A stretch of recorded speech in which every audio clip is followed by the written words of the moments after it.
Preface. This is a true story. The events described here occurred in Chicago in the summer of 1924. The conversation and dialogue in this book, indicated by quotation marks, are taken verbatim from the transcript of the courtroom proceedings, from the records of the office of the state's attorney of Cook County, or from contemporary newspaper accounts. The University of Chicago and the University of Michigan generously provided me with the academic transcripts of Nathan Leopold and Richard Loeb, respectively. I wish also to thank the archivists at Northwestern University, the Wisconsin Historical Society, Columbia University, the University of California, Berkeley, Stanford University, and the National Archives in Washington, D.C., for permitting me to quote from materials in their possession. Part 1. The Crime. Chapter 1. The Kidnapping. Wednesday, 21 May 1924 to Thursday, 29 May 1924. This cruel and vicious murder, this gruesome crime, this atrocious murder, the most cruel, cowardly, dastardly murder ever committed in the annals of American jurisprudence. Robert Crowe, State's Attorney of Cook County, 23 July 1924. Everybody knows that this was a most unfortunate homicide, that it is the cruelest, the worst, the most atrocious ever committed in the United States, is pure imagination without a vestige of truth. A death in any situation is horrible, but when it comes to the question of murder, it is doubly horrible. But there are degrees of atrocity, and, as I say, instead of this being one of the worst, it is perhaps one of the least painful. Clarence Darrow, Defense Attorney, 23 July 1924. Flora Franks glanced at the clock. It was past 6 o'clock, and there was still no sign of Bobby. The cook had prepared dinner, and the maids were waiting patiently for the family to move to the dining room. Normally, she could rely on her eldest son, Jack, 16 years old, to keep an eye on his younger brother, but Jack lay upstairs in bed, ill with chickenpox. He had not been to school all week. Her daughter, Josephine, 17 years old, tried to calm Flora's fears. Bobby always played baseball after school. Perhaps he had gone to a friend's home for supper after the game. Jacob Franks agreed with his daughter. Admittedly, it was not like Bobby to be late for dinner, but nothing serious had happened to the boy. It was only 3 blocks from the Harvard school to their house, and Bobby was now 14 years old enough to know not to talk to strangers. The boy had probably fallen in with a classmate after the game and had forgotten the time. Still, he was annoyed that his son should be so thoughtless and forgetful, annoyed with Bobby for causing his mother to worry. Jacob Franks was proud of his 4 children. Josephine had been accepted at Wellesley College for the fall, and Jack, a junior at the Harvard School, was planning to attend Dartmouth College. Jacob Jr. was the youngest child, still a student in grade school, but already showing signs of academic promise. Bobby, the darling of the family, was a bit of a scamp who got into his share of scrapes at school, but he was, nevertheless, his mother's favorite. She loved his assertiveness, his independent spirit, his ambition. He had already announced to the family that he, too, would go to Dartmouth and then would study for the law. No doubt he would keep his promise. The principal of the Harvard school, Charles Pence, had reported that Bobby was a precocious child. Only a freshman at the school, he was a member of the class debating team. He was a popular boy at school, a keen tennis player, and an avid golfer. He had joined with some other boys in establishing a reading group, and only a few days earlier, he had won a debate on capital punishment, arguing for a link between criminality and mental illness. Most criminals have diseased minds, and protesting against the right of the state to take a man weak and mentally depraved and coldly deprive him of his life. For Flora and Jacob Franks, their 4 children were the capstone of their lives. As a young boy, Jacob Franks had lost his own father. His mother had run a clothing store and then a pawn shop in Chicago, and in 1884, Jacob had set up in business for himself, opening a pawn shop on Clark Street south of Madison Street. It was a good location and an auspicious time. Gambling was then unregulated in the city, and there were at least a dozen gaming houses within a block of Jacob Franks's pawn shop. Jacob soon built up a loyal clientele. The gamblers could rely on Jacob to lend them as much as 90% of the value of the diamonds, watches, and rings that they pawned, and once their luck turned, they could easily redeem their property. Michael Hinky Dink Kenna, Democratic alderman of the First Ward and one of the most powerful politicians in Chicago, remembered Jacob Franks as an honest businessman who earned the loyalty of his customers. He ran the business strictly on the square, and he had the respect of every man who ever made a loan. He knew who he was dealing with, and for that reason would take a chance. Jacob Franks never ran for political office, yet he was well connected. Franks, according to one politician, has for years been a big factor in the Democratic Party, and he used his connections to make his fortune. An opportunity to buy stock in the Ogden Gas Company was a lucky break for Franks and his business partner, Patrick Ryan. The two entrepreneurs sold the stock to the People's Gaslight and Coke Company at an enormous profit estimated by one friend to be as much as $1 million. Franks bought land in the downtown district and watched its value soar when the city moved the grog shops, gambling dens, and brothels farther south to the levee between 18th and 22nd Streets.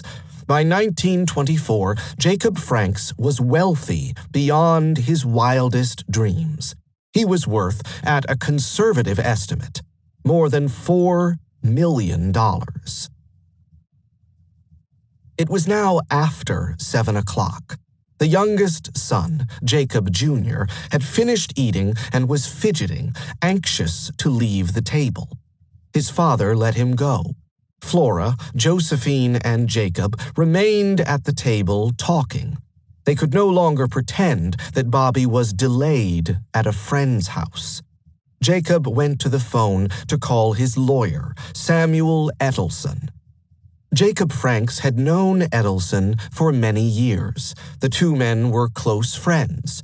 Edelson, undoubtedly one of the most influential lawyers in Chicago, had served as corporation counsel during the mayoralty of William Hale Thompson from 1915 to 1923 and was now state senator for Cook County in the Illinois legislature.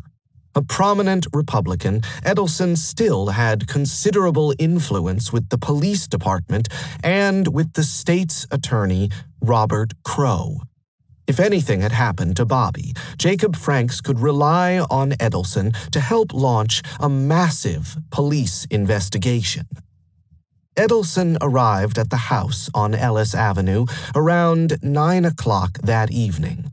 The three adults talked briefly in the living room. Both parents were now consumed with anxiety.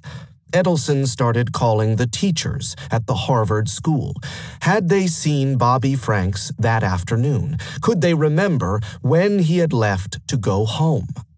Only Richard Williams, the athletics instructor, could provide much information. Bobby had been the umpire at an impromptu baseball game between some schoolboys on a vacant lot at 57th Street and Ellis Avenue. Williams had seen Bobby leave the game to walk home around 5:15 p.m. Had Bobby returned to the Harvard school on his way home? Perhaps, Edelson reasoned, he had popped into the school to retrieve something and had been locked inside by the janitor. The two men grabbed their coats and hats and made for the door. It was a 5-minute walk to the school. When they reached the main entrance, the building was dark. There was no sign of the janitor. A window was open on the first floor. Edelson helped Jacob Franks climb into the building, and both men began hunting through the classrooms. They also searched the school grounds, but there was nothing.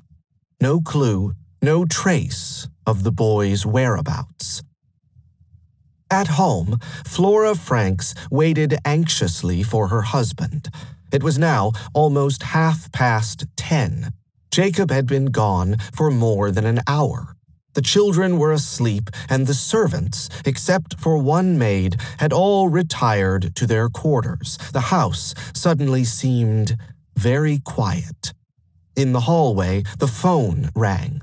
Flora could hear the maid pick up the receiver and answer the caller. She was bringing the telephone into the living room.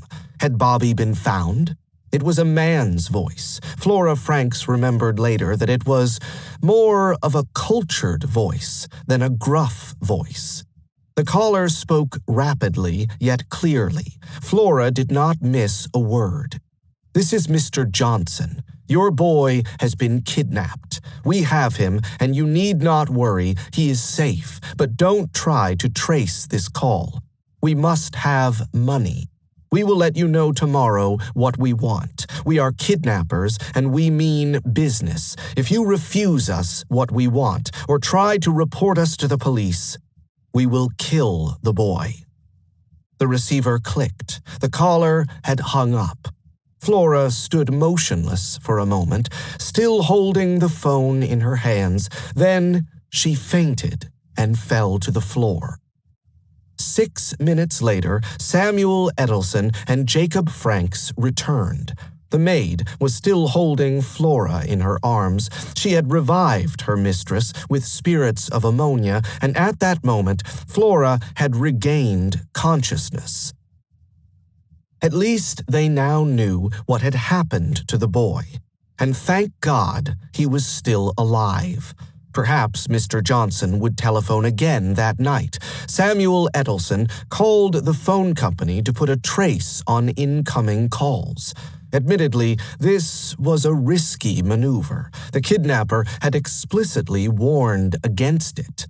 Edelson was in a difficult situation. As a friend of the Franks family, he wanted Bobby returned home, alive and safe. Yet, as a public official, he was loath to truckle to blackmailers. From his years as corporation counsel, Edelson had vast experience in managing the city's affairs and in negotiating contracts with labor unions, utility companies, building contractors, and streetcar companies, yet nothing had prepared him for this. He was uncertain how best to proceed. Should they inform the police, or should they wait for another phone call? If they merely obeyed the kidnapper's commands, were they nevertheless putting the boy's life at risk? Perhaps it would be better to have the Chicago police out searching for the kidnapper. Perhaps the police had a list of likely suspects who could be rounded up. At 2 o'clock in the morning, Edelson decided they should go to the police. Jacob Franks could stand their inaction no longer. Anything was better than waiting for the phone to ring. Edelson was well connected with the Chicago police. He was a personal friend of the chief of detectives, Michael Hughes, and of the deputy captain of police, William Shoes Schumacher. Why should he not use that influence to rescue Bobby? The central police station was almost deserted. Edelson had never previously met the young lieutenant, Robert Welling, in charge.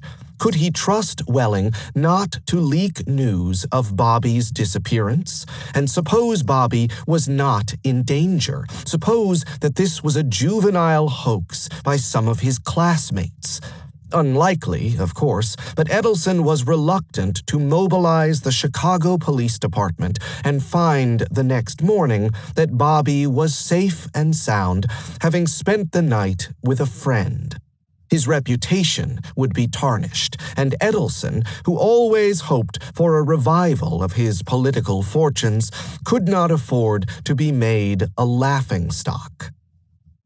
Robert Welling listened thoughtfully to Franks and Edelson. He would, if they liked, send out detectives to search for the boy. Edelson demurred. Perhaps, he advised the lieutenant, it was all unnecessary. The boy might turn up in the morning. We are not sure. Perhaps it is only some prank, some foolish joke. Perhaps Edelson's voice trailed off. What should they do? He spoke again. He did not himself believe it was a hoax. If the boy really has been kidnapped, then we must be very, very careful. He may be in the hands of desperate men who would kill him.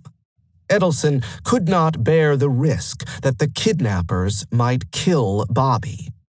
Perhaps, he decided finally, we would better wait until morning before doing anything about it. The next morning, at 8 o'clock, a special delivery letter arrived. The envelope bore 6 2-cent stamps, was addressed to Jacob Franks at 5052 Ellis Avenue, and had a Chicago postmark. It had been mailed either the previous evening or earlier that morning. In one sense, the arrival of a ransom letter provided a measure of relief, however minor, for Bobby's parents. It confirmed that he was still alive and provided instructions for his recovery. The writer of the letter, George Johnson, promised that Bobby was, at present, well and safe. You need not fear any physical harm for him, providing you live up carefully to the following instructions. Make absolutely no attempt to communicate with either the police authorities nor any private agency. Should you already have communicated with the police, allow them to continue their investigations, but do not mention this letter. Secure before noon today $10,000. This money must be composed entirely of old bills of the following denominations: $2,000 in $20 bills, $8,000 in $50 bills. The money must be old. Any attempt to include new or marked bills will render the entire venture futile. The money should be placed in a large cigar box and wrapped in white paper. The wrapping paper should be sealed with sealing wax. Have the money thus prepared as directed above and remain home after 1 p.m. See that the telephone is not in use. You will receive a future communication instructing you as to your future course. As a final word of warning, this is a strictly commercial proposition, and we are prepared to put our threats into execution should we have reasonable ground to believe that you have committed an infraction of the above instructions. However, should you carefully follow out our instructions to the letter, we can assure you that your son will be safely returned to you within 6 hours of our receipt of the money." The family felt a tremendous sense of relief. Here was assurance that Bobby was still alive. Merely for the payment of a trivial sum, a bagatelle, they would soon have Bobby back, safely home. Samuel Edelson was sanguine. This was a professional kidnapping gang, no doubt about it. The boy was not, as he had feared, the victim of a child molester. There was now no apprehension that Bobby would end up dead. Several miles away, Tony Mink, a recent immigrant from Poland who worked as a pump man for the American Maize Company, walked along a path that ran parallel to the Pennsylvania Railroad tracks near Wolf Lake. Few people ever ventured out to this remote part of Cook County.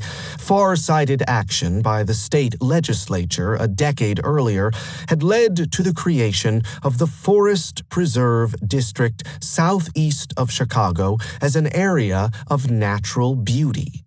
And by 1924, more than 20,000 acres of wetlands and marshes had been permanently set aside. It was an ornithologist's paradise. The thick brush and low trees provided a safe haven for migratory wading birds, and during the spring and fall it was possible to spot such exotica as the yellow-crowned night heron and the snowy egret. Pawpaw trees, shingle oaks, spicebush, sycamores, and hawthorn trees were everywhere. Wild prairie roses ran alongside the few paths through the wilderness, and occasionally one might discover dewberry and raspberry patches in the meadowland openings. The Forest Preserve was a magical spot, yet its distance from the city and a lack of public transportation rendered it inaccessible to most Chicagoans. Occasionally, one might see a hunter, and on the weekends, schoolboys would come out with field glasses to observe the migrating birds passing overhead. But otherwise, the Forest Preserve remained inviolate. Tony Mink lived nearby, on the edge of the Forest Preserve, but he did not usually take this route home. That morning, Thursday, 22 May, he was coming from the factory where he had worked the night shift. Now he was on his way to Hedgewish to pick up his watch from a repair shop before returning home to sleep. The sun was at his back, and as he passed a large ditch on his left, he looked down momentarily. The sun's rays shone into the ditch, and Mink looked more closely. Was that a foot poking out of the drainage pipe? Mink stopped and looked closer. He peered into the pipe. Inside, he could see a child's body, naked and lying face downward in a foot of muddy water. In the distance, Mink could see 4 men, railroad workers, on a handcar traveling slowly along the tracks in his direction. He climbed the embankment, and as the handcar approached, he signaled to it to halt. The handcar came to a gradual stop. As the workmen climbed down, Mink walked a few steps toward them, pointing back at the ditch. "Look," he exclaimed. "There is something in the pipe. There is a pair of feet sticking out." As the men pulled the body out of the pipe and turned it on its back, Mink could see immediately that the boy had been killed.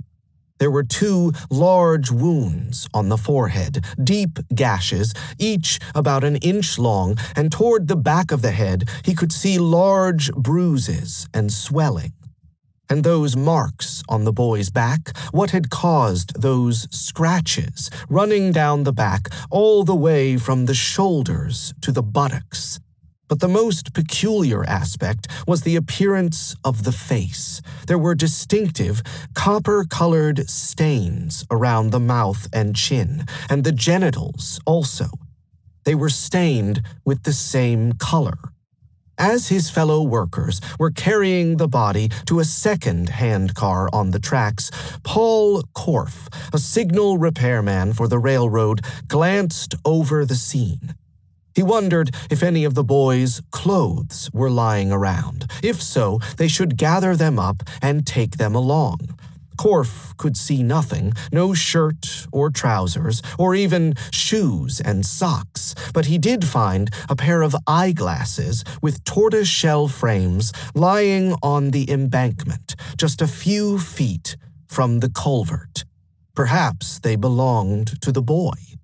Korff put them in his pocket and joined his comrades waiting by the handcars. At around 10 o'clock that morning, Anton Shapino, the sergeant on duty at the Hedgewish police station, took charge of the body.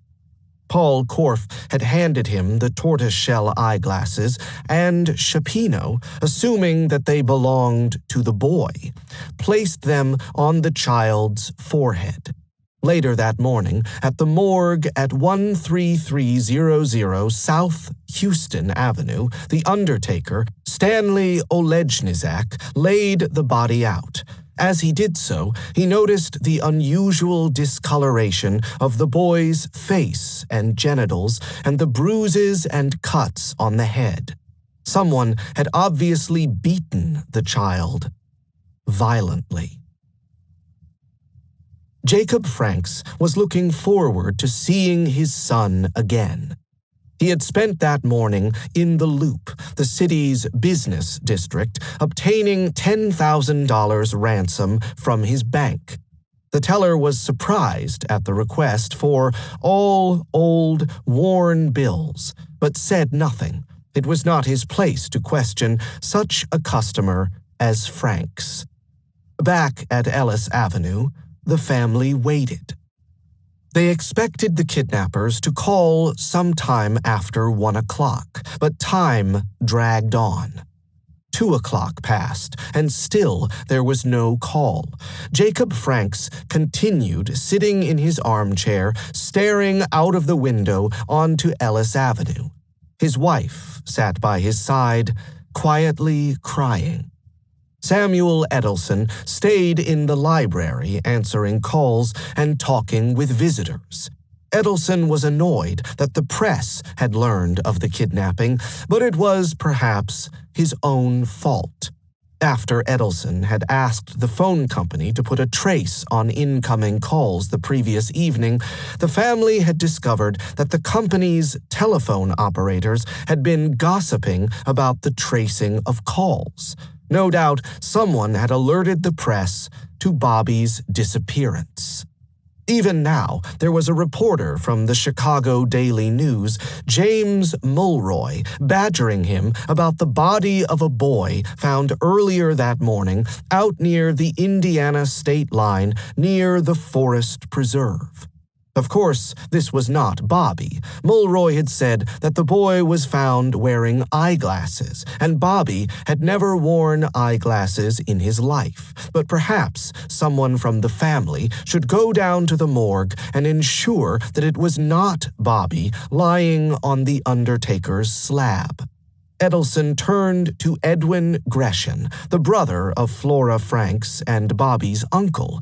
Would he mind driving to South Houston Avenue with the reporter?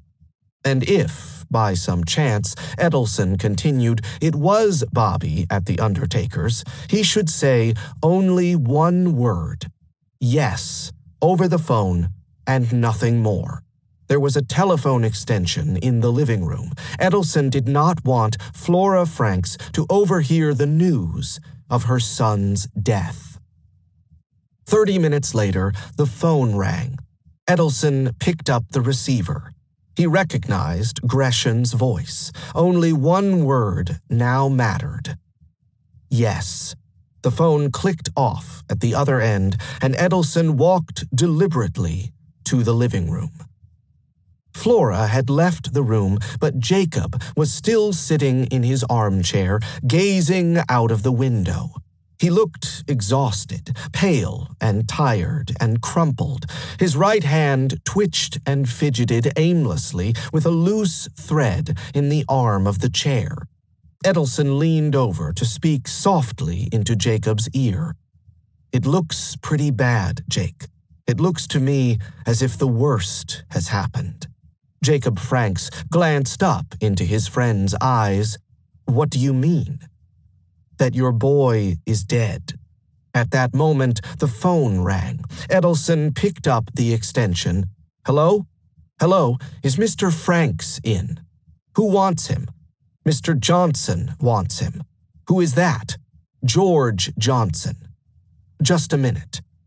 As he passed the receiver to Jacob Franks, Edelson whispered that it was the kidnapper, but Jacob was still in a daze. He was stunned at the unexpected news of his son's death. How could he tell Flora that Bobby was dead? She was already in shock at her son's disappearance. His death would break her heart. "Mr. Franks?" "Yes?" "This is George Johnson speaking. There will be a yellow cab at your door in 10 minutes. Get into it and proceed immediately to the drugstore at 1465 East 63rd Street. "Couldn't I have a little more time?" "No, sir. You can't have any more time. You must go immediately." What was this? Bobby was dead, but the kidnapper still expected to get the ransom money? Perhaps, Edelson thought, Edwin Gresham had misidentified the body in the morgue and Bobby was still alive. And look, there at the front gate, there was a yellow cab pulling up at the curb. What should they do? If Jacob Franks got into the cab, could they still save Bobby's life? Or would that also put Jacob in danger? The cab was waiting in the street, its engine running. Edelson was struggling with the possibilities. Jacob Franks was exhausted. He had gone more than 36 hours with very little sleep, and he was flustered and confused, shocked and sad, so perhaps it is not surprising that, by the time Edelson turned back to speak to him, Franks had forgotten the address of the drugstore. He remembered only that it was on 63rd Street. Samuel Edelson pleaded with Jacob to recall the location of the drugstore. Had the kidnapper identified it by name? Was there any other detail that Jacob could remember? No, Jacob struggled to remember, but it had gone. Edelson paid off the cab driver and stood silently on the sidewalk, watching the cab drive down Ellis Avenue. Eventually, it disappeared, and Edelson sensed that their last chance to rescue Bobby had disappeared with it.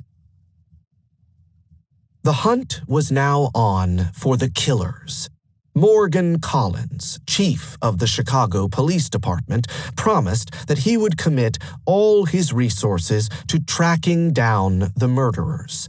Collins undoubtedly exaggerated when he described the killing as one of the most brutal murders with which we have had to deal. Never before have we come in contact with such cold-blooded and willful taking of life. His exaggeration was for effect. Collins was a political appointee, selected the previous year by Chicago's Democratic Mayor William Deaver, with a mandate to enforce prohibition. Collins could not possibly, in a city such as Chicago, end the liquor trade. Better to divert attention to a crime more tractable. The children of our schools must be protected against the possibility of any such crime as this. We intend to hunt down the slayers if it takes every man in the police department to do it. I have assigned some of our best men to the job and told them that I would supply every aid necessary. They can have as many men as they want." Fortunately, Collins already had his eye on a group of likely suspects, the instructors at the Harvard School. In the early hours of the morning, around 3 o'clock on Friday, 23 May, the police began rounding up the Harvard teachers. Walter Wilson, the instructor of mathematics, Mott Kirk Mitchell, the English teacher, and Richard Williams, the athletics coach, were dragged out of bed and taken to the Wabash Avenue station. Within the next 2 days, the police brought in Fred Allwood, the chemistry teacher, George Valbell, the physical education instructor, Charles Pence, the school principal, and Edna Plata, the French teacher. The teachers were suspects because they had access to the boy, because they knew that Jacob Franks was wealthy and able to afford a $10,000 ransom, and tellingly, because the ransom note was flawless. The letter contained few grammatical errors and no typographical mistakes. Only an educated person could have composed it. Hugh Sutton, an expert with the Royal Typewriter Company, thought that the kidnappers had used an Underwood portable typewriter, probably less than 3 years old. The typist had used 2 fingers to compose the letter. The person who wrote this letter, Sutton concluded, never had learned the touch system. The touch system strikes the keys pretty evenly, with an even pressure on the keys. The man who wrote this was a novice at typing. Some of the letters were punched so hard they were almost driven through the paper, while others were struck lightly or uncertainly. The kidnapper had written Jacob Frank's address on the envelope in block letters. Handwriting experts determined that the letters displayed a uniform slant and a regular spacing and character. It was obviously the penmanship of a capable writer. Since the kidnappers were educated and literate, the murder was clearly not the work of the Black Hand kidnapping gangs linked to organized crime in Chicago. And the motive? The instructors at the Harvard School may have taught at one of the city's most prestigious private schools, but they were paid startlingly low salaries. The typical teacher received less than $2,000 a year. The $10,000 ransom was thus equivalent to 5 years' salary. As the police questioned the Harvard School staff throughout Friday, clues began to emerge to indicate the leading suspects. Walter Wilson, the mathematics teacher, had shown an unusual interest in the Franks' children. Several months earlier, he had taken Bobby Franks and his younger brother, Jacob Jr., on an excursion to Riverside and had not returned with the boys until 1 o'clock in the morning. Was Wilson, the police wondered, a pedophile? He was single and had no girlfriend. He admitted to the police that he did not know any young ladies around Chicago. Wilson had visited the Franks' home that Wednesday evening after Jacob Franks had phoned him with the news of Bobby's disappearance. Then, not long after Wilson had left the house, Flora Franks had received the first phone call from one of the kidnappers. Had Wilson made that phone call? Both Richard Williams, the athletics coach, and Mott Kirk Mitchell, the English teacher, were held in police cells for 5 hours that Friday. The police beat both men with a rubber hose to force them to confess. The detectives had searched Williams' apartment and had found 4 bottles of brown liquid. There had been copper-colored stains on Bobby's face. Could the liquid in Williams' possession be the poison with which the murderer had killed the boy? Williams protested his innocence. The liquid, he explained, was merely a liniment which he used to rub on the boy's muscles after strenuous exercises. But his explanation did him no good. The athletics instructor remained a leading suspect. The revelation that Mott Kirk Mitchell, the English teacher, had a semi-annual mortgage payment due the day of the kidnapping hardened the suspicions of the police. When the detectives learned that the mortgage on Mitchell's house was exactly $10,000, the kidnappers had demanded precisely that amount, they felt sure they had the murderer. Mitchell had taught at the Harvard School for 14 years and was popular with the boys. Perhaps, Charles Pence hinted, too popular. He always impressed me as being a very fine man, the principal informed the police. He was interested in his work and his pupils. Why, whenever one of the boys was ill at home, he always sent flowers. The police dug up the sewers around Mitchell's house in a search for Bobby's clothes, but found nothing. They questioned Mitchell again and again about the killing, but he was obdurate. He insisted on his innocence. Fortunately for the teachers, they all had alibis for the evening of Bobby's disappearance. Mitchell's neighbors could testify that he had been working in his garden at the time of the kidnapping. Richard Williams had had dinner at the Delphi restaurant on 47th Street near Lake Park, and Walter Wilson's landlady stated that her boarder had been home the entire evening. For friends, neighbors, and acquaintances, it was impossible that any of the three should have killed the boy. The three teachers were conscientious, irreproachable, and considerate. Perfect gentlemen. Robert Crow, the state's attorney for Cook County, was still suspicious. True, he had no evidence linking any of the teachers to the crime. The police held the suspects for 4 days and beat them regularly, yet were unable to force a confession.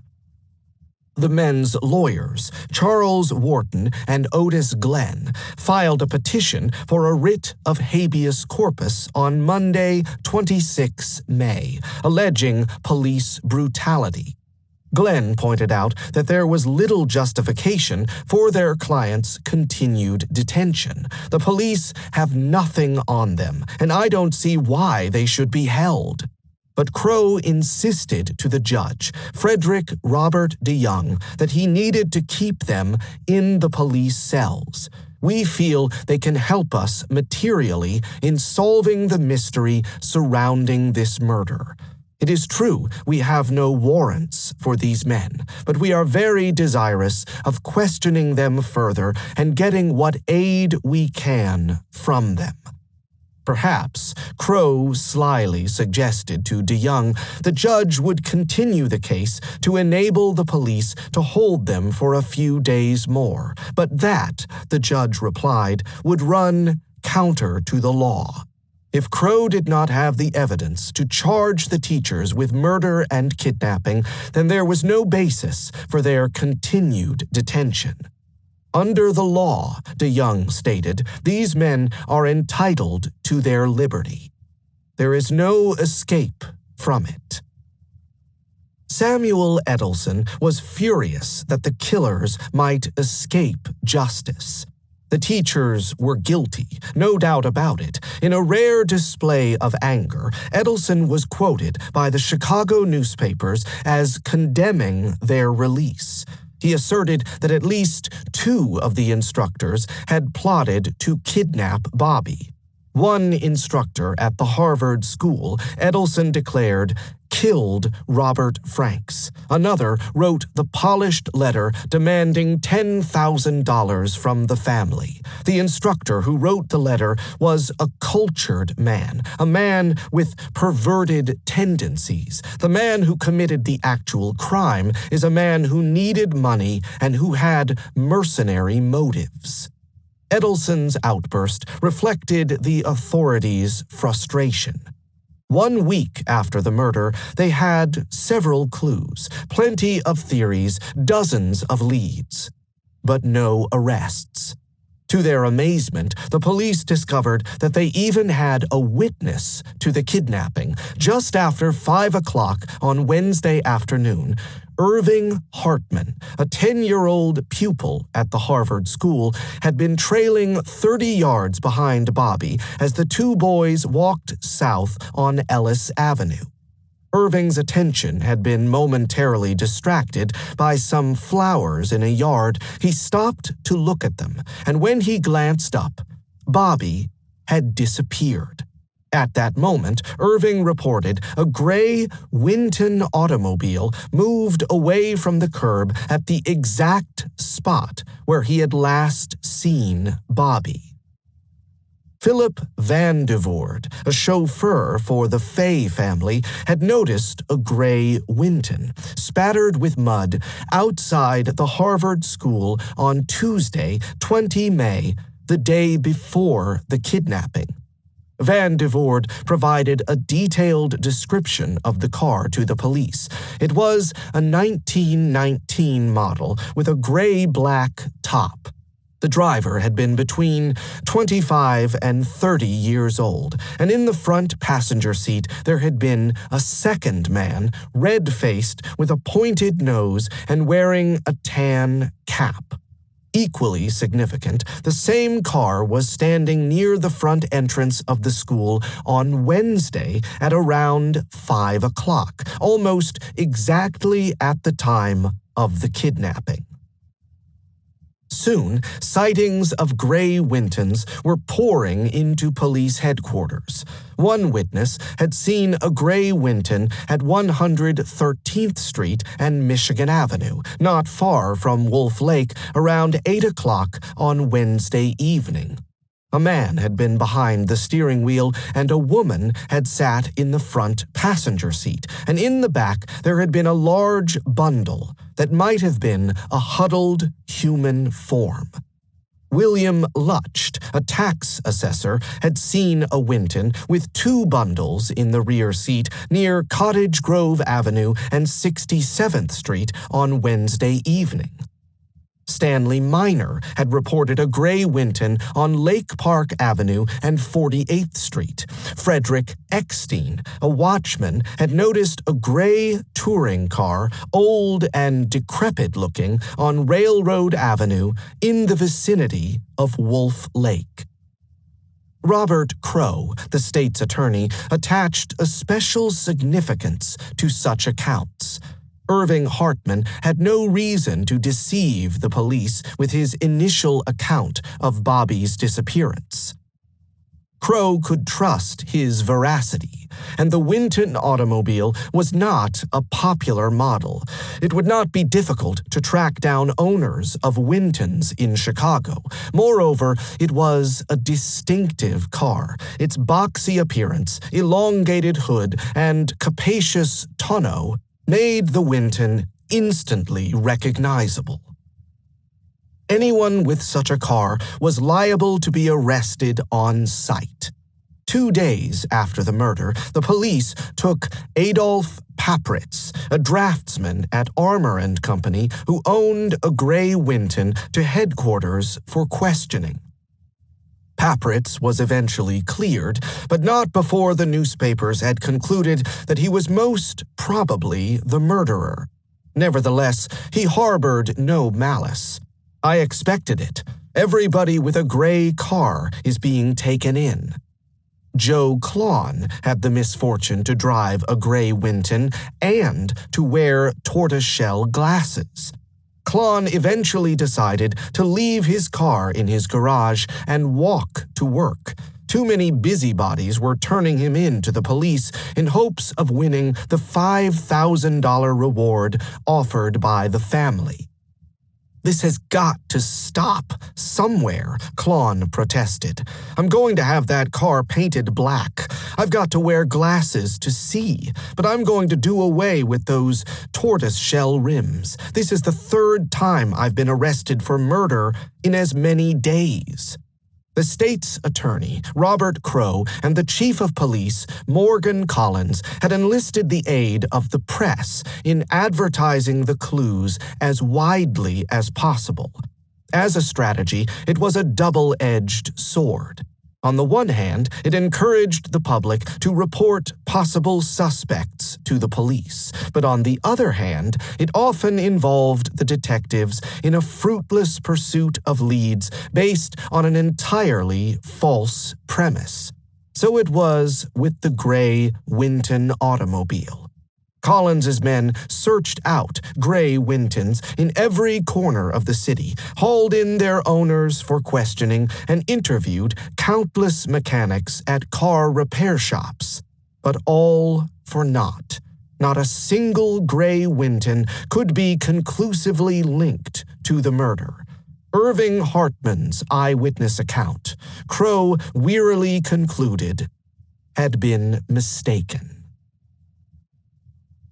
And the kidnapper's motive? The authorities had as little certainty about motive as they had regarding the clues. Could the killing of Bobby Franks be an act of revenge against the father for a business deal gone sour?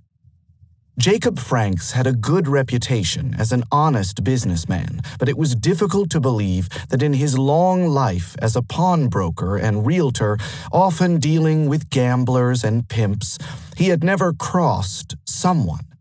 Indeed, Bobby's death had sparked an avalanche of hateful, vengeful letters to the Franks household. One anonymous writer promised to strangle you to death. "You shall suffer, minute by minute, you low-down skunk." And this writer concluded by threatening to kill Franks' daughter, Josephine.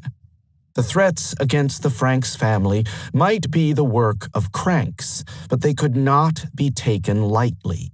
Might the other children be at risk? No one was prepared to ignore the possibility that someone was planning a second act of violence against the family. And so, on Saturday, 24 May, a police guard consisting of 8 sergeants was set up around the Franks' home. Had Bobby been the victim of a child molester? Publicly, at least, the coroner's physician, Joseph Springer, claimed that young Franks had not been the victim of a pervert. Yet in his final report, Springer hinted that someone may have raped the boy. The rectum was dilated and would admit easily one middle finger. Chicago had no shortage of pedophiles, and everyone could recall the rape and murder of 6-year-old Janet Wilkinson in 1919. Perhaps the abductor had molested Bobby and, fearing identification by the boy, had decided also to kill him. Morgan Collins detailed a police squad to arrest N.C. Starren, a notorious pedophile who had taught at Lindblom High School. And on the Monday following the murder, Collins issued a general order to arrest all persons known to be perverts, those who have ever before been charged with or convicted of any unnatural act. It was a comprehensive roundup of pedophiles and homosexuals that included anyone either fined or sentenced in the criminal and municipal courts and anyone who had served a term for sexual deviancy in the state penitentiary. John Caverly, the Chief Justice of the Cook County Criminal Court, endorsed Collins's draconian measures. The kidnapper, Caverly believed, was most probably a mental defective who had taken Bobby Franks in order to sexually abuse him. There were other possible motives, of course. Perhaps it was a straightforward kidnapping case with the ransom as the principal object. Or perhaps the kidnapper bore a grudge against Jacob Franks. But Caverly had little doubt that the abduction was the work of a child molester. All evidence, so far, he pronounced in support of Collins, points to the moron theory as the most plausible. But would a pedophile attempt to extort a ransom from the boy's father? Would a kidnapper interested in sexually abusing the boy also phone the boy's parents, arrange for a cab to arrive at the Franks' home, and mail a letter asking for a ransom? That was possible, of course. Anything was possible. But in the opinion of the state's attorney, Robert Crowe, it was highly unlikely. It is not to be considered tenable that the boys' attackers were perverts. They would not have bothered about sending letters and chauffeurs to complicate the matter. Crowe believed the murder was the consequence of a ransom demand gone awry.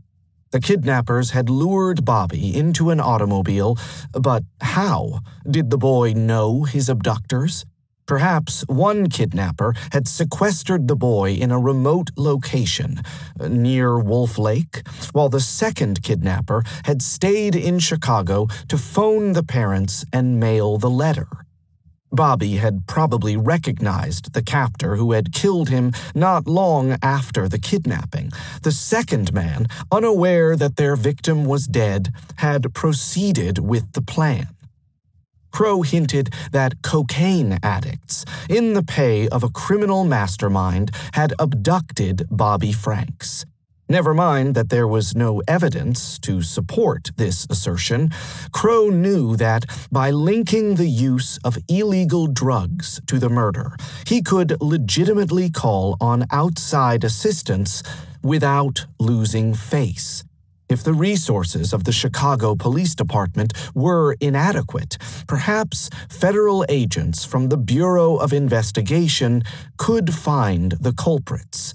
We shall, by a process of elimination, try to find some one user of drugs who was sufficiently well acquainted with the habits and movements of the Franks family to have contrived a kidnapping plot. Dope will be found at the bottom of it all. Whether or not cocaine addicts were behind the kidnapping, it certainly appeared that the desire to obtain a ransom was the least improbable motive for Bobby's disappearance. Some detectives wondered why the kidnappers would choose a 14-year-old. If ransom was the motive, why not abduct a younger child who would be less likely to recognize the kidnappers at a later date? But this reasoning failed to disturb the emerging consensus. The ransom provided the motive. On Monday, 26 May, 5 days after the murder of Bobby Franks, the police learned that another child, a 16-year-old schoolgirl, had also disappeared the previous Wednesday. Gertrude Barker had left St. Xavier's Academy on Cottage Grove Avenue to walk north toward her home on Blackstone Avenue. She would have arrived at 49th Street and Ellis Avenue, the scene of Bobby's abduction, at almost exactly the moment when Bobby had disappeared. Had she witnessed the kidnapping? Had the kidnappers bundled Gertrude into the car to prevent her from informing the police? The girl's aunt could not imagine that Gertrude had done anything foolish. She was not one to fall in with a bad crowd. She preferred her home and her books to the school friends she had made. She loved to fish and ride and expected to take up horseback riding as soon as the weather got warmer. Her family was frantic with worry. Gertrude had been missing for almost a week. Perhaps, her aunt speculated, she also was lying dead in a ditch. I feel sure something untoward has happened to her. She would have been on 49th Street just about the time that poor little Frank's boy was kidnapped. I am afraid she saw those terrible kidnappers, and they abducted her also, fearing she might tell the police the license number of their automobile. Gertrude was not so innocent as her aunt had imagined. Later that week, the police discovered her living with a 27-year-old stable boy, Bert Jeffrey. Gertrude explained that she had met Bert in a local diner. I flirted with a nice-looking boy in a drugstore where I stopped to get a soda. Bert declared his love for Gertrude and his intention to marry her, but the police had other ideas. They bundled Bert into a cell in the South Clark Street police station and returned Gertrude to her family. Their quick success in finding Gertrude Barker was the only bright spot for the police in an otherwise grim week.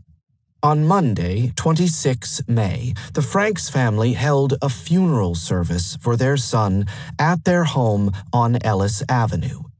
It would have been impossible for the family to have held a funeral service in a public place. The crowds would be too large, and the ceremony might turn into a circus. Every day since the kidnapping, hundreds of sightseers had milled outside the house, gawking at the drawn curtains, hoping to catch a glimpse of Bobby's father and mother. Thus, a select group, members of the family, 20 of Bobby's classmates, and a few close friends gathered around the white casket in the library for the service. Banks of flowers crowded the room, lilies of the valley, bouquets of peonies and mignonette, wreaths of roses, and baskets of orchids surrounded the small coffin. The Franks family had converted from Judaism to Christian Science. Elwood Emery, the first reader of the Fifth Church of Christ, scientist, read the Lord's Prayer, the 23rd Psalm, and other passages from the Scriptures. Glenn Drake, a choral singer from the church, sang 2 hymns, and then the mourners moved silently and slowly toward the front door, where black limousines waited to drive to Rose Hill Cemetery. 8 boys carried the coffin to the hearse. The other boys from the Harvard school clustered in the hallway at the bottom of the large staircase. As Flora Franks passed them, she looked wistfully over their faces. Her son had belonged to that group, and now he was gone. Never again would Bobby talk to her excitedly about hitting a ball out of the baseball lot. Never again would he tell his mother of his plans, his disappointments, and his victories. There was now a crowd of 300 waiting in the street. The family slipped out of a side door with a police escort to escape the photographers.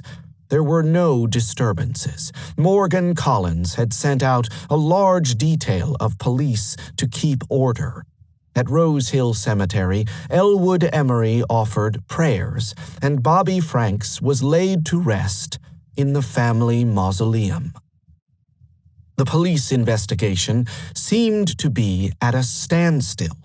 The detectives had been unable to connect anyone to the gray Winton car seen by Irving Hartman.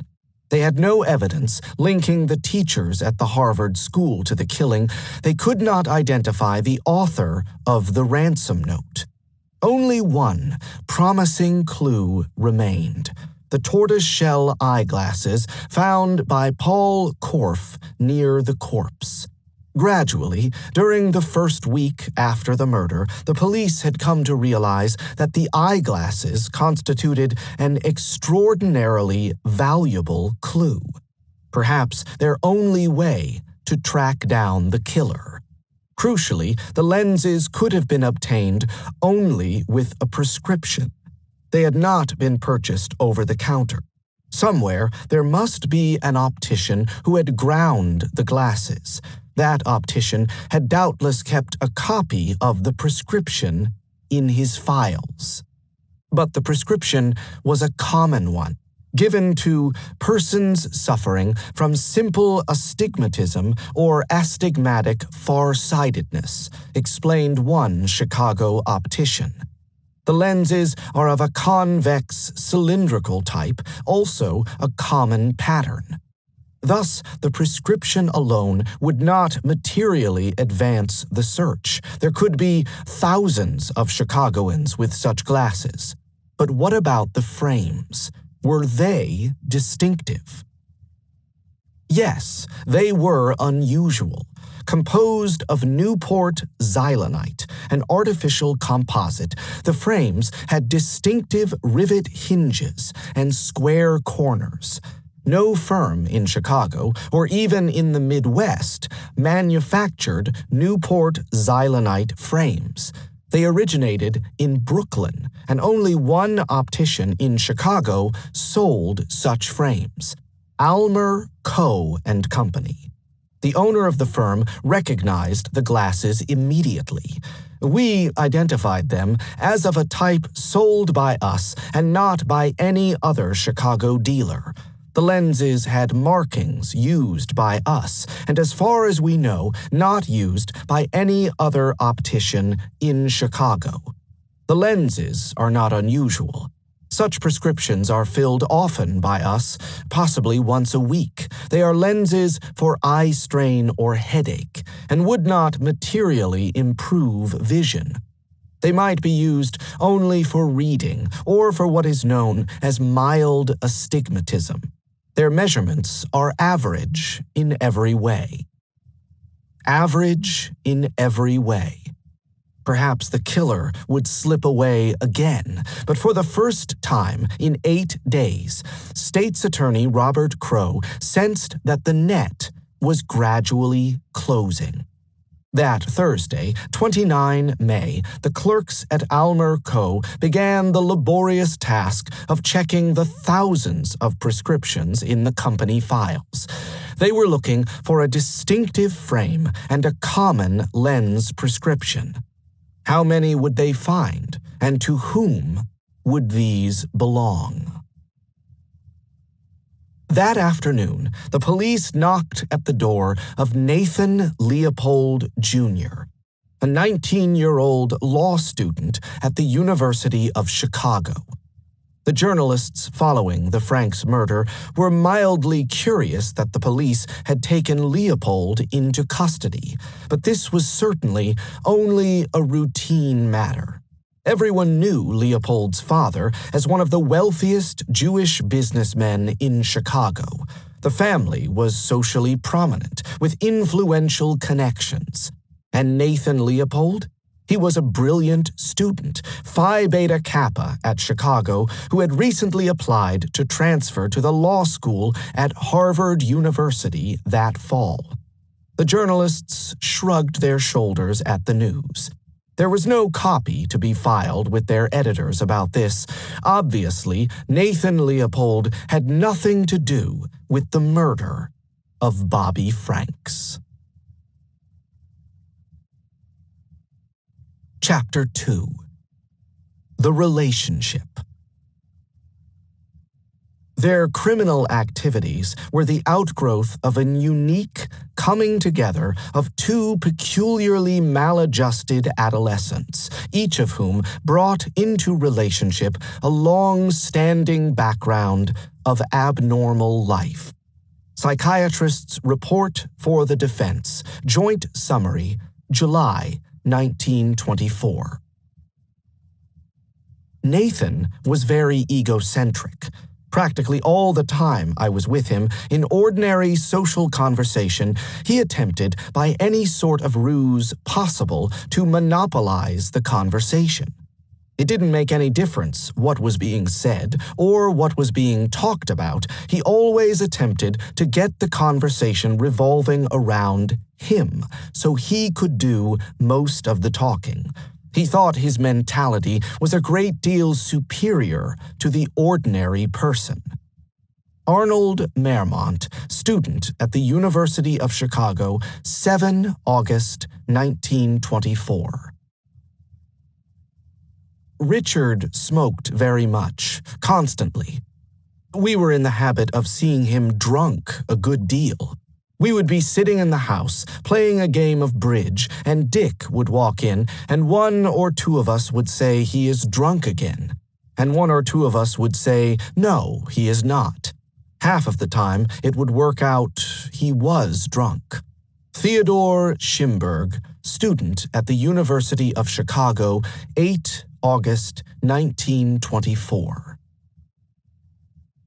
Nathan Leopold was just 15 years old, but already he felt that he was passing into adulthood, gratefully slipping out of his adolescence, gladly discarding his high school years. That month, October 1920, he was to begin his freshman year at the University of Chicago. The university had been in existence less than 3 decades, but to Nathan, it seemed to have been around forever. He had grown up in its shadow. The Leopold House was just 10 blocks from the campus. He had often walked past the imposing, monumental Gothic buildings constructed of gray Bedford limestone that stretched south from 57th Street to the Midway. There was much to admire about the campus. Mitchell Tower, reminiscent of the tower of Magdalen College, Oxford, with its august presence on 57th Street, signaling the approach to the university. Cobb Gate, linking the anatomy and zoology buildings, the fantastic gargoyles on its inclines representing the upward progress of the classes.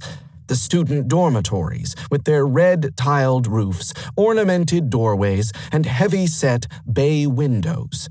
And Harper Library, a massive, brooding building looking out over the green fields that stretched south of the Midway. The architects had constructed the campus in the late Gothic style. It might have seemed anachronistic to build in Chicago, the most modern of American cities, a university that resembled the medieval colleges of Oxford and Cambridge, but there was a pleasing regularity about the campus. Everything was in proportion. Nothing was too large or too small, and the Gothic style allowed for an astonishing diversity of embellishment and ornamentation. Innumerable gargoyles studded every building, peering down on the students making their way to class. Crockets and finials, elaborate decorations shaped in the form of foliage, ran hither and thither over the buildings, stretching across the tops of doorways and around the arches of bay windows, and the generous use of stained and leaded glass in the windows provided an essential ingredient to the riot of medievalism that constituted the University of Chicago. Already, even before his matriculation, the university dazzled Nathan Leopold with its promises of future achievement. Academic triumphs in the classroom, acclaim from the professors, scholastic awards, and honors. His mother, his gentle, loving, affectionate mother, Florence, had extracted a promise from him, willingly given, that he would make Phi Beta Kappa before graduation. Nathan intended to keep his promise, and perhaps, also, he hoped, he would attain what had almost always eluded him in high school: companionship and friends. For Nathan Leopold, 15 years old, 5 feet 3 inches tall, weighing 110 pounds, with a sallow complexion, gray eyes, thick black hair, and a curiously asymmetrical face that gave him an evasive appearance, had always been a lonely and unhappy child. His grandfather, Samuel F. Leopold, had emigrated from Germany to the United States in 1846, eventually settling in northern Michigan. Samuel had opened several small retail stores, each one close to the copper mines, first in Eagle River, a second in Eagle Harbor, a third in the town of Cliff Mines, and a fourth in Hancock. Business was good, and within a few years he had been able to open several more stores so that his reach extended along the Upper Peninsula. But obtaining supplies to sell on to the miners and laborers had become a constant struggle. There was no railroad connecting Chicago to the copper mines, and shipping facilities were rudimentary. In 1867, Samuel Leopold bought his first steamship to carry grain and other provisions to the mining towns. Then came his second, the SS Ontonagon, and in 1872 he added the SS Peerless to his fleet. He moved to Chicago with his wife, Babette, and their 6 children, invested wisely, and gradually built up his shipping business so that, at his death from septicemia in 1898, the Lake Michigan and Lake Superior Transportation Company was the largest shipping line plying the Great Lakes. His first son, Nathan F. Leopold, born in Eagle River in 1860, proved as astute a businessman as his father. Nathan inherited the family business, married his childhood sweetheart, Florence Foreman, purchased a large house at 3223 Michigan Avenue, and made a second fortune manufacturing aluminum cans and paper boxes. Through his marriage to Florence, a daughter of the financier Gerhardt Foreman, Nathan F. Leopold Sr. was now connected to some of Chicago's most prosperous and prominent bankers. Within a single generation, the Leopolds had won a place among the wealthiest families in Chicago. In 1915, Nathan and Florence moved their family, 3 sons, Michael, Samuel, and Nathan Jr., from Michigan Avenue to the residential neighborhood of Kenwood, 8 miles south of the Loop. Their new home, 4754 Greenwood Avenue, a 3-story mansion set back from the street, was one of the more unusual homes in a neighborhood distinguished by architectural diversity. The Leopold house included, on the first floor, an enormous rectangular living room built in the modernist style, facing the garden on 3 sides, around which the architect had attached the remainder of the mansion, built in traditional 19th century style, complete with gabled roofs. The youngest son, Nathan Jr., had reason to welcome the family's move to Kenwood. For 2 years, Nathan had attended the local public school, the Douglas School, just a few blocks from their home on Michigan Avenue. It had been an unhappy experience. Nathan was one of those unfortunate children who attract the relentless, unforgiving attention of schoolboy bullies. And during his time at the Douglas School, his classmates taunted and teased him remorselessly. He was different from the other boys, Nathan realized. He was naturally shy and more studious than his peers. He had little interest in baseball and no athletic ability. His parents were affluent, and each afternoon, at the end of the school day, his governess would embarrass him by appearing at the school gate to escort him home. And when his classmates discovered that Nathan had, as a 6-year-old, briefly attended a girls' school, the Spades School on Buena Avenue, his humiliation was complete. Nathan's acknowledgement that he was different. I realized I was not like other children, that I had wealthy parents, that I lived on Michigan Avenue and had a nurse who accompanied me to and from school, did nothing to ease the pain and distress that accompanied the daily torture inflicted by his classmates. To whom could he turn for help? His father was aloof and remote, preoccupied with his business ventures. His two brothers, Michael and Samuel, older than he by several years, had never taken him seriously, and his mother, Florence, was an invalid, bedridden after contracting some mysterious illness during her pregnancy with Nathan. There was only one person in whom he could confide. His governess, Matilda Sweetie Wantz, had joined the Leopold household in 1911. She was an attractive, strong-willed woman around 30 years old with a heavy German accent and a flirtatious manner.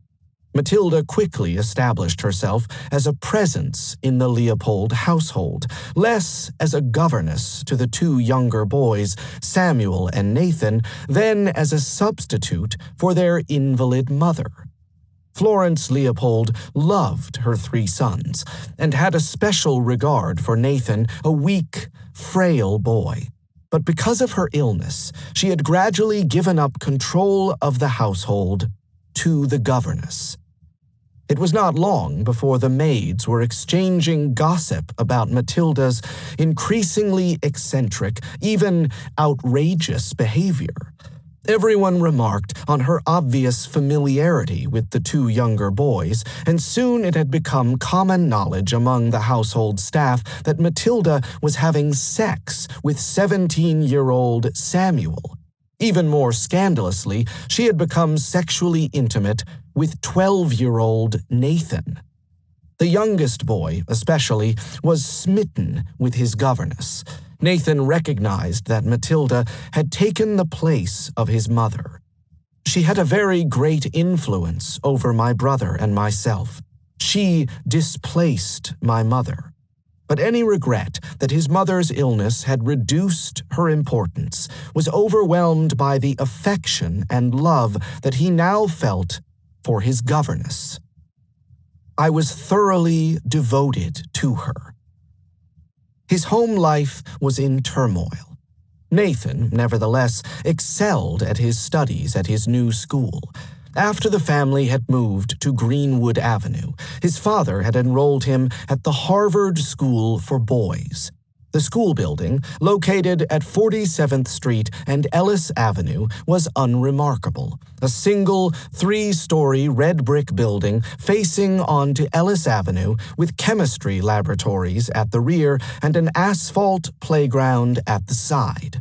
But the teachers were, without exception, conscientious and hard-working, devoted to their pupils, and determined that each boy should, if he desired, have the opportunity to attend college.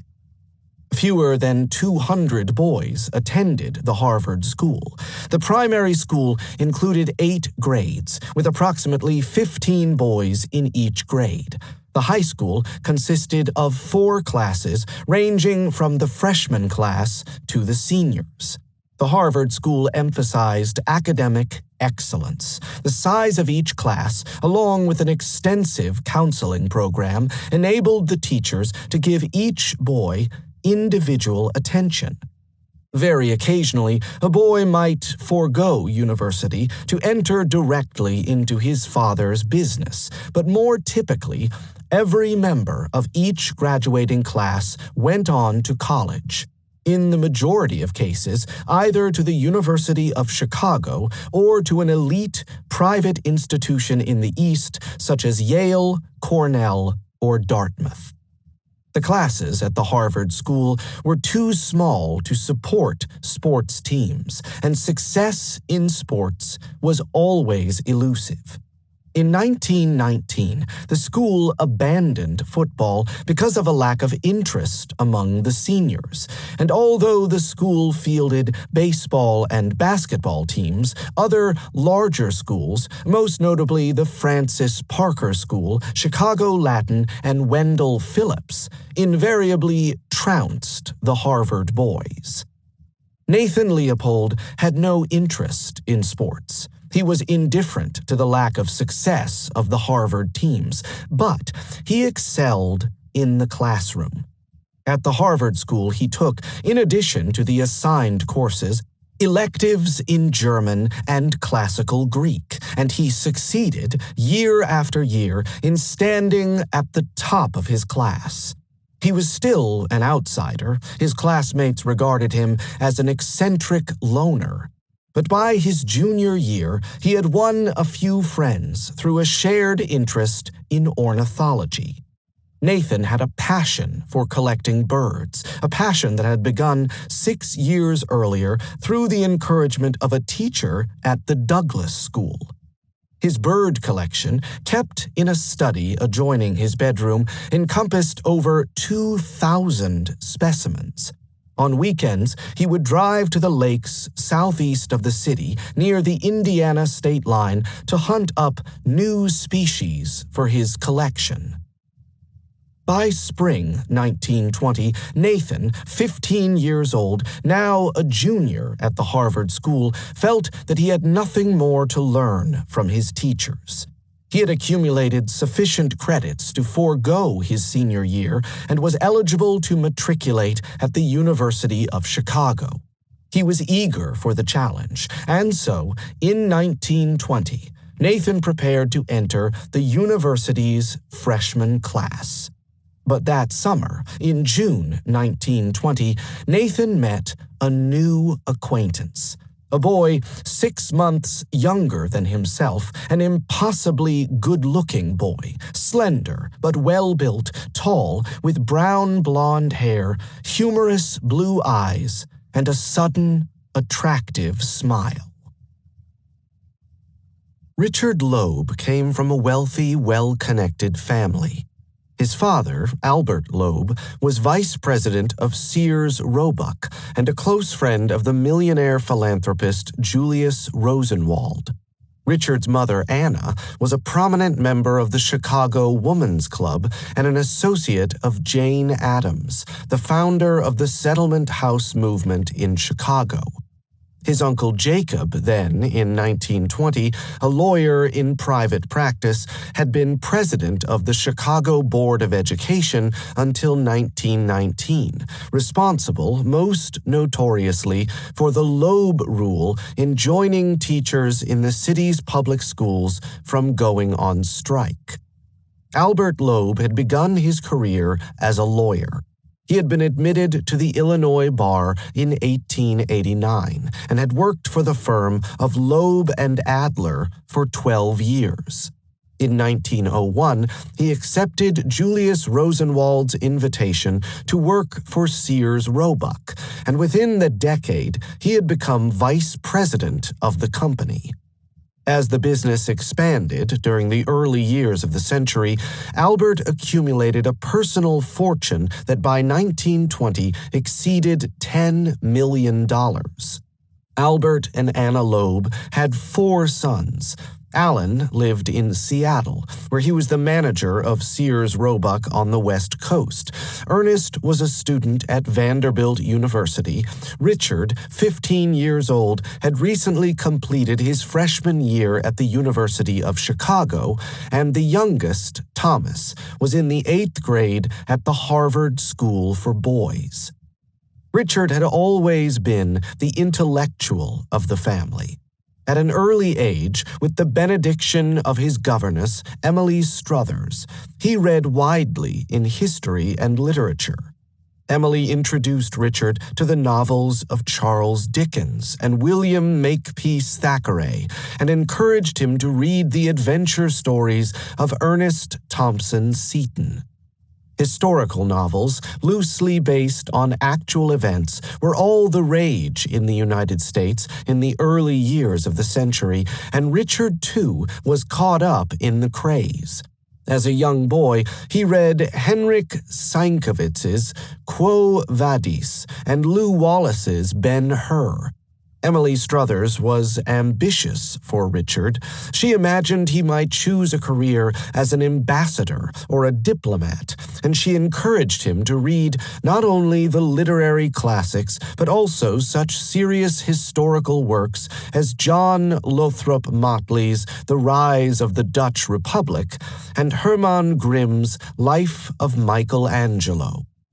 Richard was a dutiful pupil who conscientiously read those books that Emily picked out for him. But he never divulged to his governess his real passion, which was for crime stories and detective mysteries, a genre that he knew would never win Emily's approval. He had discovered a copy of Frank Packard's The Beloved Traitor among his brother's books. Out of sight of his governess, alone in his bedroom, Richard would spend hours reading Packard's stories about a famous criminal who could extricate himself from the most complex and dangerous situations. Richard was enthralled by such adventures. The more intricate the story, the greater his fascination. He could not stop reading the Packard stories. No sooner had he finished The Beloved Traitor than he purchased Packard's The Adventures of Jimmy Dale, a collection of tales in which the eponymous hero, an expert crook with noble motives, carried out a series of dazzlingly clever robberies.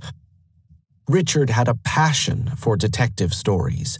He quickly read the Arthur Conan Doyle oeuvre, taking particular pleasure in The Sign of Four.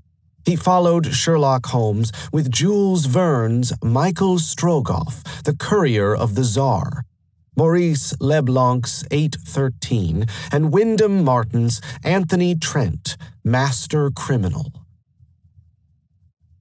In October 1917, Richard, 3 months past his 12th birthday, entered the freshman class at University High School. The school, adjacent to the University of Chicago, was the creation of John Dewey, professor of philosophy at the university.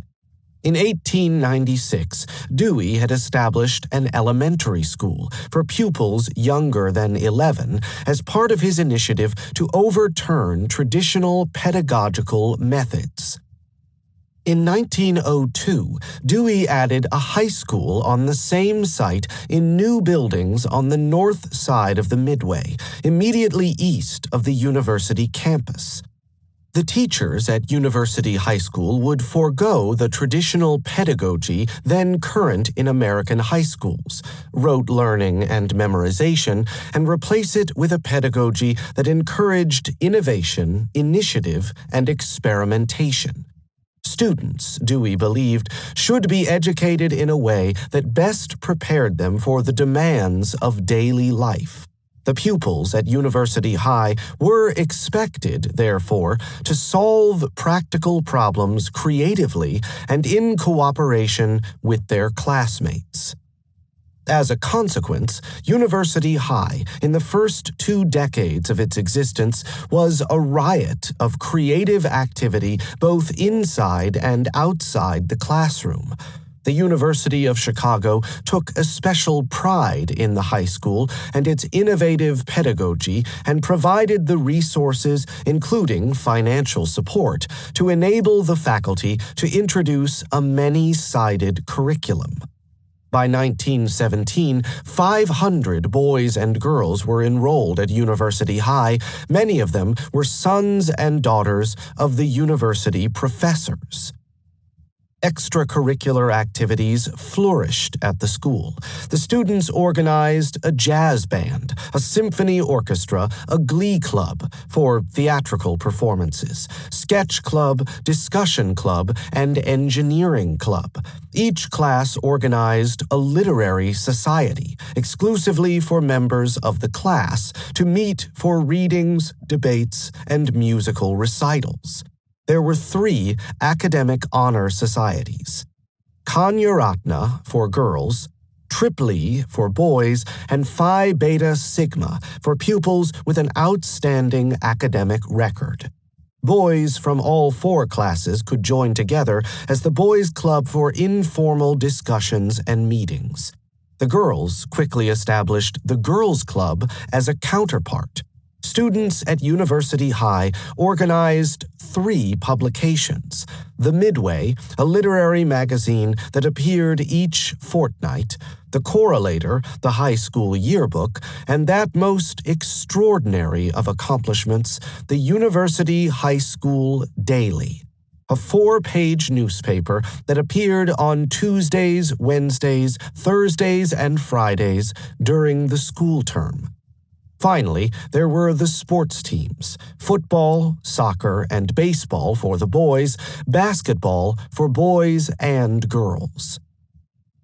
Richard Loeb entered the freshman class in 1917 with a sense of anticipation. His elder brother Ernest, a senior and captain of the soccer team, could provide guidance to Richard if he needed it. But Richard had been a pupil in the elementary school and was now entering University High with his classmates. It was not difficult, therefore, for Richard to adjust to his new situation. He was an extroverted, outgoing, enthusiastic 12-year-old with no hint of shyness or diffidence. He had no particular talents that set him apart from his classmates, no outstanding athletic ability, and no aptitude for playing a musical instrument, but he was likable, engaging, and popular. Someone who readily joined in school activities. In his first term at University High, Richard joined the Discussion Club and the Engineering Club, 2 groups that recruited their members from all 4 classes. Predictably, the upperclassmen, seniors and juniors, dominated the affairs of both groups. Richard attended sporadically during his freshman year, but said little during the discussions. His enthusiasm was reserved for meetings of the Freshman Literary Society. No seniors and juniors could dominate the proceedings of this group, and the freshmen, nicknamed the Molecules by the upperclassmen, could organize their own activities without interference from their elders. Each fortnight, members of the Freshman Literary Society would meet to debate some pressing issue, to hear a musical recital by one or more members, and to listen to extemporaneous talks. Richard was irrepressible and indefatigable, and scarcely a meeting went by without one of his many contributions. He was an enthusiastic presence, always volunteering his thoughts and remarks, and perhaps, therefore, it was a cruel disappointment that, in May 1918, when he ran for president of the Freshman Literary Society, he lost narrowly to Henry Apt. Richard's failure to win the election was the sole blemish on an otherwise successful freshman year. Everyone liked Richard. He was one of the most popular boys in the class. He rarely missed a homework assignment, and his teachers regarded him with affection and admiration as someone who always did well in his studies. In January 1918, at the start of the winter term, his classmates elected him treasurer of the freshman class, and in February, Richard helped organize the freshman-sophomore dance. At the end of the school year, in May, Richard was manager of the freshman class party. It was a tremendous success. There had been plenty of ice cream and cakes, and of course, lots of bottles of Bevo. More than enough for all the boys and girls present. Richard's freshman year had been a triumph, but his governess, Emily Struthers, was ambitious for him to aim higher. Emily, an attractive woman in her early 30s, had a strong sense of duty. She had moved to Chicago in 1910 from her native Canada. She felt fortunate to have found such a generous and considerate employer as Albert Loeb, and she was determined to raise Richard in the best way that she knew. She was neither harsh nor cruel. She never applied the rod, but she expected to be obeyed. Until he was 11 years old, Richard remembered, he never questioned Emily's commands. I always obeyed her to the minute, second. Her word was law. But as he grew older, he resented her diktats as onerous and excessive. Other boys could spend their evenings playing baseball and their weekends fishing in the Jackson Park Lagoon. Why, Richard complained to himself, did Emily compel him to spend so much of his free time studying, always studying? It was not fair, it was not reasonable, and gradually a spirit of rebellion and resentment crept over him. Emily's demands were unceasing. Every evening, after dinner, she would sit down by his side and compel him to stay at the desk until his homework was completed to her satisfaction. As a boy, Richard recalled, I was kept under and did not do the things other boys did. Nor was there any recourse to a higher authority. His father, Albert, was a busy man and had neither the time nor the inclination to worry about his son's education. Julius Rosenwald, the president of Sears Roebuck, had absented himself from the day-to-day management of the firm, and in his place, Albert Loeb effectively ran the company.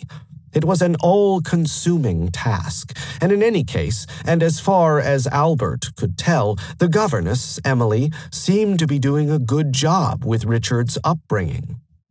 Albert was content to leave matters in her hands.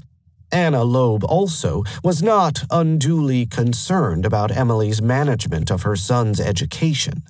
Anna, too, was busy with the affairs of the Chicago Woman's Club. She knew only that Richard was doing well at school and that Emily was clearly a capable woman who could be trusted with the children.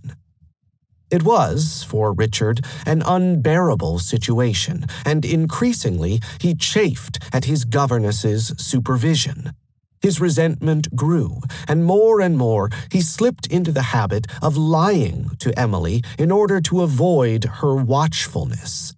To myself, Richard remembered, I would think certain things were not as they should be. I would brood some. To get by her, I formed the habit of lying. Richard entered the sophomore class at University High in September 1918. He was just 13 years old, but Emily had already decided that he should graduate from high school the following summer, 2 years ahead of his class. It seemed, to Richard's teachers at University High, a nonsensical decision. It served no purpose. It might even be harmful to force him to carry such an accelerated course load. Richard was a bright boy, but not as exceptional as his governess seemed to believe. But Emily was not to be dissuaded. She had always felt her own lack of education as a disadvantage. She resented her inferior status as a governess and blamed it on her failure to progress beyond high school. Richard would be different, of course. He would be a great lawyer, or perhaps a professor, she believed. But that would come only through constant effort, and so, during his sophomore year, Richard took those courses that would enable him to graduate in 1919. During the autumn term, Richard gamely attended gatherings of the Sophomore Literary Society, occasionally speaking in the debates. But he was taking too many courses, he had too much schoolwork, and Emily's demands were too insistent. It was a struggle merely to complete his homework each week.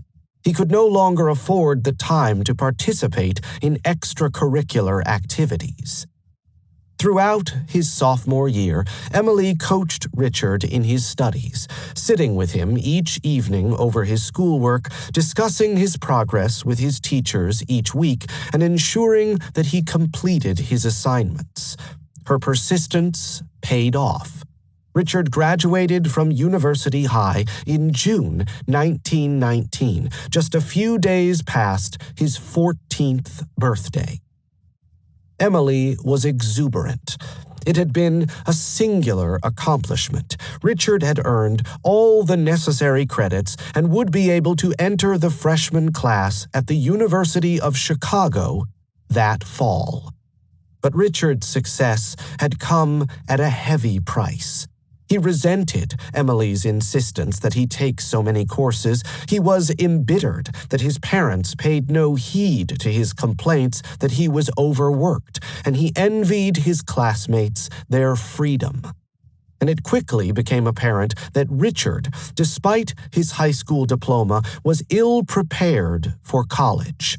He was 14 years old when he first attended classes at the University of Chicago in October 1919. Many of his new classmates were 3, 4, even 5 years older than himself, and Richard struggled to keep pace with the demands of the college curriculum. He worked hard during that first year at Chicago, and Emily continued to supervise his coursework, but Richard was a mediocre student, and his grades were disappointing. Even in history, his favorite subject, Richard performed dismally, earning B- in the winter quarter and B in the spring quarter for courses in European history. Other courses were equally disappointing: C in English literature, C in geography, B- in mathematics, C in French literature, and B in rhetoric and composition. It was an inauspicious start to his college career, and Emily, who had played such an important role in Richard's life from his early childhood to his adolescence, left the Loeb household in summer 1920 after his parents had decided that Richard, now 15, no longer needed a governess. Emily had made some ill-advised decisions. It was her ambition for Richard that had caused him to enroll at the university at 14, but she had been a constant source of emotional support, and without her steadying presence, Richard, by his own admission, went off the rails. When she left, I sort of broke loose. That summer, he had become friends with a student at the Harvard School, an awkward, self-conscious, diffident boy 6 months older than himself. Nathan Leopold would begin at the university that fall. Richard had the advantage over the other boy. He had already spent 1 year at Chicago, and he took the trouble to explain the demands that Nathan would confront at the university. Could there have been a greater contrast among the students at Chicago than that presented by Richard Loeb and Nathan Leopold? Richard was gregarious and sociable, Nathan misanthropic and aloof. Richard impressed everyone with his easy, open charm, his pleasant affability, and his humorous mannerisms.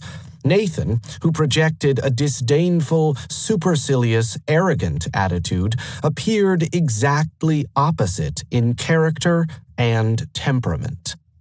They seemed, to all appearances, to have little in common.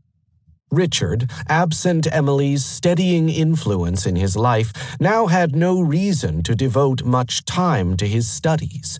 He had hoped to join a fraternity, perhaps Phi Sigma Delta or Kappa Nu, but none of the Jewish fraternities on the campus had taken his pledge, perhaps because he was still so young.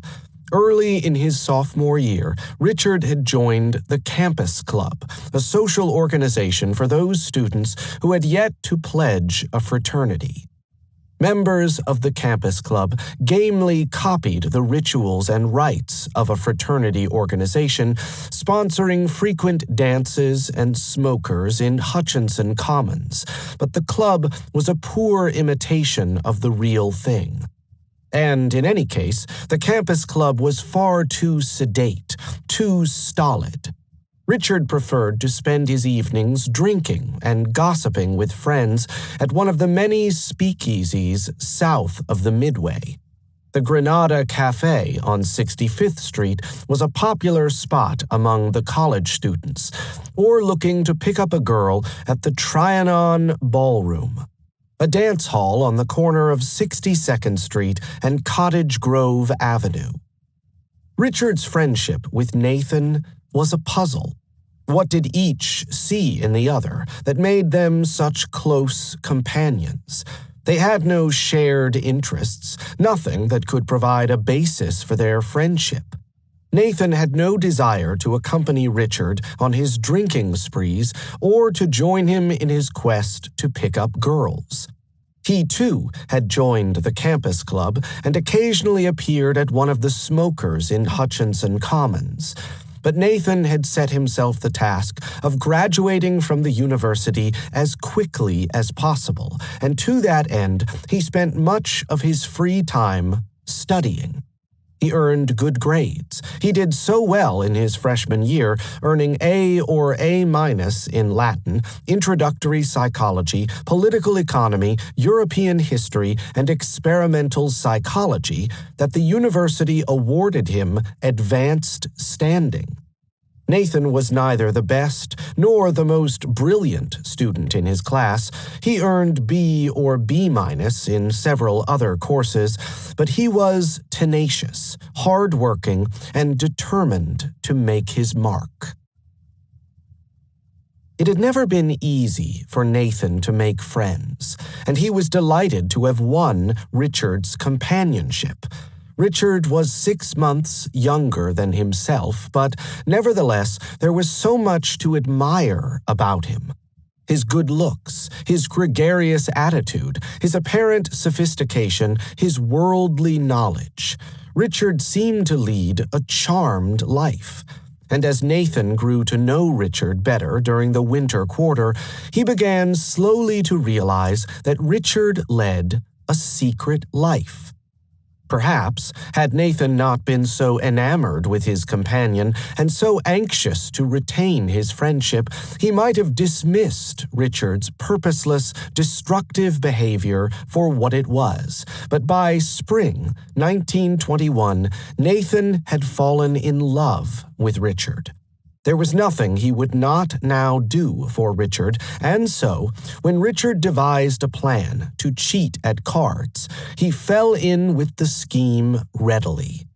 It was not for the sake of the money. The boys received generous allowances from their fathers, but more for the thrill of the experience.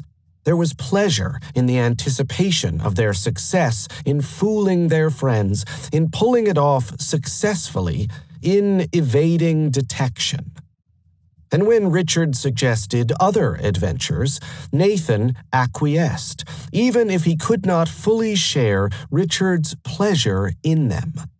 Some evenings, Richard would have had too much to drink, and he would insist that they find some deserted street close to campus, Kimbark, Greenwood, or Dorchester, perhaps. Then, as Nathan waited in the car, the engine running, ready to make good their escape, Richard would smash the windshields of parked cars with a half brick.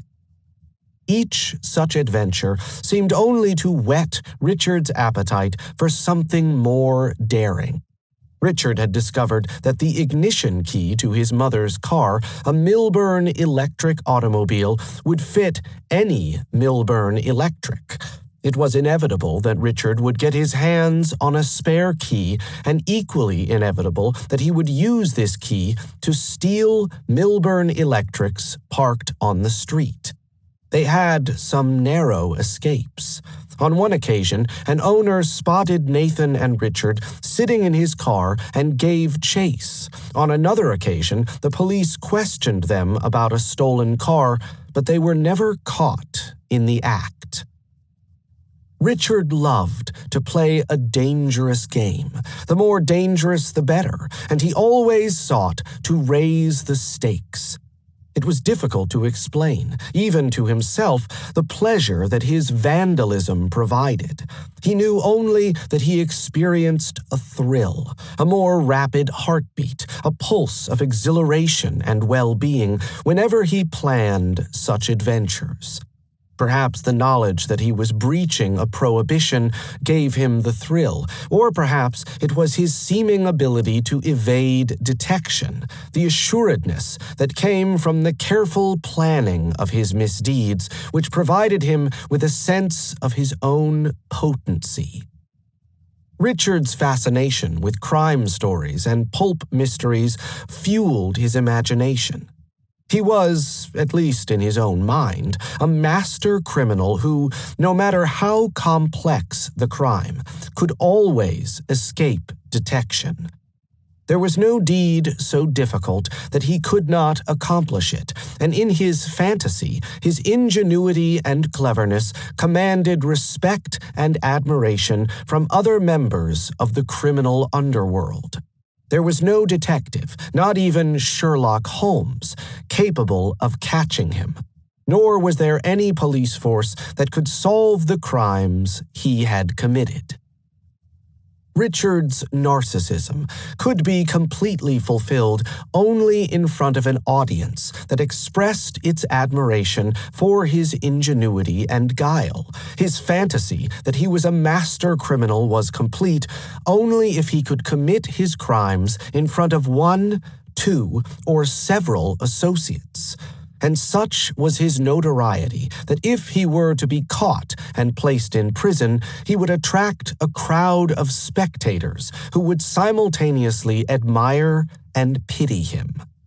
The prison guards had whipped and beaten him, he imagined, and as he stood in his cell, bruised and bloody, dressed in old, ragged clothes, a group of onlookers, mostly young girls, regarded him through the prison bars with a mixture of fascination, awe, pity, and admiration. I was abused, but it was a very pleasant thought, Richard said. The punishment inflicted on me in jail was pleasant. I enjoyed being looked at through the bars because I was a famous criminal. It was a powerful fantasy that provided Richard with endless pleasure. The drama began with a scheme, expertly planned to commit an ingenious crime, carried out to perfection in front of respectful and admiring associates. It was never clear why Richard, if he was a master criminal able to evade capture, should ever end up inside a prison cell. Nevertheless, his imagined imprisonment provided Richard with masochistic and narcissistic sensations that heightened his fantasy. Just as each detail provided Richard with pleasure that, as he experienced it, resembled sexual ecstasy, so in real life the planning of his actual misdeeds thrilled and excited him. In his sophomore year at the University of Chicago, Richard, always accompanied by Nathan, would carefully plan his acts of vandalism in advance. On several occasions, he set fires, none of which, however, resulted in any loss of life. Less seriously, Richard would leave his house in the dead of night to smash storefront windows in Hyde Park and Kenwood. The preparation of such episodes was as pleasurable as their execution. It was almost as though the anticipation of the act, foreshadowing the violation of legal and moral imperatives, stood as the justification for the actual event. Nathan was a willing participant in Richard's adventures. He experienced neither enthusiasm nor regret over their vandalism. In truth, he was largely indifferent to the mayhem they inflicted, but his affection for Richard and his desire to be in Richard's company were now so strong that there was nothing he would not do to hold on to the friendship. It meant everything to him to have Richard as a companion. Richard needed him as an accomplice. If that was the requirement for gaining Richard's friendship, then of course he would willingly agree. Nathan also had a vivid fantasy life. He imagined himself as a slave, handsome, intelligent, and strong, the strongest man in the world, who had earned the gratitude of the king by saving his life. The king had offered Nathan his freedom, but Nathan preferred to remain in servitude, protecting the king and saving him from his enemies. When the king chose a slave to fight on his behalf, Nathan was always his choice, and in his battles, Nathan was the victor, effortlessly vanquishing hundreds of fighters determined to kill him. It was a powerful fantasy. Nathan would be absorbed in his reverie for hours, imagining the admiration bestowed on him by the king, listing the opponents that he had defeated in battle, counting the times he had saved his king's life. This fantasy had first possessed him when he was 8 years old, and it had persisted through puberty and into adolescence. It remained as potent and as pleasurable as ever. The fantasy had an enduring central narrative, a powerful slave serving a grateful king, but varied in its details. In one version, the king had first discovered Nathan as a young boy, beaten and abused by slave drivers. He had rescued the boy from neglect and poverty and had made him a member of the royal household.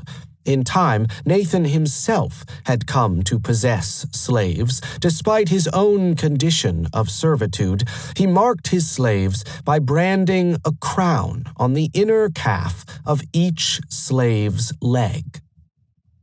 The stronger his feelings for Richard Loeb, the more Richard appropriated the role of the king in Nathan's fantasy. Richard, as the king, might issue any command, for any reason, at any time, and Nathan would have no choice but to obey.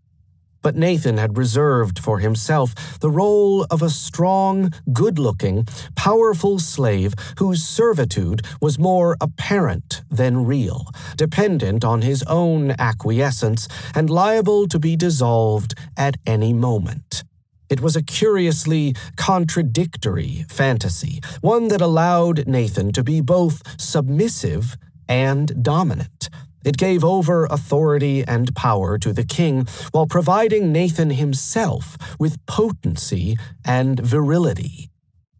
Each imagined life, Richard's ideal of the master criminal and Nathan's self-portrait as the powerful slave, fulfilled the other. Richard, in his imagination, was capable of committing the most intricate and complex crimes, but he needed an audience to applaud his ingenuity. What better, more appreciative onlooker could he choose than his subservient companion, Nathan Leopold? And Nathan secured gratification in imagining himself the slave to an appreciative king. Could anyone other than Richard Loeb fill such a role? But their friendship would not endure. Richard was restless at the University of Chicago. During his freshman and sophomore years, he had continued to live at home while studying at the university. But now that he was about to become a junior, he was anxious to slip off the family bonds. He had friends at the University of Michigan at Ann Arbor, about 300 miles east of Chicago. He had visited the Michigan campus for football games, and by comparison, the University of Chicago seemed too quiet, too sedate. In 1921, he suddenly announced to his parents that he intended to transfer to Michigan to finish his degree. Nathan was devastated. His closest companion, his most intimate friend, was to leave Chicago for Ann Arbor. He would lose Richard, perhaps forever. In his desperation, Nathan announced that he too would transfer to Michigan. And so, in September 1921, both boys prepared for the journey eastward. Nothing went right for Nathan that fall. He contracted scarlet fever shortly before the start of the semester and arrived on campus only after the beginning of classes. In October, his mother, Florence, finally died, succumbing to an illness that had persisted for many years. Nathan had grown close to his mother during his adolescence, and her death was a bitter blow that hardened his cynicism and mistrust. How could there be a God, he reasoned, who would allow the death of such a loving, sweet mother? Nathan remained in Chicago until Yom Kippur so as to attend the memorial service for his mother, and when he returned to the university, he discovered that Richard no longer cared to continue their friendship. On 17 October, Richard had passed for pledgeship at Zeta Beta Tau fraternity. Members of the fraternity had cautioned him, however, that he had been seen too frequently in the company of Nathan Leopold, a suspected homosexual. Such an association would surely torpedo his chances of election. Better, they advised him, that if he hoped to join Zeta Beta Tau, he should entirely cut Leopold. Nothing could have given Nathan more pain than to realize that Richard had abandoned him for new friends at Zeta Beta Tau. Nathan led a solitary existence at Ann Arbor, eating his meals alone or with one or two other Jewish boys who, like himself, had neither enthusiasm nor aptitude for fraternity life. He spent most of his time immersed in his studies. He earned good grades, but there was now little reason for him to remain at the university, and so, in fall 1922, Nathan transferred back to the University of Chicago. It was an auspicious move. Nathan's final year at Chicago was a time of self-realization, when he was able to break free of Richard's influence. He began to seek out friends and to develop extracurricular interests. Il Circolo Italiano, an undergraduate society devoted to the study of Italian culture, had been established on the campus the previous year. Nathan quickly became one of the group's most enthusiastic members, serving on committees, speaking in the discussions, and helping to organize joint meetings with the French and Spanish clubs. The undergraduate Classical Club, another literary society, had been a fixture on the Chicago campus for at least a decade, but by 1922 there were only 25 members, most of them women studying Latin or Classical Greek at the university. Despite its small size, the Classical Club was one of the liveliest literary groups at Chicago, sponsoring talks by faculty members in a room lent by the Classics Department, organizing dinners, and staging a production of Iphigenia in Taurus.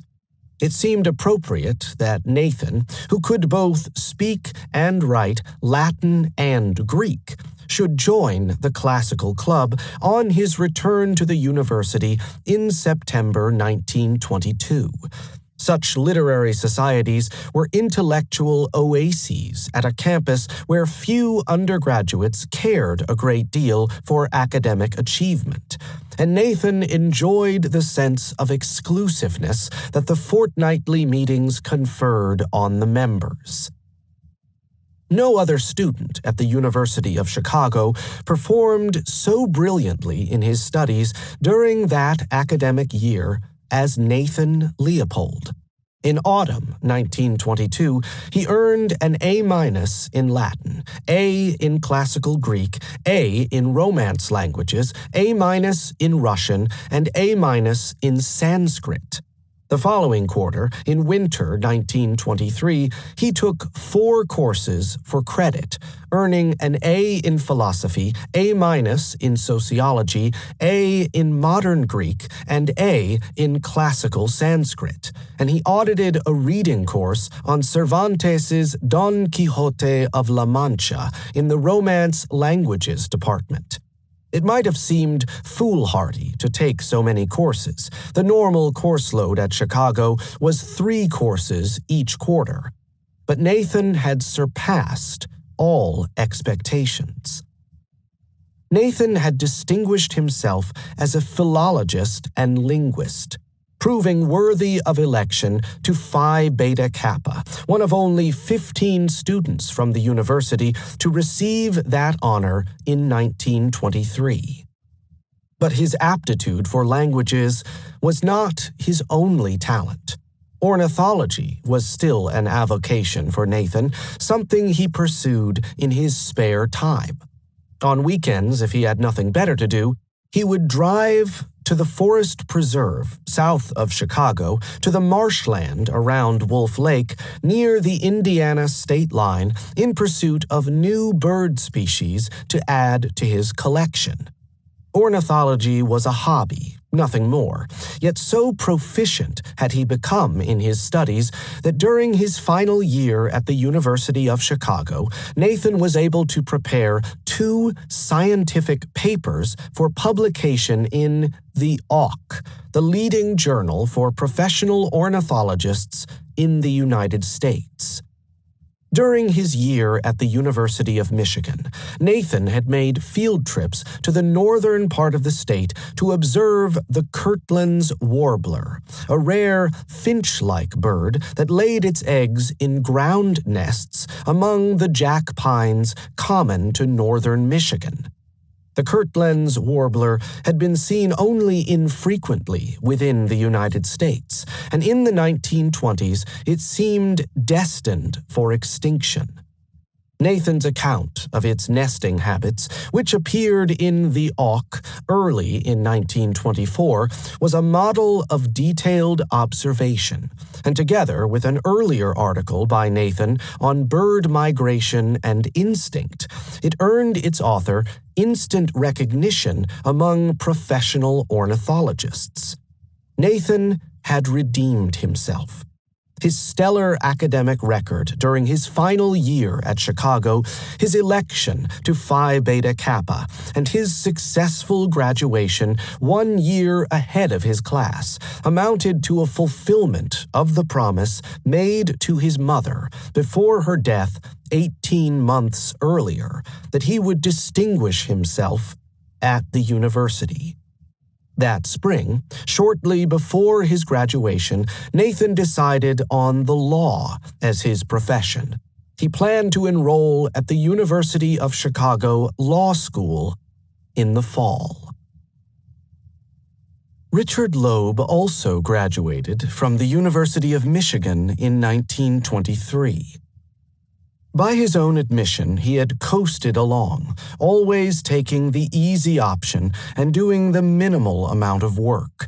Yet he had achieved satisfactory grades in his senior year: A in European history, A in American history, B in political economy, B in philosophy, B in zoology. And when he received his degree, still a few weeks shy of his 18th birthday, he was the youngest graduate in the history of the University of Michigan. It was an accomplishment that spoke more for the ambition of his governess, Emily Struthers, than for Richard's intellectual ability. Richard had never fulfilled the promise with which, 4 years earlier, Emily had endowed him, and his seeming triumph in graduating at such a young age obscured a darker reality. His university career had been lackluster. He had never joined any of the many student societies or participated in any extracurricular activities. Richard had never tried out for any of the sports teams or volunteered his services for a student publication or joined a debating society or discussion club.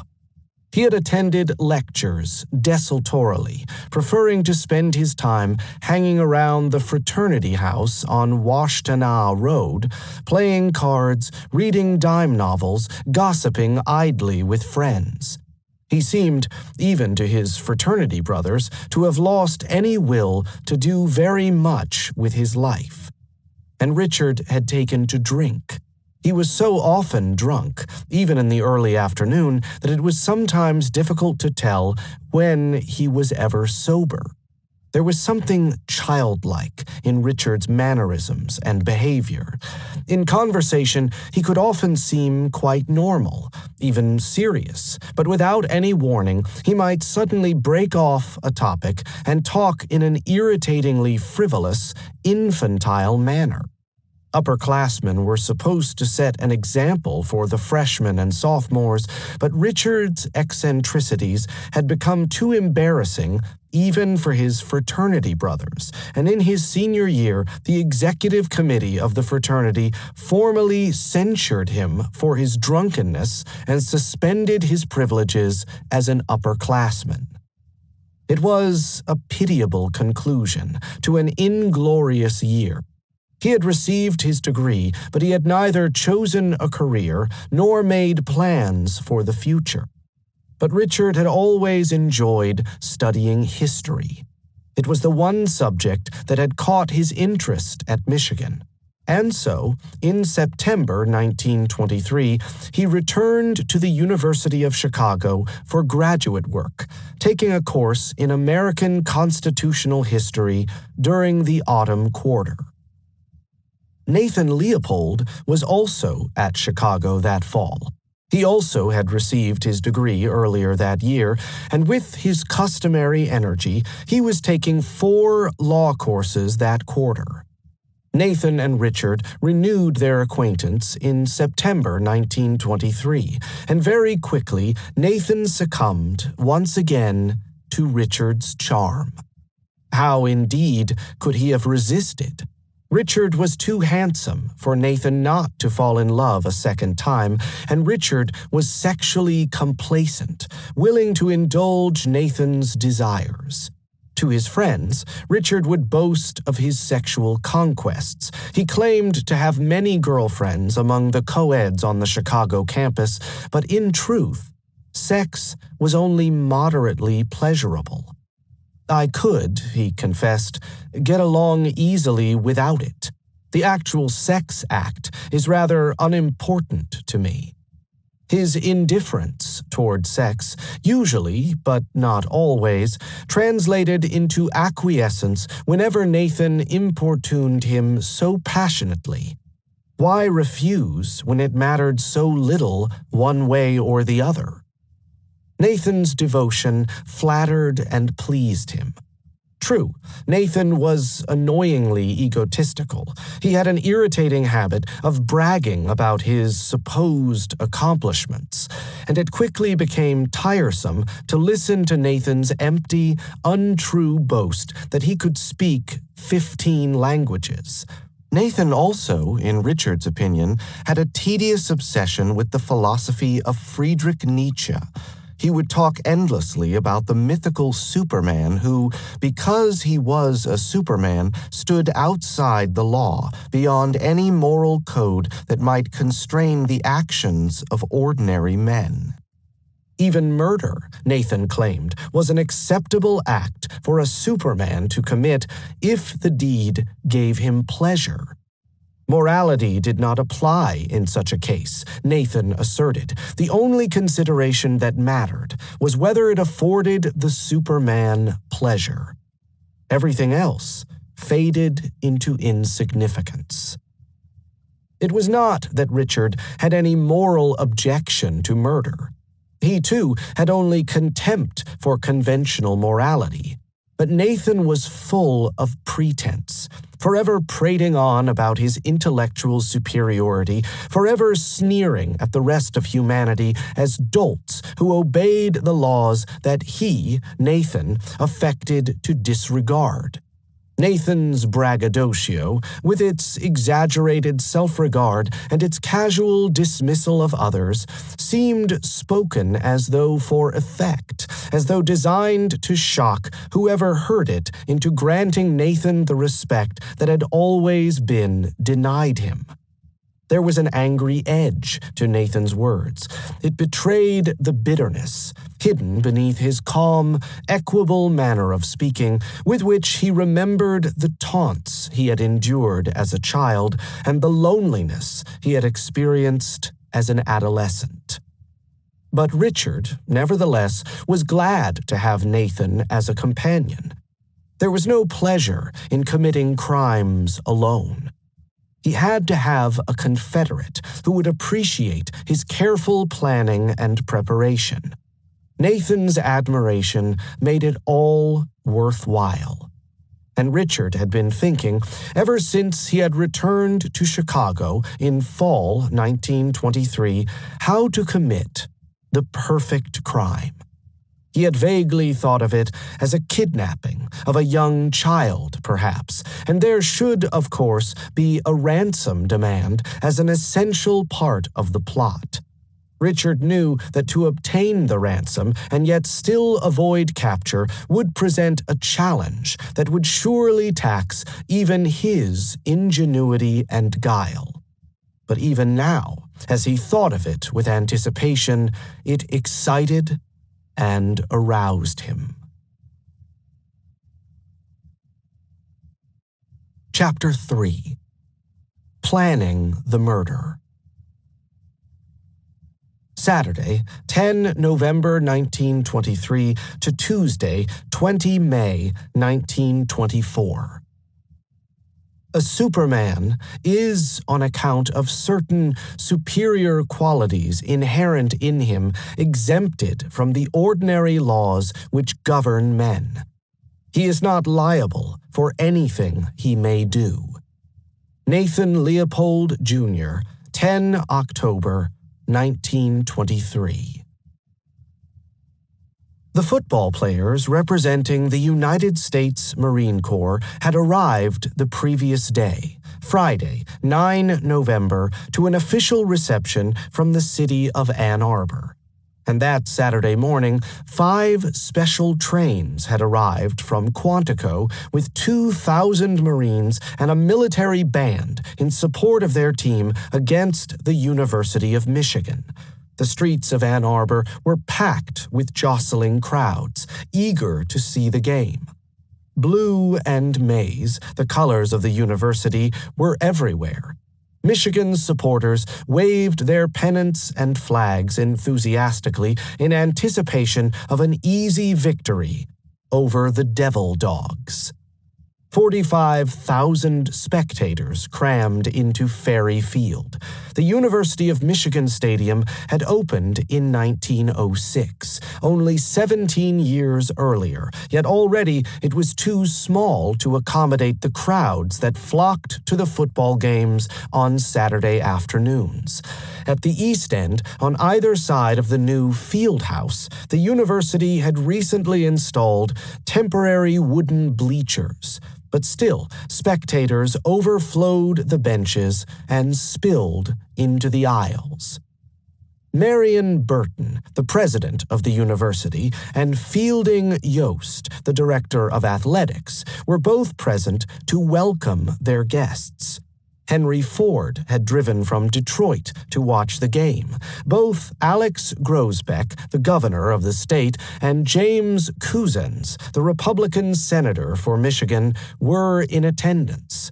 Edwin C. Denby, Secretary of the Navy, and his assistant, Theodore Roosevelt, Jr., sat on the opposite side of the field among the supporters of the Marine Corps. John Archer Lejeune, the Marine Commandant, had made the journey from Quantico to support his troops. It would be a difficult game for the Marine Corps, they realized. Michigan was undefeated, having already that fall vanquished Ohio State, Michigan Agricultural College, Vanderbilt University, the Case School of Applied Science, and the University of Iowa. True, the university would be missing some of its key players. Ed Vandervoort, the right tackle, had been injured in the Iowa game the previous week, and both Stan Muirhead, the left tackle, and Louis Curran, the right end, were unwell. But Michigan was a powerful team, nevertheless, and most experts predicted that the Wolverines would win the Big Ten Conference that year. Against all expectations, the first quarter belonged to the Marines. Their quarterback, Frank Goetke, played brilliantly. The Michigan defense did all it could against the run, but to no avail, allowing the Devil Dogs to march uncontested 75 yards downfield for a touchdown. The crowd was shocked into silence. No one that season, not even Ohio State, had scored against the Wolverines at Ferry Field. Who would have expected the unheralded Marine Corps to have scored a touchdown before Michigan had even put points on the board? But Erwin Uteritz, the Michigan quarterback, soon asserted control over the game, and in the second quarter, the tide began to turn in Michigan's favor. Michigan repeatedly found holes in the Marines' defense. Herb Steger, the Michigan right halfback, had an outstanding game, and on those few occasions when the Wolverines did give up the ball, Harry Kipke's punting pinned the Devil Dogs back to their goal line again and again.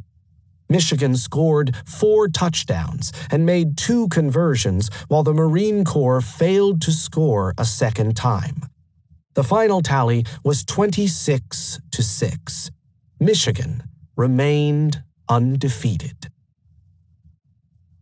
That night, the Michigan students packed the fraternity houses to celebrate their victory.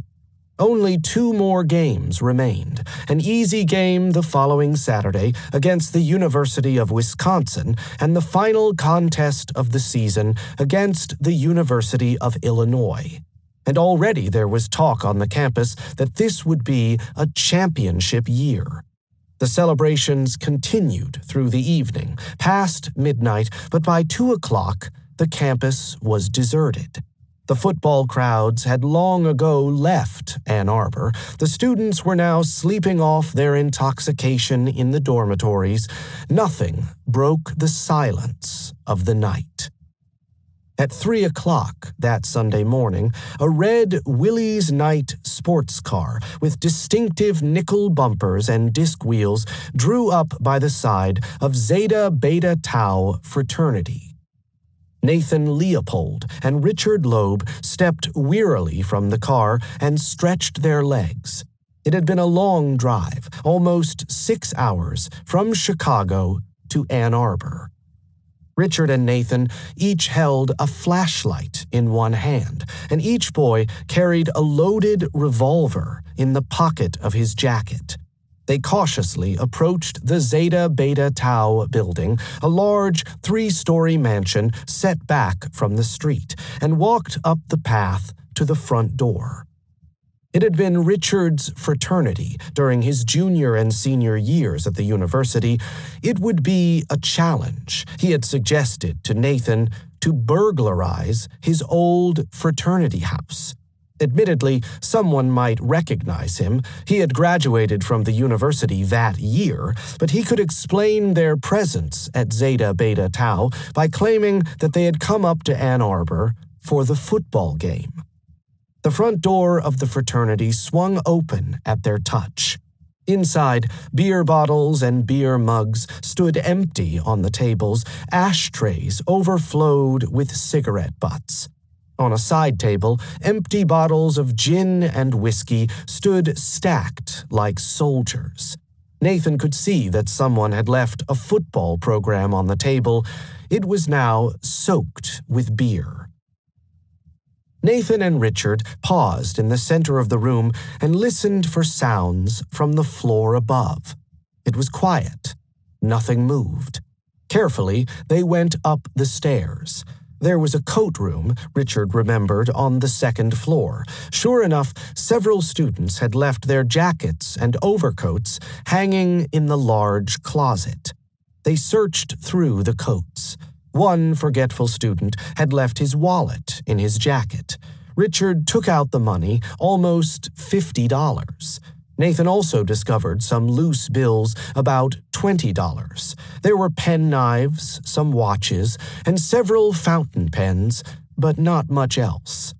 As they made their way downstairs and walked across the living room toward the front door, Nathan noticed a typewriter on a writing desk to one side of the room. It was one of the latest models, a portable Underwood. Nathan picked it up and admired it. He could scarcely believe that a typewriter could be so compact and light. He already possessed a Hammond typewriter at home, but it was heavy and rather awkward. This portable Underwood would be useful for typing up his notes from the law lectures. On the long ride home back to Chicago, both boys began drinking from a half-empty bottle of gin taken from the fraternity house. Richard was exultant. To plan the robbery and to escape detection had been a challenge. To know that they had carried it off successfully was its own reward. The stolen items would certainly be missed in the morning, and news of the robbery would make its way back to his friends in the fraternity's chapter at the University of Chicago. Richard was almost gleeful in anticipating the buzz that the robbery would generate among his friends. It heightened the experience to know that he had inside knowledge of the burglary. But Nathan was tired and irritable, and Richard's excitement soon became wearisome. They had left Ann Arbor at 5 o'clock in the morning. They would probably not reach Chicago until around midday. When Richard had first suggested the robbery, it had seemed appealing, daring, almost courageous. Richard had convinced him that the planning and calculation involved would be a test of their mettle. Now, in the early hours of the morning, their adventure no longer seemed appealing. Instead, it now appeared almost pointless, even futile. What was the purpose, Nathan wondered, of driving 6 hours to Ann Arbor along bumpy country roads to steal a few trinkets? The money taken from the wallets, $74, was inconsequential, and they had no use for the watches and fountain pens. The Underwood typewriter, a recent model, would be useful, but otherwise, Nathan reflected, it had been a great deal of effort for singularly little reward. In Richard's company, Nathan was usually submissive and acquiescent. Now, he was in a querulous, angry, argumentative mood. Their friendship was one-sided, he complained. Whenever Richard proposed some escapade, he always demanded that Nathan tag along. Nathan had willingly complied, but there was too little reward from their friendship. What, he demanded, did he gain from Richard's companionship?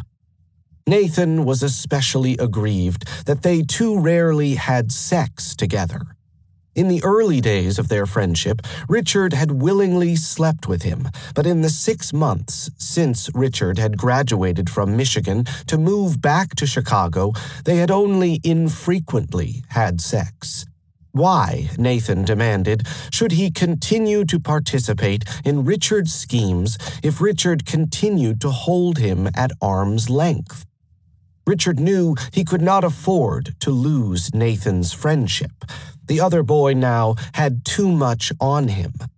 He could never entirely trust Nathan to keep his confidences.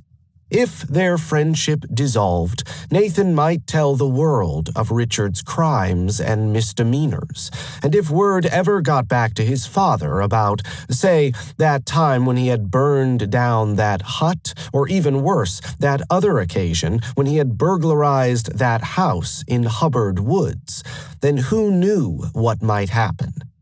Richard was afraid of his father, afraid of the punishment that Albert Loeb would visit on his head if he found out that Richard had been misbehaving. Richard would have liked to divest himself of Nathan's friendship. Nathan's cloying devotion had become irritating and even embarrassing. But who else would willingly participate in his adventures?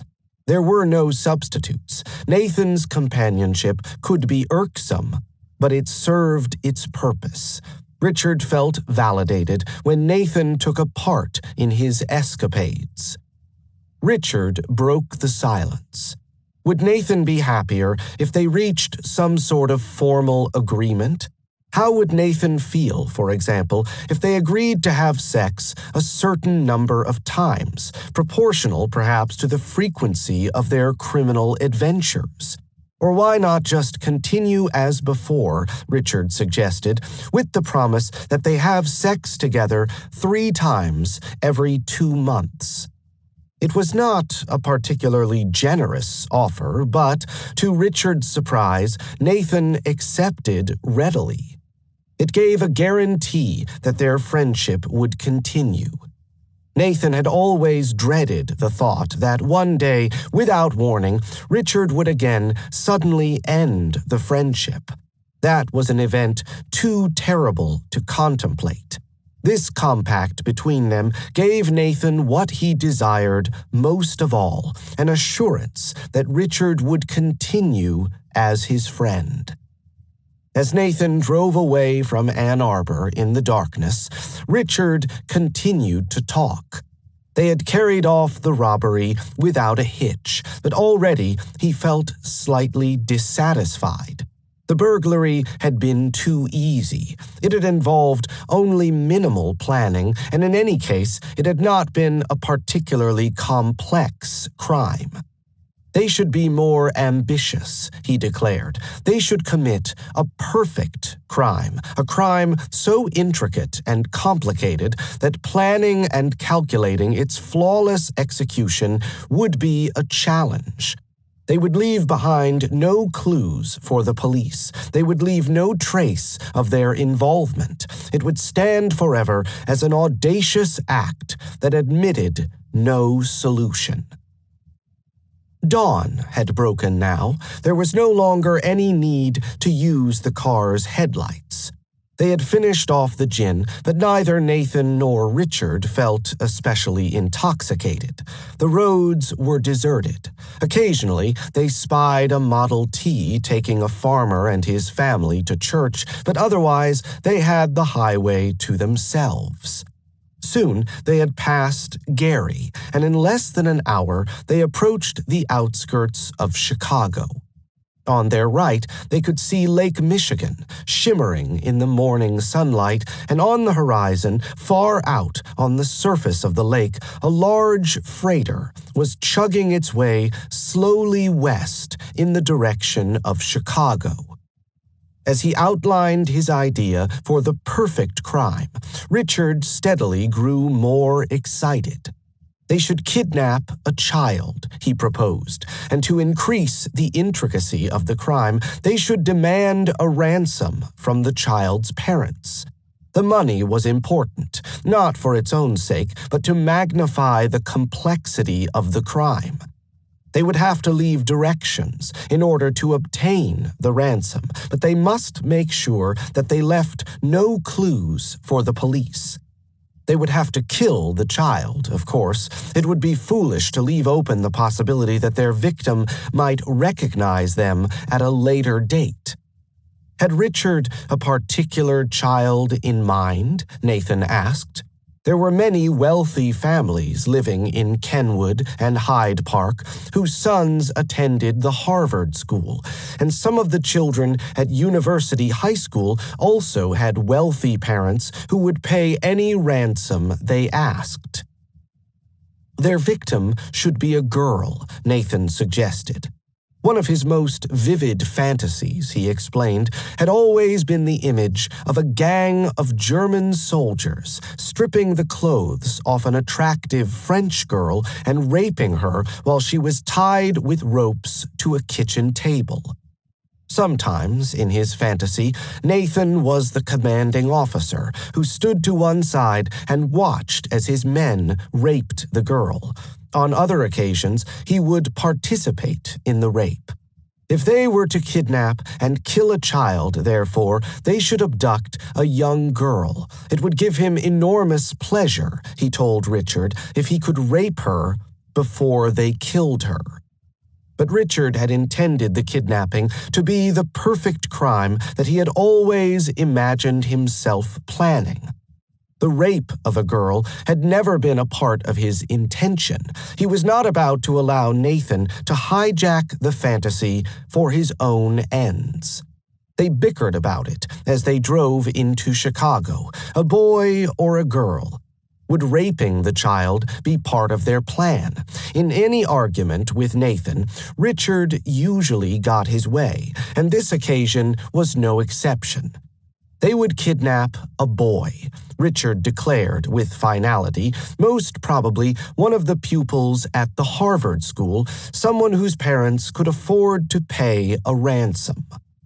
They had now entered the city limits. As Nathan wended his way through the streets of the South Side, Richard continued to talk about the kidnapping scheme. It was to be a brilliant crime, he mused, one that would shock Chicago with its daring. They would obtain the ransom, dispose of the body, and leave no clues behind. The police would never catch them. Already Richard could feel the thrill of anticipation. Already he could sense the enjoyment he would derive from planning the murder.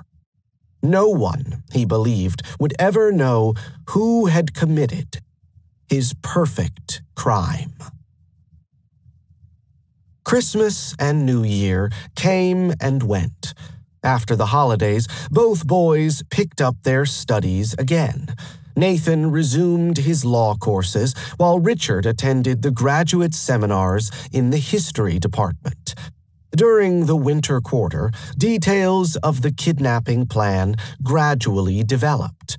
They proposed to lure a boy into their car, somehow render him unconscious, perhaps with chloroform, and drive him to a deserted spot near the Indiana state line southeast of Chicago. There was a drainage culvert, almost 3 feet in diameter, running underneath the Pennsylvania Railroad tracks, close to 118th Street. This, Nathan volunteered, would be the perfect hiding place for the body. He knew the spot well. He had often passed by the culvert while birdwatching near Wolf Lake. They could stuff the corpse inside the pipe. It would accommodate a boy's body. No one would ever find it. Drainage water trickling through the pipe, along with the summer heat, would quickly decompose the body. But how to kill their victim so that they would share equal responsibility for the murder? It would be easy to put a bullet through the boy's head, but in that case, Richard claimed, whoever pulled the trigger would alone be guilty of murder. Richard was adamant on this point. They must both participate in the killing. If both were directly guilty of murder, both would be liable for the death penalty, and neither would have any advantage in confessing to the police. They should, Richard suggested, strangle their victim. If each pulled on one end of a rope around the boy's neck, they would then be jointly culpable. By the end of March, snow and ice no longer blanketed the campus. Winter had turned to spring, and leaves had appeared on the elms in the main quadrangle. It remained bitterly cold. Harsh winds still swept in from Lake Michigan, but the sun shone more bravely on the students crisscrossing the campus, making their way to class. The kidnapping plan slowly matured. The details became clearer. There was, Nathan and Richard realized, one formidable difficulty that, no matter how they approached it, seemed insuperable. how were they to obtain the ransom money while avoiding capture? They had decided to demand $10,000 from the boy's parents for his release, but to obtain the money at no risk to themselves seemed impossible. They talked it up and down, picking holes in each other's ideas, rejecting any suggestion that would not guarantee their safety. Their discussions eventually bore fruit. At last, it seemed they had a foolproof method of securing the money. The Michigan Central train from Chicago to Boston departed from Central Station at 12th Street and Michigan Avenue and made its way south, parallel to the shoreline of Lake Michigan, stopping at branch stations on the south side. Each day, the train left Central Station at 3 o'clock Standard Time. 18 minutes later, it stopped at the 63rd Street station before heading east to Michigan City and on across Indiana and Ohio. They would telephone the victim's father and instruct him to go to a drugstore on 63rd Street and Blackstone Avenue, adjacent to the local train station, to wait for a second phone call. This subsequent phone call would arrive shortly before the train reached 63rd Street. He was to board the train, walk to the rear carriage, and look in the telegraph box for a letter that would instruct him to throw the ransom, securely wrapped in a cigar box, from the train 5 seconds after he passed the distinctive red brick water tower of the Champion Manufacturing Company. They calculated that the package would fall close to 74th Street. Nathan and Richard would be waiting at that spot, ready to grab the money and make a quick getaway. Would this plan work? There was only one way to find out, and so, on Wednesday, 24 April, Richard Loeb boarded the 3 o'clock train to Boston. It left Central Station punctually and made its way south. Richard, standing at the rear of the train, could see Lake Michigan on his left, and to his right the close-packed, narrow houses of the stockyard workers. The train reached the 63rd Street station on time, exactly 18 minutes after leaving Central Station. It paused to take on passengers. The conductor shouted his customary warning, and gradually the carriages moved forward as the engine picked up speed. Richard looked to his left, out across a jumble of ugly factory buildings packed closely together. The water tower, with its distinctive white lettering spelling out Champion Manufacturing Company, suddenly came into view. Richard paused for a count of 5 and threw a package from his right hand as far as possible. The rehearsal worked perfectly. Nathan, waiting in his car at 74th Street, watched the train travel above him on the elevated tracks. The package landed as they had expected. It was a moment's work for Nathan to retrieve it and drive away. Nathan and Richard congratulated themselves on devising such an elaborately clever plan. It could not go wrong.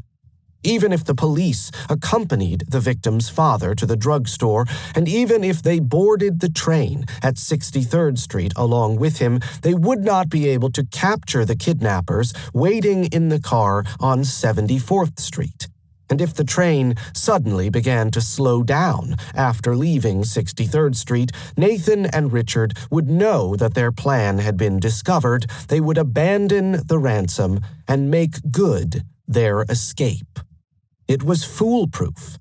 What could possibly go wrong? But there was another difficulty, a second obstacle. Nathan's red sports car, a Willis Knight, with its nickel bumpers and disc wheels, was too distinctive to use in the kidnapping. Nathan drove to the university every day and usually parked in a prominent place, close to the center of campus on 57th Street. Any witness to the kidnapping would certainly remember a red Willis Knight sports model, and the police would have little difficulty in linking Nathan with the abduction. So it was necessary to use a rental car for the kidnapping. However, to hire a rental car, it was necessary to assume false identities. If even one witness connected the kidnapping with the rental car, perhaps while the car was parked near the Harvard School on the day of the kidnapping, the police would track their way to the kidnappers through the rental agency. On Wednesday, 7 May, Nathan walked into the Hyde Park State Bank. The bank was almost empty. It had been a slow afternoon, and Charles Ward, the cashier, was looking forward to closing up for the day. Ward noticed the young man even before he approached the desk, well-dressed, with thick black hair and gray eyes, about 5 feet 6 inches tall, but with a noticeable slouch. The customer walked up and began talking about opening a checking account. Ward considered the applicant standing before him. Did he live locally? Could he provide a reference from someone in the neighborhood? Do you know anybody in Hyde Park? No, I don't know anybody in Hyde Park. The cashier reached down into his desk and pulled out a card. He handed it to the young man to write down his details. Well, have you any other address? Yes, Peoria, Illinois. As the customer began writing on the card, Ward leaned over the desk to read the details. He found the application unusual. Why would a traveling salesman from Peoria want to open a checking account in Hyde Park if he knew no one in the area? Surely he would do better to open an account in one of the larger banks downtown, in the Loop. But, the cashier reflected, this was none of his business. Who was he to quarrel with a new customer? The customer, who had signed himself Morton D. Ballard, held out $100 as a deposit. Ward took the money and again reached down into his desk drawer, first for a checkbook and then for a passbook showing the $100 deposit. That was sufficient. Nathan now had a new identity as Morton Ballard. The same day, Richard Loeb walked into the lobby of the Morrison Hotel at Clark and Madison Streets. He carried a rattan suitcase in his right hand, but it contained only books. 4 books that Loeb had previously borrowed from the university library. Loeb also claimed to be a traveling salesman. He, too, had come from Peoria, and he also had assumed the pseudonym Morton D. Ballard. J.B. Cravens, the clerk on duty that afternoon at the reception desk, gave the guest a key to room 1031 and waved an arrival slip at the bellboy waiting on the hop bench. The transaction took only a few minutes. The bellboy, distinctive in his cherry-red uniform with green piping, jumped up from his place on the bench to show the salesman to his room before returning to the lobby. 1 hour later, Morton Ballard came down from his room to the reception desk. He was staying in Chicago only 1 night, he explained to Cravens, but he expected to be back in the city in a few weeks. There might be mail addressed to him at the hotel. Would Cravens keep it for him for his return? Cravens nodded his assent. The guest seemed rather young to be in business. Cravens guessed that he was not much older than 17 or 18, but he had an open, honest face, and he seemed a trustworthy sort. 2 days later, on Friday, 9 May, at 11 o'clock in the morning, Nathan Leopold walked into the offices of the Rent-A-Car Company at 1426 Michigan Avenue. Nathan had $400 in cash in the left pocket of his jacket, and in the right pocket he carried the passbook from the Hyde Park State Bank made out in the name of Morton Ballard. William Herndon, assistant manager of the Rent-A-Car Company, rose to his feet to shake hands with the young man, who introduced himself as Morton Ballard, a salesman from Peoria. Ballard explained that he was in Chicago on business and needed a car to visit some clients that afternoon. He was new to the area. It was the first time he had covered the Chicago district for his company. As Ballard spoke, he produced the passbook from the Hyde Park State Bank and reached into his pocket for his wallet. Since he was a new customer, he told Herndon he would be willing to put down a deposit of $400 for a rental car. And if there was any question about his honesty, he continued, he could provide references. He had the telephone number of an acquaintance, Lewis Mason, who could vouch for him. 2 blocks away, Richard Loeb entered a lunchroom at 1352 Wabash Avenue. He bought a telephone slug from the counter clerk, David Barish. Richard was hungry. He paid for a box of raisins, and as he slid his finger across the top of the box to open it, he asked Barish for the nearest phone.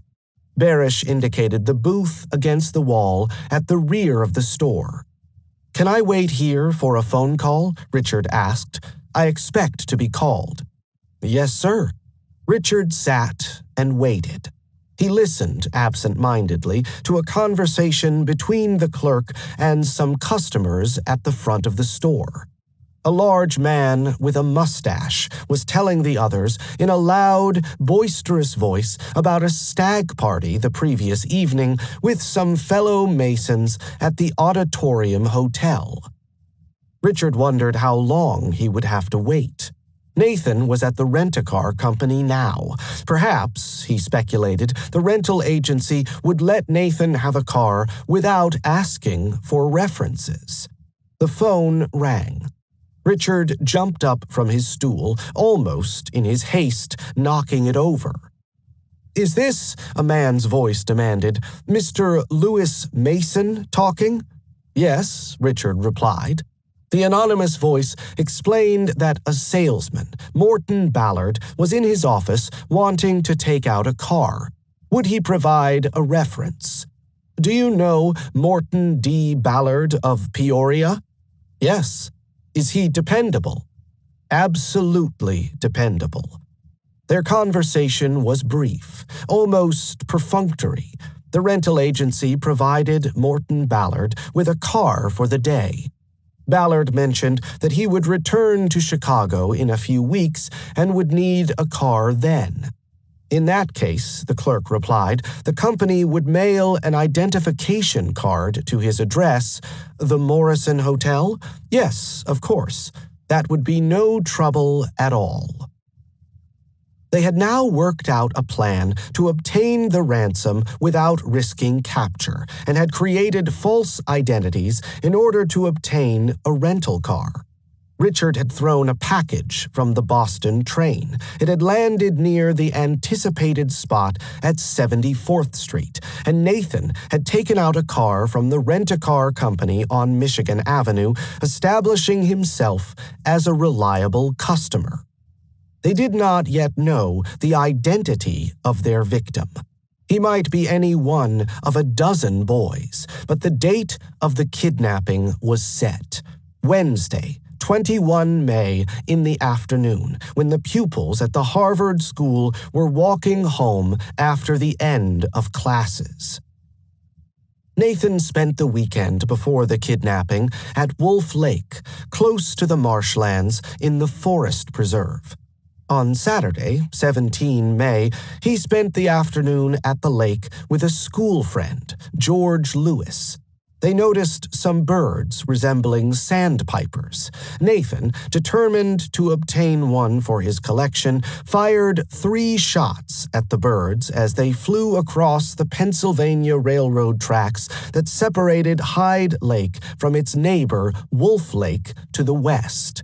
He missed and ran across the tracks in pursuit, stumbling in rubber boots that were slightly too large. The birds had disappeared in the reeds lining the edges of Hyde Lake. The 2 boys searched for them along the shoreline, spotted them a second time, and fired at them, but missed.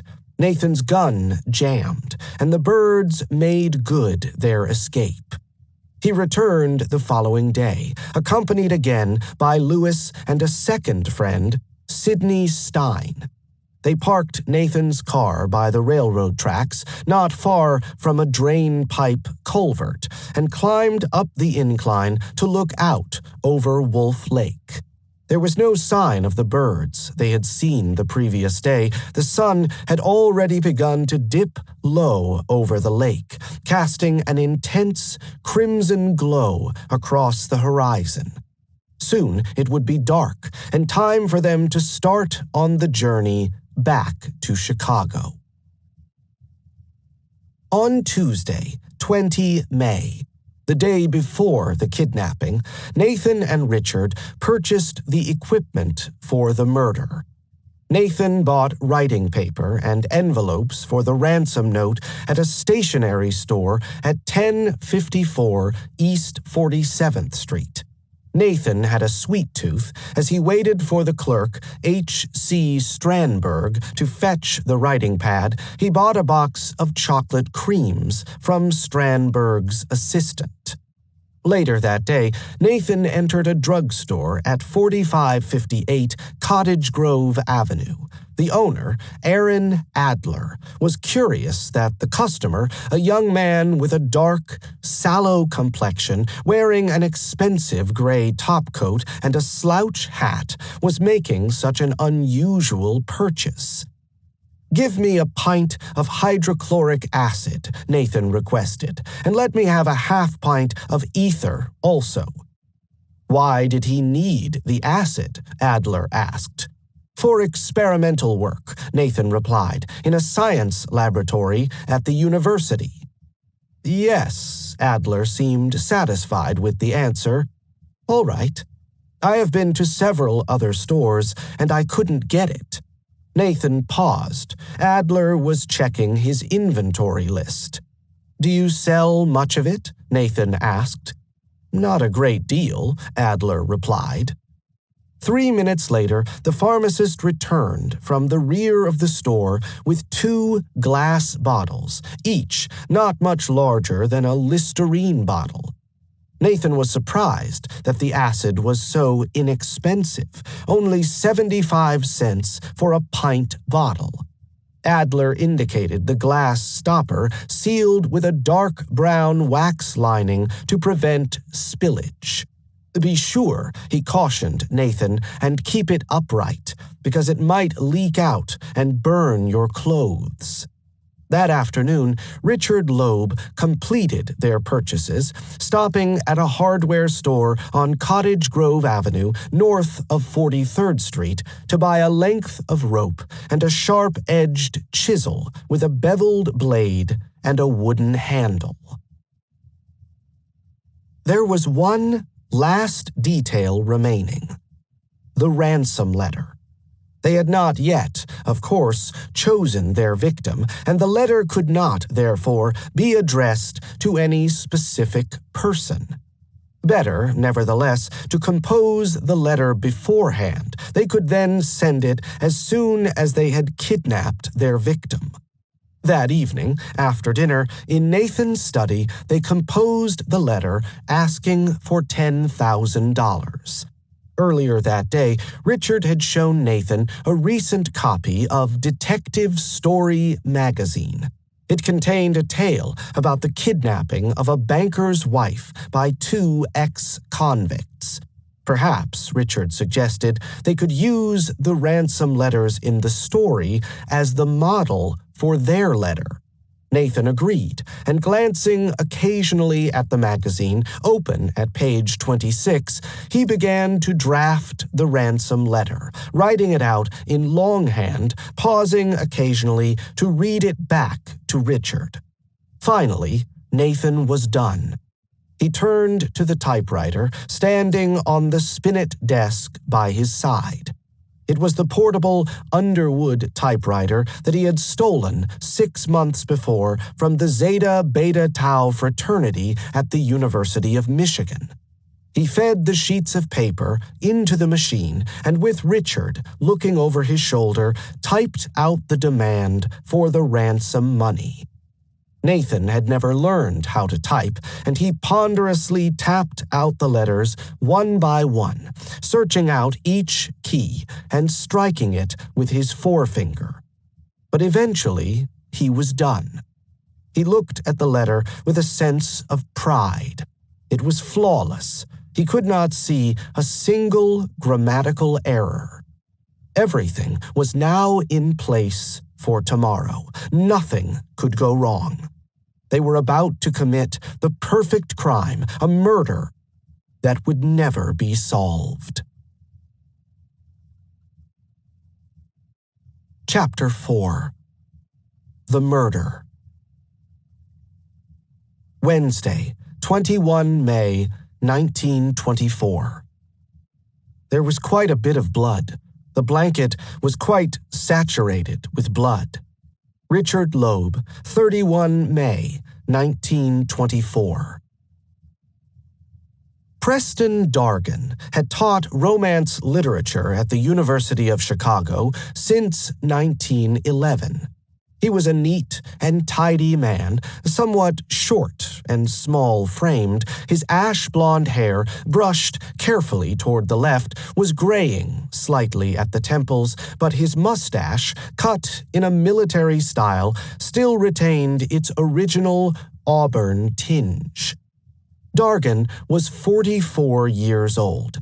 He had found a comfortable niche at the university. His teaching duties were not unduly onerous, and he had ample time for research. He had written his first book, A Study of Montesquieu, as a graduate student at Johns Hopkins University, and after receiving his doctorate in 1907, Dargan had taught successively at the University of Virginia and the University of California before landing at Chicago. He had established himself as a productive scholar, publishing a series of reviews and articles on 19th-century French writers. And in 1922, Dargan had been the co-author of a magisterial survey of French literature, a history of French literature from the earliest times to the Great War, with the chair of the department, William Nitz. Dargan was looking forward to the end of the school year. His course that quarter on 19th-century French literature had been successful. He was a popular lecturer, but teaching always consumed too much of his time, and he was keen to get back to his research. Dargan had already published several works on Honoré de Balzac, and he was planning a series of monographs to be co-written with his graduate students on the novelist. On Wednesday, 21 May, Dargan's morning lecture was on the Parnassians, that group of late 19th century French poets that included René Sully-Prudhomme and Paul Verlaine. It was a literary movement, Dargan explained to the students sitting before him, that shared many characteristics with contemporary French culture and society. It had arisen in reaction to Romanticism and emphasized exactitude, precision, and emotional detachment. The Parnassians had, the professor continued, initially grouped themselves around their journal, Parnasse Contemporain, a literary magazine published in Paris from 1866 to 1876. José María de Heredia, whose reputation rested on his poem of 1893, Les Trophies, exemplified those qualities that distinguished the Parnassians. Les Trophies had attempted to reproduce the sensory effects of painting, music, and sculpture in poetic terms. The students seemed absorbed in his talk. Most were taking notes on the lecture. Perhaps, Dargan reflected, it was the thought of the final exams that had concentrated their minds. But one student, seated to his left, toward the corner of the lecture theater, on a bench several rows above him, seemed to pay no attention to his words. Dargan recognized Nathan Leopold, a sallow, dark-haired boy with a pale, unhealthy complexion. Leopold had taken a course with him the previous year. Dargan remembered him as an exceptional student, diligent and hard-working, one of the best students he had taught in his 13 years at the university. But Leopold now seemed distracted. Dargan noticed the boy fidgeting absent-mindedly with his pencil, doodling on a notebook in front of him. From time to time, Nathan would look around the room, glancing, somewhat furtively, Dargan thought, at the other students. At other times, Nathan would stare directly ahead for several minutes with an intense, fixed look, utterly absorbed in his own thoughts.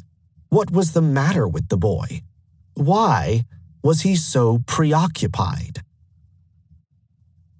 The professor's words drifted in and out of Nathan's mind. He caught occasional phrases, but he had difficulty concentrating. He looked around the room. He could see Helen Robbins and Adelia Alschuler sitting 2 rows directly in front of him, and over on the other side of the room, Susan Lurie was scribbling Dargan's words into a sketchbook. Nathan had attended Dargan's class on an impulse. Ernst Puckkammer had lectured on commercial law at 8 o'clock, finishing at 5 minutes to 9. Nathan had had an hour to kill before the 10 o'clock lecture on agency and torts, and instead of stepping outside for a cigarette, he had attended Dargan's lecture on the Parnassians. But Nathan found it impossible to concentrate. He thought again of Richard Loeb. He turned their scheme over in his mind, asking himself if they had missed anything. They had arranged the murder for that afternoon. Could anything go wrong? He knew the plan. They had rehearsed it together many times. They were to pick up the car from the rental agency on Michigan Avenue, return Nathan's automobile to his house, drive to Kramer's restaurant in the rental car for lunch, and then continue on to Jackson Park. At 2:30 that afternoon, the pupils would begin leaving the Harvard school. Any one of the children walking by himself would be a suitable target. Any boy would do, so long as his parents were able to pay the ransom. Nathan and Richard had planned to kill their victim jointly. Each would pull on one end of a rope around the boy's neck. Nathan flinched involuntarily as he pictured himself pulling on the rope. It was an unpleasant image, but Richard had insisted that they both assume responsibility for the murder. The clanging of the bell broke Nathan's reverie. It was 10 o'clock, the end of class already. The other students were picking up their books and papers. Nathan had one more lecture to attend that morning, but first he would remind Susan Lurie about their date that weekend. She was going to a dance with him. Richard Loeb stood in the sunlight at the entrance to the law school. He watched absent-mindedly a small group of students on the other side of Harper Court, directly opposite, talking animatedly among themselves outside the entrance to Haskell Hall. Richard looked at his watch. 10 minutes before 11. He had arranged to meet Nathan here at 11 o'clock at the conclusion of the law lecture. Richard lit another cigarette and stepped forward a few paces to look up at the law school. It was an impressive building in the Gothic style with large bay windows on the third floor indicating the law library. The heavy buttresses on the exterior gave the building a solemn grandeur and dignity. Richard noticed the 4 gargoyles above the entrance, a whimsical touch by the architect. There were 2 kings in the center, flanked on either side by a medieval scribe clutching a book. At 11 o'clock, Nathan appeared. As they walked together across the campus, through the main quadrangle, Richard reminded his companion that they must first drive to Nathan's home to pick up everything they needed: the chisel, adhesive tape, the bottle of ether, some pieces of cloth to gag the victim, a searchlight, the bottle of hydrochloric acid, hip boots, a length of rope, and the automobile blanket. They passed the botany pond on their right. Richard could see Nathan's car ahead of them, the red 4-cylinder Willis Knight sports model parked on 57th Street, directly across from the football stadium. It was a beautiful car, resplendent in the sunlight, its nickel bumpers catching the light, but Richard thought again, far too distinctive for their purpose. To kidnap a child using Nathan's car would surely invite detection and capture. They arrived at the Leopold house at 11:30. Nathan had prepared the equipment earlier that morning before leaving for the university. It was the work of a moment to load everything, wrapped securely in the automobile blanket, onto the back seat of Nathan's car. And if anyone interfered with the kidnapping, they would be prepared. Each boy carried a loaded revolver. 30 minutes later, at the rent-a-car agency on Michigan Avenue, Nathan presented his identification as Morton Ballard. The clerk gave it a cursory glance. Would Mr. Ballard like to take out a Ford or a Willis Knight? There was, he said, a green Willis Knight, a 5-passenger touring car in the garage. It was, the clerk continued, a very solid, reliable car, easy to drive, and furnished with the standard accoutrement. The Willis Knight was slightly more expensive than a Ford, but well worth the extra cost. Sven Englund, the Leopold family chauffeur, had spent most of that morning in the garage working on the engine of the Packard Twin 6. It was a luxury automobile, one of the most sophisticated on the market. Englund wanted to get the work finished as soon as possible. His employer, Nathan Leopold Sr., had asked him to get the car ready by the weekend, but Englund was finding the task more difficult than he had imagined. He looked up to see the youngest Leopold boy coming up the driveway in his red Willis Knight. Directly behind, there was a second boy driving a dark green touring car.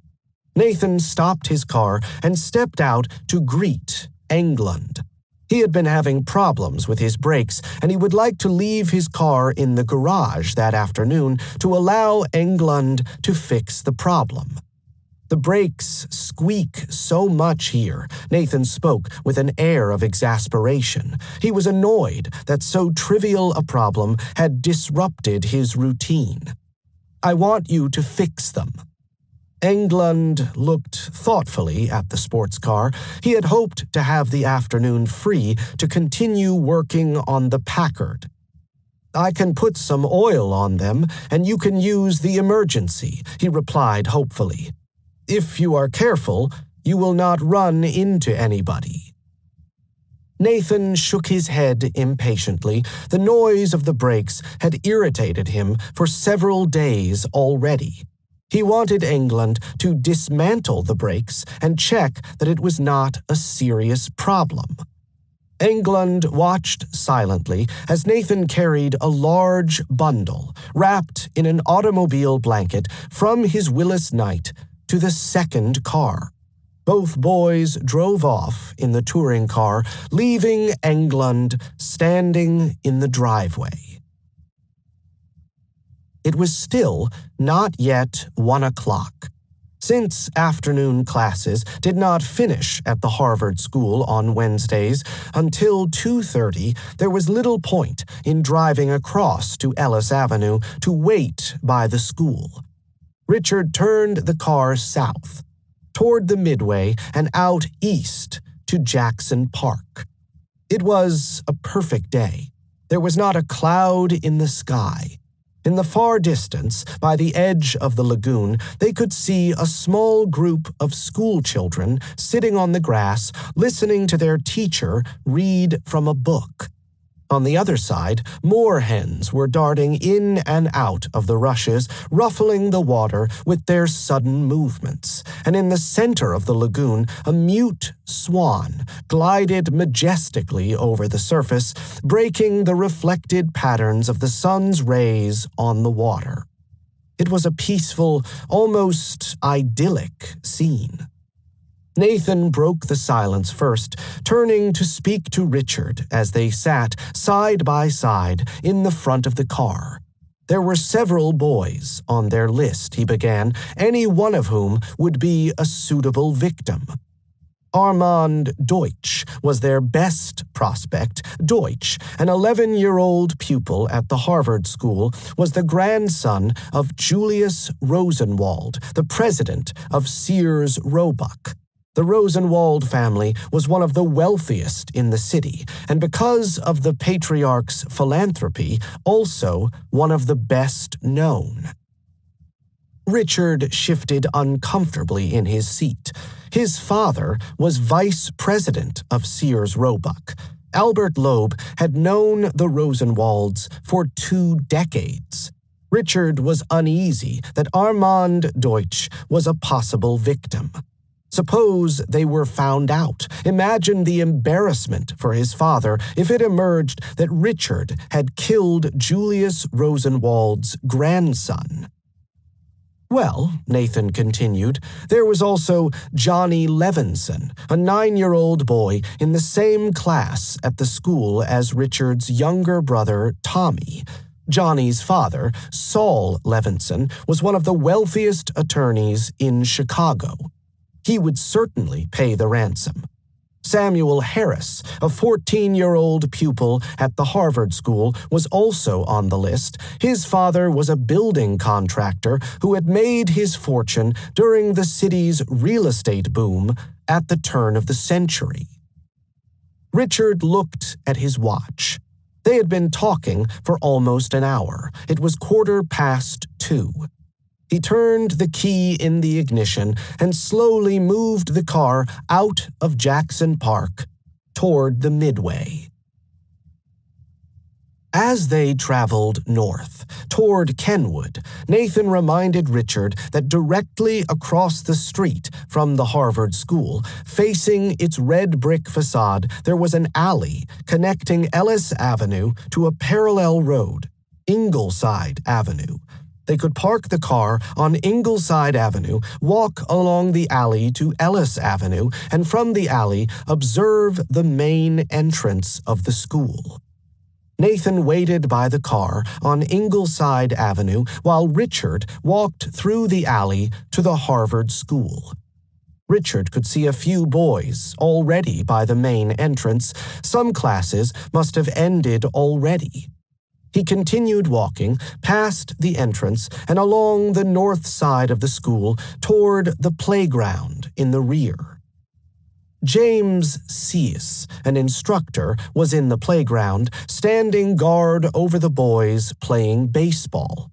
Richard recognized Seiss as a senior at the university, a member of Delta Chi. He guessed that Seiss was teaching at the Harvard School part-time to pay his way through college. Suddenly, Richard noticed one of the boys on their list, Johnny Levinson, a thin wire of a boy with straight brown hair falling over his forehead, was scarcely 10 feet from where Richard stood. Could Richard lure Johnny away from his friends? What would persuade Johnny to leave the playground and walk with Richard to the car? Richard found an excuse to talk to the boy. Johnny had a baseball in his hand. He was waiting for some friends, he explained to Richard, so that they could walk across to the lot at 49th Street and Drexel Boulevard for a pickup baseball game. Richard left the playground and made his way to the main entrance. His 10-year-old brother Tommy had finished his classes and was standing by the door talking to another boy. At that moment, Nathan appeared on the other side of Ellis Avenue, directly opposite the school entrance. He whistled for Richard. He waved urgently, signaling to Richard to join him. There were some children playing on Ingleside Avenue, he announced. Why not capture one of them? The street was otherwise deserted. There were no adults in sight. No, Richard replied. He had a better plan. Johnny Levinson was going to 49th Street to play baseball. They should watch the game, and then, when Johnny left to go home, they could grab the boy and kill him. But it was difficult to watch the game without being observed. They had to be careful. Someone might see them watching the boys playing baseball, and if Johnny Levinson vanished, they would surely be linked to his disappearance. While Nathan went back to his house on Greenwood Avenue to pick up his field glasses, Richard stopped at the drugstore on 47th Street and Ellis Avenue. He would find the Levinsons' address in the telephone book. Once they knew the street where Johnny lived, they could tell the direction he would take to go home. But by the time they arrived at 49th Street, Johnny Levinson had left the game. Perhaps he would return. They watched and waited for Johnny to appear, but there was no sign of the boy. He must have gone home. Throughout the afternoon, they continued to drive around Kenwood looking for a victim.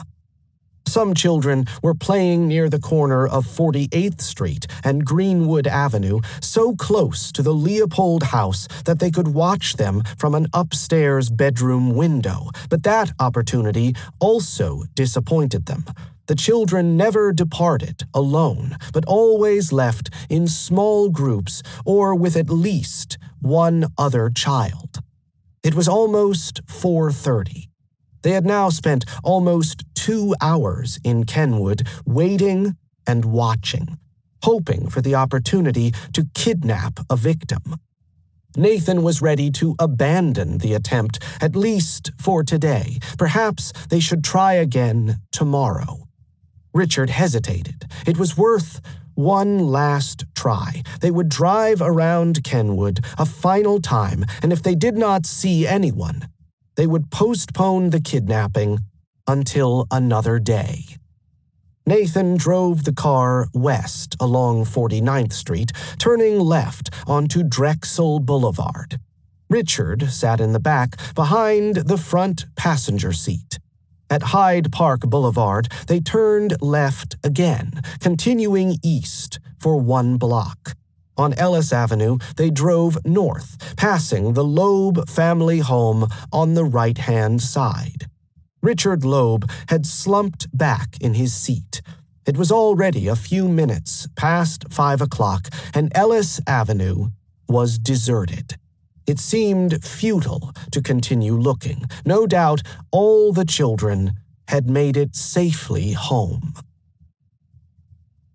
Richard saw him first. There, on the other side of the street, was a young boy about 14 years old with chestnut brown hair walking south alone on Ellis Avenue. He was wearing a tan jacket with matching knee trousers, a colored shirt, and a necktie.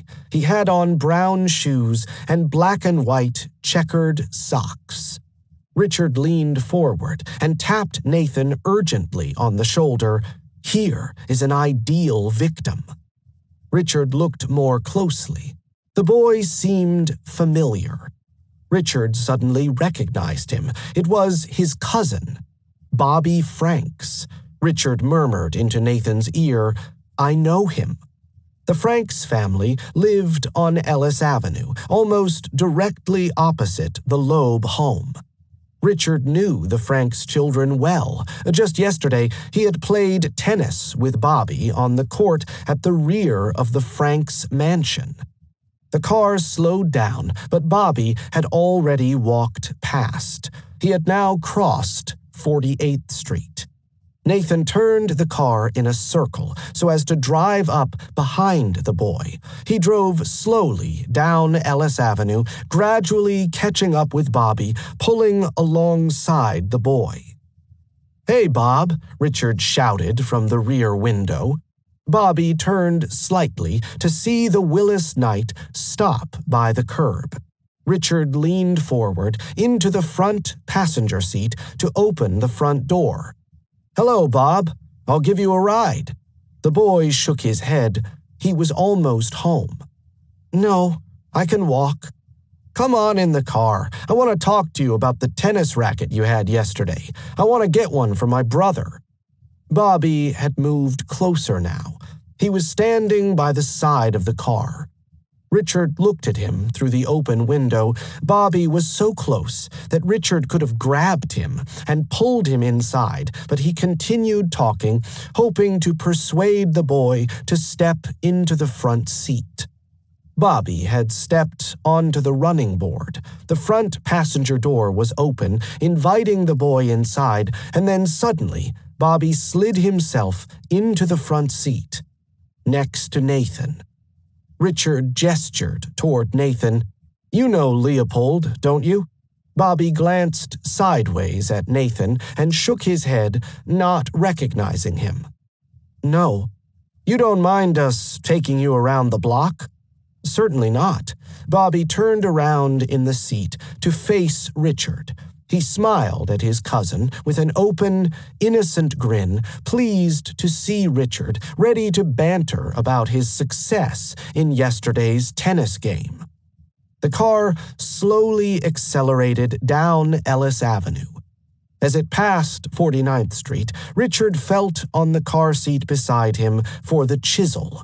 Where had it gone? There it was. They had taped up the blade so that the blunt end, the handle, could be used as a club. Richard felt it in his hand. He grasped it more firmly. At 50th Street, Nathan turned the car left. As it made the turn, Bobby looked away from Richard and glanced toward the front of the car. Richard reached over the seat. He grabbed the boy from behind with his left hand, covering Bobby's mouth to stop him from crying out. He brought the chisel down hard. It smashed into the back of the boy's skull. Once again, he pounded the chisel into the skull with as much force as possible. But the boy was still conscious. Bobby had now twisted halfway around in the seat, facing back to Richard, desperately raising his arms as though to protect himself from the blows. Richard smashed the chisel down 2 more times into Bobby's forehead, but still, Bobby struggled for his life. The 4th blow had gashed a large hole in the boy's forehead. Bobby now began to collapse onto the front seat. Blood from the head wound was everywhere, spreading across the seat, splashed onto Nathan's trousers, spilling onto the floor. Bobby was holding his hands to his head, curled up in pain on the front seat, whimpering and crying. His legs crumpled awkwardly underneath his body as the blood continued to seep onto the front seat. It was inexplicable, Richard thought, that Bobby was still conscious. Surely those 4 blows would have knocked him out. Richard reached down and pulled Bobby suddenly upward, up over the front seat, into the back of the car. He jammed a rag down the boy's throat, stuffing it down as hard as possible, forcing it in with his fingers, past the boy's teeth, pushing against the resistance of the tongue. He tore off a large strip of adhesive tape from the roll and taped the mouth shut. Finally, the boy's moaning and crying had stopped. Richard relaxed his grip. Bobby slid off his lap and lay crumpled at his feet. Nathan continued driving. The car left the city in the direction of Gary. 20 minutes later, they were in open country, driving along a deserted road. They arrived at a spur road, not much more than a small 2-lane track leading from Calumet Boulevard to the Gary Road. Nathan parked the car off the road on a small bank of grass near a copse. The sun had already begun its evening descent, and the summer heat had started to slacken its grip on the day. Fields of brown and blonde stubble stretched out before them to the horizon. On the left, in the distance, they could see a small cemetery, and scattered across the flat, empty plains, dilapidated farm buildings broke the monotony of the landscape. Only occasional sounds disturbed the evening silence. The crows in the adjacent wood were cackling and cawing, and coming from the copse there was the idiosyncratic whistle of a whippoorwill. But across the vacant horizon, nothing moved. They were alone. It was still only a few minutes past 6 o'clock. If they were to dispose of the body safely, they had to wait until nightfall. There was nothing to do but remain in the car.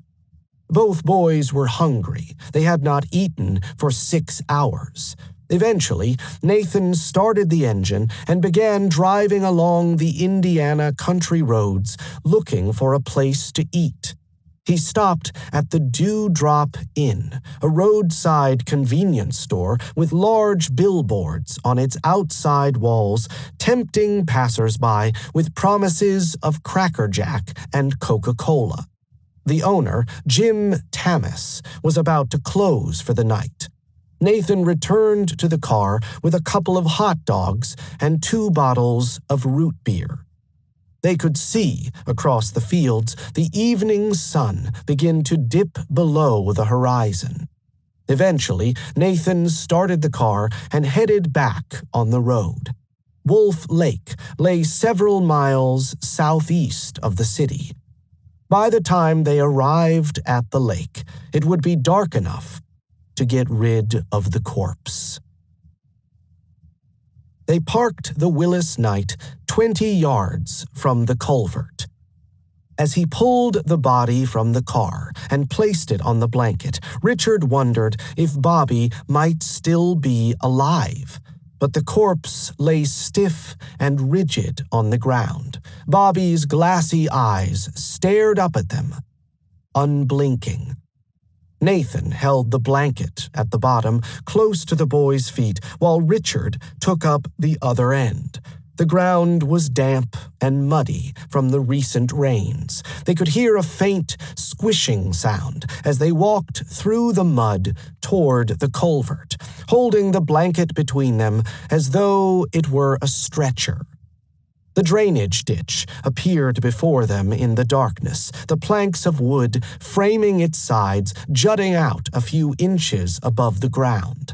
The Pennsylvania Railroad tracks, elevated on a slight rise behind the culvert, gleamed in the moonlight. Richard held the searchlight in his right hand. The beam of light flickered over the culvert as Nathan knelt beside the corpse to remove Bobby's jacket and shirt. It was a warm night, and already Nathan was perspiring. His own jacket, an old jacket, one that he had not worn for several months, felt tight and uncomfortable. He would do better to work in his shirt sleeves. He dropped his jacket by the side of the ditch as Richard handed him the pint bottle of hydrochloric acid. Bobby Franks, his arms by his sides, his legs slightly apart, lay naked on the ground. Nathan pulled on the glass stopper and held the hydrochloric acid high above the corpse, allowing the liquid to fall on Bobby's face. The acid would burn away the skin. Now, even if someone discovered the body, the police would never be able to identify it. Nathan had learned somewhere, perhaps his brother had told him, that it was possible to identify an individual from the shape of his genitals. Accordingly, he poured the remainder of the acid over Bobby's penis and testicles. There was a slight splash as Nathan lowered himself into the culvert. The water at the bottom of the ditch reached as high as his shins. Richard lowered the corpse into the ditch. Nathan seized hold of the legs, and the upper part of the body hit the water with a second splash. Nathan shoved the corpse into the drainage pipe. It would not go in. The pipe was too narrow. He pushed the corpse insistently with his hands, trying to avoid getting the water in his mouth as it splashed backward toward him. He pushed again, trying to force the shoulders into the pipe. There, he had done it.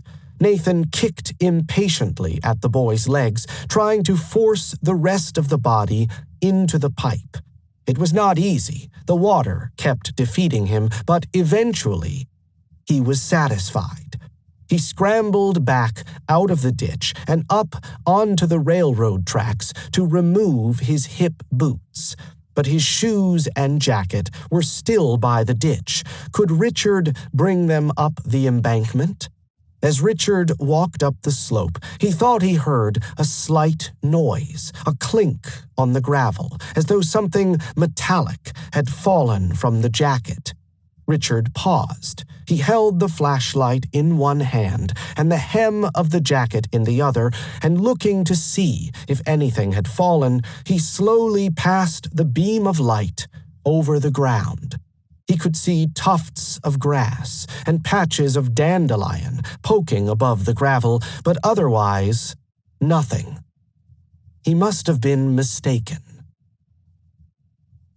On the ride back to the city, Nathan pulled the ransom letter from his pocket. He held the envelope by one of its edges. It flapped back and forth in his hand as he talked. They were back in Hyde Park already, close to the university. Richard pulled up at a drugstore on 57th Street. It was almost 10 o'clock. Some students were passing them, talking and laughing in loud voices, walking back toward Hutchinson Commons. Inside the store, the clerk directed them to the phone booth at the rear. They would find a phone book there. Richard's finger ran down the page as he searched for the Franks' address, and as he read it off, Nathan wrote it in careful, almost precise handwriting on the front of the envelope. The clerk sold them the postage for their letter, 6 2-cent stamps, and to ensure that it would reach its destination the next morning, they also purchased a special delivery stamp, which Nathan attached to the upper right-hand corner of the envelope. The nearest mailbox was 2 blocks away, across the street from the Hyde Park Post Office on 55th Street. Nathan lifted the latch of the box and slipped the letter inside the narrow gap. It would arrive at the Franks' house at 8 o'clock the next morning. Although it was still not yet 10 o'clock, the Loeb house seemed almost deserted when they parked the car on 50th Street. A single light shone from a front window facing Ellis Avenue, but on the side looking south, by the side entrance facing the garden, all the windows were dark. Richard gathered together Bobby's clothes, trousers, shirt, underpants, jacket, and wrapped them in the blanket. He led the way through the vegetable garden into the side entrance of the house, along a corridor to the right, and down a short flight of stairs to the basement. The furnace was still alight. Richard could see the flames flickering behind the grate. As they unwrapped the blanket and fed Bobby's clothes to the fire, Nathan stopped in alarm. There was one of Bobby's socks with its distinctive black and white checkered pattern, but where was its companion? They must have dropped one of the socks somewhere along the way, perhaps by the culvert. But a single sock, Richard laughed, was not going to send them to the gallows. Even if someone found it, there was little likelihood that it would be identified as Bobby's. And in any case, there was nothing about that sock that could lead the police to the murderers. Richard picked up the blanket, but it was saturated with blood, too much blood to safely burn in the furnace. It would give off a pungent odor. For the moment, they would hide it in the garden, behind the greenhouse. Only one task now remained. That evening, they would call the Franks household to tell the boy's father that they had abducted Bobby and that he should expect a letter in the morning with details of the ransom. The Walgreens drugstore at the corner of 47th Street and Woodlawn Avenue was still open, even at 10:30 in the evening. They could see the clerk through the window as they approached, alone in the store, leaning across the front of the counter, reading a newspaper spread out before him. Nathan purchased a telephone slug at the counter and walked, with Richard by his side, toward the rear of the store. Nathan picked up the receiver and read the number to the operator from a piece of paper in Richard's hand.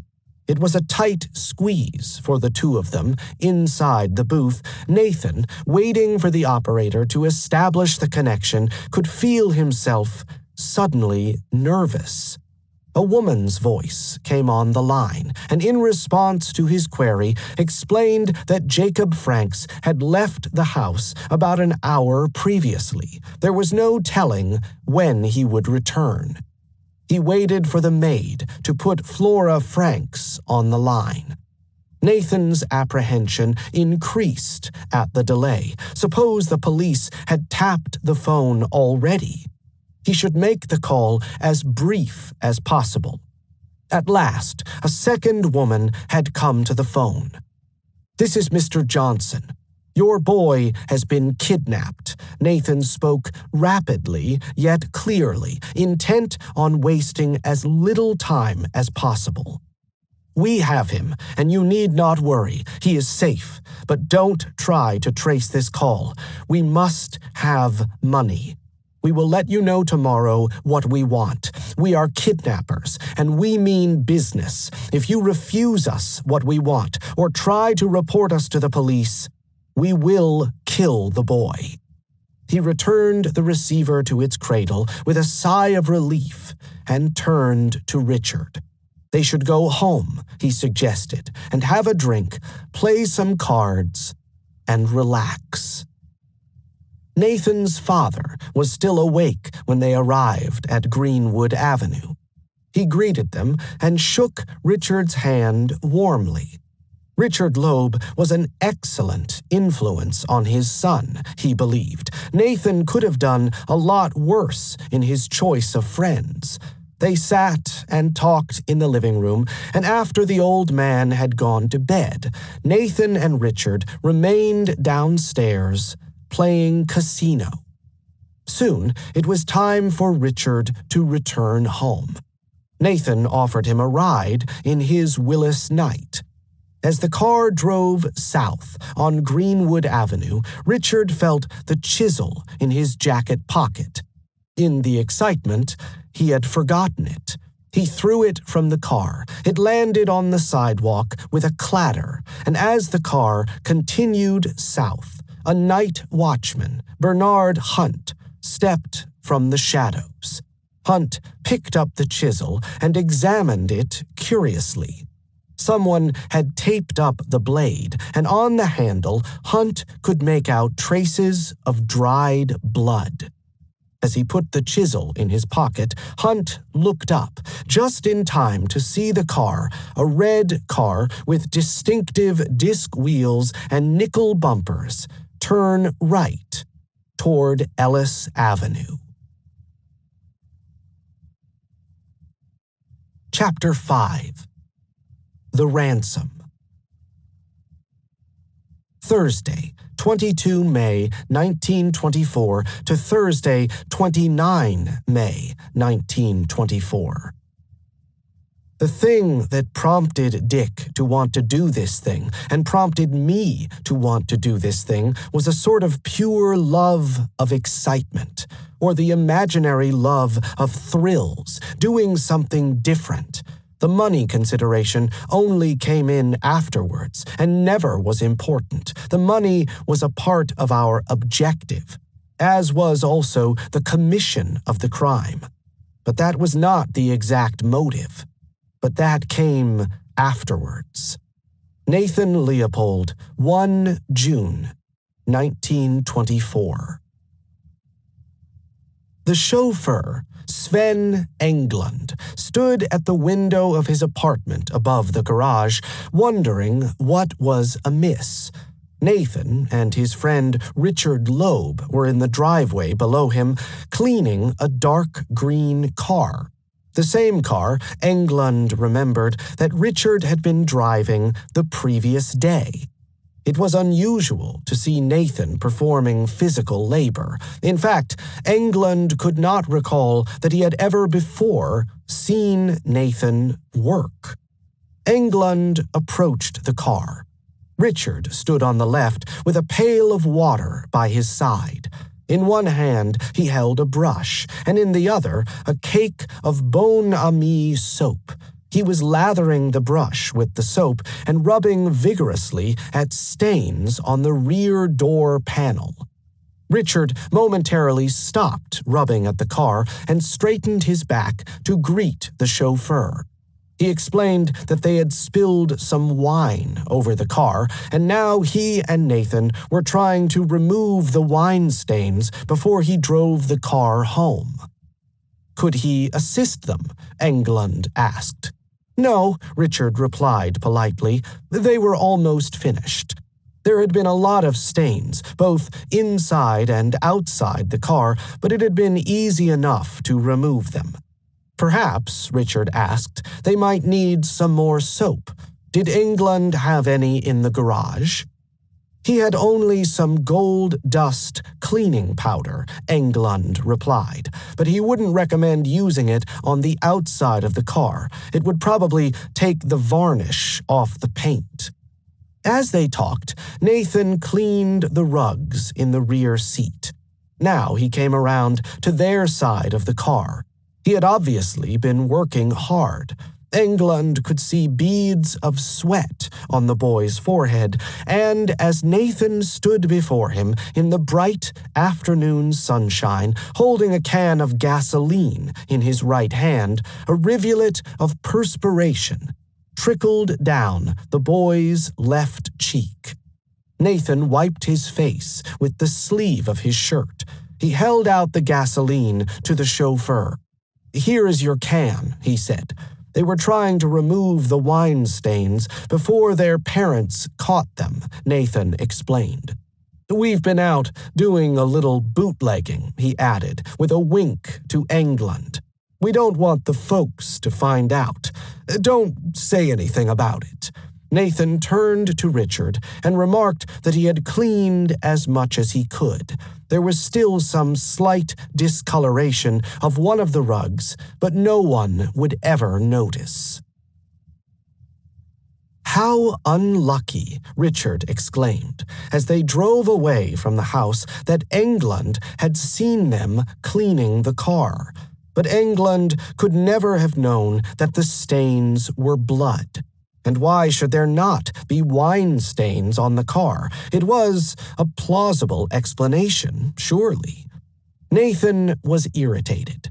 Couldn't Richard stop worrying? It was done. There was nothing they could do about England. Why, he asked, did Richard have to nag him so?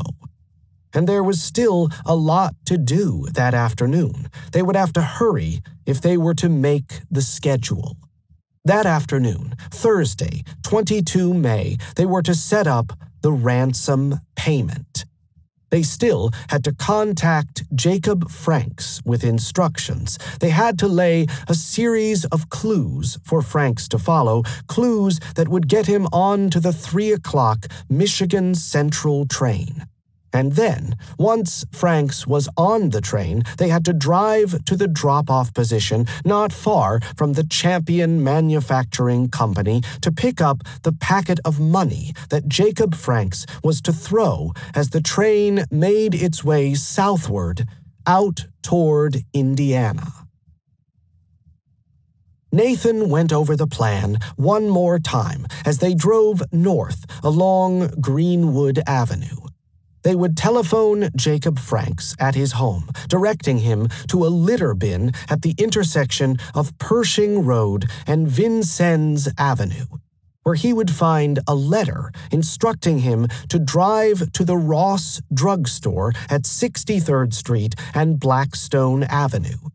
Franks was to wait at the rear of the store by the telephone booth for a phone call for further instructions. Nathan had always thought it a very clever plan, and, as he rehearsed it again on the ride, it still seemed foolproof. While Jacob Franks waited at the drugstore, he and Richard would telephone Franks from a second drugstore, instructing him to walk to the railroad station 1 block west on 63rd Street to catch the train that came down from Chicago, the train that left at 3 o'clock from Central Station. Once Franks was on the train, he was to go to the rear platform where he would find a second letter in the box for telegraph blanks. This letter provided further instructions. Franks was to stand on the east side of the train to wait until he had passed the large red brick factory with a water tower on its roof. There could be no mistake. A white Champion sign was painted on the water tower. To count to 5 and throw the packet of money as far as possible. It was brilliant. What could go wrong? They drove east along Pershing Road and parked the car near the corner of Oakwood Boulevard. In his right hand, Nathan held the letter that would tell Jacob Franks to drive to the 63rd Street drugstore and wait for the telephone call. But already there was a problem. No matter how they tried, they could not attach the letter to the inside of the box at Vincennes Avenue. The tape would not adhere to the black metal surface. They could not run the risk that the letter would blow away in the wind. Jacob Franks might never know to drive on to the drugstore. Better to omit this stage. They would call Franks. He should drive directly to the drugstore to wait for the phone call. There was not much time. It was already a few minutes past 2 o'clock. The train would leave Central Station in less than an hour. The Michigan Central train to Boston would leave at 3 o'clock and make its way south along the Illinois Central Railroad tracks, stopping at branch stations to pick up passengers before skirting south of Lake Michigan. Its final destination was Boston, but Jacob Franks, after entering the train at 63rd Street, would get off at Michigan City, the first stop after Chicago. The train was waiting to depart from Central Station when Nathan and Richard parked the car close by. Richard looked at his watch, 25 minutes past 2. It had taken them exactly 20 minutes to drive from Pershing Road. Inside the station, steam rose from the train's engine. Passengers preparing for the journey to Boston were climbing the steps, settling into their carriages, saying goodbye to friends and relatives, and stowing their luggage in the overhead racks. In the bustle of departure, no one noticed Richard Loeb pay 75 cents for a ticket to Michigan City. And even if some casual observer had picked him out in the crowd, Richard's disguise, black-rimmed glasses, a black hat, and a heavy overcoat, successfully obscured his identity.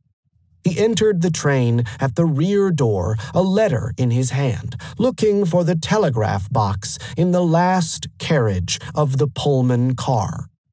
The telegraph box was empty. Richard placed the letter in the slats so that it would be visible. The edge of the envelope peeked out half an inch above the metal slat. Jacob Franks would retrieve the letter, read its instructions, and follow the directions to throw the money. Richard jumped off the train onto the platform. It had taken less than 5 minutes to place the letter on the train. Now he was walking back through the station, looking right and left, looking to see if anyone had noticed him, pushing his way through the crowd of passengers preparing to board the train. No one had noticed him. While Richard had been placing the letter on the train, Nathan had called the Yellow Cab Company to order a taxi to the Franks' home on Ellis Avenue. Now he must make a second call to Jacob Franks to tell him to take the cab to the 63rd Street drugstore. Nathan took a deep breath and tried to relax. He placed the number and waited for the operator to make the connection. Almost immediately, someone picked up the phone on the other end as if he had been waiting for the call. "Hello? Hello." Nathan could feel his voice flutter with fright as he spoke into the mouthpiece. "Is Mr. Franks in?" "Who wants him?" "Mr. Johnson wants him." "Who is that?" "George Johnson." "Just a minute." There was a moment's silence. Nathan twisted the telephone cord around his fingers as he waited for Jacob Franks to come on the line. "Mr. Franks?" "Yes. This is George Johnson speaking. There will be a yellow cab at your door in 10 minutes. Get into it and proceed immediately to the drugstore at 1465 East 63rd Street. "Couldn't I have a little more time?" "No, sir. You can't have any more time. You must go immediately." Nathan replaced the mouthpiece and pushed open the door of the phone booth. As he stepped outside, he glanced at his watch. It was now 2:30. Jacob Franks would be leaving his house almost immediately. Within 10 minutes, Franks would be at the Ross drugstore waiting for their second phone call.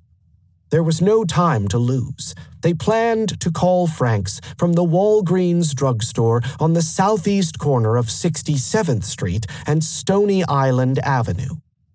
From there, they could drive the short distance to the pickup stop underneath the elevated railroad tracks where Franks would throw the money. But their intricate planning, their careful calculations, had come to nothing. The afternoon newspapers had already appeared on the newsstands. As Nathan and Richard drove up to the intersection, the headline on the early edition of the Chicago Daily Journal caught their eye. Nathan bought a copy of the paper and quickly scanned the article. The police had discovered the nude body of a young boy in a culvert near 118th Street. The body had not yet been identified, but surely it was only a matter of time before the police realized that the victim was Bobby Franks. Richard Loeb could scarcely believe that the body had already been found, less than 24 hours after he had killed Bobby. How could their plan unravel so quickly? It shocked him that the crime had been uncovered. They had assumed that the body would remain undisturbed. They had never anticipated its discovery so soon after the murder. There was, Richard argued, no point in continuing with the ransom plan. Jacob Franks would soon learn that his son had been killed. If they attempted, nevertheless, to get the ransom, they ran the risk of being captured. Why take the chance? The police had no clues. Why should they risk the possibility of capture? But Nathan would not give up. He had worked too long to abandon his plan now. Perhaps Jacob Franks had not heard the news. They might still get the money. They must hurry. The 3 o'clock train would leave from Central Station in 12 minutes. Jacob Franks might already be waiting with the ransom money at the Ross drugstore, adjacent to the train station, expecting instructions. They ran to the drugstore at 6734 Stony Island Avenue. Nathan fished for a telephone slug among his loose change and inserted it into the slot. He placed the call and waited impatiently. At the Ross drugstore, James Kemp, the porter, answered the phone. It had been a slow day. Only a few customers had been in the store, and Kemp heard the phone ring with a sense of relief that something, if only a phone call, was breaking up the monotony of the afternoon. It was a man's voice, asking the question, "Is Mr. Franks there?" Kemp looked around the store. At the front, he could see 2 women making a purchase from the pharmacist, Percy Van de Bogert, but otherwise the store was empty. "No," he replied, "there is no Mr. Franks here." There was a slight pause at the other end, and then the voice spoke again, in a low mutter, before hanging up. "Probably I have the wrong number." Kemp shrugged his shoulders in disappointment. Somehow, he had expected more. Reluctantly, he picked up his broom to sweep away at the dust in the back of the store. Even Nathan now had to admit that there was no point any longer in pursuing the ransom. Jacob Franks was not at the drugstore. Perhaps he had never left his house. Perhaps he knew already that his son was dead. And in any case, the Michigan Central train had now left Central Station and would soon be at the 63rd Street station. Obviously, Jacob Franks would not be on the train. Their grand adventure was over. There was nothing more to be done except return the rental car. It suddenly seemed so anticlimactic. Disappointment hung in the air as they drove silently downtown to the rental office on Michigan Avenue. They arrived back at Kenwood shortly after 4 o'clock. At the Loeb house on Ellis Avenue, Leonard Tucker, the family's chauffeur, greeted Richard as he reached the front door. Tucker was leaning against a car in the driveway, absorbed in reading a newspaper, and as Richard approached, he showed him the news about the discovery of a boy's body in swampland south of the city. "It was a terrible crime," Tucker exclaimed. "The newspapers were reporting that the kidnappers had mutilated the body before stuffing it into a drainage culvert."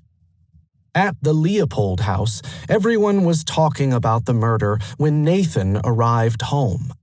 His father was still downtown, working at the office, but Nathan's brothers were home, reading the newspapers in the living room, devouring the details of the murder, calling out comments to their aunt in the dining room, and speculating on the identity of the killers.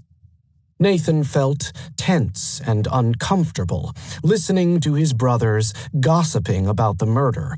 He felt a slight nausea in his stomach.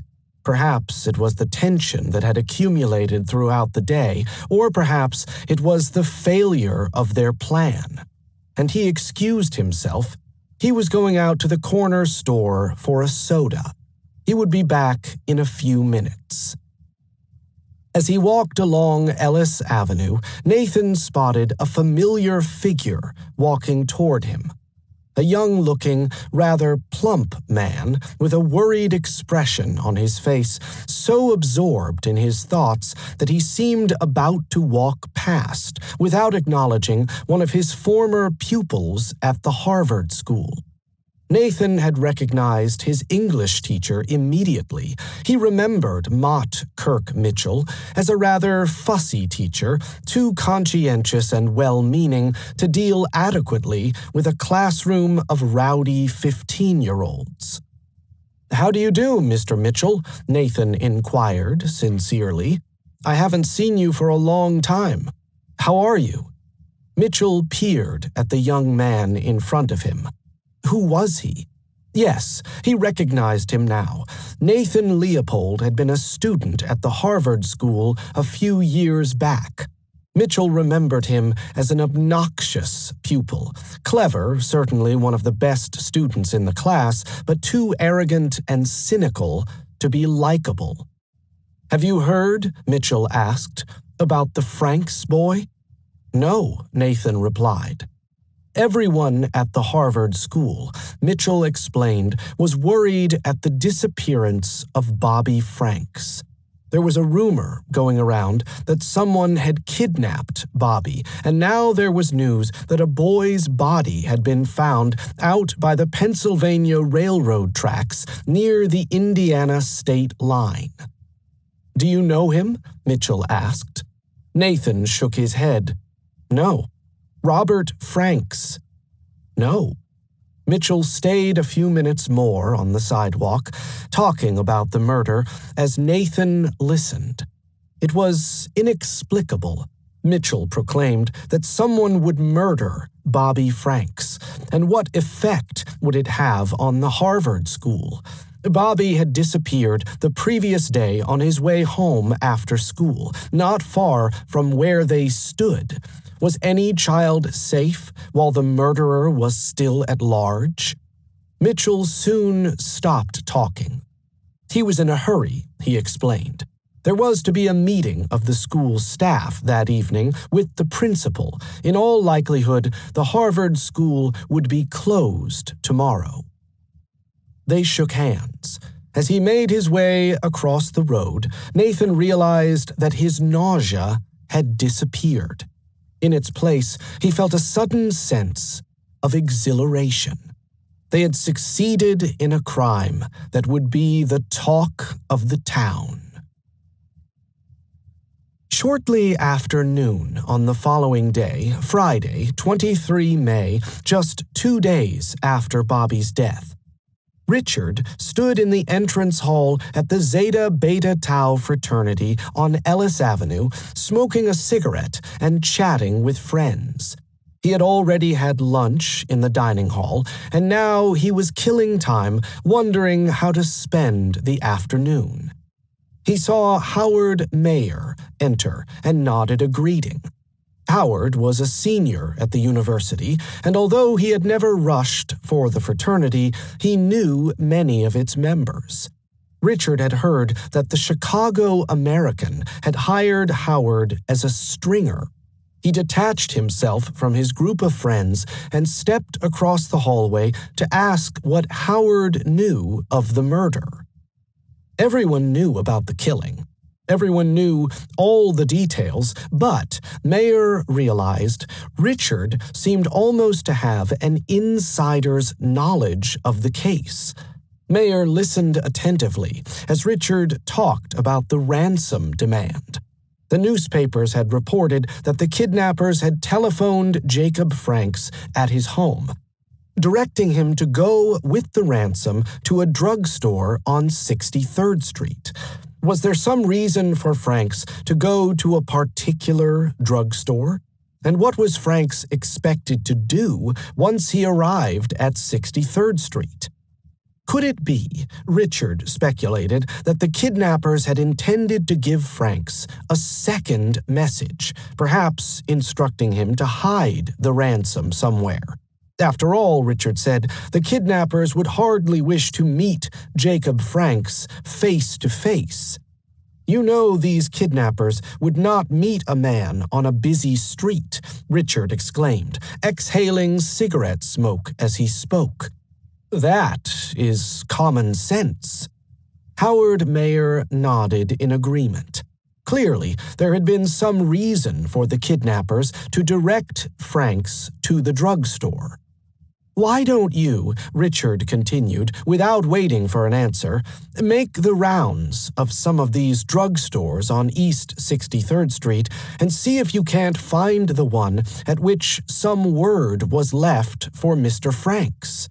Despite Richard's enthusiasm, Mayer hesitated. It seemed a quixotic mission to hazard an afternoon searching out such a faint target.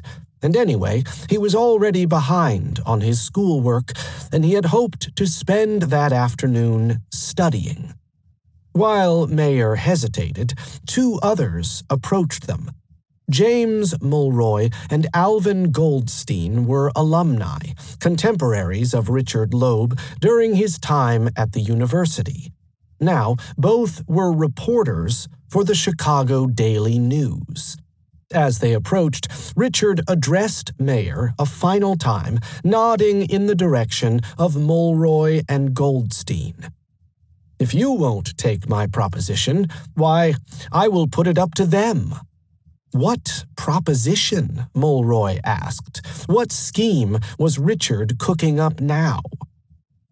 He had the idea, Richard replied, to find the drugstore to which the kidnappers had directed Jacob Franks. There had to have been some reason, he guessed, for Franks to go to 63rd Street. Would Mulroy and Goldstein care to go down to 63rd Street? It wouldn't take long to search out the drugstores, Richard pleaded, perhaps only an hour if they went by car. It was raining outside. They could see a steady drizzle coming down and no sign that the weather would change for the better.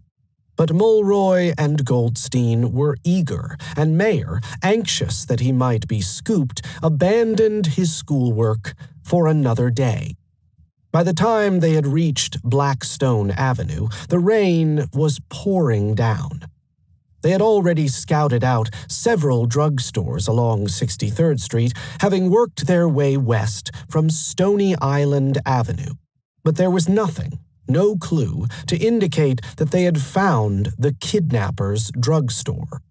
Mulroy was discouraged, and at Blackstone Avenue he announced that he would wait in the car. If the others wished to continue looking, that was their business, but he was ready to return to the university. While Alvin Goldstein checked out the cigar store on the other side of the street, Richard and Howard Mayer went together to the Ross drugstore on the corner. Richard interrogated the porter, James Kemp. Had he received any phone calls yesterday afternoon from someone asking for Mr. Franks? Yes, Kemp replied. It had been around 2:30. He had answered the phone himself. While he had been at the back of the store cleaning up, a man's voice had been on the other end of the line. The man asked for Mr. Franks, Kemp explained to Richard. I told him I didn't know Mr. Franks, and then he asked me to look around the store. He gave me a very detailed description of Mr. Franks, even to saying that probably he would be smoking a cigarette. But no one answering the description had been in the store, and the caller had hung up. Richard turned to Mayer in triumph. His guess had worked out. You see, I told you we could find it. Now you have got a scoop. He stood at the door of the pharmacy. The rain had eased off. Alvin Goldstein stood by the car, talking to James Mulroy through the open window. Richard waved at the two reporters excitedly. He shouted for them to come over. This is the place. As they drove back to the university, Mulroy and Richard talked together in the rear of the car. Mulroy had not realized before that Richard Loeb and Bobby Franks had been second cousins. Mulroy was surprised also at Richard's knowledge of the murder. He seemed to know more about the killing than anyone else Mulroy had met. Mulroy was curious to learn more about Bobby Franks. The principal of the Harvard School had said that Bobby was one of the best students in the school and an excellent athlete. Had Bobby been as good as everyone claimed? Richard replied caustically that he had never had much regard for his 14-year-old cousin. He remembered Bobby as an arrogant boy, accustomed to having his own way, spoiled and selfish. If I was going to murder anybody, Richard remarked, he was just the kind of cocky little son of a bitch that I would pick. Richard's adventure in leading the journalists to the drugstore had seemed innocuous, inconsequential at the time. Richard knew, nevertheless, how dangerously he had flirted with the possibility of discovery. One slip, one revelation that he knew too much about Bobby's death, and he might become a suspect. But, like the killing itself, his flirtation with the reporters excited and aroused him. He could not openly boast, of course, that he was the architect of one of the most sensational crimes in Chicago's history, but his secret knowledge of the murder was congruent with his self-image as a master criminal. While Mayer and the rest blundered about in confusion and ignorance, he, Richard Loeb, had been able to unveil an important detail. Richard knew how close to the flame he hovered, but it was irresistible. It thrilled him to lead his friends along a dangerous path. Later that night, Nathan waited in his car at the corner of 51st Street and Cottage Grove Avenue. It was almost 2 o'clock in the morning. The rain had stopped, but the night was cold and chill, and a strong wind blew in from Lake Michigan. Nathan sat in the dark, waiting for Richard. They planned to dispose of the remaining evidence that night. He was worried that the police had discovered the corpse so soon. Nathan had expected the hydrochloric acid to have burned away Bobby's face, but apparently it had not worked. The newspaper reports said only that the face was discolored, and the police had identified Bobby as the victim almost immediately. And the detectives had also found a pair of eyeglasses near the body. No doubt they had fallen out of his jacket. How could he have been so careless? He should have checked the jacket pockets before going out on Wednesday. If the police were to question him about the eyeglasses, he had an explanation for their discovery near the corpse. He would claim he had dropped them the previous weekend while birdwatching near Hyde Lake. But it was unsettling, nevertheless, to realize that the police now had a clue that could link him to the murder. Richard finally arrived. He was in a good mood. That afternoon, he recounted to Nathan he had gone with 3 journalists, Howard Mayer of the Chicago American and Alvin Goldstein and James Mulroy of the Chicago Daily News, along 63rd Street, pretending to look for the drugstore and finding it at the last moment just when they were about to abandon the search. It was exasperating, Nathan replied, that Richard would behave so foolishly. Did he not understand the risk? Their perfect crime, Nathan warned, was already beginning to unravel. Why would Richard behave in such a provocative way? Nathan hit the steering wheel with his open palm for emphasis as he admonished Richard. Nathan reminded him that the police had discovered the eyeglasses near the corpse. Had Richard thought how he could explain their presence by the culvert?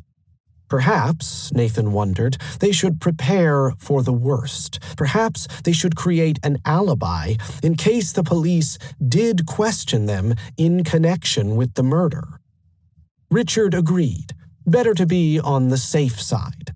They would say that they had gone out to Lincoln Park on Wednesday in Nathan's car, that they had been drinking that afternoon, and that in the evening they had had dinner before meeting a couple of girls.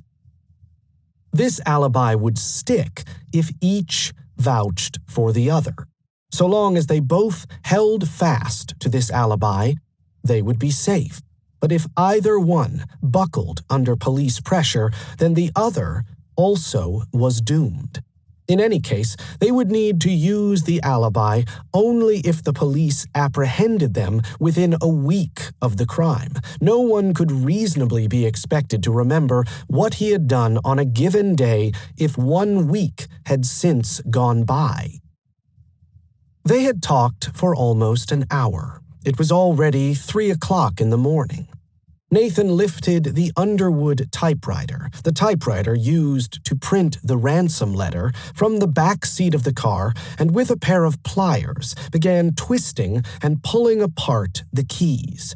Now, even if the detectives found the typewriter, they could never match it with the ransom letter they had sent to Jacob Franks. They drove south, down Cottage Grove Avenue and east along the Midway out to Jackson Park. On their left, across the North Pond, the Palace of Fine Arts, the sole structure remaining from the Columbian Exposition of 1893, gleamed white in the moonlight. Its silent presence was the only witness as Nathan, clutching the typewriter keys in his hand, stepped from the car onto the bridge and allowed the keys to fall into the water of the lagoon. At the outer harbor, on the stone bridge, Nathan stopped a second time to dispose of the typewriter.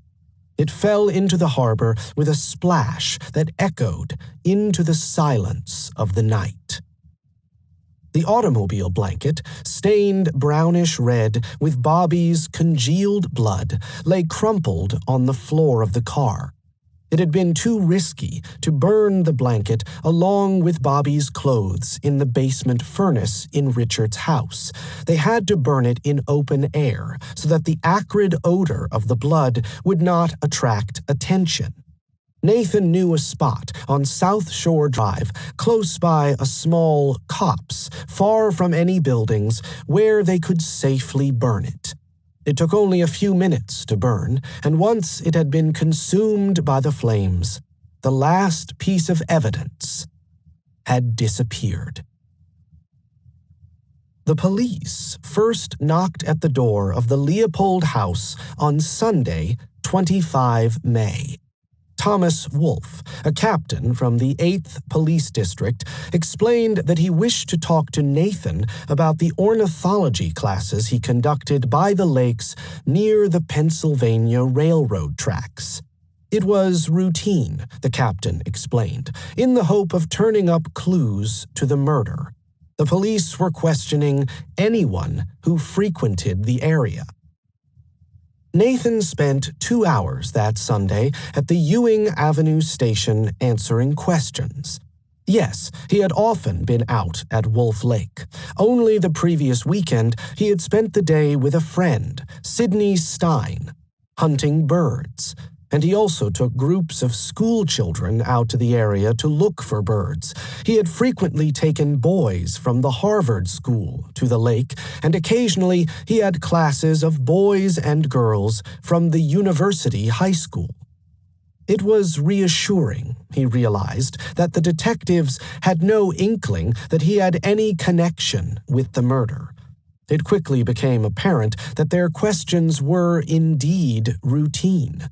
Nathan was not a suspect, and, he calculated, if the police had not yet, 4 days after the discovery of the eyeglasses, connected him, through the eyeglasses, to the murder, then it seemed that he was safe.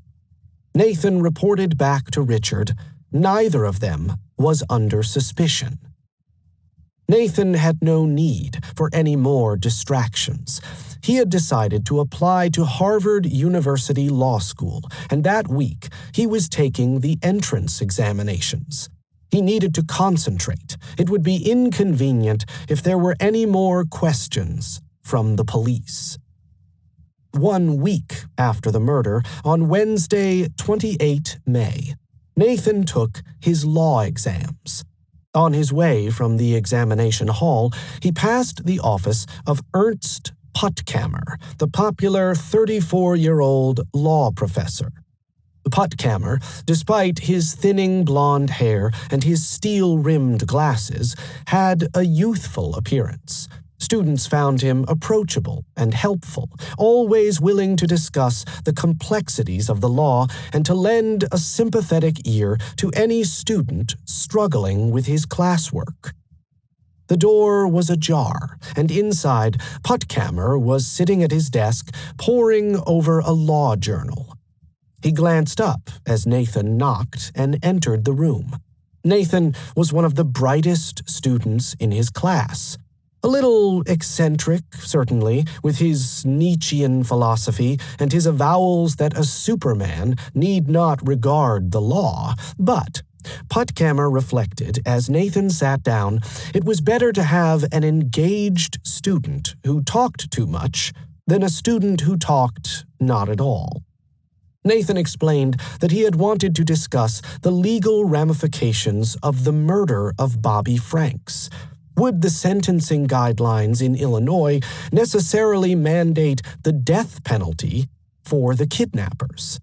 Suppose that the kidnappers had abducted Franks solely for the purpose of the ransom, and suppose also that the murder had occurred accidentally, say, as the boy was being kidnapped. If there had been no intent to kill, would the kidnappers nevertheless receive the death penalty? Puttkamer twirled his pencil in his hand, looking at Nathan from across the desk. "Isn't kidnapping," Puttkamer replied, "a felony here in Illinois?" "Yes," answered Nathan. Puttkamer laid the pencil on his desk and leaned back in his chair. Supposing a man causes somebody's death while he is intending to commit a felony, is that murder or manslaughter? Nathan hesitated. Perhaps the kidnappers had intended only to rape Bobby. What then? Suppose that the intent were simply to take improper liberties with this boy, he replied. I understand that is a misdemeanor here in Illinois. Well, you still are talking about someone who had an intent to kidnap at the time. So that is nonetheless a case where the intent is to commit a felony, even though other crimes might enter into it, which are simply misdemeanors. Puttkamer was pleased that Nathan was taking such an interest in the case. The majority of students seemed interested in the law only as a way to make a living. Nathan was one of those rare students with genuine intellectual curiosity. Puttkamer confessed his ignorance of the case. He had been too preoccupied with keeping up with the decisions of the Illinois Supreme Court to spend much time reading the newspapers.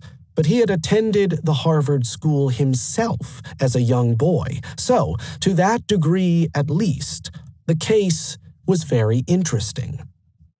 "I went to the school myself," Nathan interrupted. "Well then, your interest, perhaps, is even greater than mine, because you went there so much more recently and must know many more of the people." Puttkamer had read in yesterday's papers that the police had arrested Mott Kirk Mitchell, the English teacher, as the leading suspect. That was unexpected. He had always thought of Mitchell as an outstanding teacher and a considerate and thoughtful person. "Well, I don't know," Nathan interrupted again. "I am not so sure about that." All the boys knew, Nathan continued, that Mitchell was a homosexual. He was notorious for soliciting sex with the older boys at the Harvard School. "Are you sure of that?" "Yes, he made that sort of a proposition to my brother. That is straight enough, isn't it?" The professor had picked up his pencil again and was drumming it lightly on the top of his desk, glancing at the clock and starting to pick up a book. Nathan rose from his chair, saying, as he turned to leave the room, "I wouldn't put it past that man, Mitchell. I would like to see them get that fellow." He stopped and turned back to Puttkamer as he reached the door. There was a slight smile on Nathan's face. "But I don't say he did it." The next day, Thursday, 29 May, Nathan stayed home. The law exams were finished, and that afternoon he was taking a group of school children from University High School on a bird-watching expedition to Wolf Lake. He heard the bell at the front door, but paid no attention. He was not expecting anyone to call. 2 minutes later, the maid was at his study door. 3 men, police officers, wished to speak with him. How irritating. No doubt they wished to ask him more questions about his birding expeditions, but perhaps he could put them off. Perhaps he could persuade them to come back at a more convenient time. Chapter 6. The Interrogation. Thursday, 29 May 1924 to Saturday, 31 May 1924. Since you have been in my custody, have you been beaten by anybody? Have any of the police or my assistants been rough or anything of the kind? You haven't any bruises on your body, have you? Robert Crow, State's Attorney for Cook County, 1 June 1924. The large black car made its way slowly down Greenwood Avenue, halting occasionally and then again moving forward. Greenwood Avenue lay in the heart of Kenwood, one of Chicago's most exclusive residential neighborhoods, and at that time of the day, 2:30 on a Thursday afternoon, the street was deserted. Nobody observed the car as it slowly passed between the large mansions on either side. The car finally stopped in front of 4754 Greenwood Avenue. 3 men, evidently on an important mission, stepped out purposefully and stood on the sidewalk for a moment, looking up at the house before them. It was, like all the houses on the street, a massive stone structure, 3 stories tall, set behind an imposing front gate. Frank Johnson, a police sergeant with the Detective Bureau, led the way to the front door. A maid answered the bell. Yes, Nathan Leopold was at home. He would be down shortly. 2 minutes later, the boy was at the door. They had been fortunate to find him at home. Nathan had been on his way out of the house. At 3 o'clock, he was taking a class of school children on a birding expedition. As Johnson introduced himself, he noticed Nathan's irritation at their presence. Nathan demanded to see their identification. The sergeant bristled at the arrogance in the boy's voice. "Let me see your credentials," Nathan asked. Johnson pulled his deputy's star from his pocket. "I am a police officer," he explained, "and they want you at the state's attorney's office."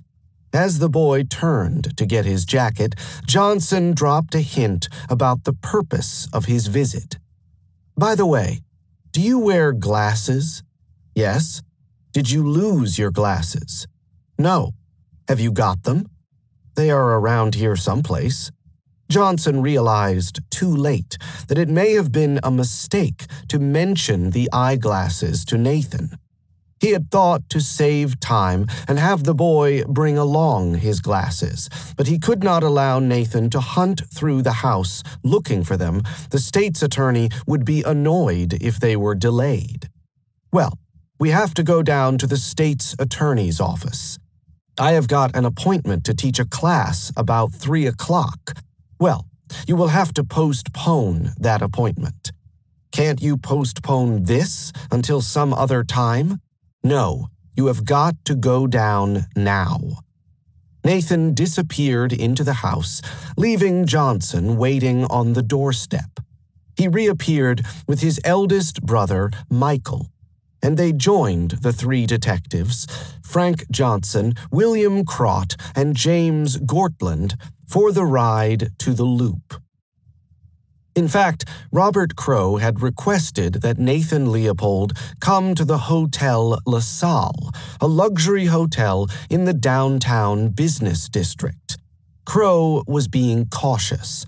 Although his men had traced the eyeglasses found at the culvert back to Nathan, he had no reason to believe that the boy was involved in the murder of Bobby Franks, and he had little desire to enmesh the Leopold family in the investigation. Media publicity had already confounded the detective work.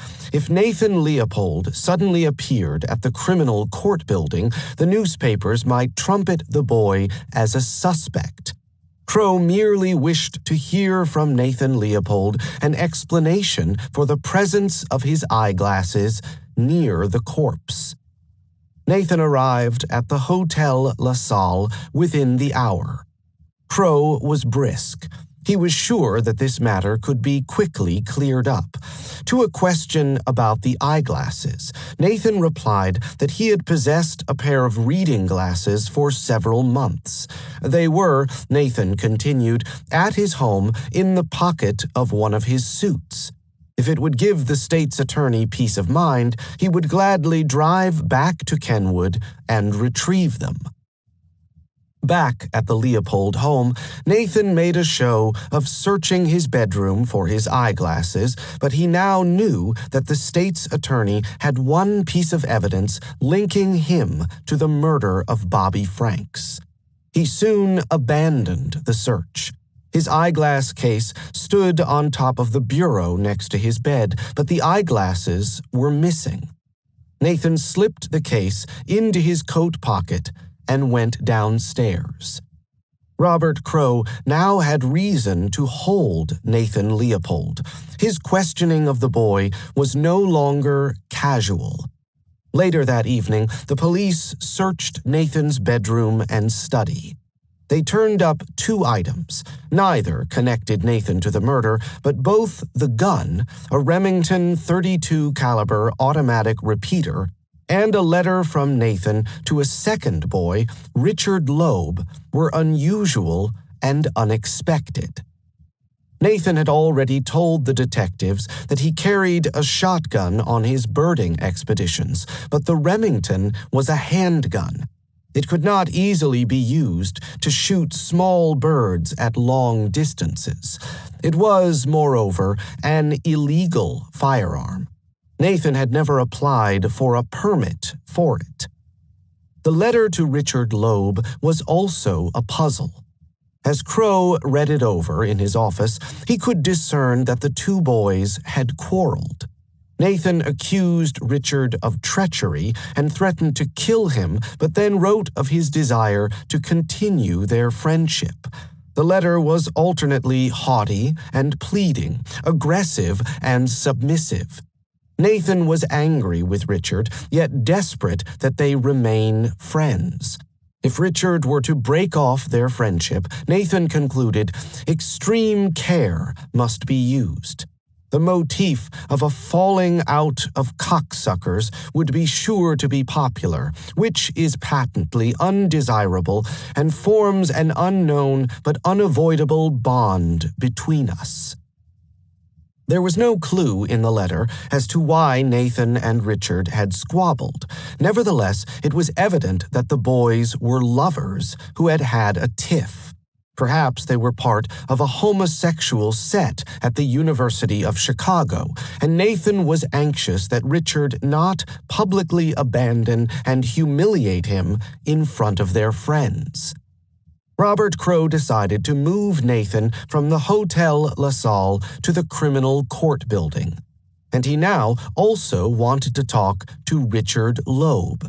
Most probably the second boy, also the son of a wealthy and influential Chicago businessman, knew nothing of the murder, but Crow could use Richard to draw out information about Nathan.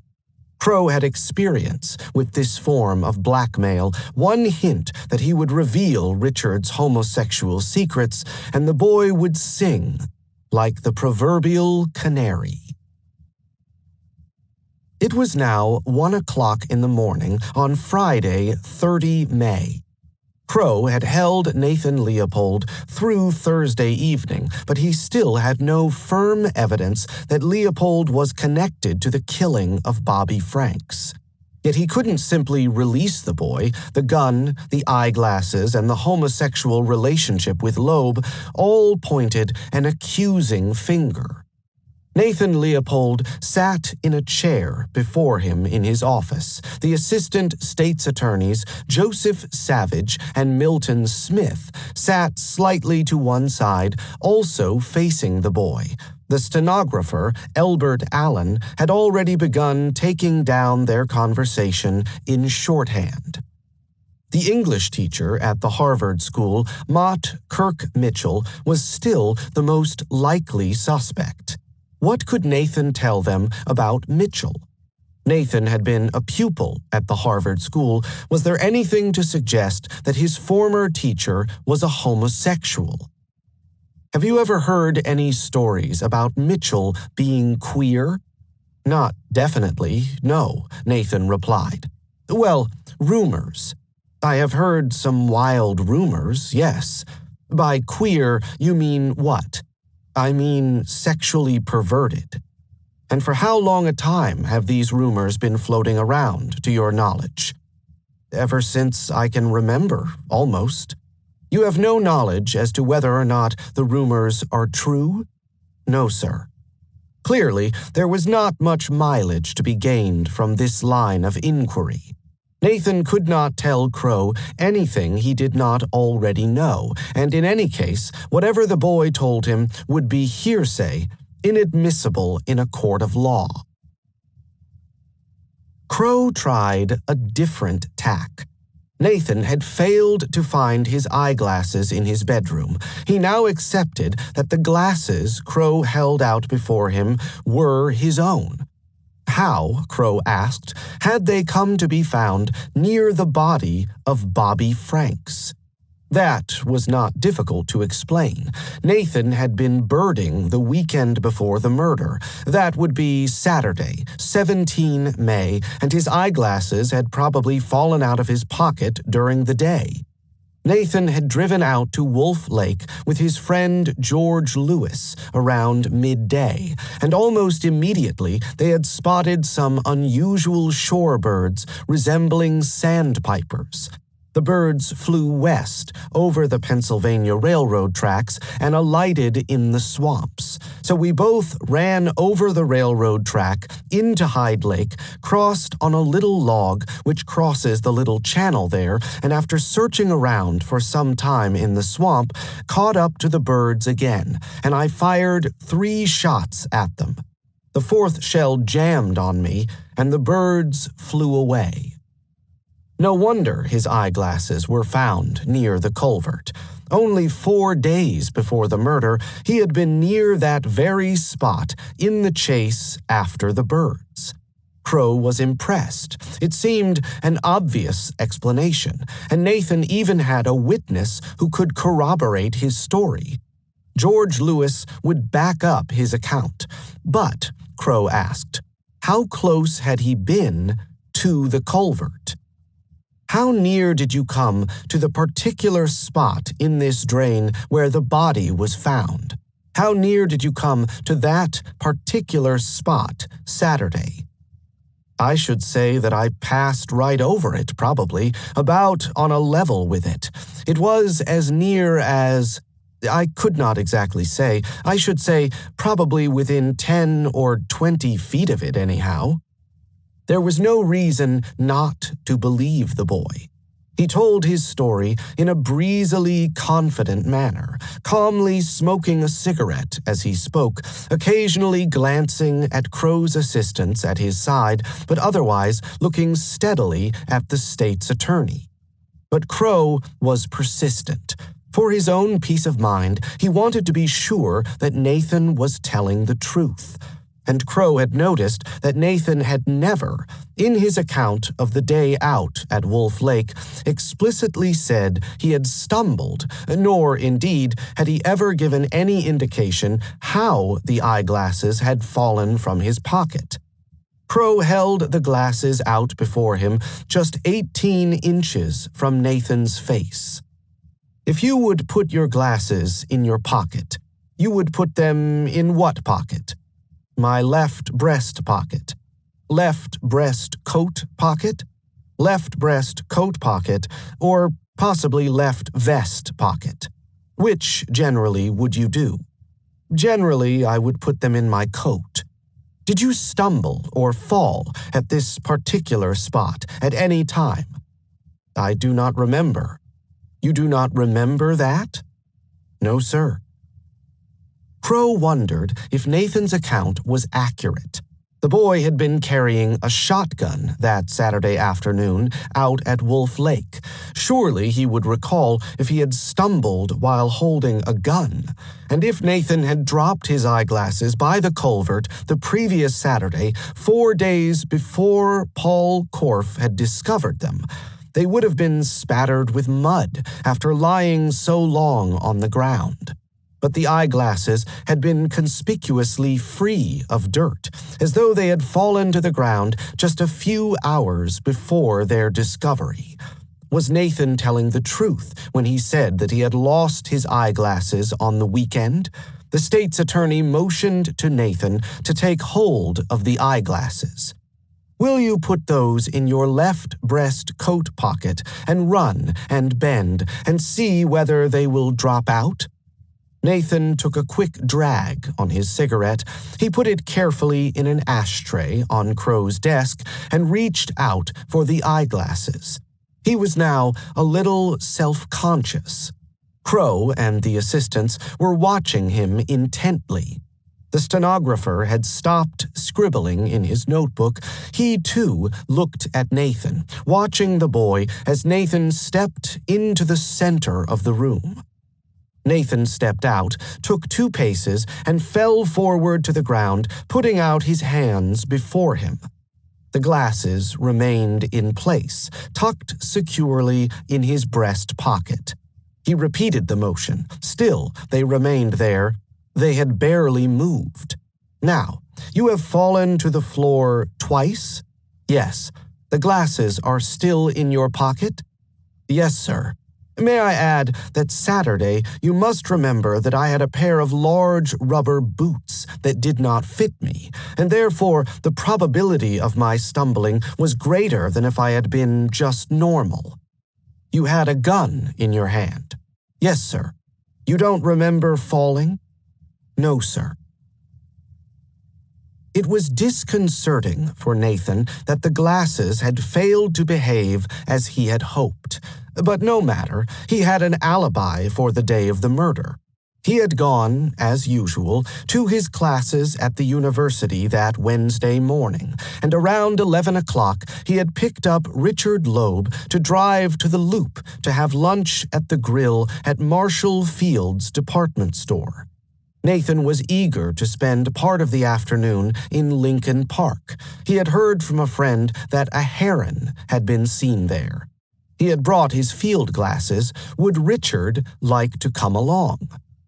Richard Loeb could not care less about the heron, but although he himself had no interest in ornithology, he tolerated his friend's hobby. Richard was more interested in drinking. There was a pint bottle of gin in Nathan's car, and who knows, perhaps they could pick up some girls in the park and have a good time. As the afternoon wore on, both boys, Nathan told the state's attorney, had become a little bit happy. Neither of us was drunk. Nathan knew, however, that he couldn't take Richard home so long as his breath smelled of alcohol. Richard's father was a teetotaler and a supporter of prohibition. He would not be happy that his son had been drinking. They had dinner at the Coconut Grove restaurant and then drove up and down 63rd Street several times to find a couple of girls with nothing to do. And you found them? Yes, sir. Then what happened? Then we drove down Garfield Boulevard, almost to Western Avenue, and back up to Jackson Park, parked the car just north and east of the wooded island. We sat around in the car and had a few drinks and couldn't come to an agreement with the girls, so we asked them to leave and went to go home. In other words, the girls wouldn't come across. And they walked home? That is right. Yes. As Nathan told the alibi to Crow, Richard Loeb also was now in an office in the criminal court building telling the same alibi to one of Crow's assistants. On Wednesday, 21 May, Loeb explained, between 10 and 11 o'clock, Leopold and I started downtown. We stopped at Marshall Field's and had luncheon. Then we started for Lincoln Park. Leopold wanted to spot a migratory bird, a heron.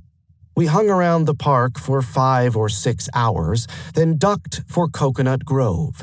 We had something to eat, got there about 6 o'clock, and stayed to have a few drinks. Then we had a few more and beat it. The alibis presented by the two boys corroborated each other exactly.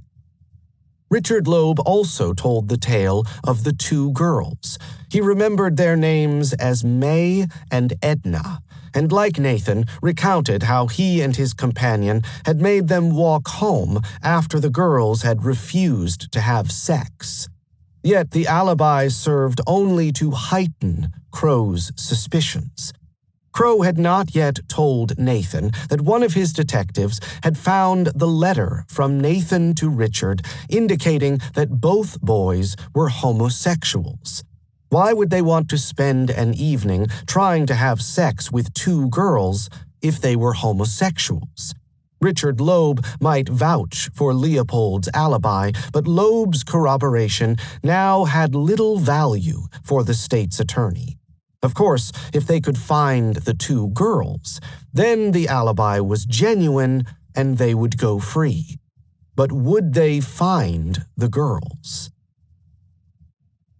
It was now almost 7 o'clock in the morning, Friday, 30 May. The state's attorney had questioned Nathan Leopold throughout the night and into the early morning hours, and still the boy had shown no sign of guilt. Richard Loeb was in an adjacent room, also in the criminal court building. The state's attorney decided to keep both boys in custody. They needed to get some sleep. The detectives placed Nathan in a cell in the Central Police Station and took Richard to the 48th Street station. While the boys slept in their cells that Friday, the press woke up to the realization that Robert Crowe might have caught the murderers. Reporters from the newspapers descended on the Kenwood neighborhood to interview the parents of Nathan Leopold and Richard Loeb. Both families ridiculed the idea that either boy could be guilty of murder. They had a granite certitude that their sons would soon be released. It was all a terrible mistake, an unfortunate coincidence of circumstances that would soon right itself. At the Leopold home, Nathan Leopold Sr. invited a small group of journalists into his house to discuss his son's plight. He knew the Franks family personally and was horrified at the kidnapping and murder of Bobby, but he assured the reporters that his son had nothing to do with it. "It is ridiculous. Of course my boy is not involved. I shall do all I can to dispel this notion of the police. We are ready to aid the authorities in every way to solve this murder, but it is ridiculous to suppose Nathan had anything to do with it. I probably could get my boy out on a writ of habeas corpus, but there is no need for that sort of technical trickery.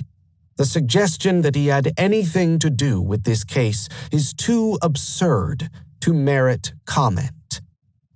And the discovery of his son's eyeglasses near the body of Bobby Franks, that also was merely a coincidence. His son had been bird-watching the previous weekend close to the culvert. Nathan has been a student of ornithology for many years and has written numerous articles and papers on the subject. He has contributed to the bird magazine The Auk. There is nothing to this. The family's faith in Nathan was complete. This trust in the boy's veracity could not be shaken, even in the face of a growing accumulation of evidence that tied him ever more closely to the murder. His elder brothers were also present at the interview with the journalists that Friday. One brother dismissed any possibility of a connection. The idea of Nathan having anything to do with the Franks boy's death is too silly to discuss. The family is not particularly alarmed, for we know just what he did the night the Franks boy disappeared. We know just how he occupied his time, and we know that he can account of himself.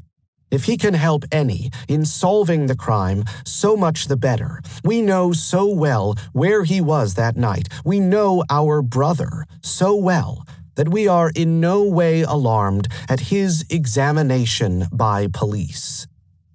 A few blocks away, at the Loeb house on Ellis Avenue, Anna Loeb was equally convinced that her son was blameless.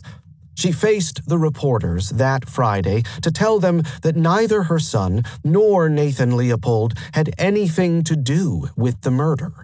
"We have absolute confidence that Richard is telling the truth.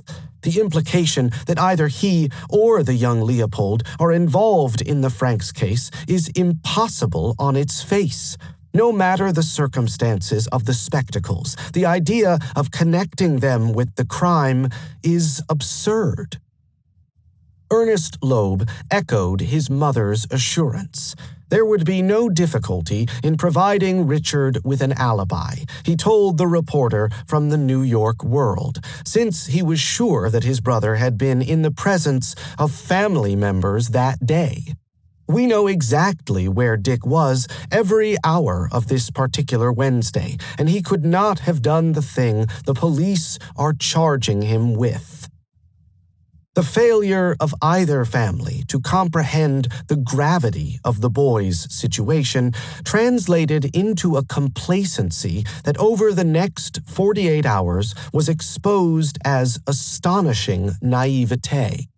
Both families expressed a wish to assist the state's attorney in solving the murder, yet neither realized, until it was far too late, that Richard Loeb and Nathan Leopold had become the leading suspects. The families saw no reason to call in their lawyers to go to the criminal court building to advise the boys. As a consequence, Robert Crowe had already had them in custody for almost 24 hours without yet making a formal arrest, and without even having to justify their continued detention. Nathan Leopold's father was self-consciously complicit in the state's attorney's decision to hold his son for questioning. In response to an inquiry from a reporter from the Chicago Daily Tribune, he expressed confidence in both the state's attorney's integrity and his son's innocence. While it is a terrible ordeal, both to my boy and myself, to have him under even a possibility of suspicion, yet our attitude will be one of helping the investigation rather than retarding it. And even though my son is subjected to the hardships and embarrassment of being kept from his family until the authorities are thoroughly satisfied, yet my son should be willing to make the sacrifice, and I am also willing for the sake of justice and truth. Robert Crowe could scarcely believe his luck. Crowe was now sure that Nathan Leopold and Richard Loeb were the murderers. All the clues pointed to that conclusion. Leopold's handwriting matched that on the envelope enclosing the ransom letter addressed to Jacob Franks. Leopold's eyeglasses had been found near the corpse. The boys were lovers who had concocted an alibi that could not be confirmed, and at that moment, late on Friday afternoon, he was getting news that detectives had discovered typed legal notes belonging to Leopold that matched the typed ransom letter delivered to Jacob Franks the day after the murder. Yet he continued to hold both suspects for questioning without any interference from either family. Eventually, Crowe thought to himself, one or both families would surely alert the lawyers to the boys' plight. He had to get the boys to confess before their lawyers could shut their mouths. Neither boy had yet asked for a lawyer. Neither boy had refused to answer his questions. How, therefore, could he wring a confession out of them, a confession that would surely send them to the gallows? And could he get that confession before lawyers for the boys appeared with a writ of habeas corpus? Crowe received help in his task from an unexpected quarter. Two cub reporters from the Chicago Daily News, Alvin Goldstein and James Mulroy, had been following the case from the beginning. Goldstein had been at the morgue on South Houston Avenue after the discovery of the body. Mulroy had driven with Edwin Gresham from the Franks home to check the identity of the boy lying on the undertaker's slab. Both reporters were recent graduates of the University of Chicago. They knew the campus well and still had many friends at the university. They also knew Nathan Leopold and Richard Loeb. Goldstein was a member of Zeta Beta Tau fraternity, and he and Loeb had become acquaintances during Loeb's postgraduate year at the university. Neither boy was then an undergraduate, but both boys spent time at the fraternity clubhouse, playing cards, swapping stories, and keeping up with fraternity gossip. Both Goldstein and Mulroy were surprised that Nathan and Richard were in police custody. But if Nathan was a suspect, could they match the typewritten notes for his law classes with the ransom letter sent to Jacob Franks? Alvin Goldstein knew that Nathan had belonged to an informal study group at the law school. The boys in this group met each week to go over legal cases and type up a set of notes for the group. He asked around. Sure enough, several boys had copies of the notes. It did not take Robert Crow long to confirm the reporter's hunch that one typewriter, a portable Underwood, had been used for both the ransom letter and Nathan Leopold's legal notes. This was one link in the chain of evidence that Nathan would find difficult to break. But to forge that link, Crow needed to find the typewriter. If it was in Nathan's study, the case against Nathan would be sealed as tight as a drum. 40 minutes later, the police were back at the house on Greenwood Avenue. William Schumacher's men searched again through the study and bedroom. Nathan's aunt was puzzled. The police had taken away Nathan's Hammond typewriter earlier that day. Did the detectives not know that it was already at the criminal court building? Schumacher explained that he was looking for a second typewriter, a portable Underwood. Had any of the staff seen Nathan using a portable typewriter? He questioned the maids. What could they tell him? Elizabeth Sattler hesitated. She had worked for the Leopolds for 4 years. She liked her employer and was reluctant to hurt the family. But she had a strong sense of duty, and the police captain was persistent. She stepped forward. Yes, that typewriter was here. Schumacher felt a thrill of appreciation at the words. The link was forged. The net was closing around Nathan. He looked directly at the maid. When did you see it last? I seen it 2 weeks ago. Well, what became of it? I don't know. It ought to be around here. The detectives searched everywhere for the Underwood, but it was not in the boys' bedroom or study. There was no sign of it in the library. There was no trace in any of the other rooms in the house. But Elizabeth's testimony was vital. The police may not have been able to locate the typewriter, but now they knew that it had been in the house only a few days before the murder of Bobby Franks. The questioning began again that Friday at 6:30 p.m. Both Nathan and Richard had woken up around 3 o'clock in the afternoon. The detectives had given them time to wash, to catch a bite to eat, and to prepare for the evening's interrogation before driving them back to the criminal court building. Joseph Savage, an assistant state's attorney working in Robert Crow's office, asked Nathan about the portable typewriter. What could Nathan tell him about it? Nathan replied that he remembered having seen a typewriter at his house, but, of course, it was not his. It belonged, no doubt, to one of the boys in his study group. During the winter and spring quarters at the law school, Nathan had studied with 4 friends at his house. In preparing for the first-year exams, it was usual practice among the students at the University of Chicago Law School to study a number of cases, to winnow the points of law from each individual case and to classify them. The students even had a slang expression, dope sheeting, for this form of study. The law students would customarily discuss the principal points and type up a summary of the points on dope sheets for each member of the group.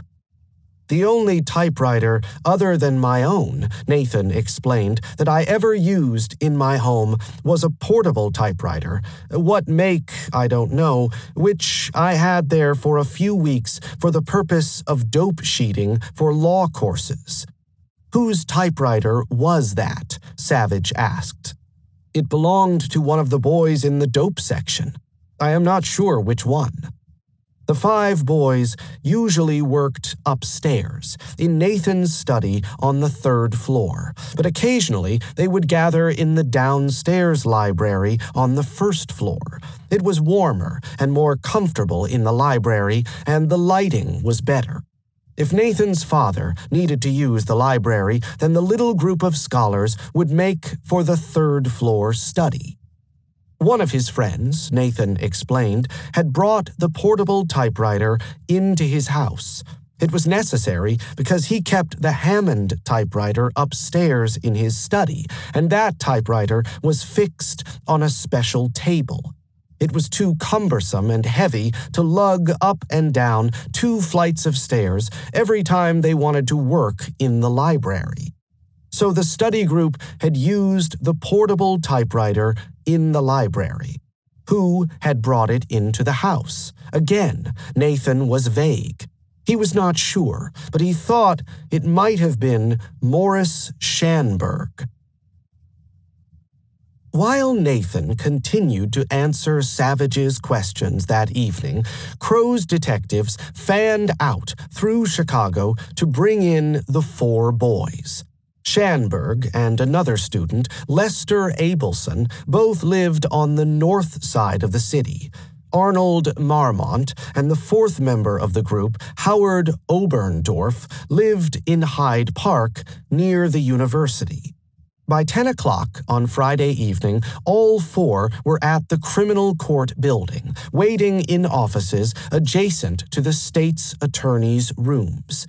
In Crow's office, Nathan was sticking to his story. In front of him, on a table, the police had placed 3 portable typewriters, a Corona, a Remington, and an Underwood. He was now sure, looking at the examples before him, that he had used an Underwood, but still he denied ownership. He was certain that the typewriter belonged to Morris Schanberg. Robert Crow had been waiting for this moment. He nodded slightly to a sergeant standing on the other side of the room. 30 seconds later, Schanberg, looking nervous, walked into the office. Crow motioned him to sit down and gestured toward Nathan. "Sit down, Schanberg. You know Nathan Leopold, Jr.?" "Yes.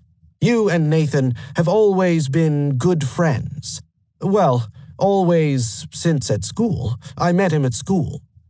"Schanberg, during your law course at the University of Chicago, you had occasion to go over and work on the dope sheets with Nathan from time to time. Is that right?" "Yes." Joseph Savage picked up the questioning. Savage had always been a stickler for detail. It was important that there be no ambiguity about the student slang. "By dope sheet, you mean that is preparatory work? Briefing the course as a whole, do you remember at any time, Schanberg, of seeing a typewriter, a portable typewriter, over at Nathan's house?" "Only on one occasion. That was the last time I was there." "Prior to working on that portable typewriter, you worked with this Hammond typewriter. Is that right?" "Yes." "And who operated the typewriter?" "Mr. Leopold, except on occasions when Mr. Leopold went to the phone." Morris Schanberg glanced cautiously at Nathan. The other boy returned his look and held it. There was a slight smirk on Nathan's face. It seemed almost that he was enjoying this moment. Schanberg suddenly realized why he was here.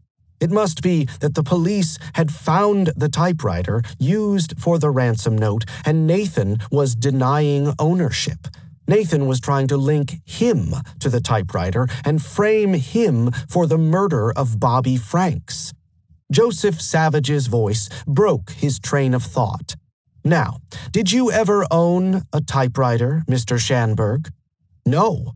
Schanberg's voice was firmer now, less hesitant, less deferential. "Did you ever bring one over to Nathan's house?" "No, sir." "Did you ever know any of the other boys to bring a typewriter over to Nathan's house?" "No, sir." The detectives allowed Morris Schanberg to leave. One by one, the 3 other students entered Crow's office. Each described, in turn, the study group, recalled the portable Underwood in the library, and denied any knowledge of its provenance. Howard Oberndorf was the last of the 4 to speak, and as Oberndorf got up to leave the room, Joseph Savage turned back to Nathan. The assistant state's attorney felt a sense of futility in questioning the boy further. Nathan was sure to stonewall him, but nevertheless, there was no harm trying. Nathan, I understood you to say that the typewriter had been taken out again by the boy that brought it in. That was my assumption. You just assumed that. Yes. You don't know whether it was actually taken out or not. No, I do not. Or you don't know when it was taken out, if it ever was taken out. No, I don't. Do you ever remember the typewriter coming in? I do not. Do you remember under what circumstances it could have come into the house? It would hardly come into the house without some comment at the time the machine was brought there. What I mean is that one would hardly come in and leave a typewriter at your house without saying something about it. I should not think so. There was one more possibility.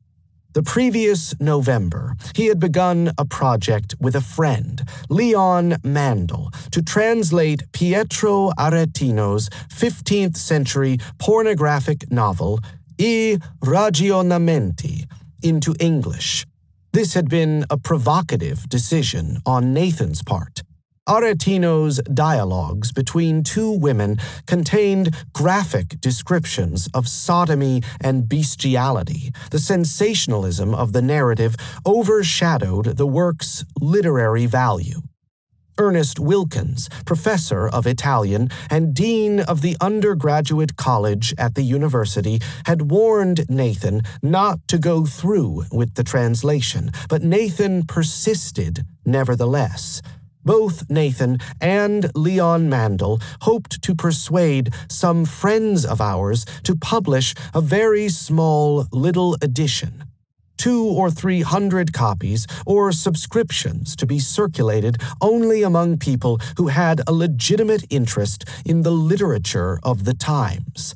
But it was a more demanding task than either had anticipated. They completed fewer than 20 pages before abandoning the translation. Leon Mandel had, however, frequently come to the Leopold home to work on the translation, and Nathan suggested that he may have brought the Underwood typewriter with him. But Elizabeth Sattler had told the police that she had last seen the portable as recently as 2 weeks ago. That is, around the middle of May, just 1 week before the murder of Bobby Franks. Leon Mandel had been married on 30 April and had immediately sailed for Europe on his honeymoon. 1 month later, he was still on his honeymoon, so if the maid had seen the typewriter only 2 weeks ago, then obviously Mandel had not taken it out of the house. So, Nathan, where was that typewriter? I don't know. If it was Mandel's machine, it would still be there, wouldn't it? Yes. These boys say that they never had a machine. Where is that machine? You kept denying, right up until a few minutes ago, that you knew anything about it. It was a machine one of these boys brought in. You didn't know when, where, or how, and he took it out, and you didn't know when, where, or how. Yes. Then you were confronted with each boy, weren't you? Yes. And after the boy told you you were a liar, you changed your opinion, didn't you? The fact that that letter that Franks got was written on the same machine that some of your stuff was written on, and the fact that experts say that the same person wrote it, might be a damned good reason for you in losing that machine. Certainly. And knowing nothing about it? Certainly. Nathan Leopold had now been in police custody for almost 36 hours, from Thursday afternoon through the evening of Friday, 30 May. Yet at the Leopold home on Greenwood Avenue, the family's faith in Nathan's innocence remained unshaken. The entire affair was still, in his father's eyes, an unfortunate mistake that would inevitably be corrected. Was there anything the family could do to help Nathan in his predicament? Sven Englund, the family chauffeur, told Nathan's father that Nathan could not possibly have abducted Bobby Franks and driven him out to Wolf Lake on 21 May. Englund had spent most of that day working on Nathan's car, fixing the brakes. He remembered the day well. He had been worried over his little girl, his 9-year-old daughter. She had been ill that day, and his wife, Alma, had taken her to the doctor to get a prescription. Englund had worked on the car in the early afternoon, and it had stayed in the garage the entire day. The family received the news with triumph. Nathan's father, 2 brothers, and aunt, all gathered that evening at the house on Greenwood Avenue, knew nothing of his alibi, that he had driven to Lincoln Park in his car. They knew only that Nathan was innocent, and Sven Englund's testimony proved it. How could Nathan have been driving around Chicago with the body of the murder victim if his car was in the garage all day? That evening, Sven Englund waited on a bench outside the state's attorney's office in the criminal court building. Robert Crow was busy and could not see him. Could Englund not come back the following day, Saturday? No, it was important. Even if he could not speak to Crow, the chauffeur would like to talk to one of his assistants. Englund was persistent, and eventually he managed to tell his story to one of the assistant state's attorneys. Englund had been working in the garage at the Leopold house on Wednesday, 21 May, around 12:30 in the afternoon. The chauffeur was responsible for 5 cars. The Leopolds owned a Packard, 2 Lincolns, a Willis Knight, and a Wills St. Clair. The Willis Knight, Nathan's car, was especially distinctive, a maroon sports model with red disc wheels, nickel-plated bumpers, and a tan top. As Englund looked toward the gate that afternoon, he could see the Willis Knight approach the driveway with Nathan at the wheel. Behind him, a second boy was driving a dark green car. Nathan stepped out from his car. The brakes had been squealing for several days. Could Sven check them that afternoon? He did not need his car that day. He would prefer to have the problem fixed as soon as possible. Nathan and Richard Loeb drove away in the green car. What make was the second car? Englund tried to remember. He was not sure. Perhaps, he replied, it was a Cadillac. In recounting his story to the assistant state's attorney, Sven Englund provided convincing detail. On the day of the murder, he had removed the disc wheels from the red Willis Knight to oil both the brake bands and the brakes. Nathan's car had remained in his garage until 10 o'clock that evening. Englund's account came as a thunderclap. The chauffeur had smashed the boy's alibi. Crow broke off his interrogation of Nathan. He realized immediately that both boys had been lying to him about their movements on the day of the murder.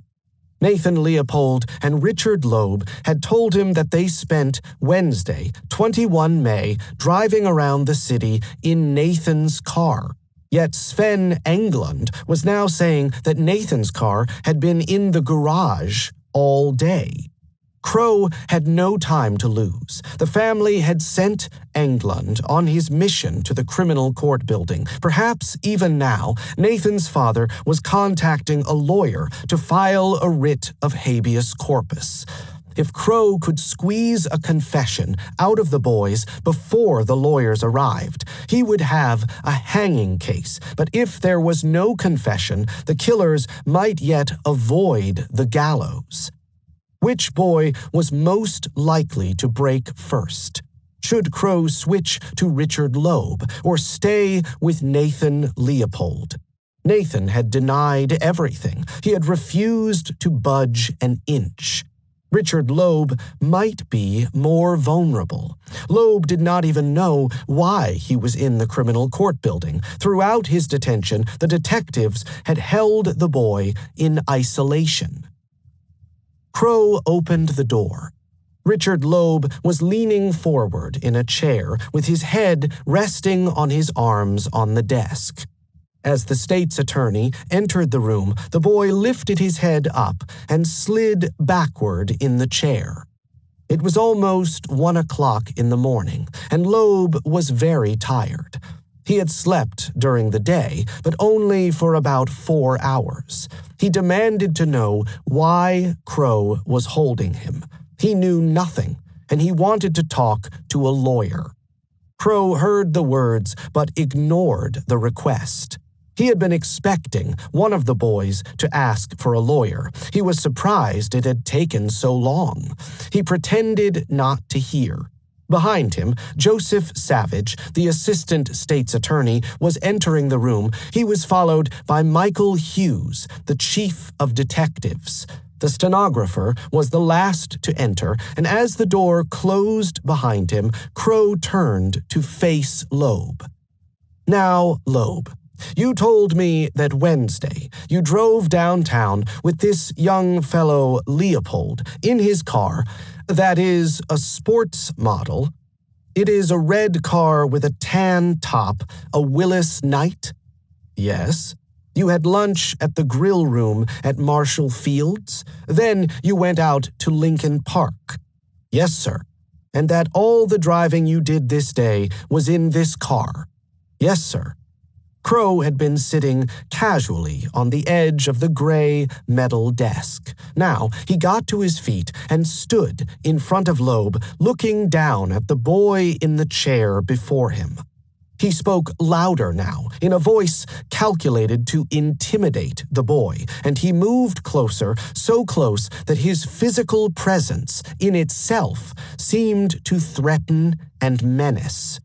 "Isn't it a fact that Wednesday, May 21st, you drove up to that garage, to Leopold's garage, you driving your mother's car, that green Cadillac, he driving the red car, and you turned the car over to the chauffeur and got into your car and drove away?" "No," Richard replied. "That is not a fact." "No," Richard answered again. Crow was shouting now. The anger in his voice filled the interrogation room. He wanted that confession so much. He needed Richard to confess. He had to force the boy to break, to admit his guilt to the murder. If this chauffeur says so, he is a liar? Yes. Richard's hands were shaking, and the color had drained from his face. As he slumped down in his chair, the detectives heard him whisper to himself, "My God." He tried to speak, but his words died before they reached his lips.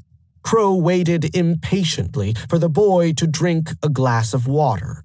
If the chauffeur took the car in and oiled it up, oiled the brakes and fixed it up, that would make an impression on his mind, wouldn't it? Yes. If he says that is a fact, he is a liar or mistaken? Yes, I would say he was still a liar or mistaken. Robert Crow was exhausted. Both boys denied everything. Crow was discouraged. They were holding fast, and he saw no way to break their resistance and force a confession. He stepped out of the office. Perhaps it was time to go home. He badly needed some sleep. One of Crow's assistants, John Sbarbaro, remained with Richard Loeb as Crow talked in his office with Joseph Savage. 20 minutes passed, then half an hour. There was a sudden bustle in the corridor. Sbarbaro had left the room and was striding, almost running, toward Crow's office. The assistant state's attorney was breathless as he opened the door. Richard Loeb wanted to talk to the state's attorney. There was no time to lose. Quick, quick, before the boy changed his mind. Chapter 7. The Confessions. Saturday, 31 May 1924 to Sunday, 1 June 1924. It was really too bad for the cause of justice that they were so loquacious. Robert Crow, 15 August 1924. As Robert Crow entered the interrogation room, Richard wiped a tear from his cheek. Crow noticed the jerky, staccato movement of the boy's hand. It was, he thought, as if Richard were ashamed that he had been crying, as if he hoped to wipe away the evidence of his panic. The state's attorney pulled up a chair, making a scraping noise as he dragged the legs of the chair across the concrete floor. As he sat down opposite Richard, the boy spoke through his tears, challenging the state's attorney. "You have no evidence on me. Why are you holding me?" "Because Leopold is the owner of those glasses." Richard looked up, startled. He had not expected this. "My God, is that possible? Because you said you were with Leopold all day on the day of the murder." Crow continued to list the evidence. "We have been directing our energy in fastening the crime on Leopold. We now have, in addition to his glasses, the fact that you have both lied about being out in Lincoln Park, having the red car with you. We know that you had a portable typewriter." Richard Loeb had bent over in his chair. He stared at his feet and made a slight rocking movement, back and forth, as Crow continued to talk. Now Richard sat up straight. The tears were streaming down his cheeks. He cried out his terror at having been caught. My God, this is terrible." There was silence in the room. Crow waited. The deputies at Crow's side held their breath in anticipation as they stared at Richard, waiting for him to admit his guilt. "I will tell you all," Richard suddenly announced. Crow clenched his fist in triumph. He had the confession. But the stenographers had gone home for the night. Crow himself had sent them away only half an hour before. He would now have to send out a police car to bring them back to the criminal court building to take down Richard's confession. And he needed other witnesses to the confession, men outside his command, who would corroborate in court that Richard Loeb had given his confession freely, without duress. Crow knew that Michael Hughes, the chief of detectives, would want to be present when Loeb made his formal confession, and William Schumacher, also the deputy captain of police, would certainly not want to miss the occasion. While his assistants, John Sbarbaro and Joseph Savage, made the arrangements, Crow resumed his conversation with Richard Loeb. He wanted only the most important details, he told the boy. A full account could come later, once the stenographer had arrived. Richard obliged. He told the state's attorney how he had scouted the Harvard school and how he had spotted Bobby Franks walking south on Ellis Avenue. They had driven out of Chicago on the Michigan City Road and had stopped at a roadside cafe for hot dogs and root beer. Oh, and the culvert by the Pennsylvania Railroad tracks. It had been difficult, Richard remembered, concealing the body in the drainage pipe. Half an hour later, Robert Crow sat opposite Nathan Leopold in an office just a few doors down the corridor. Nathan was smoking. Did Nathan ever, the state's attorney wondered, stop smoking? Nathan had wanted to speak to Crow, he said, to ask a hypothetical question. The state's attorney nodded. What did he want to know? Suppose, Nathan asked, that someone from a wealthy family, a family as rich as his own, had committed this murder. What chance would that person have of beating the murder charges? Crow looked at the boy curiously. Was Nathan trying to bribe him, or was he implying in his question that he would try to bribe the jury if he came to trial? Crow's answer was abrupt.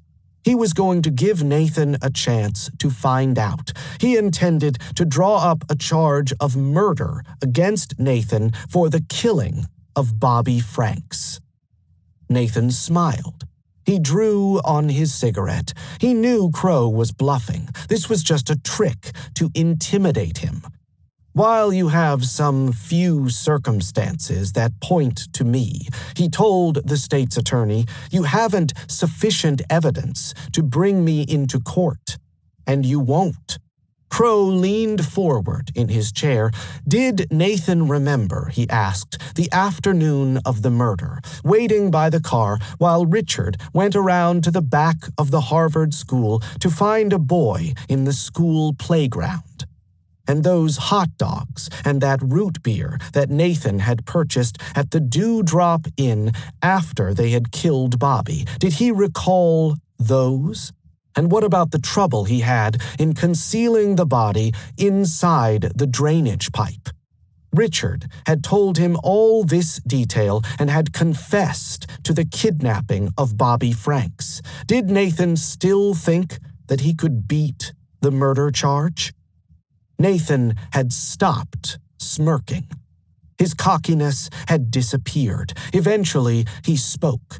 His voice was subdued, quiet, almost ruminative.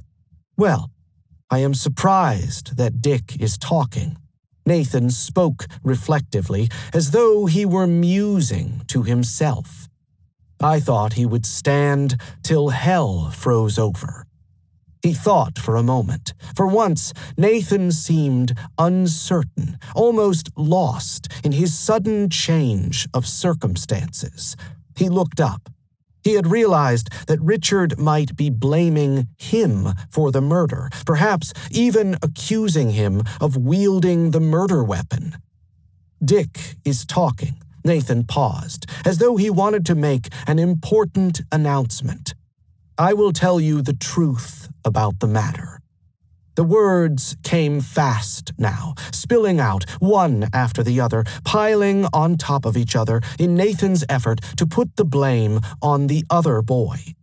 Richard had wanted to commit the perfect crime. Richard had suggested the kidnapping. Richard had persuaded Bobby to enter the car. Richard had struck Bobby with the chisel. The state's attorney cut him short. He should save his breath until the stenographers arrived.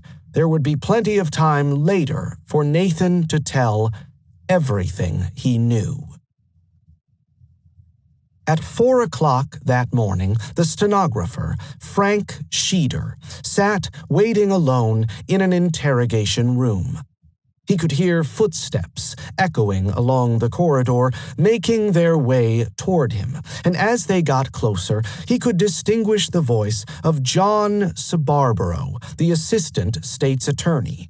The door suddenly opened. Sabarborough entered first, and behind him, a young man, good-looking, not much older than 20, walked shyly into the room. And finally, behind Richard Loeb, the deputy captain of police, William Schumacher, stepped into the office and closed the door behind him. Scarborough introduced Richard Loeb to the stenographer now that everyone had finally arrived. They could begin. State your full name. Richard Albert Loeb. Where do you live, Mr. Loeb? 5017 Ellis Avenue. What is your occupation? Student. Where are you a student? University of Chicago. How old are you? 18. You know now that you are in the office of the state's attorney of Cook County. Yes, and you want to make a statement of your own free will. Yes. Calling your attention to the 21st day of May, just tell us in your own words if you know of anything unusual relative to the disappearance of Robert Franks. On the 21st of May, Leopold and myself, what is his full name? Nathan Leopold, Jr., and myself intended to kidnap one of the younger boys from the Harvard School. The plan was broached by Nathan Leopold, who suggested that as a means of having a great deal of excitement, together with getting quite a sum of money. Richard talked about the murder in a matter-of-fact way. He had now decided to pin responsibility for the crime on Nathan's shoulders. I drove the car, south on Ellis Avenue, parallel to where young Franks was. I told him that I would like to talk to him about a tennis racket, so he got in the car. Just after we turned off Ellis Avenue, Leopold reached his arm around young Franks, grabbed his mouth, and hit him over the head with the chisel. I believe he hit him several times. I do not know the exact number. Leopold grabbed Franks and carried him over back of the front seat and threw him on a rug in the car. He then took one of the rags and gagged him by sticking it down his throat.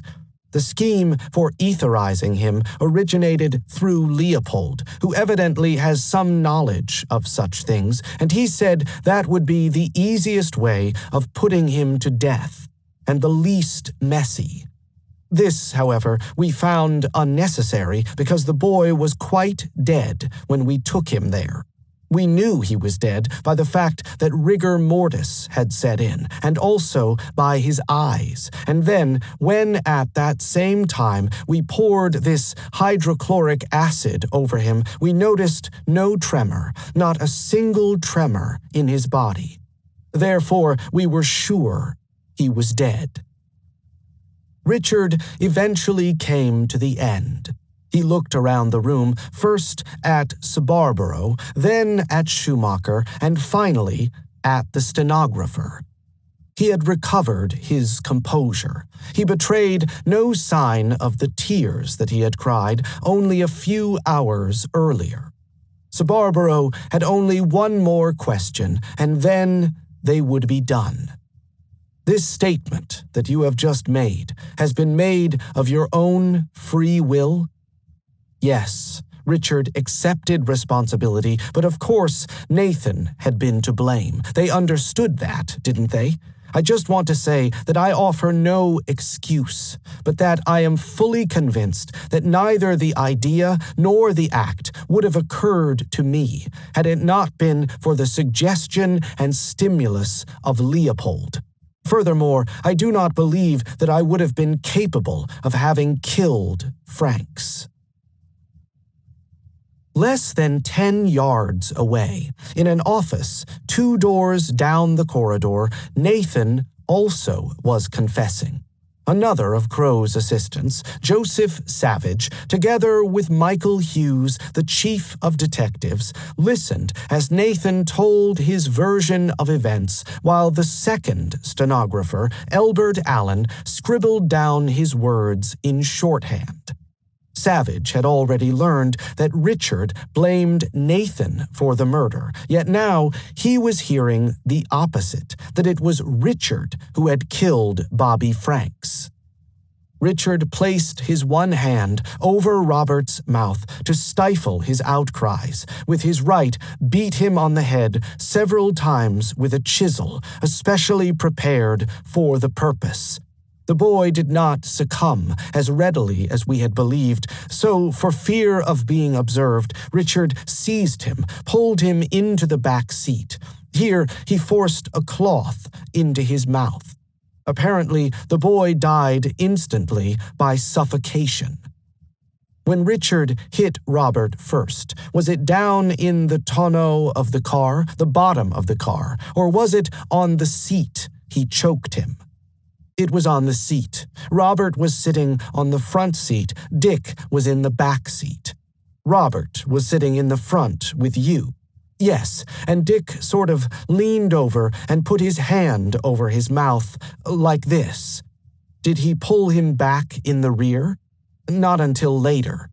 After he cracked him on the head, did he fall down then, Robert? No, he struggled. Each boy blamed the other for the murder. Who was telling the truth? Had Nathan or Richard struck Bobby Franks on the head with the chisel? But in all other respects, their accounts were identical. Each prisoner corroborated the other's story. The murder was solved. Shortly before 7 that Saturday morning, Robert Crowe emerged from his office to speak to the journalists waiting in the main corridor of the criminal court building. The air was thick with cigarette smoke. A dozen reporters had spent the night sitting in the corridor, leaning against the walls, waiting for the break in the case. They struggled to their feet as Crowe appeared before them. The state's attorney looked tired, weary from the long hours of interrogation. Perhaps, the journalists thought, there was still no result. Crowe stood in the center of the small group arranged in a semicircle before him. He spoke quietly, just loud enough for his audience to hear. "We have the murderers in custody." Not one of the reporters was looking at him. They were too busy scribbling down his words in their notebooks.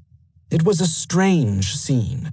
Crowe reflected. The end of the murder investigation, and now he was announcing it to this small group of journalists, while secretaries, desk sergeants, and clerks walked by him on their way to their offices as they arrived for the day.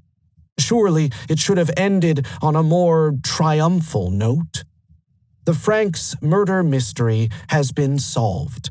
The murderers are in custody. Nathan Leopold and Richard Loeb have completely and voluntarily confessed. The Franks boy was kidnapped out of a spirit of adventure and for ransom. The kidnapping was planned many months ago, but the Franks boy was not the original victim in mind. He was beaten with a chisel, strangled, and then an attempt was made to disfigure him with acid. The revelation that Robert Crowe had solved the case reached the relatives first.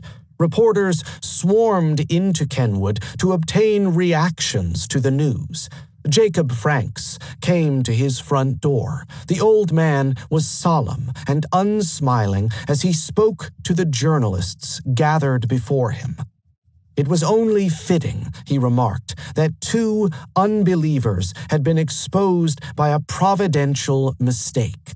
I understand the 2 boys boasted they are atheists. I know now they will see there is a God above who watches all things. It was his providence that caused Leopold's glasses to be dropped near my boy's body. His will that those 2 boys should pay. Franks was sorry, of course, for the parents of the killers. I have known them a great many years, he said, and for them I have only the deepest sympathy. But the law must take its course. No punishment would be too severe for them. They are fiends. I can't say how any jury, court, or even the president could release them. The act was so atrocious. They ought to hang. On the opposite side of Ellis Avenue, at the Loeb House, 2 private bodyguards stood at the front gate to shoo away intruders. Curious spectators had started to gather outside the house. Occasionally, they could spot Anna Loeb pacing nervously as she awaited more news of her son. A relative of the family did speak to the journalists, but only to deny that Richard had any connection with the murder. There is no truth to these reports, just lies, lies, lies. We are not worried about these rumors. He is innocent and confessed merely to get sleep. It can be repudiated when he comes to trial. 3 blocks north, at the Leopold household, Nathan Leopold Sr. bravely denied his son's guilt. Impossible, ridiculous. Nathan, my boy. My boy. I can't believe it. I won't believe it. But as he turned back into the house, a deep frown creased the old man's forehead. For the close-knit Jewish community in Kenwood, the revelation that the murderers had come from within its ranks was impossible to credit. Acquaintances and friends of the families reacted with shock and disbelief that Nathan Leopold and Richard Loeb had confessed to such an atrocious murder. The attorney, Saul Levinson, had already heard from the police that Nathan and Richard had eyed his son, Johnny, as a possible kidnapping victim when a reporter from the Chicago Herald and Examiner arrived at his home at midday to interview him. Levinson and his wife had had dinner at the Loebs only the previous month. Richard had been present and had delighted us by his charming personality. I regarded him as one of the finest youths I have ever known. His confession of this awful crime is simply unbelievable to all who know him. I can hardly think it possible that he and young Leopold contemplated harm to my boy. Adele Harris, the wife of a millionaire building contractor, was equally shocked to learn that the murderers had considered her 14-year-old son, Samuel, as a murder victim. She, too, knew Richard Loeb as one of the sweetest boys in the world.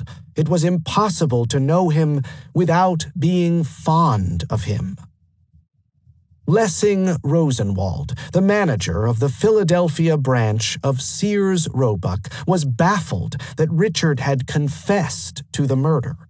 The Rosenwald children and the Loeb boys had grown up together. Richard Loeb is a fine fellow, Lessing Rosenwald remarked. I can't understand why he would do a thing like that. If he wanted money, all he had to do was to ask for it. I knew Richard as a brother, and I can't believe this thing about him.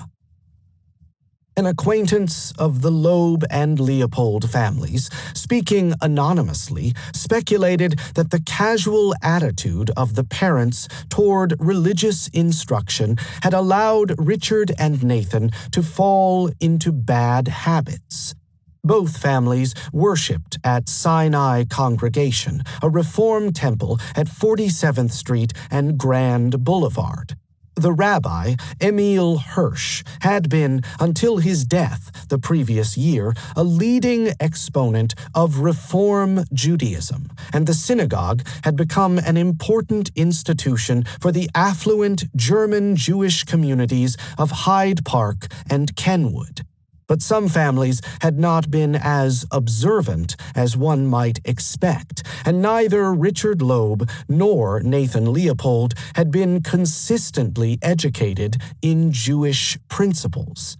Though the father of Babe Leopold is a devout Jew, he failed to make religious influence a part of his son's training.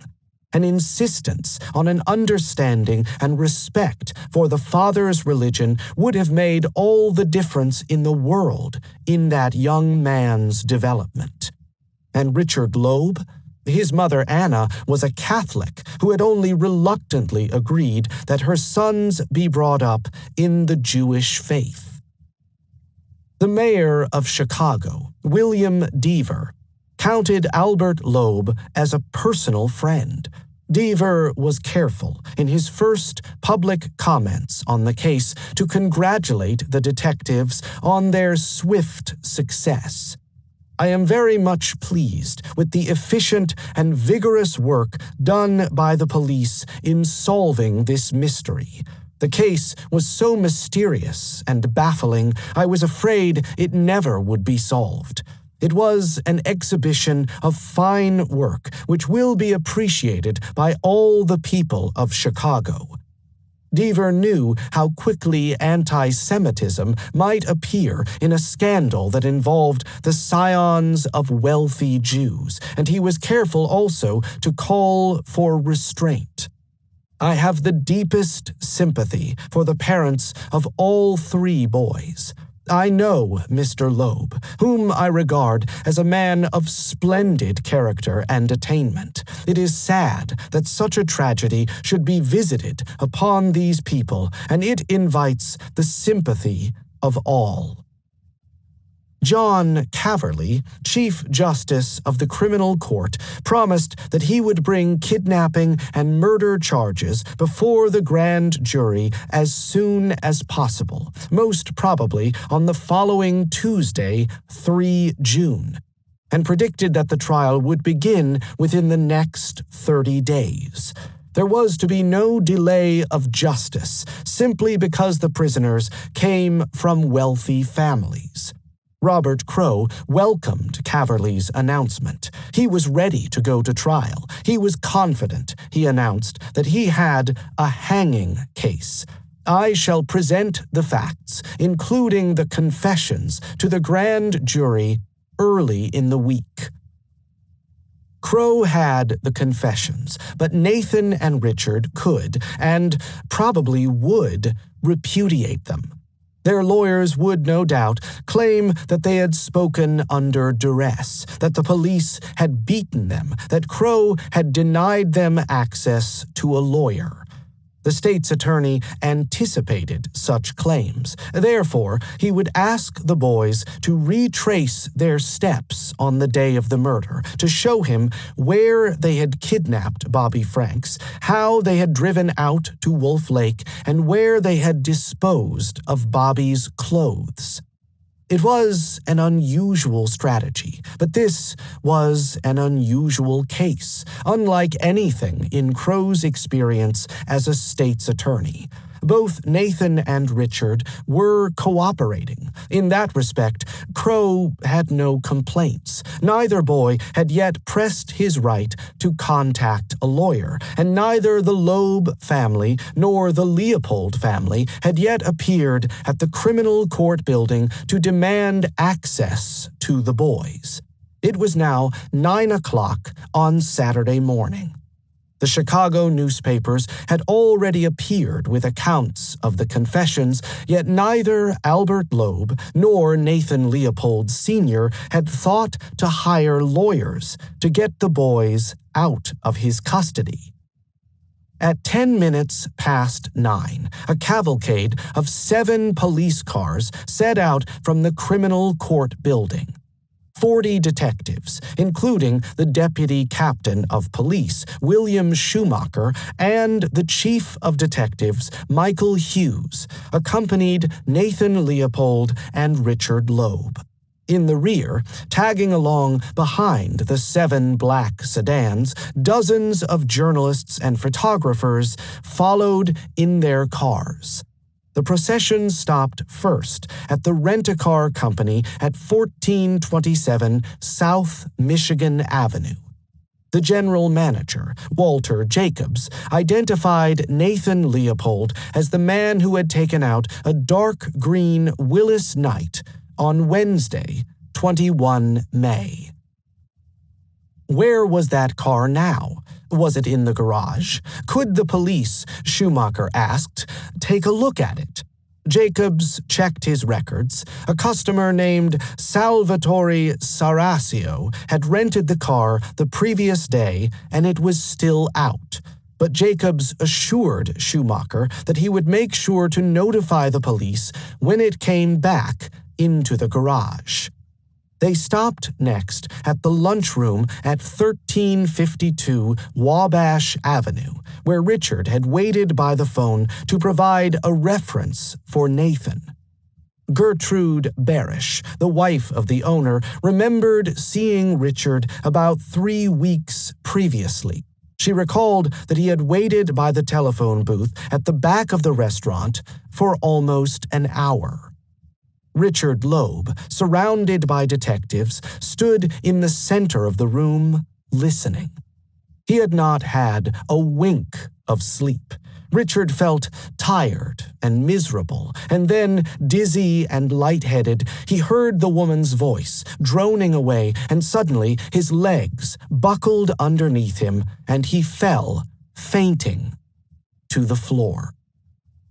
Nathan also was exhausted. Even after he had finished giving his confession that morning, Crow had kept him sitting and waiting endlessly in an office in the criminal court building. Now he was in an irritable mood. Nathan had already read the morning newspapers, and he was annoyed that they all painted the murder as the worst crime in the city's history. Gertrude Barish finally finished talking to the detectives. They left the diner to drive down Cottage Grove Avenue, and in the back of the police car, Nathan gave vent to his indignation. "I can't understand," Nathan complained, talking to no one in particular, "why the papers say this is such an atrocious murder."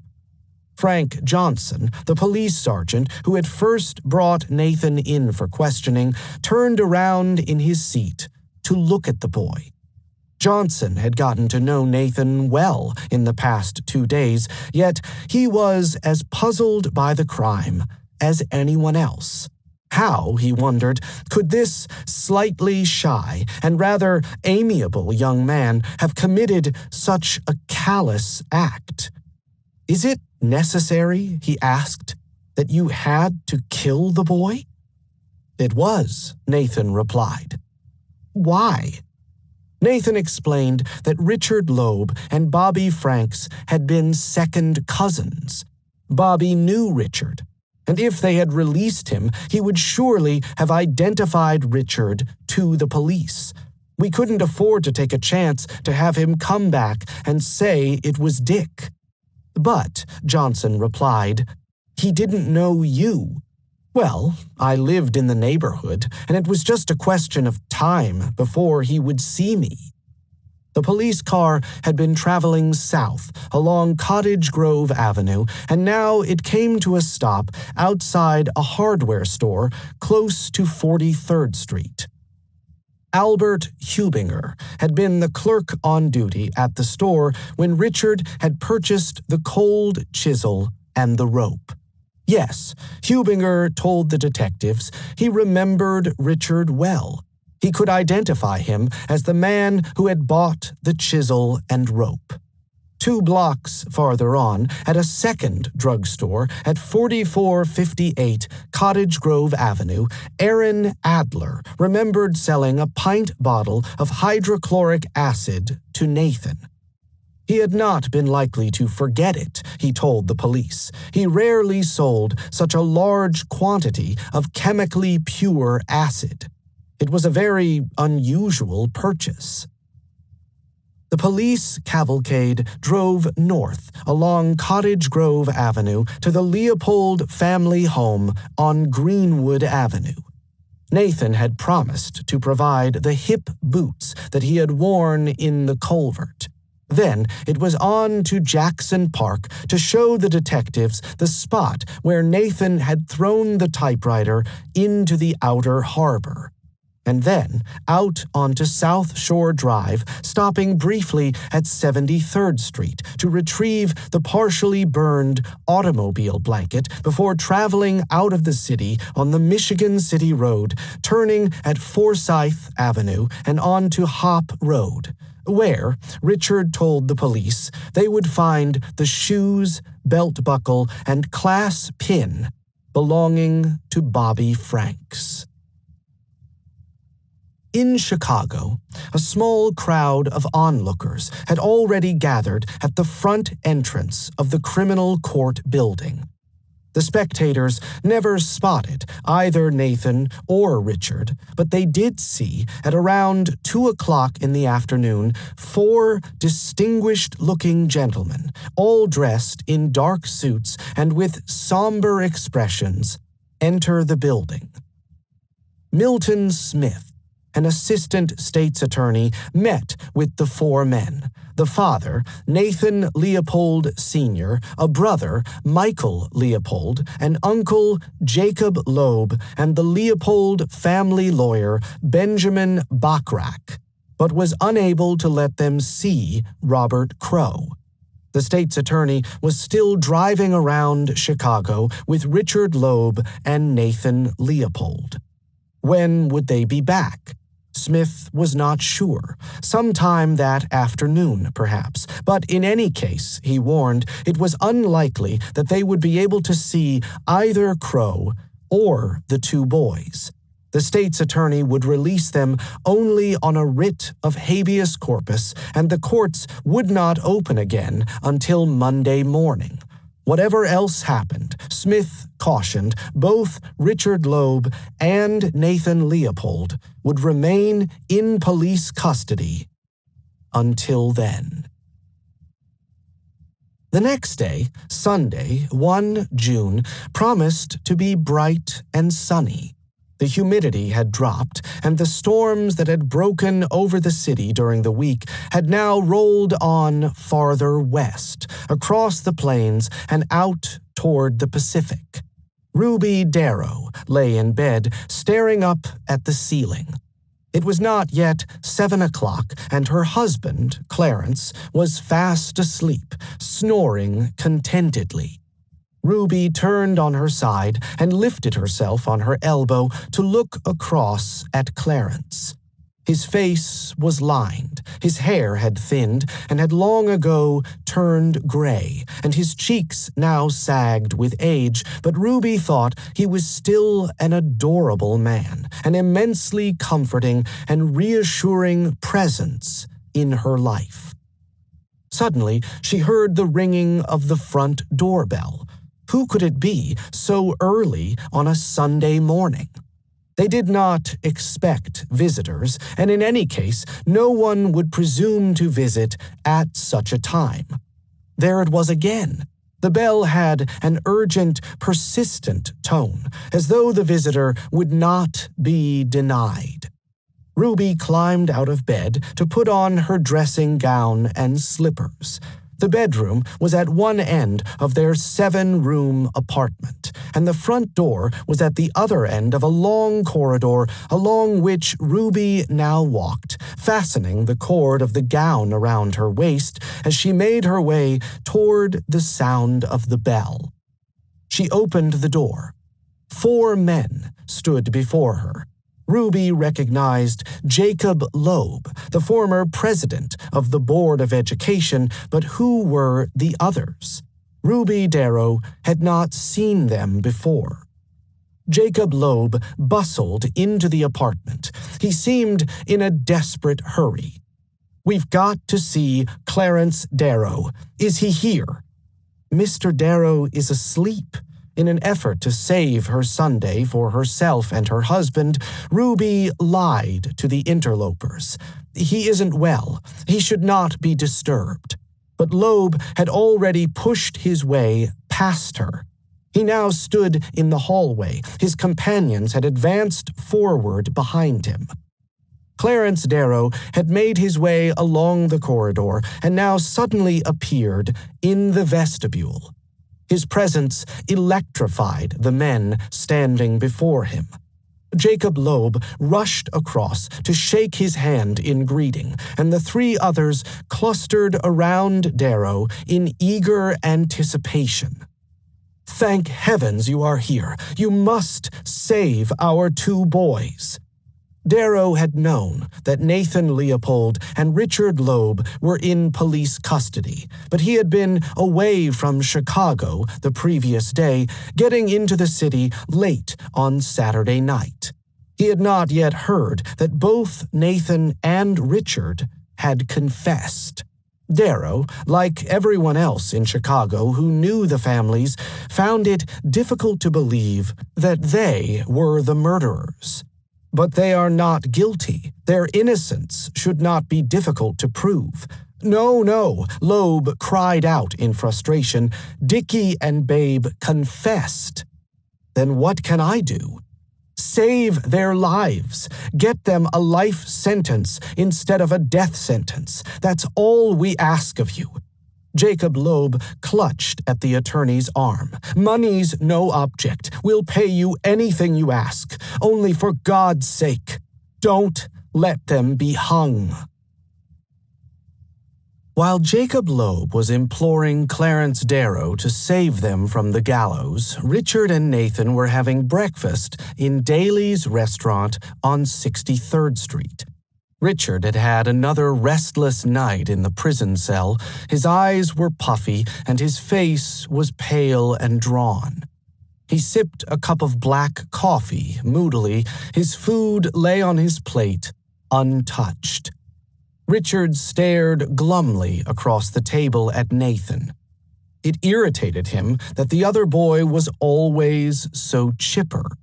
Even now, Nathan was laughing and joking, bantering with the police escort, flirting with the blonde waitress, and asking for a second plate of scrambled eggs. One would have thought Nathan had not a care in the world. The chief of detectives, Michael Hughes, had finished his own breakfast, and now he was looking apprehensively at the crowd gathering outside the restaurant. News had obviously spread through the neighborhood that the police had brought Leopold and Loeb there. He looked at his watch. It was already 9:30, and Robert Crowe wanted the boys back at the criminal court building by noon. It was time to go. Nathan was now munching a jelly donut and drinking a cup of coffee. As soon as he had finished, Hughes announced, they would be on their way. Crowe had asked Hughes to search for the two pieces of evidence that had eluded the police the previous day. The Underwood typewriter thrown into the harbor at Jackson Park and the belt belonging to Bobby Franks, hidden in grass near Hessville. It was only a short drive from the restaurant across to Jackson Park, and Hughes was optimistic that they would pick up the typewriter that morning. He had already directed police divers to the spot where Nathan had thrown it. The divers would be waiting for them at the harbor. 3,000 spectators waited at the outer edge of the harbor. The crowd stirred when it saw the long cavalcade of black cars pull up. Then, as Nathan Leopold stepped out of one car, followed by Richard Loeb from a second car, a roar of recognition flashed around the crowd, a deafening cheer as everyone pointed and waved and shouted at the two murderers. Nathan leaned over the parapet. He had thrown the typewriter as far as possible. He guessed that it had landed about 15 feet from the bridge. He pointed to the spot. The diver disappeared into the water, and the crowd waited. But the thick mud at the bottom of the harbor was impenetrable. Michael Hughes signaled to Walter Sullivan, a reporter for the Chicago Herald and Examiner, and to Morrow Crum of the Chicago Daily Tribune. The police cars would leave shortly for the drive to Hessville. Would they like to ride in the cars with the two prisoners?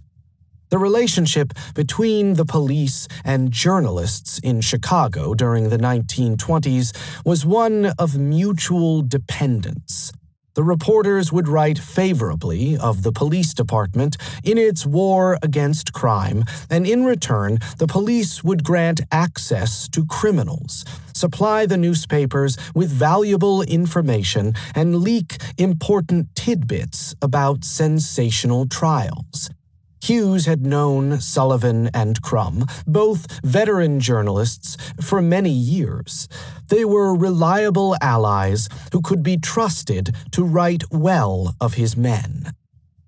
Michael Hughes knew also that in allowing the reporters access to Nathan and Richard, he might help the two prisoners convict themselves in the court of public opinion. Nathan and Richard had confessed, but those confessions might yet be repudiated. However, if they were to talk of the murder to the reporters, and if their remarks were to be printed in the newspapers, how could their guilt be denied? Nathan and Richard had not yet expressed any remorse for the murder or any regret for the pain they had caused the Franks family. They seemed rather to have adopted a cynical, callous attitude toward the killing, as though it were morally inconsequential. All the better, therefore, if their comments about the murder were reported in the newspapers for public consumption. On the ride to Hessville, a journey of approximately 40 minutes, Walter Sullivan sat with Nathan in one car, while Morrow Crum traveled with Richard in the other car. It was not long before both prisoners were gossiping about the crime, revealing details about themselves that blackened them irretrievably when Chicagoans opened their newspapers the following day. As the car made its way out of the park, the bell clanging to clear a path through the crowd of onlookers trying to peer into the car window, Walter Sullivan asked Nathan about the murder. Whose idea had it been? And who had wielded the chisel to strike the death blows? Had Nathan initiated the plan, or had it been Richard's idea? The mere mention of Richard Loeb was sufficient to send Nathan into a tantrum of anger and indignation. He was still furious that Richard had blamed him for the murder.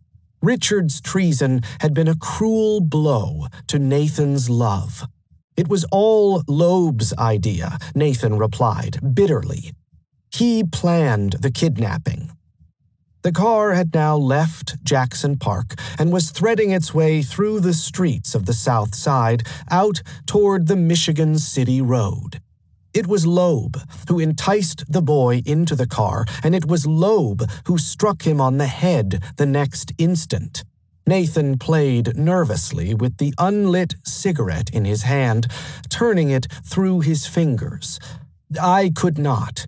It would have been physically impossible for me to have struck the blow that killed Robert Franks. Loeb knows this too. My repugnance to violence is such that I could not have killed Robert. He thinks that by proving me the actual slayer, he will eventually go free. Nathan paused. He leaned his elbow against the car window and stared at the houses as they passed. It had been a bitter blow, he acknowledged, knowing that Richard was willing to sacrifice him to preserve his own skin. But his mood lasted only a minute. They passed the South Shore Country Club and then a golf course. What a ridiculous game, Nathan remarked, and Nathan was soon his old self again, joking and bantering with the reporter.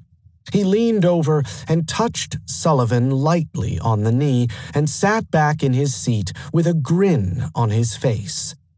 "Now you're contaminated," he joked. "You've been touched by a murderer." Sullivan smiled politely. He wondered how Nathan felt about the killing. Granted that Richard had struck Bobby with the chisel, nevertheless, he asked, how had Nathan felt about the boy's death? "It didn't concern him," Nathan replied. "He had no moral beliefs, and religion meant nothing to him. He was an atheist. Whatever served an individual's purpose, that was the best guide to conduct. In his case, well, he was an intellectual. His participation in the killing had been akin to the desire of the scientist to experiment. They had killed Bobby Franks as an experiment. Nathan had wanted to experience the sensation of murdering another human being. It was that simple. A thirst for knowledge, he explained to Sullivan, providing a helpful analogy to the murder of Bobby Franks, is highly commendable, no matter what extreme pain or injury it may inflict upon others.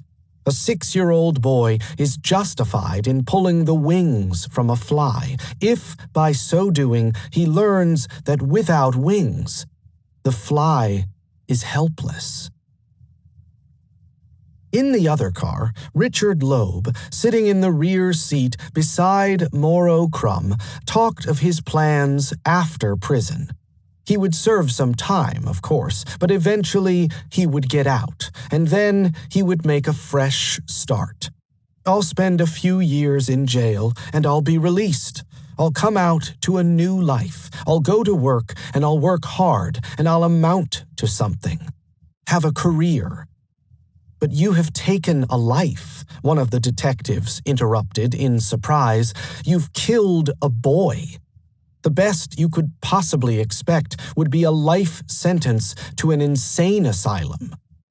Richard's hands fluttered nervously. He searched his pockets for his cigarette case. The loss of his liberty was an unpleasant thought, and confinement in an asylum seemed especially grim. Crumb asked him a question about Nathan Leopold. Richard answered with a sense of relief at the change of subject. "Of course, he is smart. He is one of the smartest and best educated men I know."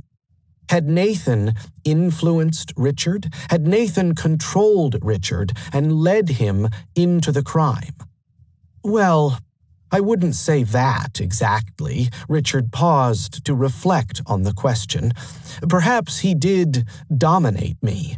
Leopold suggested the whole thing. I went along with him.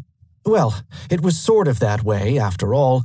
I guess I yesed Babe a lot." What was their relationship? The reporter pressed Richard, fishing for a headline for tomorrow's paper. How close was Richard to Nathan? Did Richard have many girlfriends at the university? "Girls? Sure, I like girls. I was out with a girl on Friday night after the affair." "Was Babe a pervert?" Crumb interrupted suddenly, using the family nickname for Nathan Leopold. Richard shook his head indecisively, suddenly cautious about saying too much. "I don't know anything about that." 20 minutes later, the cars had reached the village of Hessville. It was only another mile before they came to the spot where the police anticipated finding Bobby Frank's belt. Richard eventually found it, buried under some dirt in the field adjacent to the copse. It still seemed almost new, a blue belt with thin red and yellow stripes running down the center and a gold-plated buckle. That Sunday afternoon, around 2:30, Nathan Leopold Sr. met with Robert Crowe at the criminal court building. He was concerned, he told the state's attorney, that his son had confessed under duress.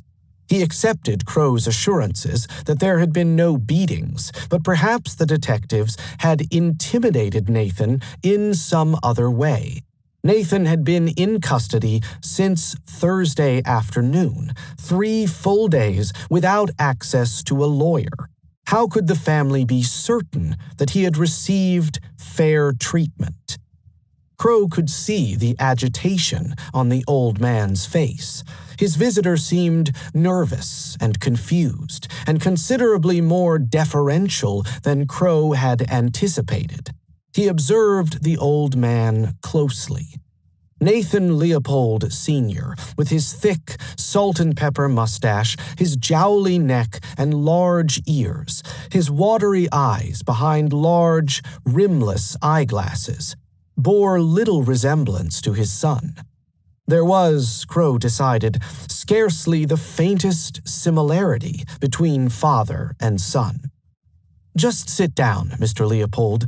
I will have the boy brought in." Nathan seemed in good health. He entered the room confidently and shook his father's hand. "Hello, Dad." "Hello, my son." The old man turned to the state's attorney. "Could I talk to this boy myself, privately?" "Just at this particular time, I cannot do it." "Is that true, Mr. Crow, that a parent may not have the opportunity to talk to his child? I want to give you an opportunity to ease your mind as to the boy's well-being. He is not being abused. But at this particular time, I do not think it is proper for me to permit the two of you to talk together. Mr. Crow, he may tell me things in my presence that he might be diffident about telling when others are present. In other words, if I ask him of the treatment he got, he might hesitate to answer when these people around here have been working on him, and he might tell me things that might be private in that respect. Of course, you realize, I suppose, it is the duty of a parent to stand by his child." "Absolutely. And it would not be natural that you did not. I want him to get every opportunity that everybody else would get under similar circumstances. If he is entitled to counsel, he should have it. If it is not proper for him to talk without counsel, then my advice to him would be not to talk. Is that correct? That is what you would tell a son, isn't it? In other words, if you have constitutional rights, they should be accorded you." But the state's attorney would not be moved. There was no legal requirement that he allow father and son to converse in private. He would release Nathan only after a writ of habeas corpus had been filed, and that would not happen until tomorrow morning, when the courts opened. The interview was over, Crow announced. The old man would have to leave his office. Nathan Leopold Sr. squeezed his son's hand for a brief moment, retrieved his coat and hat from an adjacent chair, and without a word to Crow, left the room. Crow was impatient to begin the examination. That morning, he had found 3 psychiatrists willing to join the prosecution. He had asked them to come to the criminal court building to examine Nathan Leopold and Richard Loeb. Hugh Patrick was the first to arrive at Crow's office. Patrick was 64 years old, but seemed younger, no doubt because his manner, alert, energetic, and attentive, belied his age. His face was nondescript, neither fat nor thin, nor particularly memorable, save for his luminous blue eyes behind gold-rimmed eyeglasses. His snow-white hair had receded, but still retained a vestigial presence. He seemed the most amiable of men, someone who managed simultaneously to appear both authoritative and approachable. Patrick had obtained his medical degree at Bellevue Hospital Medical College in New York, had completed postgraduate studies in Germany, Austria, France, and Britain, and in 1894 had joined the medical faculty at Northwestern University as an assistant professor of nervous and mental diseases. Within the medical profession, Patrick soon won a national reputation as the founder and first editor of the leading journal for neurology, Archives of Neurology and Psychiatry. His affable manner and easy sociability gained him many friends and subsequently ensured his election as president of the Chicago Neurological Society, trustee of the Chicago Medical Society, president of the Institute of Medicine of Chicago, section chair of nervous and mental diseases of the American Medical Association, president of the Mississippi Valley Medical Association, and last but not least, president of the American Neurological Association.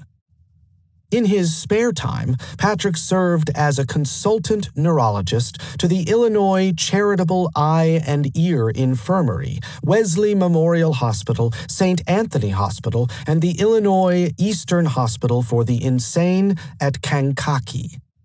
In 1924, he was a leader of his profession, the author of many articles and books, and an emeritus professor at Northwestern. Patrick introduced himself to Nathan. He looked around Crow's office. It was a large room, but sparsely furnished. There was a heavy oak desk in the center of the room, covered with papers and documents. In one corner, there was a water cooler, and scattered around the room were about a dozen chairs, some metal, some wood, but neither one of which resembled its neighbor. Hugh Patrick and Nathan Leopold chatted together while the stenographer, Elbert Allen, sat to one side, scribbling their remarks in shorthand into a notebook. They could hear a bustle in the outside corridor, but inside the office, they were alone. Even Robert Crow had left the room, and none of his assistants were to be seen. A second psychiatrist, William Crone, arrived at the criminal court building at 5 minutes past 3. Thomas O'Malley, chief of staff in the state's attorney's office, ushered Crone into the room. Crone was short and stocky, a compact bulldog of a man with a full head of white hair and an aggressive, confident demeanor. He invariably wore a dark bow tie, a crisp white shirt, and a well-cut gray suit. Crone was 56 years old. He had received his Ph.D. in psychology from Yale University in 1889, and after postgraduate studies in Germany, Switzerland, and Austria, he had eventually secured a position as a clinical psychologist at the Illinois Eastern Hospital for the Insane. Crone had remained at Illinois Eastern Hospital for 7 years, establishing a psychological testing laboratory at the asylum for the evaluation of patients. He had taught successively at Clark University and the University of Illinois, and in 1899 he moved to Chicago to set up a private psychiatric clinic. Crone simultaneously enrolled as a medical student at Northwestern University, where he studied in the Department of Nervous and Mental Diseases. After graduating from Northwestern in 1905, Crone served frequently as a medical juror and as a member of the Insanity Commissions of the Cook County Criminal Court. He was a familiar sight at the criminal court, frequently testifying in high-profile cases on the sanity of the defendants. His 1924 textbook, Insanity and the Law, a treatise on forensic psychiatry, co-written with H. Douglas Singer, had made his reputation as an expert on the legal aspects of psychiatry. As a consequence, Crone was in great demand in the Chicago courts as an expert witness. Robert Crowe had asked the psychiatrist to the criminal court building to evaluate Richard Loeb and Nathan Leopold. Crowe anticipated that the defense in the coming trial would most probably be a plea of not guilty by reason of insanity. He therefore aimed to counter the defense through an evaluation by the state's psychiatrists that Leopold and Loeb were sane. So far, everything had worked brilliantly for Crowe. He had used his custody of Leopold and Loeb, first, to extract a confession from both boys. Second, to link them irrevocably to the evidence. And third, to enable his psychiatrists to evaluate Leopold and Loeb while both boys were still cooperating with the police. It would be futile, Crowe believed, for Nathan Leopold and Richard Loeb to deny their guilt on evidentiary grounds. Even if they claimed to have confessed under duress, Crowe had the physical evidence linking them to the murder, the rental car, the rope, the chisel, and perhaps very soon the typewriter. Neither Loeb nor Leopold had a credible alibi for the afternoon and evening of Wednesday, 21 May. It seemed impossible for the boys to deny that they had killed Bobby Franks. A plea of not guilty by reason of insanity also seemed improbable. Neither Leopold nor Loeb displayed any sign of mental derangement, but what alternative was there? It would be difficult, even for Leopold and Loeb, to claim to have acted under temporary insanity. They had meticulously planned the murder for 6 months, paying close attention to detail, arranging to collect the ransom while avoiding capture, establishing false identities, and purchasing the necessary items. And after the deed had been done, they had carefully hidden the corpse, disposed of Bobby's clothing, and cleaned the rental car. Clearly, the murder was neither an impulsive act nor a crime of passion. Illinois law followed the British legal system in the determination of insanity. According to the Macnaghten rule, adopted in Britain in 1843, an individual was considered insane if he or she had committed the act while not knowing its nature and quality, or not knowing that it was wrong. Blame does not attach to the act, and punishment is inappropriate because insanity deprives the individual of the free will to choose between right and wrong. But how could one determine that a defendant was incapable of distinguishing right from wrong? Insanity was often not self-evident or obvious. Only a psychiatrist with specialized medical knowledge could make that determination satisfactorily. The defense attorneys would, no doubt, bring psychiatrists into court to testify that the defendants were insane. Crowe, therefore, needed to rebut the defense testimony through expert witnesses who would demonstrate that the defendants could distinguish right from wrong. All the better, of course, if Nathan and Richard would confess their legal responsibility for the murder in the presence of the state's psychiatrists and the other witnesses. The psychiatrist's task would be facilitated if Nathan and Richard admitted that they were able to distinguish right from wrong and hence that they were legally sane.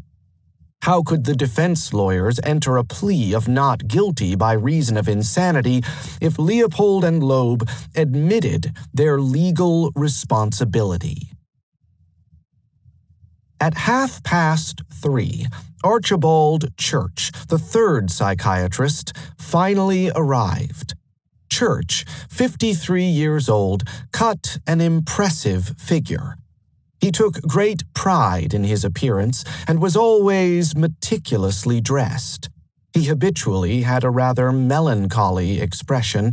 His large green eyes gazed out from a slightly bulbous face.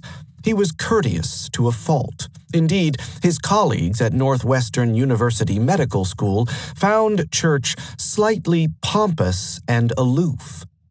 Church had received his medical degree from the College of Physicians and Surgeons in Chicago in 1884, and after 4 years' service as the assistant superintendent at the Illinois Northern Hospital for the Insane at Elgin, he had joined the medical faculty at Northwestern. He remained at Northwestern throughout his career as a professor of mental diseases and medical jurisprudence and held joint appointments as professor of neurology at the Chicago Polyclinic and consulting neurologist at Michael Reese Hospital. Church was a leader of his profession with a national reputation for his research in neurology. He had served as vice president of the American Neurological Association and as the section chair on mental and nervous diseases for the American Medical Association. He was the author of many articles and books, most notably the standard textbook in the field, Nervous and Mental Diseases, co-written with Frederick Peterson of Columbia University. Church nodded a greeting to Hugh Patrick and William Crone. He sat down with them in the center of the room, a few feet from Robert Crowe's desk. The office was beginning to fill up as more people arrived. Crowe's assistants, John Sabarborough, Joseph Savage, and Milton Smith, talked quietly among themselves in one corner of the room. Michael Hughes and William Schumacher sat to one side, waiting. The stenographer was there. Elbert Allen was still transcribing the informal conversations between Nathan and the psychiatrists. George Murray, a detective with the Illinois Central Railroad, had found a chair near the door. John Wesner, a physician, sat by his side, reading some notes from his briefcase, and Thomas O'Malley, the chief of staff assigned to Crowe's office, walked in and out of the room, checking that everything was in order. Robert Crowe had followed Church into the room. The state's attorney had brought Richard Loeb with him. Now that the psychiatrists had arrived, Crowe prepared to start the examination. Robert Crowe turned to Richard Loeb first. Go ahead and tell the story in your own way. Begin at the beginning. Well, I don't remember just exactly when it was. Richard paused to look at Nathan. Leopold here says it was in November, that he first talked to me about this, and I don't remember just how it came about. We had been discussing crimes and so forth. Richard hesitated again. He was aware that everyone in the room was watching him closely. We talked it over, and about the possibilities of it. The crime, if it was to be committed plausibly, could not be done unless there was some way of getting the money. Richard began to relax. Soon, he was speaking more coherently, telling how they had planned the kidnapping, carried out the murder, and disposed of the evidence. Richard claimed that Nathan had struck Bobby Franks. Nathan vehemently denied the accusation, but in all other respects, he agreed with Richard's account. Crowe waited patiently for Richard to finish speaking. Let me, Crowe began, first ask 1 or 2 questions. Then we will hear from the other boy. The motive of this, you say, was what? I don't know, Loeb replied hesitantly. You had money in the bank. Yes, Loeb replied. It was a seeking of adventure. Money entered into it some, in a way, but I think the main thing was the adventure of the thing, and Richard paused and shook his head indecisively. Oh, God, I don't know, when I come to think about it. William Crone broke in. Had you made arrangements that you were to divide the money at all? Yes, the money was to be split up. Split even, 50-50? Yes.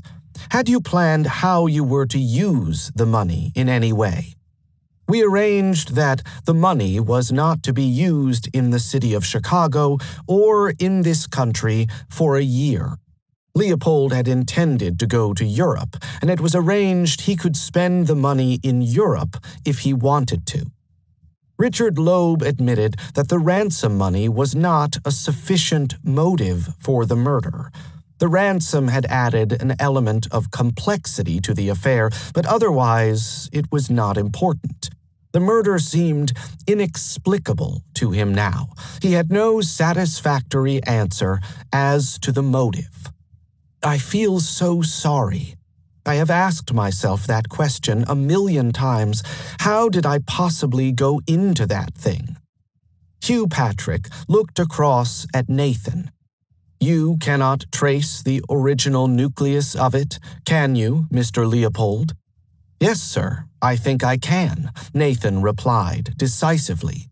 I am sure as I can be of anything, that is, as sure as you can read any other man's state of mind, the thing that prompted Dick to want to do this thing and prompted me to want to do this thing was a sort of pure love of excitement, or the imaginary love of thrills, doing something different, possibly the satisfaction and the ego of putting something over. The money consideration only came in afterwards and never was important.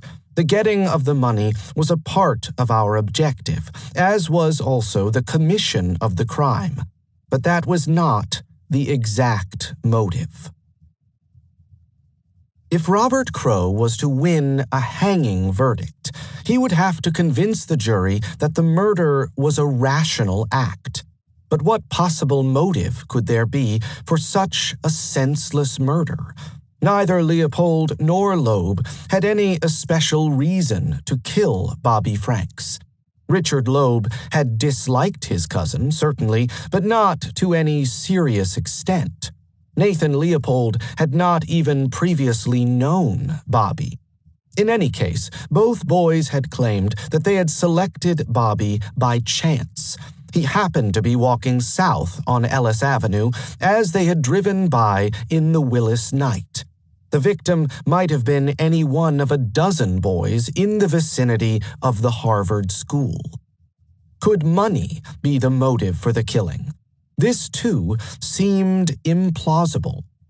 Both Leopold and Loeb received generous monthly allowances. They did not lack money. Why would they commit such a grievous crime for a relatively minor sum? Could the desire for a thrill be the motive for the killing? Was it, as Nathan had stated to the reporters, akin to a scientific experiment whereby they could experience the sensation of killing another human being? But Crowe knew he could not claim that the murderers were sane and, at the same time, ask a jury to believe that they had killed a 14-year-old boy solely for the thrill of the experience. It was, Crowe realized, a serious difficulty for the prosecution. The boys were rational and coherent. They displayed no signs of mental illness, yet they had committed an apparently irrational act. Indeed, the murder seemed to pass so far beyond the expected course of events as to force the conclusion that the perpetrators were insane. No matter how hard one looked, it was impossible to discover a rational motive for the killing of Bobby Franks. Neither Leopold nor Loeb could adequately explain the murder, yet both willingly admitted their responsibility. There was no equivocation or ambiguity in this regard, at least. Both had known when they killed Bobby that murder was wrong, and both admitted that they could distinguish right from wrong. Archibald Church had said little so far. Now he turned to Nathan to ask him about his sense of criminal responsibility for the killing. "Mr. Leopold, when you made this plan to do the killing, you understood perfectly your responsibilities in the matter." "My answer is yes, sir. The criminal act, for which certain penalties were provided and all that? Yes, sir." Church returned briefly to the question of motive. Perhaps, he suggested, they had wanted to demonstrate their superiority over the Chicago police. "Were you actuated by a motive to put over some such thing as this without being detected, as it were, to put one over on the detective forces?" That, I am sure, was a large part of Mr. Loeb's attitude, and I think it was a small part of mine. Sort of egotism. Robert Crow brought the questioning back to the boy's sense of responsibility. He turned this time to Richard Loeb. "Mr. Loeb, do you know the difference between right and wrong?" "Yes, sir." "You think you did the right thing in this particular matter?" "In the Franks case? Yes." "Absolutely not.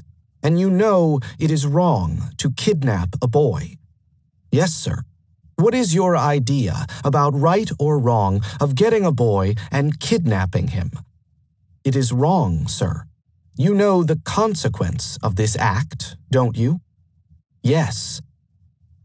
The state's attorney could not have hoped for a more satisfying answer. Crow glanced across at the stenographer as if to assure himself that Loeb's answers had been correctly recorded. Both prisoners had admitted their legal responsibility for the murder. No defense attorney in Chicago could get around that admission. How could they plead insanity now? As Crow reflected on his good fortune in having Leopold and Loeb in custody without interference from defense lawyers, William Crone continued to interrogate Loeb. Crone was well versed in legal procedure. He, too, could scarcely believe that Leopold and Loeb had so effectively sabotaged their last line of defense. By admitting legal responsibility, they had denied their lawyers any chance of saving them from the gallows.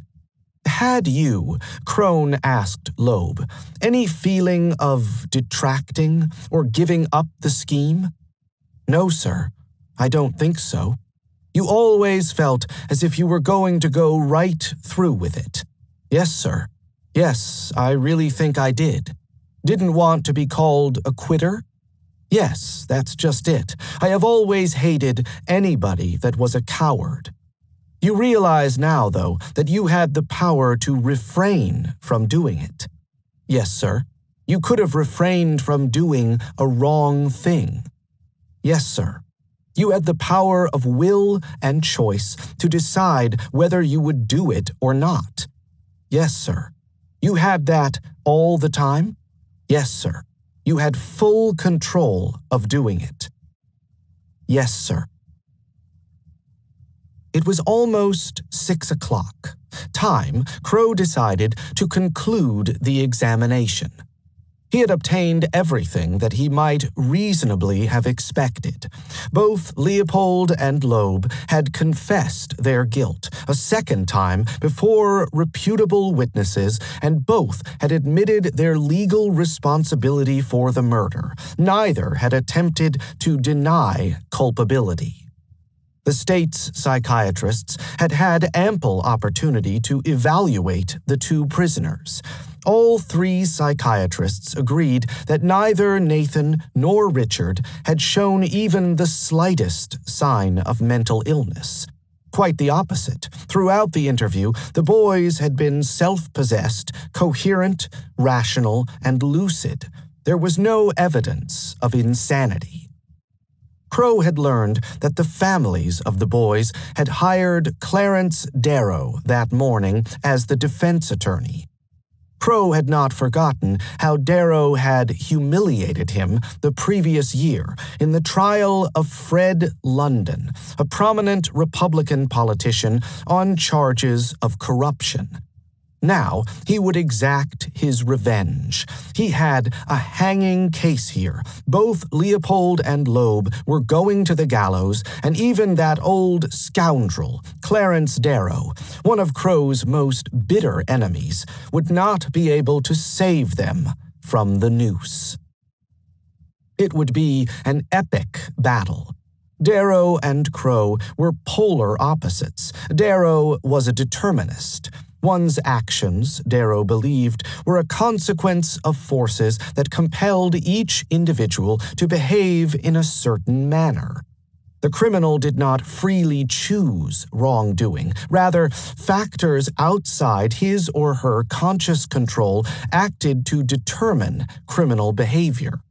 There was no such thing as individual responsibility. Imprisonment was futile and even counterproductive. It served no purpose either as a deterrent or as a punishment. Such views were anathema to Robert Crow. Could any philosophy be more destructive of social harmony than Darrow's? The murder rate in Chicago was higher than it had ever been, yet Darrow would do away with punishment. Crime, Crow believed, would decline only through the more rigorous application of the law. Criminals were fully responsible for their actions and should be treated accordingly. It was foolishness to absolve them of blame for their misdeeds. The trial of Nathan Leopold and Richard Loeb would be a contest between two charismatic individuals. Darrow, who had built his reputation by defending unpopular causes, and Crow, the most competent and energetic state's attorney in a generation. And there would be a second contest, a contest between opposing philosophies of crime and punishment. Which one would triumph? Part 2. The Attorneys. Chapter 8.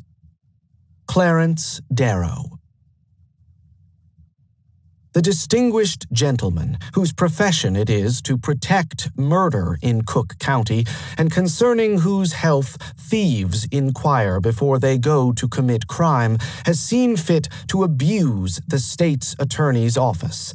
He has even objected to the state's attorney referring to two self-confessed murderers who have pleaded guilty to two capital offenses as criminals. Robert Crow, 26 August, 1924. I assume you are intending to practice law when you finish your college course. It is a bum profession, as generally practiced. It is utterly devoid of idealism and almost poverty-stricken as to any real ideas. Of course, however, there is a lot of chance to do some good in this profession if you can get along without making money your ambition. If you enter the field of law with the idea of helping those who need it most, you will have a very interesting life, full of hard work and misunderstandings and misrepresentations. But you will be able to do something toward alleviating the miseries and sorrows of unfortunates. Clarence Darrow, 4 November, 1933. Eugene Prendergast had purchased the gun earlier that day. Now, as he crossed Ogden Avenue and continued past the Third Presbyterian Church on his right, he touched it once again through the thin lining of his jacket pocket. It was, in 1893, one of the most reliable pistols that one could buy. a Harrington and Richardson top-break .38 caliber revolver. He had carefully oiled it just a few hours earlier. As he turned down Ashland Avenue toward the mayor's residence, Prendergast felt satisfied that very soon he would have won his revenge for the slights he had endured. He had worked hard for the mayor's re-election the previous April. The mayor, Carter Harrison, had promised to appoint him corporation counsel, but all his letters to the mayor's office had gone unanswered. Prendergast had no legal training. Indeed, he had no qualifications beyond high school, but that was surely irrelevant. He had never even met the mayor, but that, too, was inconsequential. His plans for the city, ambitious, clear-sighted plans that envisaged the construction of a new streetcar system, were ample qualification for the position of corporation counsel, and yet the mayor had continued to insult him by ignoring his many petitions. The maid, Mary Hanson, answered the doorbell and ushered the visitor into the hallway. Prendergast waited 10 minutes until, shortly after 8 o'clock, Harrison, a large man with an affable manner and a distinctive white beard, appeared in the vestibule. Harrison was in a good mood. He had spoken earlier that day at a public meeting to mark the closing of the 1893 Columbian Exposition, and his audience had responded enthusiastically, praising his administration for the success of the event. The two men argued briefly. As Prendergast began to press his demands, Harrison realized that it may have been a mistake to have dispensed with his police bodyguard. "I tell you," he declared to his visitor with exasperation in his voice, "I won't do it." He turned slightly, as though to end their conversation, but before Harrison could step away, Prendergast had pushed the barrel of his revolver against the mayor's waistcoat. His first bullet struck Harrison in the abdomen. His second bullet tore through the mayor's chest, passing slightly above his heart, and the third bullet, fired as Harrison lay bleeding on the ground, wounded him in the left hand. At his trial, later that year, Prendergast, a 25-year-old Irishman with a nervous, agitated manner and no visible means of support, boasted that his action had saved Chicago from certain disaster. He had no regrets over Harrison's death. He explained to the court the killing had been justified, and just as soon as everyone realized the benefits that would accrue from the mayor's demise, he, Prendergast, would be released from prison and lauded as a hero. His lawyer's plea was not guilty by reason of insanity. The psychiatrists for the defense explained the murder as a consequence of hereditary insanity. Several of Prendergast's relatives had suffered from mental illness, but on 29 December 1893, the jury, after deliberating for less than 1 hour, returned to the courtroom to declare the defendant guilty and to fix the punishment as death by hanging. Clarence Darrow was one of several lawyers in Chicago convinced that Prendergast had suffered from a miscarriage of justice. The trial, Darrow believed, had been a travesty. At least one juror knew the mayor as a friend and had concealed that fact from the court. On one occasion, the bailiffs, escorting the jurors to a polling station to vote in the fall elections, had allowed the 12 jurymen to mingle with members of the public. And Prendergast, despite the guilty verdict, seemed, by his eccentric behavior during the trial, oblivious of the gravity of his situation and incapable of distinguishing right from wrong. Darrow had moved from Ashtabula, Ohio, to Chicago with his first wife, Jessie, and their infant son, Paul, in 1887. He was 29 years old when he made the move, broad-shouldered, taller than the average man, with a physical presence embodying a determination and ambition that would not be easily turned aside. Nothing in his expression betrayed any hint of self-doubt. Nothing in his eyes, brown eyes flecked with green, ever revealed any hesitancy. Nothing in his face, with its broad brow and cleft chin, showed anything other than certitude. Even as a young man, Darrow had a presence that commanded respect, and as he grew into middle age, his ability in the courtroom endowed him with a reputation as an attorney sui generis. There was no one among the lawyers of the Chicago bar who could rival Darrow. Few Chicagoans were as gregarious as Clarence Darrow, and not long after moving to the city, Darrow joined the Sunset Club, a debating society for radicals and progressives. He quickly made his mark as a public speaker, participating in discussions on such topics as land taxation and political economy. Darrow had dabbled in Democratic Party politics back in Ohio. He had served as secretary of the Ashtabula County Democratic Convention and had been a delegate to the 1885 State Convention at Columbus. And now, in Chicago, he became an active party member, speaking at election meetings, hobnobbing with local politicians, and gradually winning a reputation as an effective speaker and a capable organizer. He was a disciple of Henry George. Darrow considered Progress and Poverty one of the most important and influential books of the time, and in Chicago, he joined the Single Tax Club, a group of zealots dedicated to the proposition that a tax on the increase in the value of land would eliminate economic inequality. He opposed the tariff and first attracted public attention as a speaker for the Tariff Reform Convention, a group committed to the principles of free trade. But no single cause was as important to Darrow as the campaign to free the Haymarket prisoners.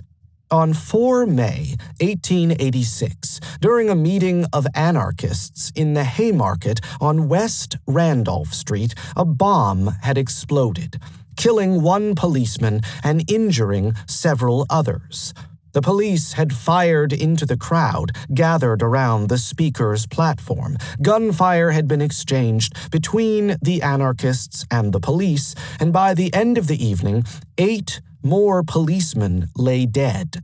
Several protesters also died that day, killed by police bullets. But in the immediate aftermath of the shootings, the Chicago newspapers pinned the blame for the violence on the leaders of Chicago's anarchist movement. The authorities were quick to take their revenge. At the trial of 8 anarchists for murder, the state's attorney was unable to produce any evidence that directly connected the defendants to the Haymarket bombing. But the accused were prominent speakers and writers, and the prosecution, quoting liberally from the anarchist newspapers, was able to convince the jury of the defendants' guilt. 4 anarchists died on the scaffold in the Cook County Jail. 1 committed suicide in his cell, and 3 others received long prison sentences. Police repression fell heavily on the Chicago labor movement in the months after the Haymarket bombing. But by the end of 1886, the socialist societies and trade unions had regrouped around the campaign for a pardon for the 3 surviving Haymarket prisoners. Darrow joined the Amnesty Association in 1887, not long after he first arrived in Chicago, and he was quick to take the lead in the organization, traveling frequently to Springfield to petition the governor of Illinois for clemency for the prisoners. The authorities had rushed the anarchists to trial in an atmosphere of hysteria and paranoia. Darrow believed the newspapers had stoked a vengeful campaign, and the judge and jury had been prejudiced against the defendants from the outset. Darrow's efforts were eventually successful. In 1893, the governor, citing irregularities in the trial, granted the 3 prisoners a pardon. It was the first of many victories in Darrow's lifelong campaign on behalf of the defenseless. The judicial system, Darrow believed, was an institution dedicated to the interests of the capitalist class. It acted in concert with the police and other authorities to deny the poor their constitutional rights. The courts were inherently prejudiced against the impoverished and the outcast, and radical lawyers, such as himself, had an obligation to contest all judgments, at least judgments against their clients, as illegitimate and unjust. Darrow had an especial hatred of the death penalty as a barbaric anachronism that had no place in American society. Capital punishment, he believed, was a relic of a bygone era. The death penalty was a cruel, brutal, purposeless punishment that failed to deter criminals. It was legal murder by the state, Darrow claimed, and more often than not, it caught innocent persons in its maw. The Cook County Criminal Court had scheduled the execution of Eugene Prendergast for Friday, 23 March, 1894. But Clarence Darrow had taken an interest in the case, and he intended to save Prendergast from the scaffold. Prendergast was obviously insane. His legal counsel in the original trial had been woefully inadequate, and public feeling toward the defendant had been unremittingly hostile. It would not be right, it would not be just, to stand idly by and let the hangman fasten his noose around the neck of a man so clearly incapable of distinguishing right from wrong. Prendergast was fortunate to have obtained such a capable lawyer. Darrow was not the most experienced lawyer in Cook County. He had had only limited practice before the criminal court in the years since he had moved to Chicago, but he was infinitely resourceful. Darrow knew the law in its intricacy and its complexity, and like every conscientious lawyer, he had no scruples in exploiting the law in the attempt to save his client's life. Darrow appealed first to the Illinois Supreme Court for a supersedious, but the court rejected his petition. It would not stay the decision of the lower court. Darrow next appealed to the United States District Court for a writ of habeas corpus. The Cook County Criminal Court, Darrow argued, had deprived Prendergast of due process, and the federal court should intervene to safeguard the defendant's constitutional rights. But the district court refused Darrow also. It was not a matter, the justices declared, that fell within the court's jurisdiction. Might the governor of Illinois grant executive clemency? John Altgeld, the governor, was traveling outside the state, and in his stead, the lieutenant governor, John B. Gill, heard Darrow's petition. But Gill, a politician known for his conservative views, was too canny to risk his career for an unpopular cause. He, too, rejected Darrow's appeal. Any other man might have given up hope, but Darrow was too tenacious, too persistent to abandon Prendergast to the scaffold so easily. He had discovered an obscure clause buried deep within the Illinois Criminal Code that might yet save Prendergast's life. It had lain unnoticed, unseen, and unremarked for decades. Only Darrow's patient reading of the statutes had brought it to light. Now he intended to use it to his advantage. Section 285 of the Illinois Criminal Code specified that if a defendant, after judgment and before execution of sentence, should become insane, the court should postpone execution until the defendant had recovered his sanity. Prendergast had become insane, Darrow argued, subsequent to his conviction, and the court should send him to an asylum until he regained his sanity.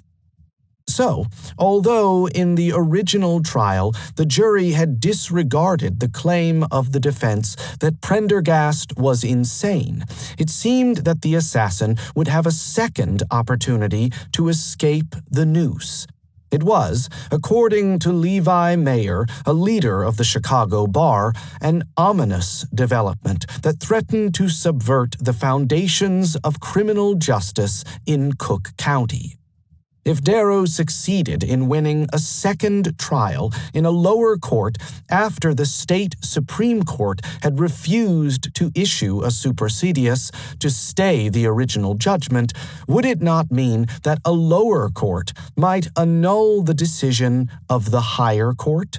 The only plea of Prendergast, Mayer remarked to the newspapers, on his trial was that of insanity.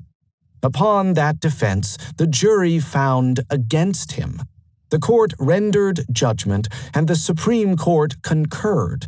Another inquiry as to his sanity is simply an appeal to a lower court from a conviction which has already been confirmed by the highest court.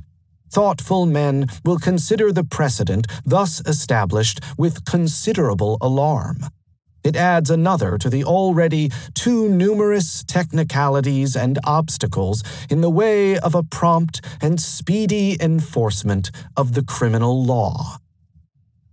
In a more general sense, such critics argued that Darrow's ingenuity threatened to bring the law itself into disrepute.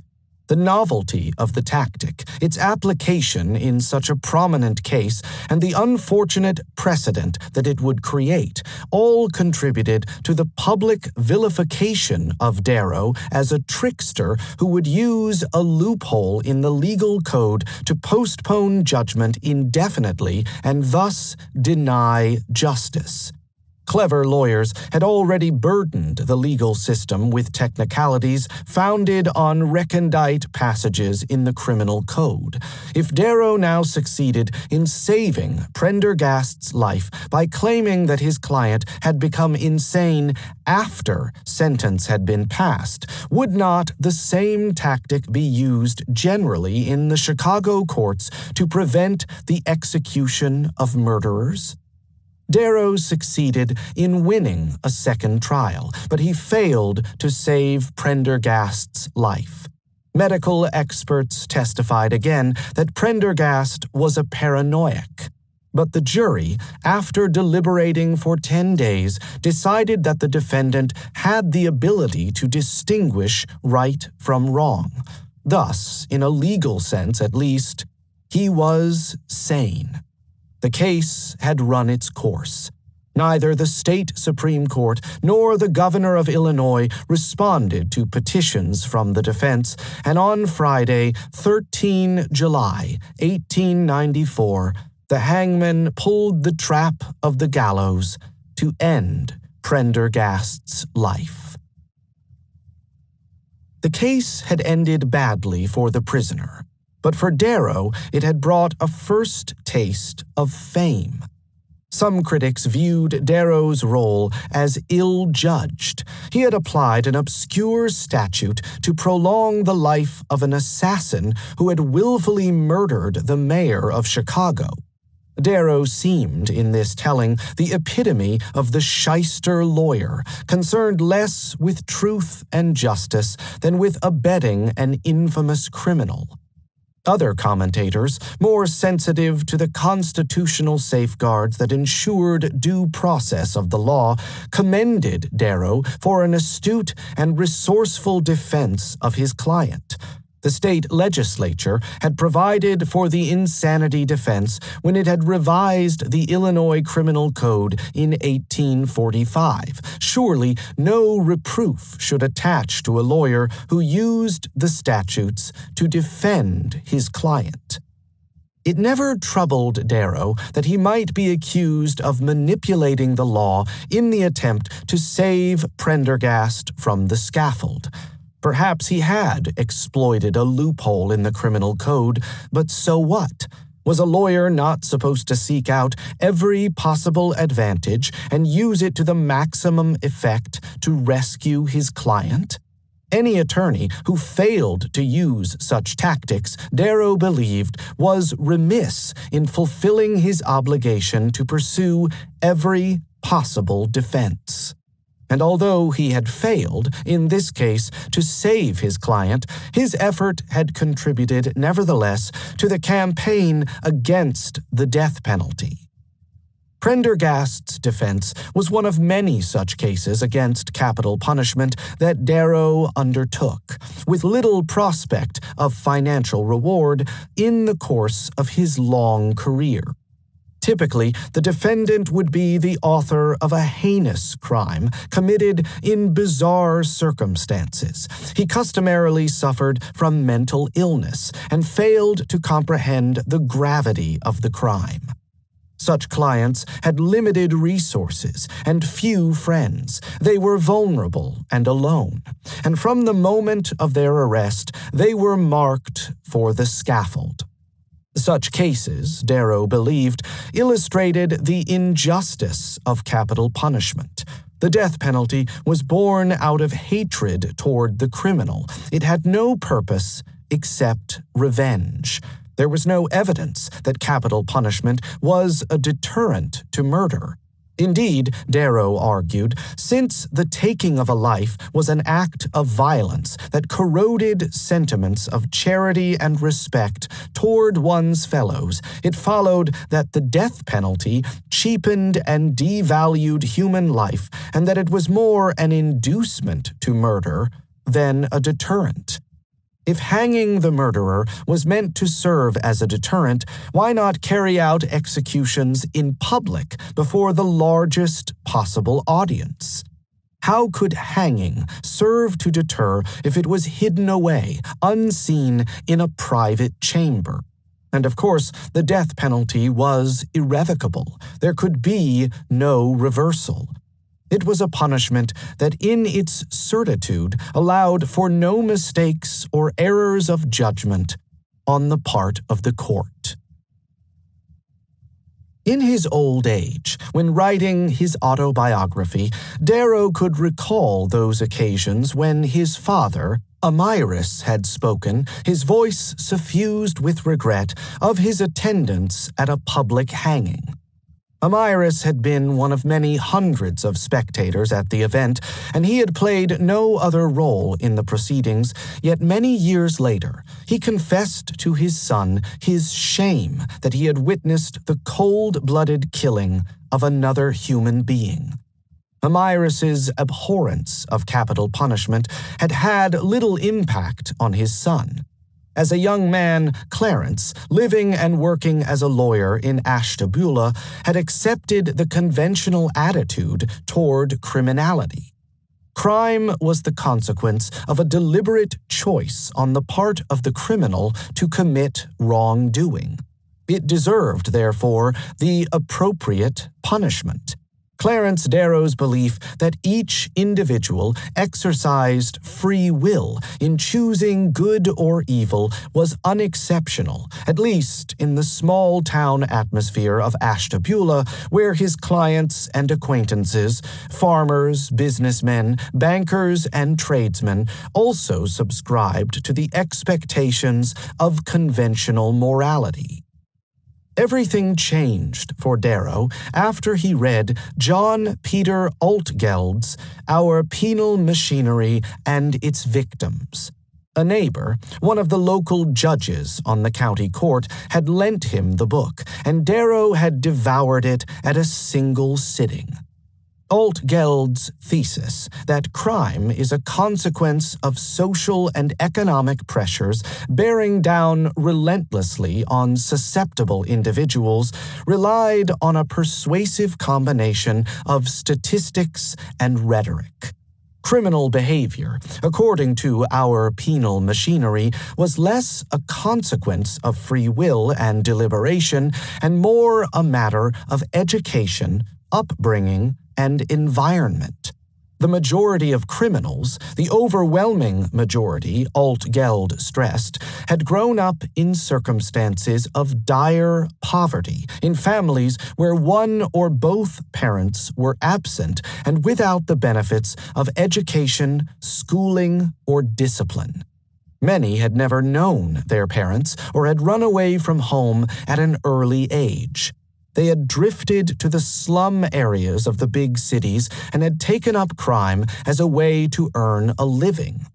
Altgeld claimed to have examined the annual reports of all the major prisons in the United States and could assert authoritatively that criminals, almost all of whom had committed their first crime at an early age, are the poor, the unfortunate, the young, and neglected. To a great extent, they are the victims of unfavorable environments. In short, our penal machinery seems to recruit its victims from among those who are fighting an unequal fight in the struggle for existence. Altgeld's work was as much a jeremiad against the destructive effects of the prison as a dissertation on the causes of crime. Nothing, Altgeld asserted, could be less capable of serving the purpose of rehabilitation than the penal system of the United States. The authorities treated all criminals alike, regardless of their age or the severity of their offense, incarcerating youthful delinquents together with hardened criminals. Conditions inside most prisons were squalid, degrading, and vicious. Overcrowding was the rule rather than the exception. The prisoner spent his or her time either in enforced idleness or in purposeless work, and the prison guards maintained discipline with sadism and brutality. There was, Altgeld concluded, little possibility that anyone would emerge rehabilitated from the penitentiary, and little wonder that the rate of recidivism in the United States was so high. Nothing that Clarence Darrow ever read, either before or since, had as great an impact on his thinking as Our Penal Machinery. His former belief that crime was a matter of choice, a willful act freely taken, was now replaced by its opposite, the conviction that environmental circumstances, poverty, unemployment, illiteracy, determined criminal behavior. Indeed, Darrow went farther than Altgeld in his determinism. An individual, Darrow believed, could not choose not to commit crime if circumstances dictated otherwise. Free will was an illusion and a chimera, and all that mattered was the environment within which an individual had been born and raised. By 1894, Darrow had achieved renown within Cook County as a clever speaker and an astute lawyer. He had represented the Haymarket prisoners and had defended the assassin of the mayor. His reputation within Cook County as the champion of the weak and defenseless seemed secure. But beyond Chicago, he remained unknown. Few people elsewhere, in other parts of the country, recognized his name. That would soon change. Darrow would quickly become the most famous lawyer in the United States, with a national and even an international reputation as a brilliantly resourceful advocate of the rights of labor and the working man. Darrow's fame would rest on two pillars: his knowledge of the law and his ability as a public speaker. The first would earn him his reputation within the legal community. The second would win him a degree of recognition unmatched by that of any other lawyer in the country. Among the lawyers of the Chicago bar, few were as ingenious or as skillful as Clarence Darrow. He was a resourceful attorney whose detailed knowledge of the Illinois Criminal Code enabled him to win courtroom battles even under the most improbable and adverse circumstances. It was his skill as a tactician that earned Darrow a reputation among his peers as a formidable adversary, but it was his talent as an orator that brought him more general recognition. In the courtroom, Darrow always seemed to speak as though the cause of his client had become his own cause, and in his appeals to the jury, he mixed reason and emotion in a powerful combination that rarely failed to persuade his listeners of the innocence of his client.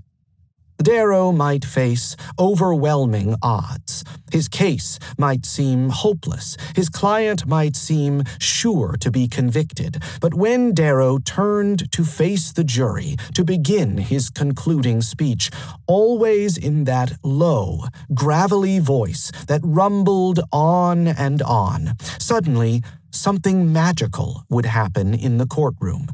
Darrow's eloquence, passion, and conviction would catch and hold his listeners. His emotion, always conveyed at a perfect pitch, would resonate with the jurymen so that they too could understand the justice, the rectitude, and the integrity of his appeal.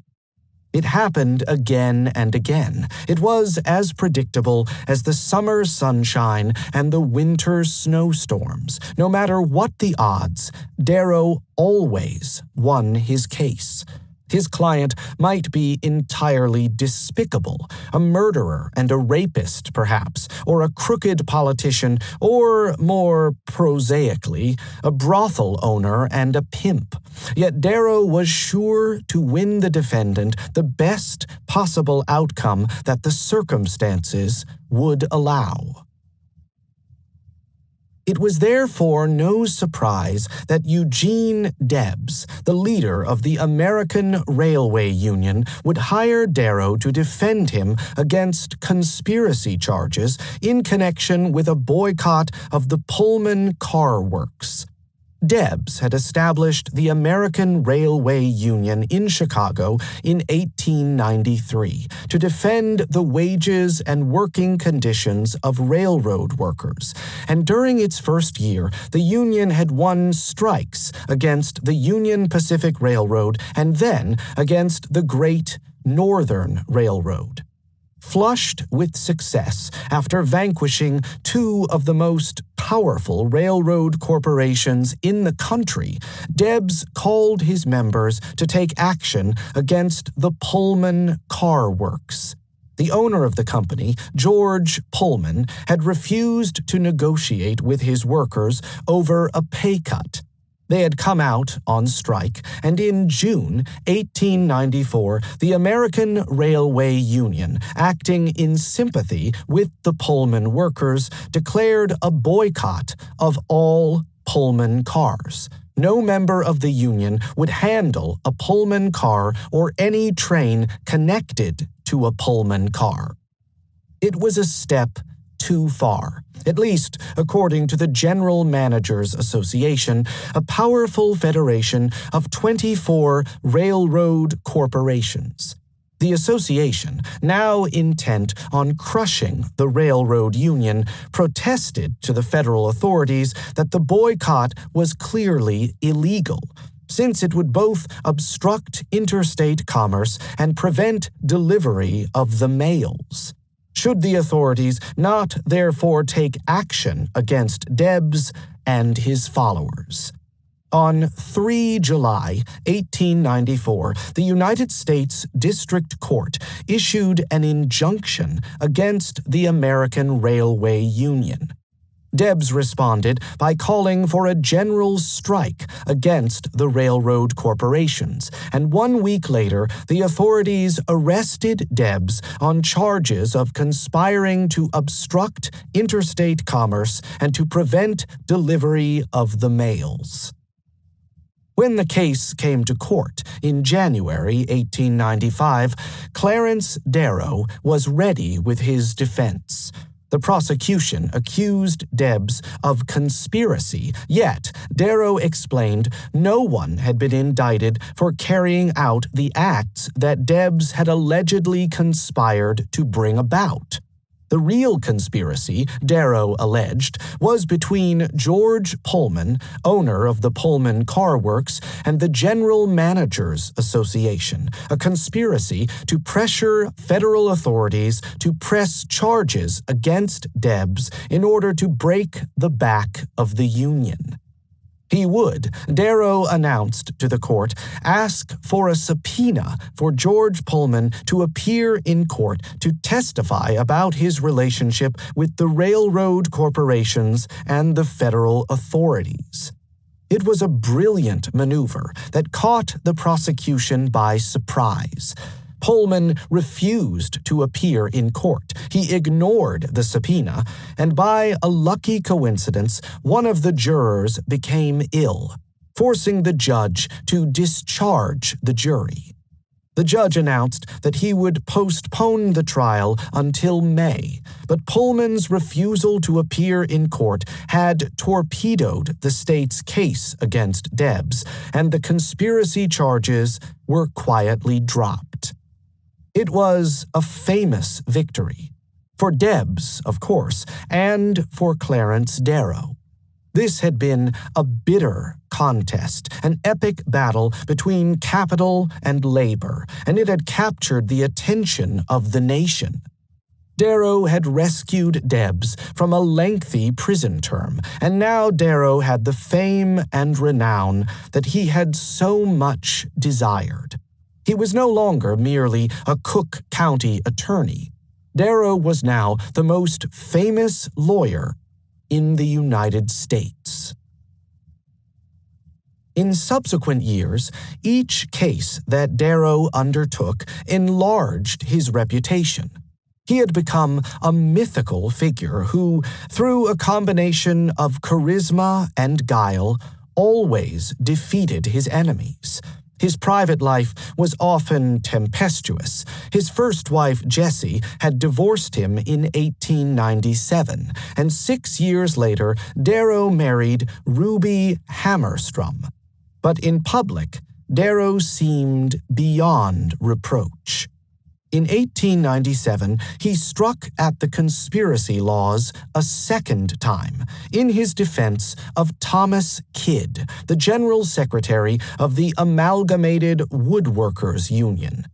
Kidd had organized employees of the Payne Lumber Company in Oshkosh, Wisconsin, in a strike for higher wages.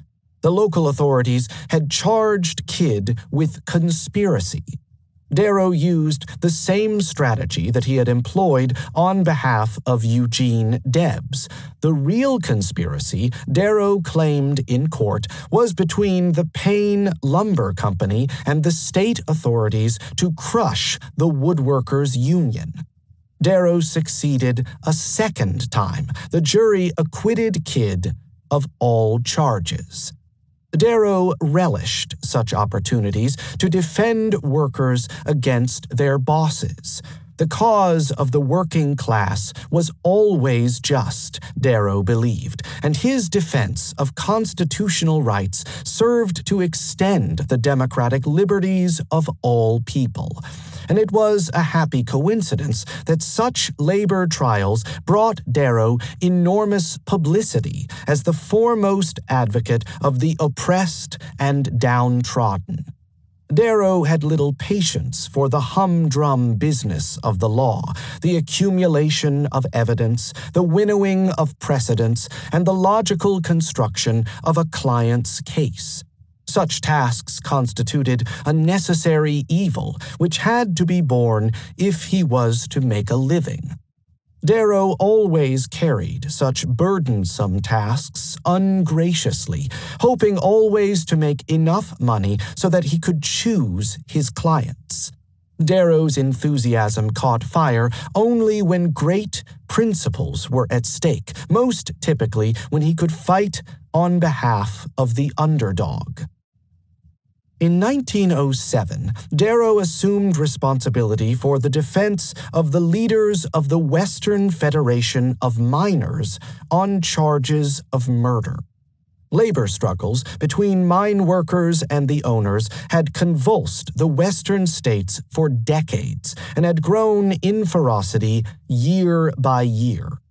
During the previous decade, the miners had successfully organized unions and had won national support for their strikes, eliciting sympathy and assistance from the American Federation of Labor. Nowhere was the struggle more bitter, more protracted, and more violent than in Idaho. Battles between capital and labor within the state had lasted for years, and memories of the violence inflicted by both sides persisted in the mining districts long after hostilities had subsided. In 1899, Frank Steunenberg, the governor of Idaho, had earned the enmity of the mine workers' unions after using troops to crush a series of strikes in the Coeur d'Alene region. 6 years later, long after Steunenberg had left office, a bomb exploded at his residence, instantly killing him. The authorities quickly found the murderer. Harry Orchard had been in the nearest town, Caldwell, for several days, planning the bombing. After the police discovered explosives in his hotel room, Orchard confessed to the killing of Steunenberg. But, Orchard claimed, he had not acted alone. Leaders of the Western Federation of Miners, WFM, had ordered the bombing. 1 month later, the Idaho authorities seized 3 WFM officials, William Big Bill Haywood, Charles Moyer, and George Pettibone, in Colorado and transported them illegally without extradition papers to Idaho. At the trial of Bill Haywood in May 1907, Clarence Darrow attacked the prosecution's star witness, Harry Orchard, as a liar and a perjurer. Orchard, by his own admission, had lived a rootless, peripatetic existence, drifting through the western states and leaving behind him a trail of mayhem and destruction, including no fewer than 19 murders. Orchard was not a credible witness, Darrow asserted. He had agreed to testify against Haywood and the other WFM leaders in exchange for a lesser sentence. Darrow, in his closing speech, mesmerized the jury into acquiescence. The 12 jurymen retired to consider their verdict and returned to declare Haywood not guilty. It was a stunning verdict, received with jubilation by the labor unions. That evening, as the mine workers held a victory parade through the streets of Boise, congratulatory telegrams from around the nation began to arrive, praising Darrow for his magnificent defense of the union officials. The trial of Bill Haywood had been a national event, reported each day by newspapers around the country, and Darrow had consolidated his position as the most famous attorney of his generation. But Darrow's renown was not to last. 3 years later, on 1 October 1910, a bomb destroyed the Los Angeles Times building, killing 20 workers. The newspaper had long been a bitter enemy of the labor unions. Metal trades workers in Los Angeles had been on strike through the summer, and the Los Angeles Times had led a campaign to defeat the strike. Soon, the authorities had 2 suspects in custody: John J. McNamara, the secretary-treasurer of the International Association of Bridge and Structural Iron Workers, and his younger brother, Jim McNamara. Samuel Gompers, president of the American Federation of Labor, declared that the brothers were innocent. No union leader would have countenanced such a destructive and malicious act. Just as the authorities had framed Bill Haywood 3 years previously for the killing of Frank Steunenberg, so they had now determined to send the McNamaras to the gallows. The frame-up was an attack on the American labor movement, Gompers announced, and the entire resources of that movement would be at the disposal of the defense. Clarence Darrow arrived in California to take charge of the defense in June 1911. The trial was to be the next round in the battle between capital and labor, and unions from around the country had sent funds to support the defense. The attack on the McNamara brothers was an attack on working men everywhere, and with Clarence Darrow at the helm, it was an attack that was sure to be repulsed. But Darrow soon realized that the brothers had, in fact, bombed the Los Angeles Times. Jim McNamara, the younger brother, had placed the bomb beside some barrels of printer's ink in an alley adjacent to the Times building. The massive explosion had caused fatalities that neither brother had either anticipated or desired. The evidence against the brothers was incontrovertible, and if Darrow proceeded with the defense, there was every chance that the court would find them guilty and send them to the gallows. On 1 December 1911, the McNamara brothers pleaded guilty. For organized labor, the pleas came as a shock. Labor had endlessly proclaimed the innocence of the McNamaras and had contributed hundreds of thousands of dollars to the defense fund. Clarence Darrow was the obvious scapegoat. Had Darrow not assured the world that the McNamaras were innocent? The labor movement had accepted Darrow's word. He had taken the unions on a long and expensive ride, confessing the brothers' guilt only after having spent enormous sums of money in preparing a defense. When had Darrow first realized the guilt of the defendants? Had his assurances of their innocence been a means of squeezing the unions for defense funds and thus enriching himself? Darrow's reputation lay in tatters. He was now a pariah, shunned by the labor unions as unreliable and untrustworthy, and Darrow himself now faced the possibility of a prison sentence. One of his assistants had attempted to bribe a prospective juror, and in spring 1912, the authorities indicted Darrow for suborning bribery. He escaped a prison sentence. In his first trial, the prosecution failed to convince the jury that he had been a knowing participant in the bribery plot, and in a second trial, the jurors had failed to agree among themselves. Darrow was now free to return to Chicago, yet his career and fame seemed over, damaged beyond repair.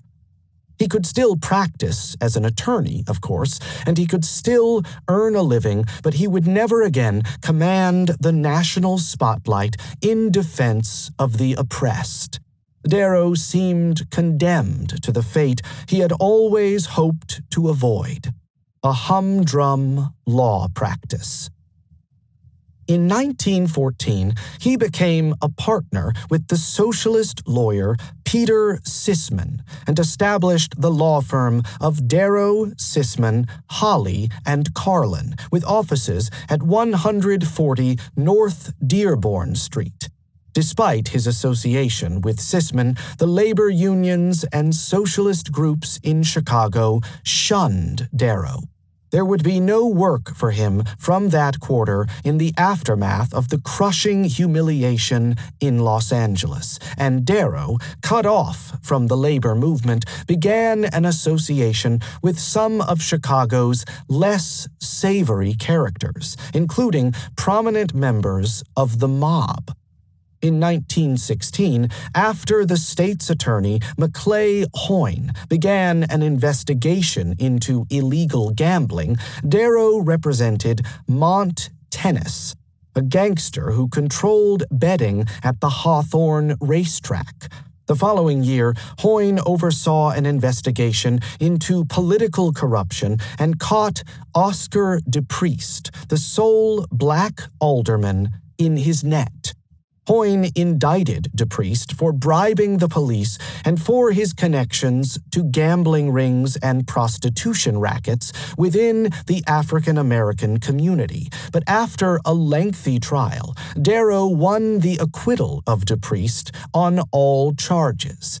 Darrow also secured the acquittal of Charles Healy, Chicago's chief of police, who had been charged with corruption and bribery in 1917.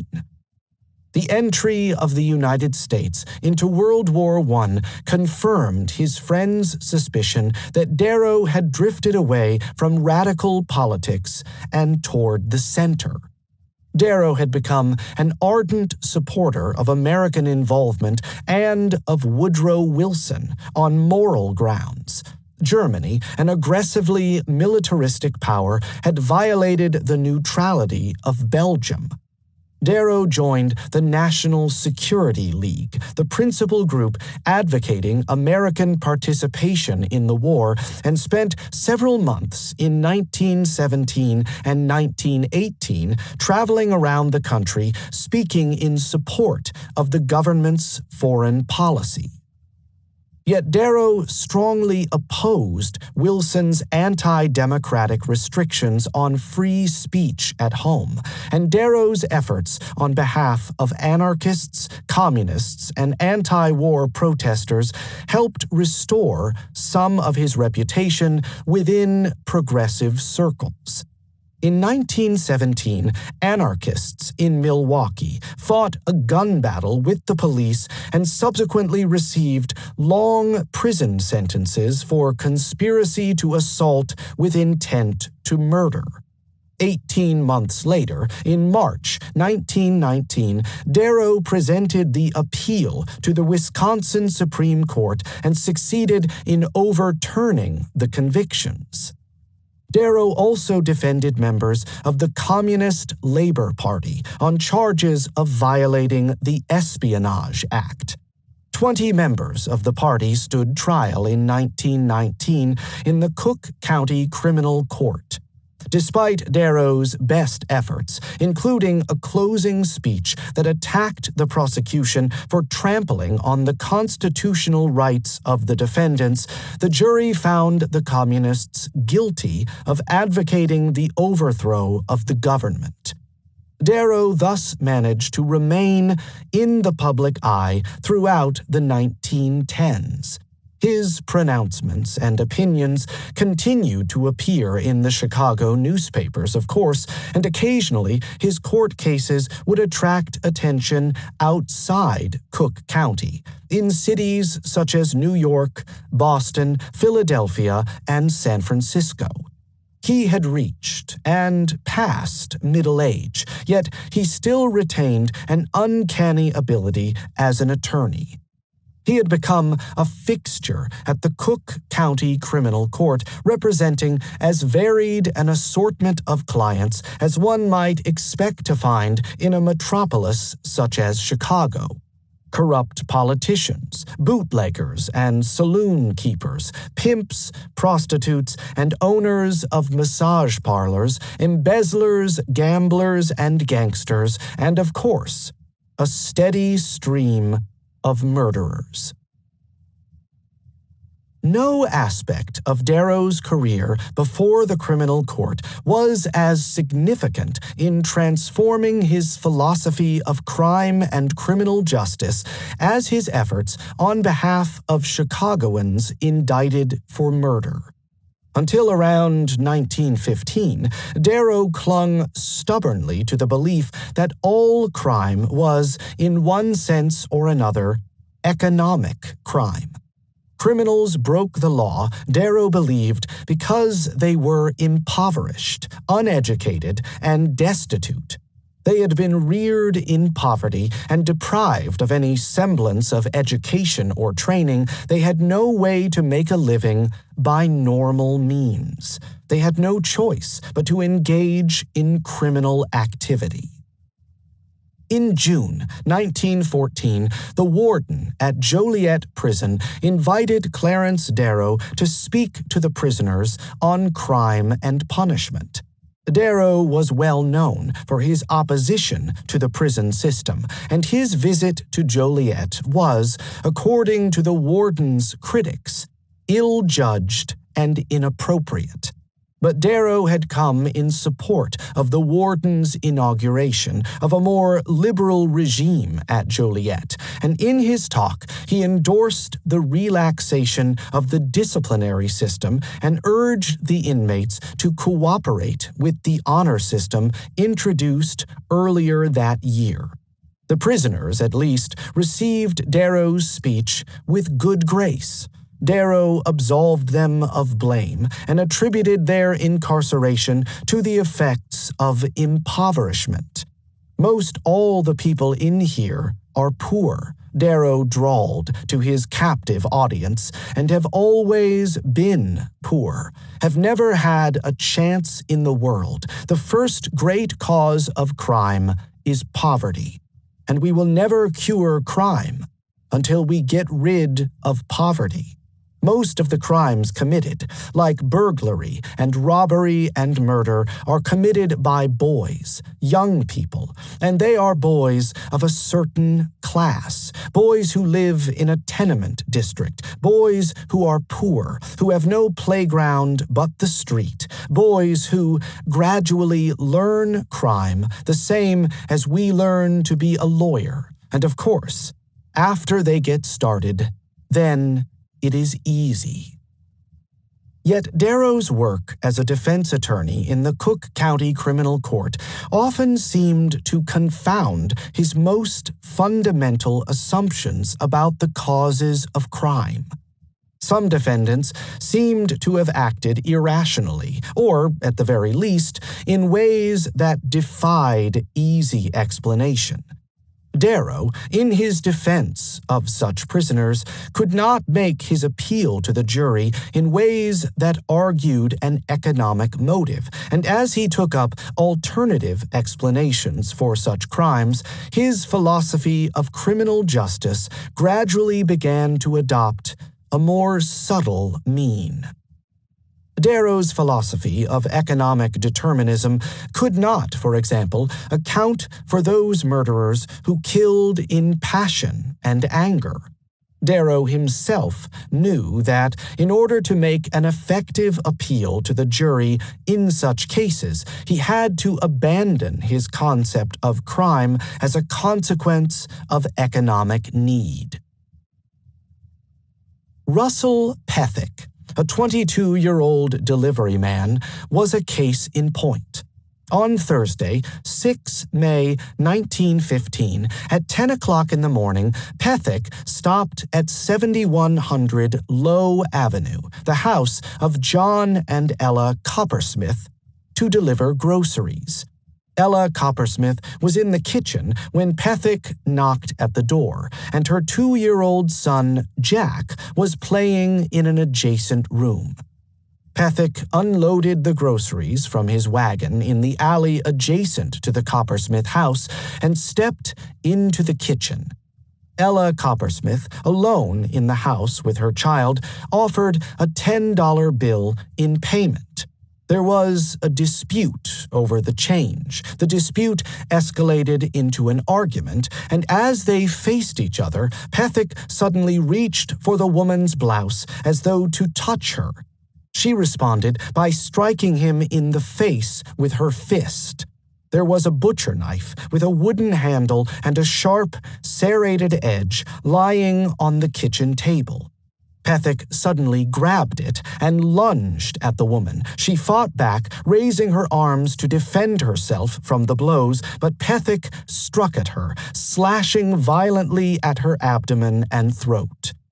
As Ella Coppersmith lay dying at his feet, her throat cut, blood streaming out across the kitchen floor, the child, hearing his mother's screams, ran into the room, crying.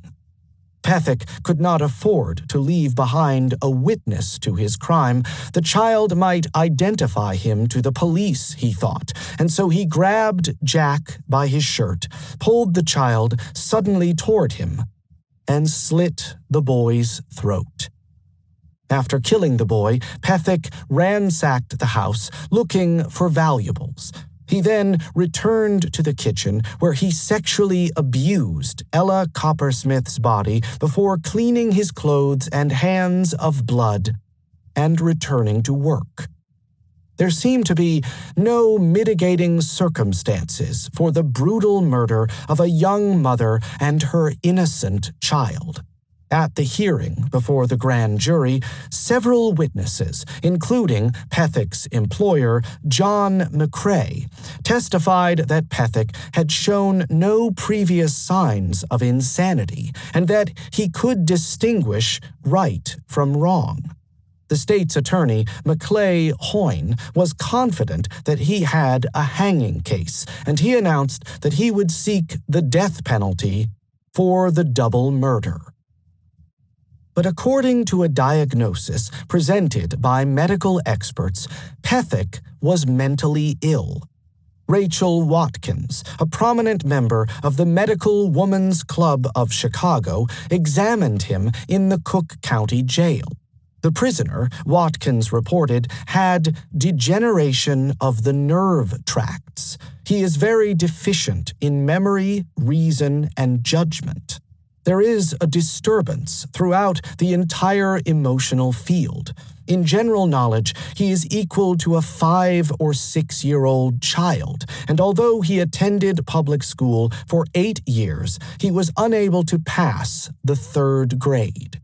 Psychologists examined Pethick in his prison cell. They agreed with the physicians that Pethick was mentally incompetent. He was unable to perform even elementary tasks, and he had the judgment and intelligence of a young child. It was exactly the type of case that appealed to Clarence Darrow's humanitarian instincts. Pethick, a young man from a family of modest means, had committed a crime that was extraordinary in its violence. The murders had been entirely out of character. Pethick, according to everyone who knew him, was a reserved, quiet man who never smoked and rarely drank. He had never run wild or behaved indecently, but had worked diligently to support his 2 aged parents. Darrow had first learned of the case through the Chicago newspapers, and the more he read, the more incongruous it seemed that Pethick should commit such a brutal murder. The killing of Ella and Jack Coppersmith was inexplicable except as a consequence of mental derangement. Russell Pethick had acted from a compulsion to kill.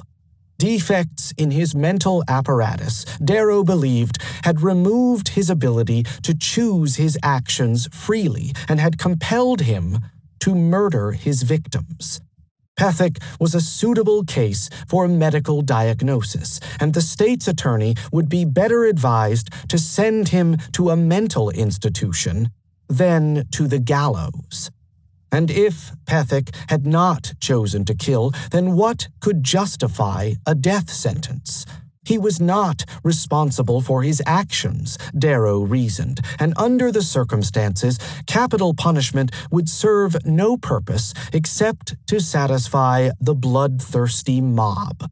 The execution of Russell Pethick would not bring Ella Coppersmith or her son back to life. It would not deter other murderers, and of course, it would neither redeem nor rehabilitate the murderer. That summer, as Pethick awaited his trial in the Cook County Criminal Court, Darrow volunteered his services as defense attorney. George Pethick, astonished that Chicago's most famous lawyer should take up his son's case, quickly consented, and on 24 September, the opening day of the trial, Darrow and his co-counsel, Alice Thompson, stood in front of George Barrett, judge of the criminal court, to plead their client's case. Might Darrow have submitted a motion for a change of venue? Even if Darrow could succeed in moving the trial away from Cook County, he would, he believed, be unable to secure a sympathetic jury. Even the most objective jury would find it difficult to look beyond the brutality of the murders and the intimations of sexual depravity. There was little chance, moreover, that a jury would find the prisoner not guilty by reason of insanity. The defendant may have been mentally disturbed, but in appearance, at least, he presented no obvious signs of derangement. Pethick was lucid and coherent, and the state's attorney would no doubt present a surfeit of witnesses to testify to Pethick's ability to perform everyday tasks in a satisfactory manner. It would be futile, Darrow realized, to use insanity as a defense. He had a better strategy, a strategy so simple that it caught the prosecution entirely by surprise. On the opening day in court, he said that his client pleaded guilty and asked the judge to consider Pethick's mental condition in mitigation of his punishment. Pethick, Darrow stated to the judge, was capable of distinguishing right from wrong. He did not, therefore, meet the accepted test of insanity, but on the other hand, Darrow insisted, Pethick was suffering from mental illness. This medical condition should be taken into consideration in determining the appropriate punishment. Pethick, by admitting his guilt, would avoid a jury trial. The judge would first listen to the psychiatric experts present their evidence that Pethick was mentally diseased. On the basis of that evidence, he would then sentence Pethick either to death or to a prison sentence of not less than 14 years.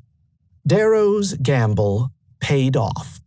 H.I. Davis, the former superintendent of the psychopathic hospital, testified for the defense that Pethick was subnormal.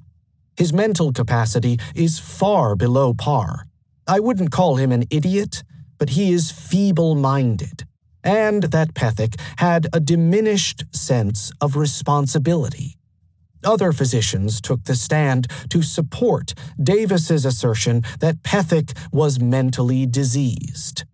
James Jimmy O'Brien, the assistant state's attorney, countered the defense testimony with a reading of the defendant's confession and a recital of the numerous stab wounds found on the victims' bodies. But to no avail. Darrow had saved his client from the gallows. The judge handed down a life sentence in the penitentiary for the murders of Ella Coppersmith and her son. Even when a defendant confessed that he had acted for the sake of money, Darrow preferred to explain the crime as a consequence of mental derangement. On 5 April 1916, Edward Hedinger, a 19-year-old factory worker, had slit the throat of Agnes Middleton after breaking into her apartment looking for money. At his trial later that year, Hedinger denied his guilt and claimed that the police had tortured him to obtain his confession. Hedinger's attorney, Guy Walker, offered a plea of not guilty by reason of insanity, but the jury, after listening to the testimony of the medical experts, found Hedinger guilty of murder and sentenced the prisoner to hang. Clarence Darrow had played no role in the case, yet enough had been written about it in the newspapers to convince him that Hedinger was mentally unbalanced. 1 year before the murder, the authorities had committed Hedinger to the psychopathic hospital because of his eccentric behavior. The jury had made a mistake, Darrow believed, in sentencing the boy to hang. Hedinger had a mental ability, according to the medical experts at the psychopathic hospital, equivalent to that of a child, and it would be a retrograde step, Darrow protested to the judge, Hugo Pam, to execute a boy with such a low intellectual capacity. "I don't believe any mental defective should be hanged," Darrow stated. "To hang this boy would leave the community cold. It would be a brutal thing to hang him.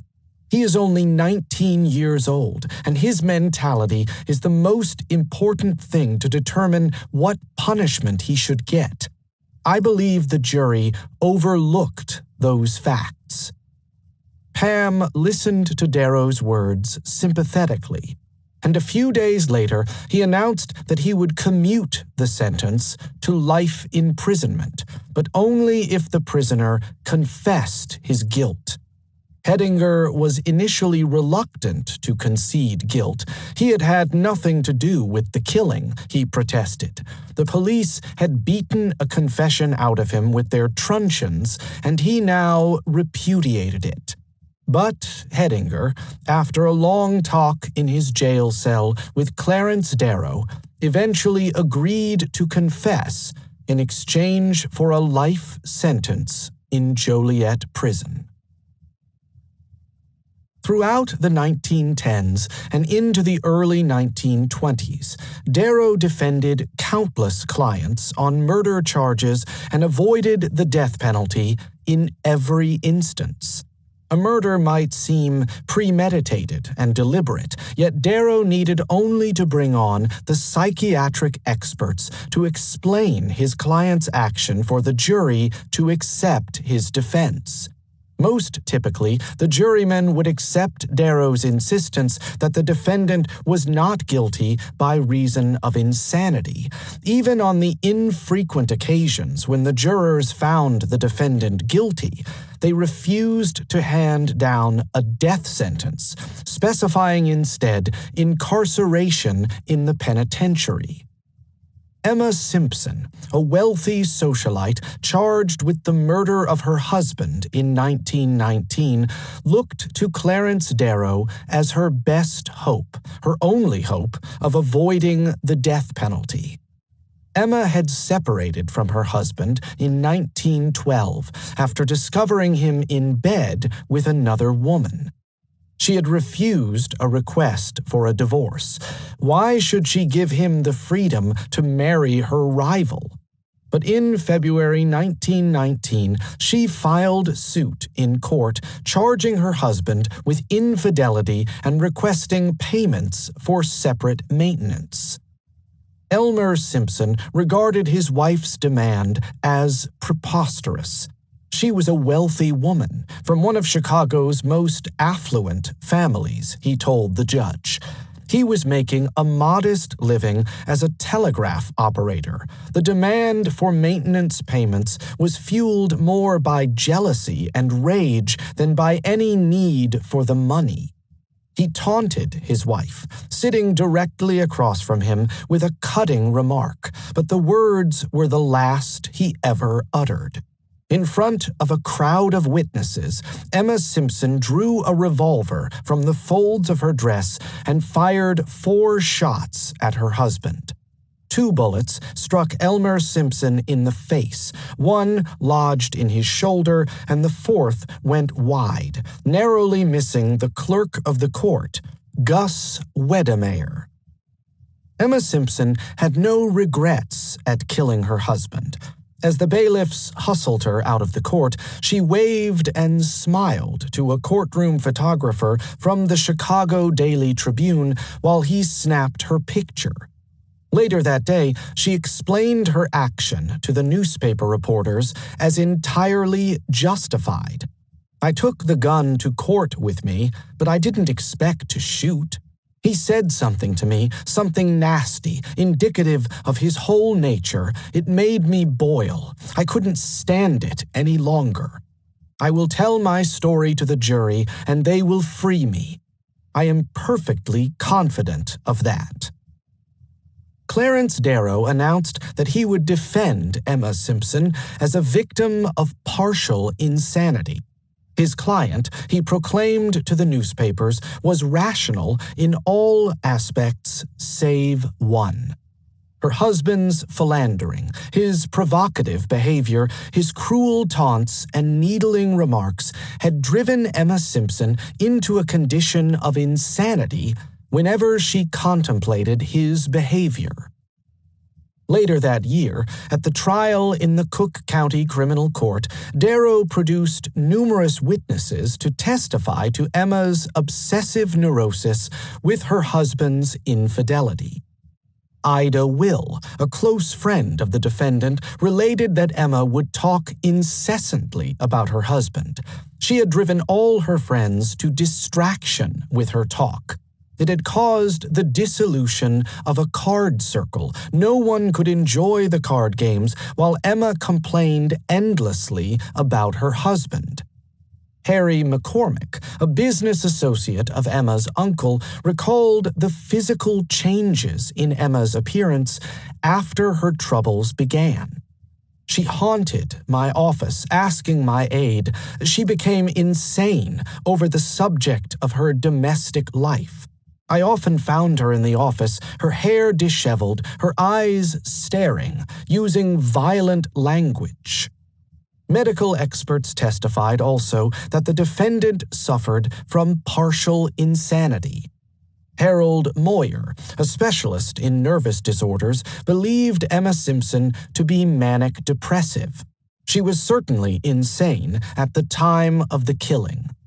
Archibald Church, a professor of nervous and mental diseases at Northwestern University, had examined Emma Simpson and found her to display egregious egotism and lack of self-control, both of which, Church concluded, suggested insanity.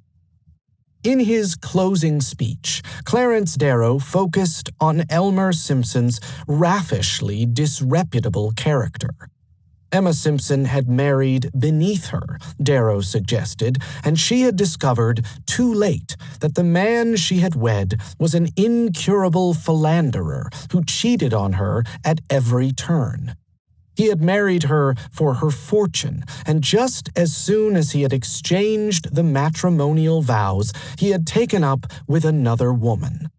No wonder, Darrow continued, appealing to the 12 jurymen, that Emma Simpson had sought to end her misery by shooting her husband. Anyone else would have reacted similarly under such provocation. Does it seem to you, gentlemen, that a person in his or her right mind would pick out a court, a temple of justice, where a dozen persons are gathered to do a murder? A large number of women, under the same conditions as Mrs. Simpson faced, would go insane.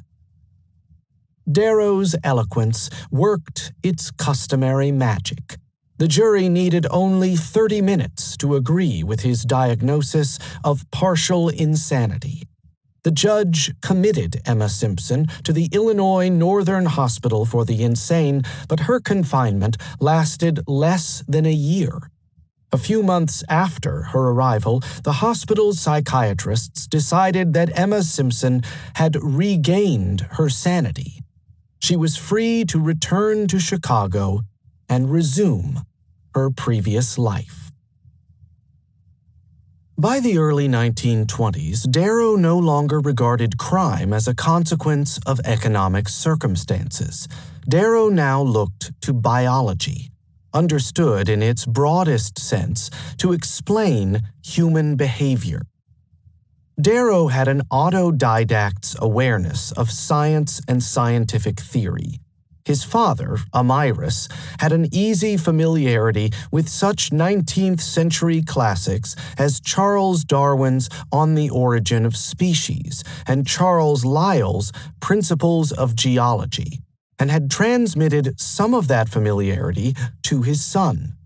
In middle age, Clarence Darrow had read Herbert Spencer's First Principles and had immediately taken Spencer's evolutionary viewpoint as his own. Darrow was never consistent in his adoption of Spencer's philosophy. He subscribed to the deterministic belief that mind is contingent on matter, yet refused to accept the idea that society need make no attempt to ameliorate the lot of the underprivileged.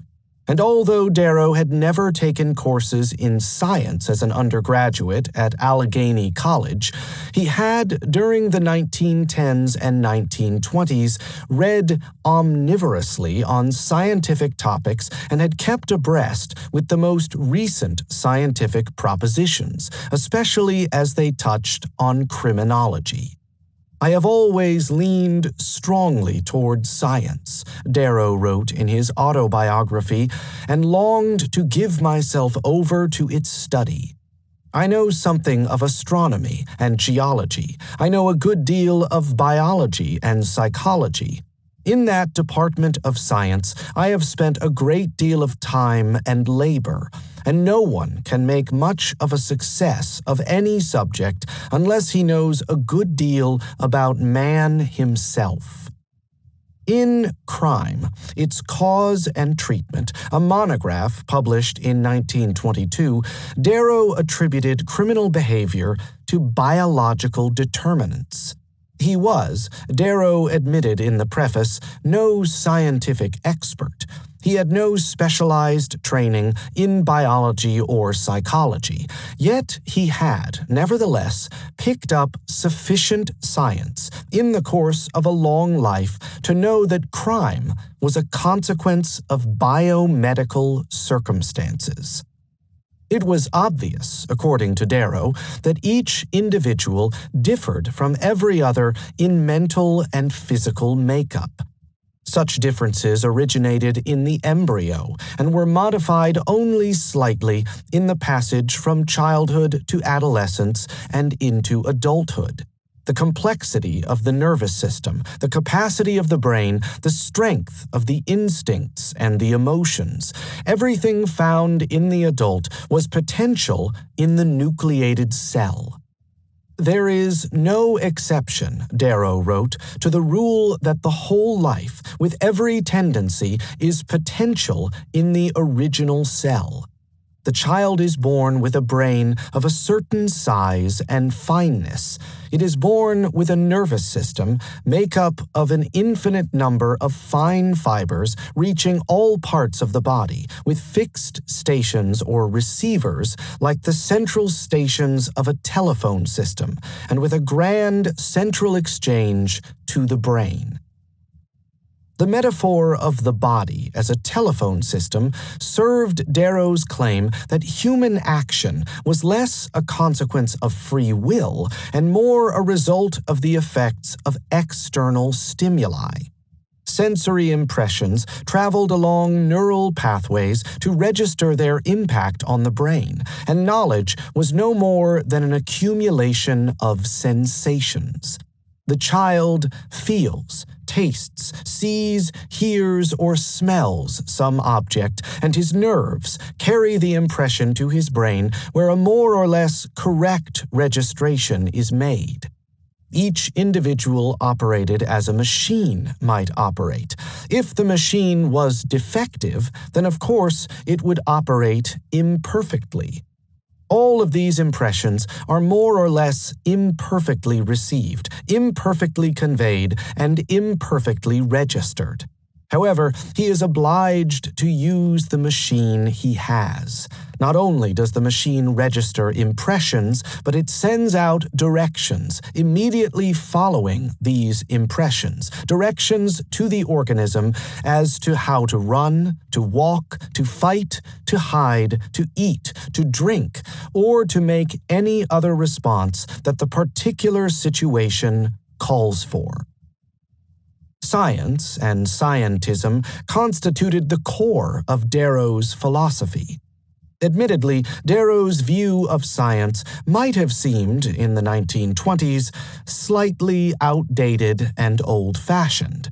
Darrow had come under the spell of positivism and had never abandoned his faith in a thoroughly mechanistic and materialistic universe. The natural world, according to Darrow, alone constituted reality. There was no room within this world for mental processes independent of materialism. The laws of matter and motion governed the world, and nothing, including mankind, could be exempt from their diktat. Science and technology provided the metaphor of the machine, the telephone system, that supplied an accurate understanding of the human condition. It had become a truism, Darrow believed, that scientific law could account for all phenomena, and there was now no reason to believe that human beings were exempt from the regulations governing the natural world. That man is the product of heredity and environment, and that he acts as his machine responds to outside stimuli and nothing else, seem amply proven by the evolution and history of man. The laws of matter are now coming to be understood. Chance, accident, and whim have been banished from the physical world. Science, Darrow believed, had eliminated free agency in human behavior. How could individuals choose their actions if they were susceptible to natural law? Each new scientific fad seemed to confirm Darrow's faith that an individual acted according to the rules governing the natural world. Endocrinology, the study of the glands and hormonal secretions, was a case in point. The hormones that poured into the bloodstream had a demonstrated effect on human behavior. The proper supply of hormonal secretions seemed to regulate the body precisely as though it were a machine. Certain secretions, Darrow wrote in Crime, Its Cause and Treatment, are instantly emptied from the ductless glands into the blood, which, acting like fuel in an engine, generate more power in the machine, fill it with anger or fear, and prepare it to respond to the directions to fight or flee, or to any type of action incident to the machine. It is only within a few years that biologists have had any idea of the use of these ductless glands or of their importance in the functions of life. Very often these ductless glands are diseased, and always they are more or less imperfect. But in whatever condition they are, the machine responds to their flow. Other sciences also captivated Darrow in the years immediately following World War I. Accounts of the research of Jean-Henri Fabre on instinct and its acquisition by insects and arachnids had recently made their way from France to the United States. Fabre had spent his life in obscurity, patiently observing the insects in the countryside around Sérignan, southwest of Montpellier, and publishing his conclusions in Souvenirs entomologiques. Fabre's predecessors had endowed insects with the ability to reason, but Fabre had demonstrated that their actions were entirely instinctual. The mason bee, the red ant, the dung beetle, the sphex wasp, all caught their prey or provided for their offspring instinctually. Recognition of Fabre's work arrived just before his death in 1915. He had been solitary, reclusive, and impoverished, and it resulted in an avalanche of popular works that brought his research to a general audience for the first time. The American public had to wait until 1921 for the first account of Fabre's work to reach the United States, but that account provoked a torrent of popular articles in the magazines and newspapers in praise of Fabre's work. In a lecture before the Rationalist Society of Chicago in 1921, Darrow drew his own conclusions from a reading of Fabre's observations of instinct in insects and arachnids. The importance of instinct in the animal world, Darrow stated, provided a clue to its significance in higher forms of life. Human beings believe that they act rationally. But might they not also be subject to instinctual drives? Fabre's research was grist to Darrow's deterministic mill. Human beings were no more capable of free agency than the mason bee or the red ant. Darrow's exegesis remained vague on such questions as the relative significance of instincts vis-à-vis the effects of hormonal secretions. Nor was it apparent that instinct explained human actions comprehensively enough to enable Darrow so casually to dismiss agency and free will. No matter that his account was vague, Darrow seized every opportunity to proselytize his opinion that science had made the concept of choice redundant. Instinct was one more way for him to push home his point. Human action is governed largely by instinct and emotion. These instincts and emotions are incident to every living machine and are the motor forces that impel the organism. Instincts are primal to man. He has inherited them from the animal world. Darrow's philosophy of human behavior was built on the certitude provided by the sciences. This certitude pointed to a conclusion that, to Darrow at least, seemed inescapable. Objective forces compelled individuals to act. Crime was not the consequence of choice, and therefore punishment was inappropriate and futile. Before any progress can be made in dealing with crime, Darrow declared, the world must fully realize that crime is only a part of conduct, that each act, criminal or otherwise, follows a cause, that however much society may feel the need of confining the criminal, it must first of all understand that the act had an all-sufficient cause for which the individual was in no way responsible, and must find the cause of his conduct and, so far as possible, remove the cause. Few of Darrow's clients cared one way or the other about his philosophy of behavior. They knew only that he had an extraordinary knack for obtaining the best possible outcome in the courtroom. And so, in May 1924, the parents of Nathan Leopold and Richard Loeb sought out Clarence Darrow to save their boys. Darrow had accomplished miracles in the courtroom. It would take a miracle for their sons to escape the scaffold. And Darrow would accept the case, not because the defendants were deserving, but because it was the opportunity for which he had been waiting. The trial of Leopold and Loeb would capture the attention of the nation. It would be Darrow's chance to prove to the world that crime was less a consequence of free will and deliberate choice, and more a result of forces that had compelled the boys to an act of murder. Both families had promised him unlimited resources in the defense. Clarence Darrow would use those resources to make his philosophy of crime and punishment a reality. Chapter 9. Robert Crowe. In recent years, the American public has been influenced to some extent by an active, persistent, and systematic agitation based on an unfortunate and misplaced sympathy for persons accused of crime. This sympathy forgets the life that was blotted out. It forgets the broken-hearted left behind.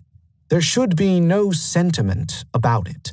Persons whose existence means death and disaster to others who have done no wrong have no claim upon society for anything, not even for life itself.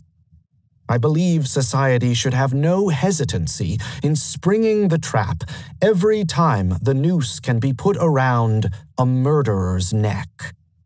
Robert Crowe, 18 February, 1928.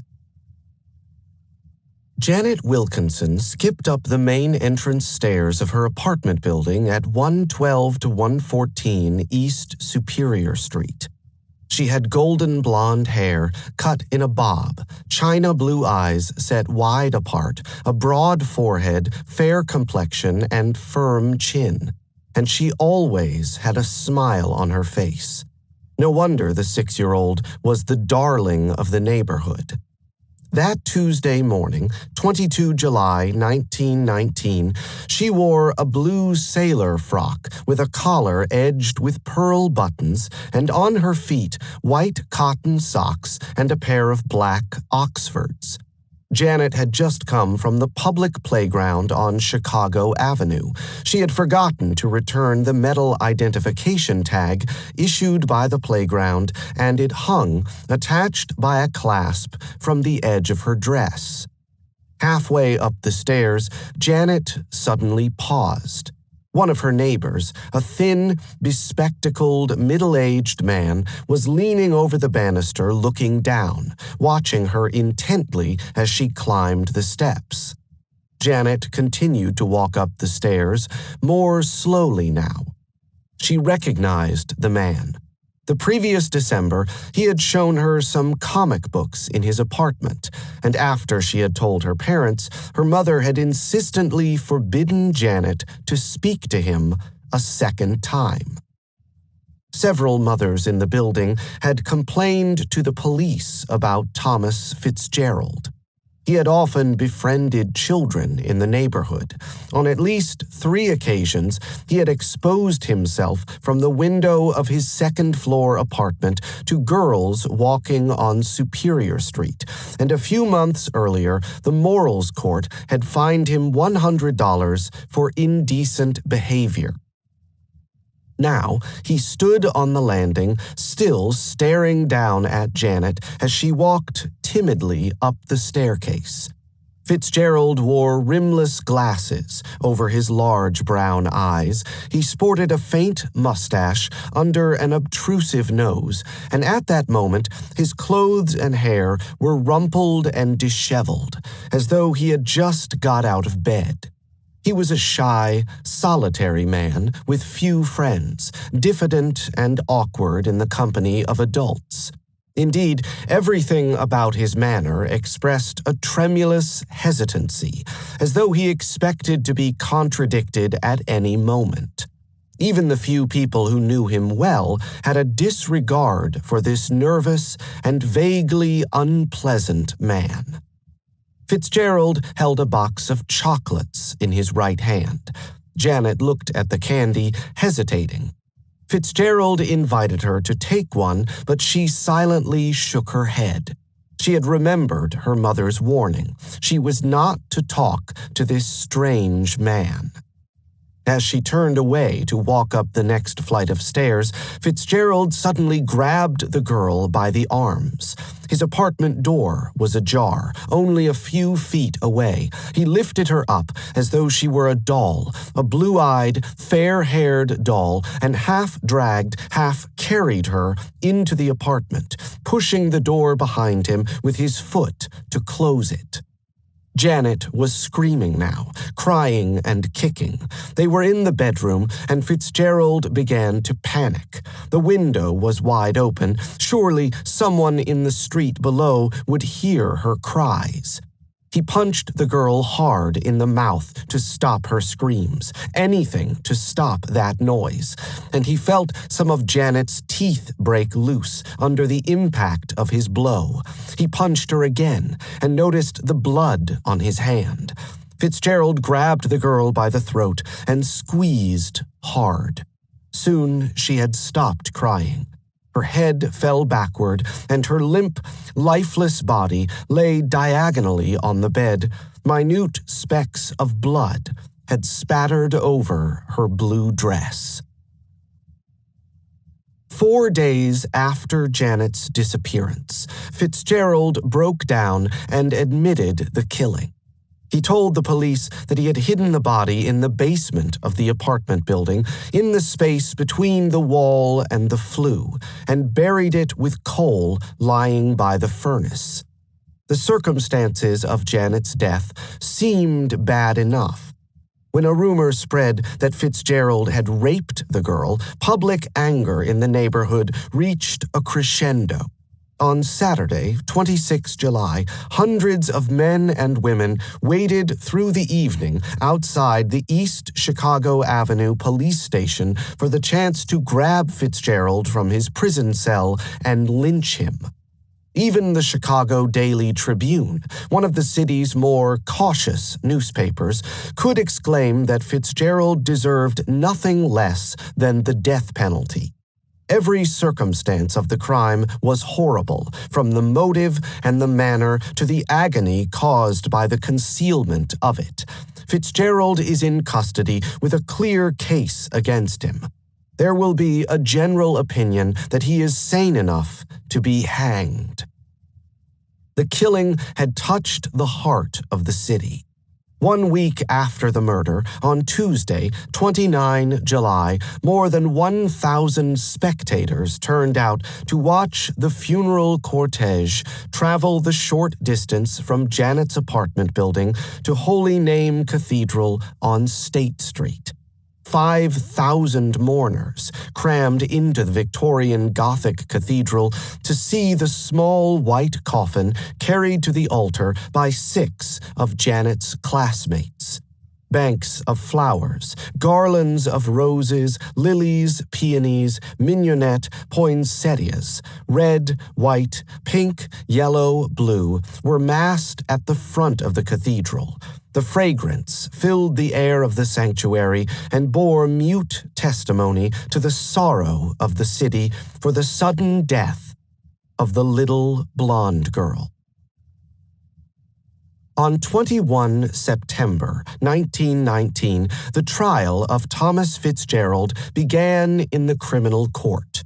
The Chief Justice, Robert Crowe, left no doubt that, despite Fitzgerald's guilty plea, he was eager to impose a death sentence. A police physician had diagnosed Fitzgerald as syphilitic and mentally ill, on the verge of paresis or softening of the brain. But nevertheless, Crowe declared he doubted that there were any mitigating circumstances for such an atrocious killing. Crow leaned forward over the bench and spat out the words at Fitzgerald standing nervously before him.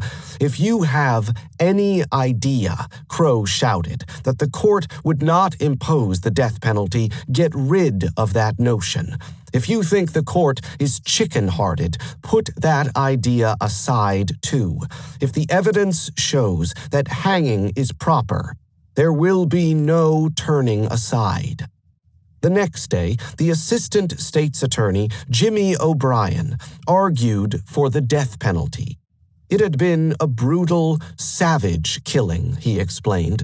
Several of Janet's teeth had been broken by the force of the blows. The police had discovered spots of blood on the walls of Fitzgerald's bedroom.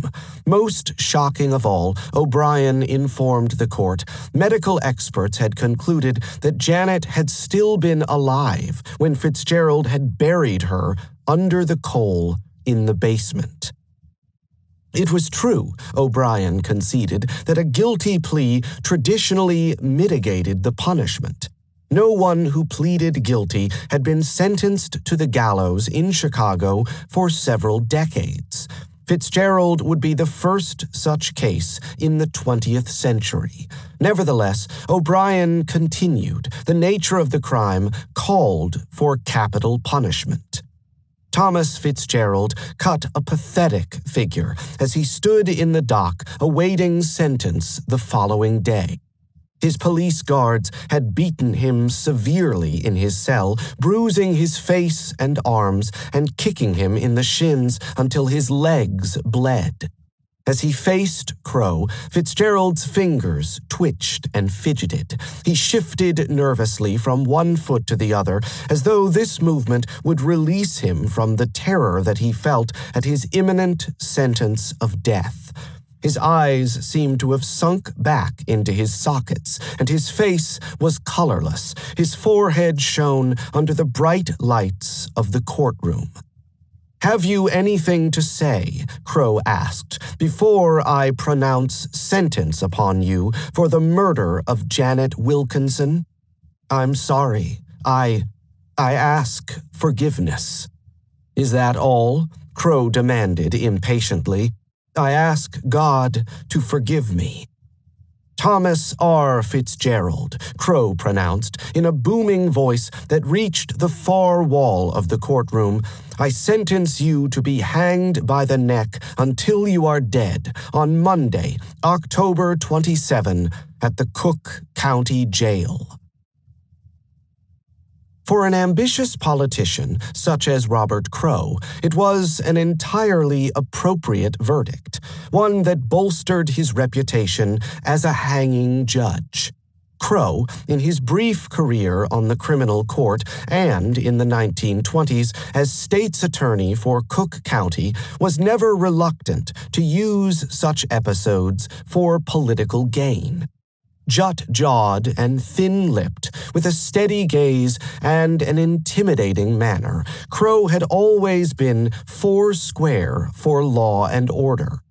He was regular in manner and regular in appearance. He dressed conservatively, in a gray business suit, white shirt, and dark bow tie, with his brown hair brushed neatly toward the right. In 1919, he had started to wear brown tortoiseshell eyeglasses to compensate for short-sightedness. In another man, those eyeglasses might have softened the appearance, made him more approachable, less minatory. But with Crow, there was no appreciable effect, nothing that subdued his appearance of fierce, unbending determination and resolve. Crow was still only 40 years old, the youngest man ever appointed Chief Justice of the Criminal Court of Cook County, and already he had a reputation as a formidable presence in the hothouse world of Cook County politics. An intensely competent and precise man who valued punctuality as a cardinal virtue, Crow was also unscrupulous, cynical, cunning, and devious. He regarded the world with a knowing gaze and judged every situation with cold calculation. He was competitive, charismatic, and clever. As a law student at Yale University, he had quickly risen to leadership in the Republican Club, and on his return to Illinois in 1901, he rapidly made his mark as an attorney with the firm of Moran, Mayer, and Meyer. His Yale education had given Crowe an intellectual polish and sophistication that distinguished him from his peers. Many attorneys in Chicago at the turn of the 20th century had attended Kent College of Law, or one of the less reputable night schools that flourished in the city. Some had even foregone law school and had entered the profession simply by passing the bar exams after private study. Crowe was different from the rest, and he knew he could never be content with the humdrum, workaday concerns of a law practice. In 1909, at the age of 29, he wangled himself a position as assistant state's attorney for Cook County. This was Crowe's first step into Chicago politics. It was a modest beginning. The state's attorney, John Wayman, typically appointed half a dozen assistants each year, but Crowe, during his tenure in Wayman's office, managed to attract the attention of William Hale, Big Bill Thompson, a leader of the Republican Party and former member of the city council. Thompson, a bluff, outspoken, gregarious patrician and accomplished yachtsman, was a brilliant speaker with an appeal that transcended class and ethnic lines. He had served one term as an alderman from the 2nd Ward, but had lost his seat 2 years later because of redistricting. In 1915, Thompson won the Republican nomination for the mayoralty. The party bosses had realized that he could attract the middle-class voters, concentrated in the 7th and 33rd wards with promises of good government, efficiency, and honesty. And they were confident that he could entice the tenement dwellers, Poles in the 16th Ward, Italians in the 19th Ward, African Americans in the 1st and 2nd Wards, Russian Jews in the Maxwell Street neighborhood, with vague promises and populist demagogy. Thompson was just as good on the stump as everyone had hoped. The Republican factions put aside their differences and united around his candidacy. The Democratic candidate, Robert Schweitzer, was a party hack whose German-American heritage and boorish remarks alienated voters and torpedoed his party's chances at the ballot box. On 6 April 1915, Thompson beat Schweitzer by 149,000 votes. It was a stunning triumph for a candidate whose only previous political experience, a 2-year term as alderman, had come 13 years earlier. Thompson had promised to eliminate the corruption that had characterized Chicago politics for as long as anyone could remember. But his victory had been more a consequence of the West Side machine than a result of his own efforts. And Fred London, the boss of the West Side, was not about to permit the mayor to say and do whatever he wished. London, tall and gaunt, with a spindly frame, was instantly recognizable. His suit, coal-black and full-tailed, was shiny with age. His newly pressed white shirt had a black 4-in-hand tie as its adornment. His large black hat, with a broad brim and a black ribbon, concealed his mass of rumpled, straw-colored hair, and a pair of dark, amber-tinted eyeglasses shaded his eyes from the curious glances of inquisitive strangers. His chalk-colored complexion had a translucent, wax-like pallor, as though he had spent a lifetime indoors. London might have been a mortician, except for that large, expansive, sinister smile which revealed a mouthful of regular but slightly discolored teeth. London, the son of Swedish immigrants, had started modestly. He had begun by selling Juniperade, a beverage of his own invention, from a cart and horse, and within a few years he had amassed a fortune. He entered politics in 1892 as a party worker in the 28th Ward. He served as a state senator from 1895 to 1897, and 12 years later he won election to the United States House of Representatives. London served only one term in Washington, returning to Chicago in 1911 and establishing himself as the undisputed Republican Party boss of the West Side. London had fixed on William Thompson as his candidate for mayor. London knew the inner workings of the municipal administration better than anyone else in Chicago, and he had no compunction about manipulating City Hall for his own benefit. London was the puppet master who pulled the strings, and Thompson soon fell in with London's scheme to rob the city treasury. Thompson's election in 1915 ended any hope of reform of the city government, but it served Robert Crowe well. The mayor immediately appointed Crowe to an interim position, attorney to the Police Trial Board, where Crowe was responsible for defending police officers brought before the board on charges of malfeasance, while he waited for some more lucrative position for his young protege. The Republican Party had been the dominant force in Chicago politics for as long as anyone could remember, and its grip on power endured in the 1910s despite the emergence of three powerful factions within the party. Charles Deneen, a lawyer and former governor of Illinois, was the party boss for the South Side. Edward Brundage, who would be elected Attorney General in 1916, commanded the Republican battalions on the North Side. Fred London was the boss of the West Side. Each faction depended for its cohesion on the charisma of its leader and owed its continued existence to his ability to win jobs and patronage for the members. Neither ideology nor policy counted for very much in Republican politics in Chicago during the 1910s.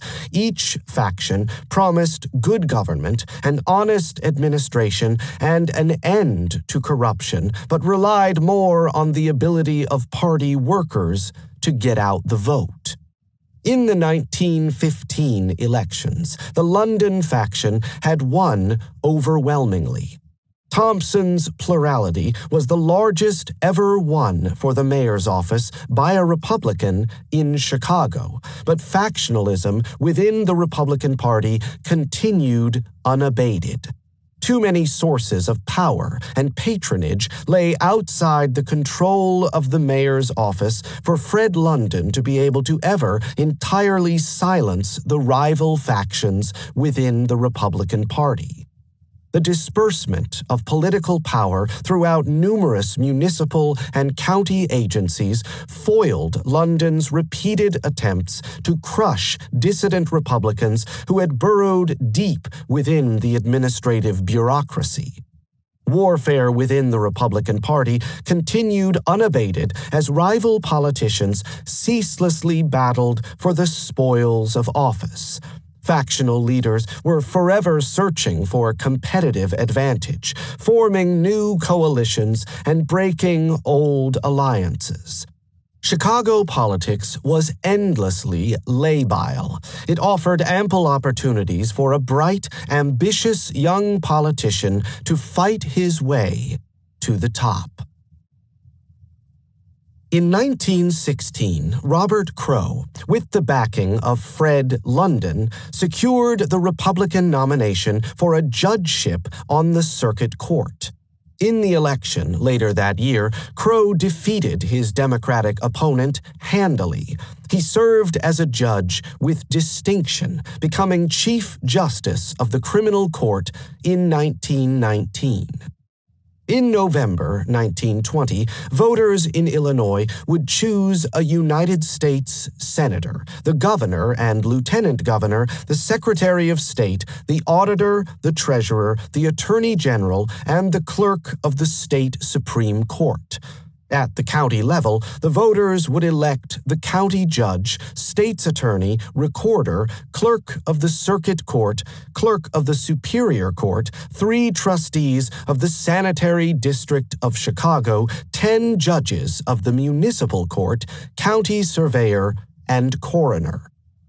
Robert Crowe's reputation as a no-nonsense judge and his effectiveness as an administrator, combined with his fealty to Fred London, made him the obvious choice as the Republican candidate for state's attorney for Cook County. Crowe's decision the previous year to send Thomas Fitzgerald to the gallows for the murder of Janet Wilkinson had been a popular one. Crowe, moreover, could claim that measures adopted during his tenure as Chief Justice of the Criminal Court had significantly reduced crime in Chicago. He had served as Chief Justice for only 1 year, yet during that year he boasted to a reporter from the Chicago Daily Tribune, "More indictments were returned, more tried, more convicted, more hanged, and more sent to penal institutions than in any other year of the criminal court." For years, the court system in Chicago had been notoriously slow and ponderous. Criminals had escaped successful prosecution solely because of the length of time it had taken to bring them to court. Yet already, Crowe had begun to clear up the backlog of cases that had cluttered up the courts. "When I started," Crowe explained, "the criminal court was 9 years behind in its work, and now it is only 2 years." Crowe faced anemic opposition in the Republican primary. The Deneen-Brundage nominee, David Matchett, a judge on the appellate court, talked loudly about corruption in City Hall but had little else to recommend him. Neither Matchett nor a third candidate, Bernard Barraza, running as an independent without the support of any party faction, had a chance of winning the Republican nomination. Nevertheless, warfare within the Republican Party reached fever pitch as the September primary approached. The Deneen and Brundage factions had combined forces to present a single ticket in the expectation that a unified campaign would more easily overturn the London group. Whoever won the Republican primary would most probably win the general election, and victory would ensure control of patronage and jobs. On the morning of 15 September 1920, small clusters of city police and deputy sheriffs guarded the polls. Campaign workers stood nearby, watching closely as county officers checked the identity of voters. For 3 hours, the election proceeded peacefully, but toward noon, carloads of men, armed with clubs and revolvers, could be seen moving through precincts on the west side. Violence broke out first in the 4th Ward. 3 carloads of men attacked the polling station on South Low Avenue and kidnapped a precinct captain, and spread quickly throughout the city. The police department had too few men to guard every polling place in every precinct, and soon open warfare had broken out across Chicago as armed men fought to take control of the primary. It was the most violent primary in the history of Cook County. One man, Mike Fennessy, a campaign worker for Al Gorman, a nominee for state senate, died in a shootout between police and party workers in the 4th District. No one else died that day, but across the city, the police, deputy sheriffs, and party workers fought each other in a series of bloody battles that left men beaten, clubbed, stabbed, and shot. Robert Crowe's men were in the thick of it. In one incident, a dozen men, armed with clubs, attacked 20 of Crowe's supporters in the Burton and Asher Saloon on Chicago Avenue. But after fierce fighting with blackjacks and knives, the intruders were eventually beaten back. It was not only the most violent primary in the city's history, but also one of the most expensive. The whole affair, wrote the editor of the Chicago Daily Journal, was a disgrace to the Republican Party, the state of Illinois, and the American people. Close to $2 million was spent by the two Republican factions in cutting each other's throats. This money, remember, was not spent to beat the opposing party, but to beat the opposing factions in the same party. Broadly speaking, the principles of the two factions are identical. The really important quarrel between them was over the honors, emoluments, and perquisites of office. And does anyone imagine that either side made its outlay without planning to recoup itself in the event of victory?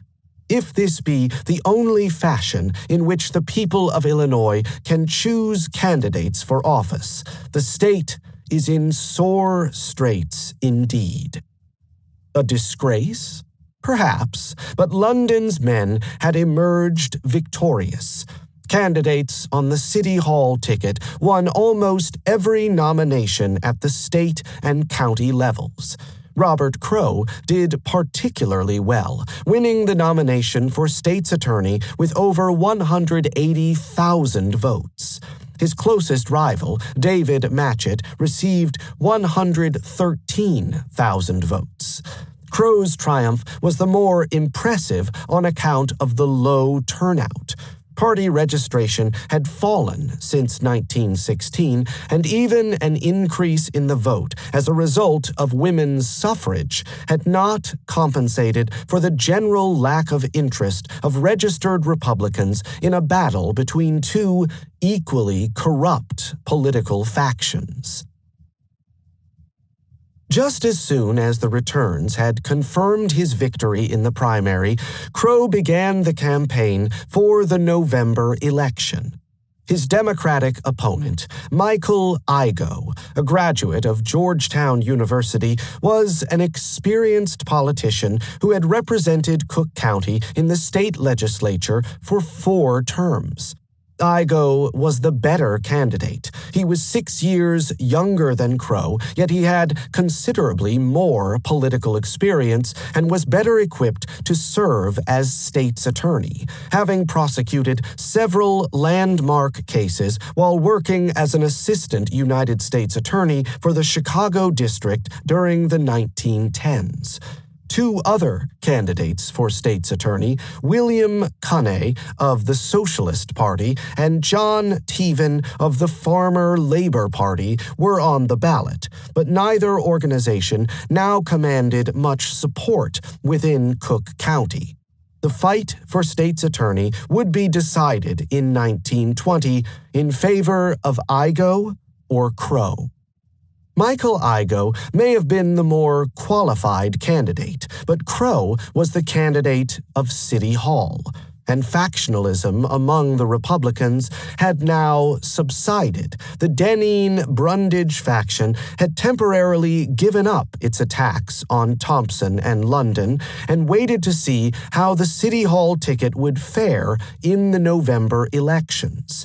Michael Igoe was not so fortunate. He had beaten the incumbent state's attorney, Maclay Hoyne, in the Democratic primary, and Hoyne, furious at having lost the nomination to an upstart, was attacking Igoe in the press as a fool, entirely ignorant of criminal law. Robert Crowe also attacked Igoe, painting him as a pawn in the hands of unscrupulous enemies of democracy. How, Crowe asked, could Igoe explain his connections to that small clique of corrupt politicians, James Bull Daly, Michael Hinky-Dink Kenna, and Bernard Barney Grogan, desperate to see Crowe defeated? And why were the corporations, the transportation companies, and the utilities so eager to support Igoe? Why were the criminal gangs, pimps, brothel owners, bootleggers, and saloon keepers all working for Igoe's election? Was it because they knew that Igoe, as state's attorney, would never prosecute their misdeeds and would, in fact, conspire with them to rob the people? My Democratic opponent, Crowe announced in a statement released on 16 October, seems to be imbued with the idea that a candidate for state's attorney can accept political and financial support from the vice lords, the traction barons, and the criminal profiteers without the ugly fact coming to the attention of the good men and women of Cook County. I have challenged him to deny his connection with the vice lords and his acceptance of financial support from the interests that bleed the people. He has failed to refute my charges. The real reason for his failure is that he is guilty, and he knows it. Igoe fought back valiantly, accusing Crowe of aligning himself with the most corrupt administration ever to rule the city. The City Hall gang has ruthlessly plundered Chicago. They have invented new schemes of graft and extortion, and that is the reason crime is rampant and criminals more brazen and unafraid than ever before. But the momentum of victory had already shifted in Crowe's direction. In his statements to the press, Crowe repeatedly emphasized his record on the bench as a law and order judge, reminding the voters that he had sent Thomas Fitzgerald to the gallows and promising to crack down on criminals once he was elected state's attorney. But more significantly, important civic associations and professional organizations representing realtors, lawyers, insurance brokers, bankers, businessmen, and jurists endorsed Crowe.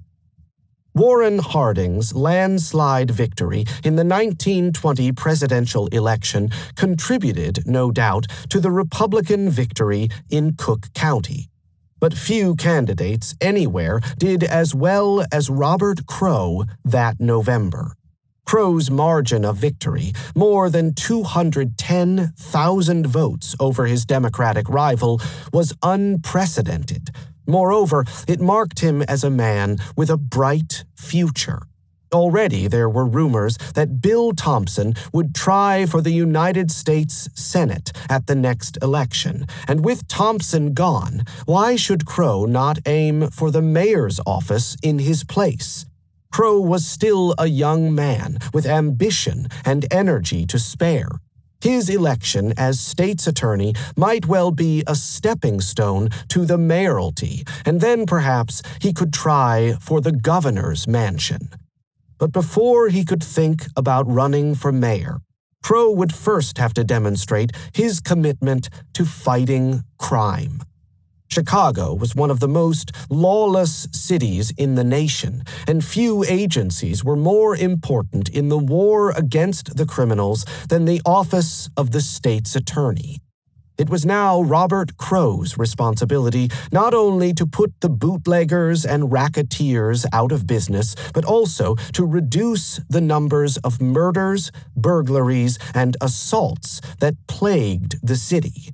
In this regard, Crow, as always, was fortunate, for just a few days after assuming office, he would make a decision that would ensure the conviction of an infamous murderer and raise his personal popularity to new heights. On the evening of Monday, 21 June 1920, Carl and Ruth Wanderer strolled home after seeing the movie The Seawolf. They had been childhood sweethearts. Ruth Johnson had been only 16 when she had first met Carl in 1915 at a Sunday service at Holy Trinity Lutheran Church. During World War I, Carl had served as a first lieutenant in the 17th Machine Gun Battalion in the Allied Expeditionary Force in France. After Carl's return to Chicago at the war's end, he and Ruth were married on 1 October 1919. They made a perfect match. Ruth was an attractive woman. Men always tried to flirt with her, but she remained faithful to Carl while he was in Europe. For his part, Carl seemed to be the man every mother would want as a son-in-law. He never smoked or drank or swore. He attended church regularly, and he, too, ignored opportunities to flirt, claiming that Ruth was the only girl I ever kissed. Ruth was in a happy mood that night. She was expecting her first child in 2 months. She glanced at her husband fondly as they walked home together. Ruth was glad that Carl had settled down after returning to Chicago. He had found work as a butcher in his father's shop, and he, too, seemed content. As they approached the 2-story apartment building at 4732 North Campbell Avenue, Ruth suddenly sensed a man walking behind them. She glanced backward. He seemed very close, just 3 yards away. He was a young, good-looking man, but dressed in old, dirty clothes, untidy and unkempt, as though he had been sleeping rough, and now he was walking up the path toward their building. Ruth glanced at her husband, but Carl seemed unconcerned. She hurried to open the front door of the building and step inside the darkened foyer.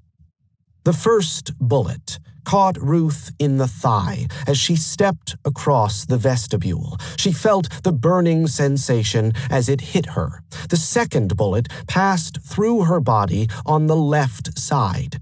Ruth remained conscious. More shots came from someone's gun. Now her husband was kneeling beside her on the blue tiles of the vestibule floor. Carl was holding her hand. Her life was leaving her body, but she could still see her husband, kneeling above her, looking into her eyes. "Carl, I'm shot." Ruth knew already that the second bullet had passed through her child. The baby. "Carl, my baby is dead." Her husband had shot and killed the tramp. Now, as he tenderly stroked her hair, Carl murmured words of consolation to his dying wife. "I've got him, sweetheart. I got him. He won't hurt you anymore." Ruth's mother, Eugenia, lived in their apartment. Ruth whispered to her husband to call Eugenia. It was too late. Ruth's eyes closed. Her blood spread slowly out across the floor, forming a dark red pool around her body. By the time John Nape, the first policeman on the scene, arrived, a small crowd of neighbors had gathered outside the hallway. The sergeant pushed his way forward into the vestibule. A woman's body lay close to the second doorway. Nape assumed she was the young wife. A few feet away, a tramp lay dead, his shabby brown jacket and cheap cotton trousers stained with blood. 2 revolvers lay side by side in the center of the vestibule. Carl Wanderer explained how the tramp had tried to rob them. His wife had been on the point of opening the inner door when the man had fired 2 bullets into her, killing her almost instantly. Carl had pulled out his own gun, a .45 caliber Army revolver, and had gunned down the assailant. It seemed a straightforward killing, one of many such murders in Chicago that year. But the police were puzzled that the tramp would have killed Ruth Wanderer without waiting to rob her. Ruth had not resisted or fought back, according to her husband. It was remarkable also, the detectives realized, that although 10 shots had been fired in the narrow hallway, Carl Wanderer had emerged unscathed. He had gunned down his assailant, but had walked away from the gunfight without a scratch. The case soon became even more mysterious. Ruth Wanderer had withdrawn $1,500 from her savings account a few days before she died. And when the police examined the provenance of the revolver supposedly used by the tramp to shoot Ruth, they discovered that they could trace it back to Carl Wanderer. On Friday, 9 July 1920, Carl Wanderer confessed. He had grown bored with his wife, he explained, and he had a 17-year-old girlfriend, Julia Schmidt. It had seemed easy enough to get rid of his wife. He had met the tramp on the corner of Halsted and Madison Streets and had promised him a job if he would follow him and his wife home that evening. When they reached the apartment building, Carl first killed his wife and then shot the tramp. But on the opening day of Wanderer's trial, 4 October 1920, for the murder of his wife and the unborn child, Wanderer repudiated his confession. His attorney, George Gunther, protested that the police had beaten his client in a basement dungeon until he confessed. Carl Wanderer, Gunther explained to the jury, was not guilty by reason of insanity. Gunther presented a brilliant defense. He put several of Wanderer's acquaintances and friends on the stand to describe Wanderer's eccentric behavior. This defense worked. Some members of the jury believed Wanderer insane, but worried that he would be committed to an asylum and released after a few years. Other jurors believed that Wanderer had knowingly and maliciously killed his wife and that he deserved the gallows. But no one wanted a mistrial, and so, after arguing for 23 hours and casting 5 ballots, the jurors came up with a compromise. On 29 October, they decided that Wanderer was guilty and would serve 25 years in prison. The jury's decision provoked an uproar. With time off for good behavior, Wanderer would be a free man in less than 14 years. The judge, Hugo Pam, could not conceal his dismay at the jury's folly. Immediately after hearing the foreman pronounce sentence, Pam admonished the jury. A grievous error. You call him a wife murderer and say that he shall pay with 25 years imprisonment. A regrettable error. Jimmy O'Brien, the assistant state's attorney prosecuting the case, was outraged. O'Brien was astonished at the jurors' ineptitude. They found him guilty of murdering his beautiful young wife, the trusting woman who was about to become a mother, and they gave him 25 years. What foolishness! It was an asinine finding, calling for the severest censure. None of the jurors would admit that he had voted for anything other than life imprisonment or the death sentence, but the damage had been done. Wanderer was jubilant at the result. I knew they couldn't crack me. I knew I'd never swing. And as he listened to the judge discharge the jury and thank the lawyers, a gleeful smirk played across his face. But Wanderer's trial had coincided with the 1920 elections. On 2 November, just 4 days after the jury had returned its verdict, Robert Crowe was elected the new state's attorney for Cook County. Crowe had followed the Wanderer trial closely, and now that he was state's attorney, he promised that, despite the jury's decision, Wanderer would eventually swing from the gallows.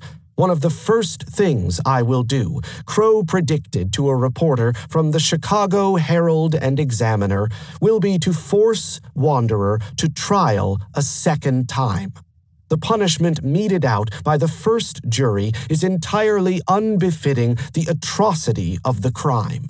The murder had been a willful act. It would be a travesty, Crowe declared, if Wanderer were to escape with a prison term.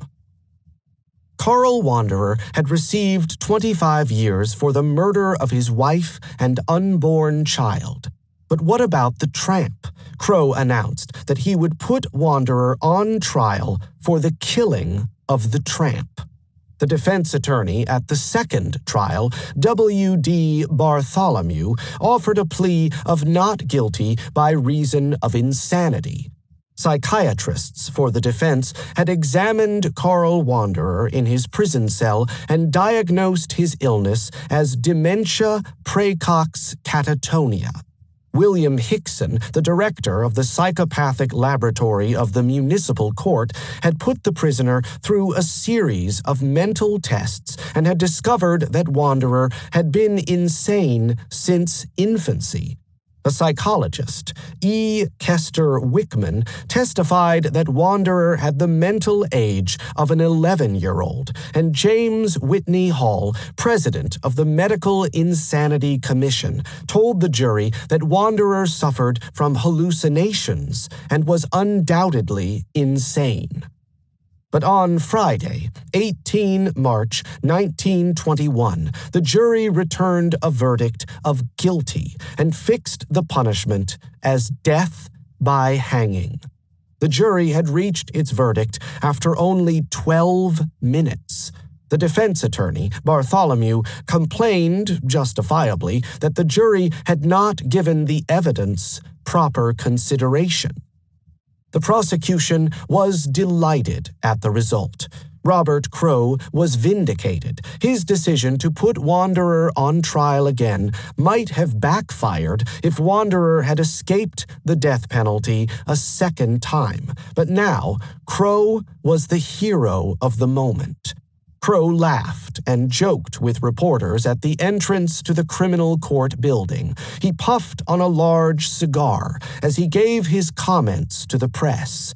"It's a great victory," Crowe exclaimed as he stood side by side with his assistant, Lloyd Heth. "Justice has been done, and a great error has been corrected."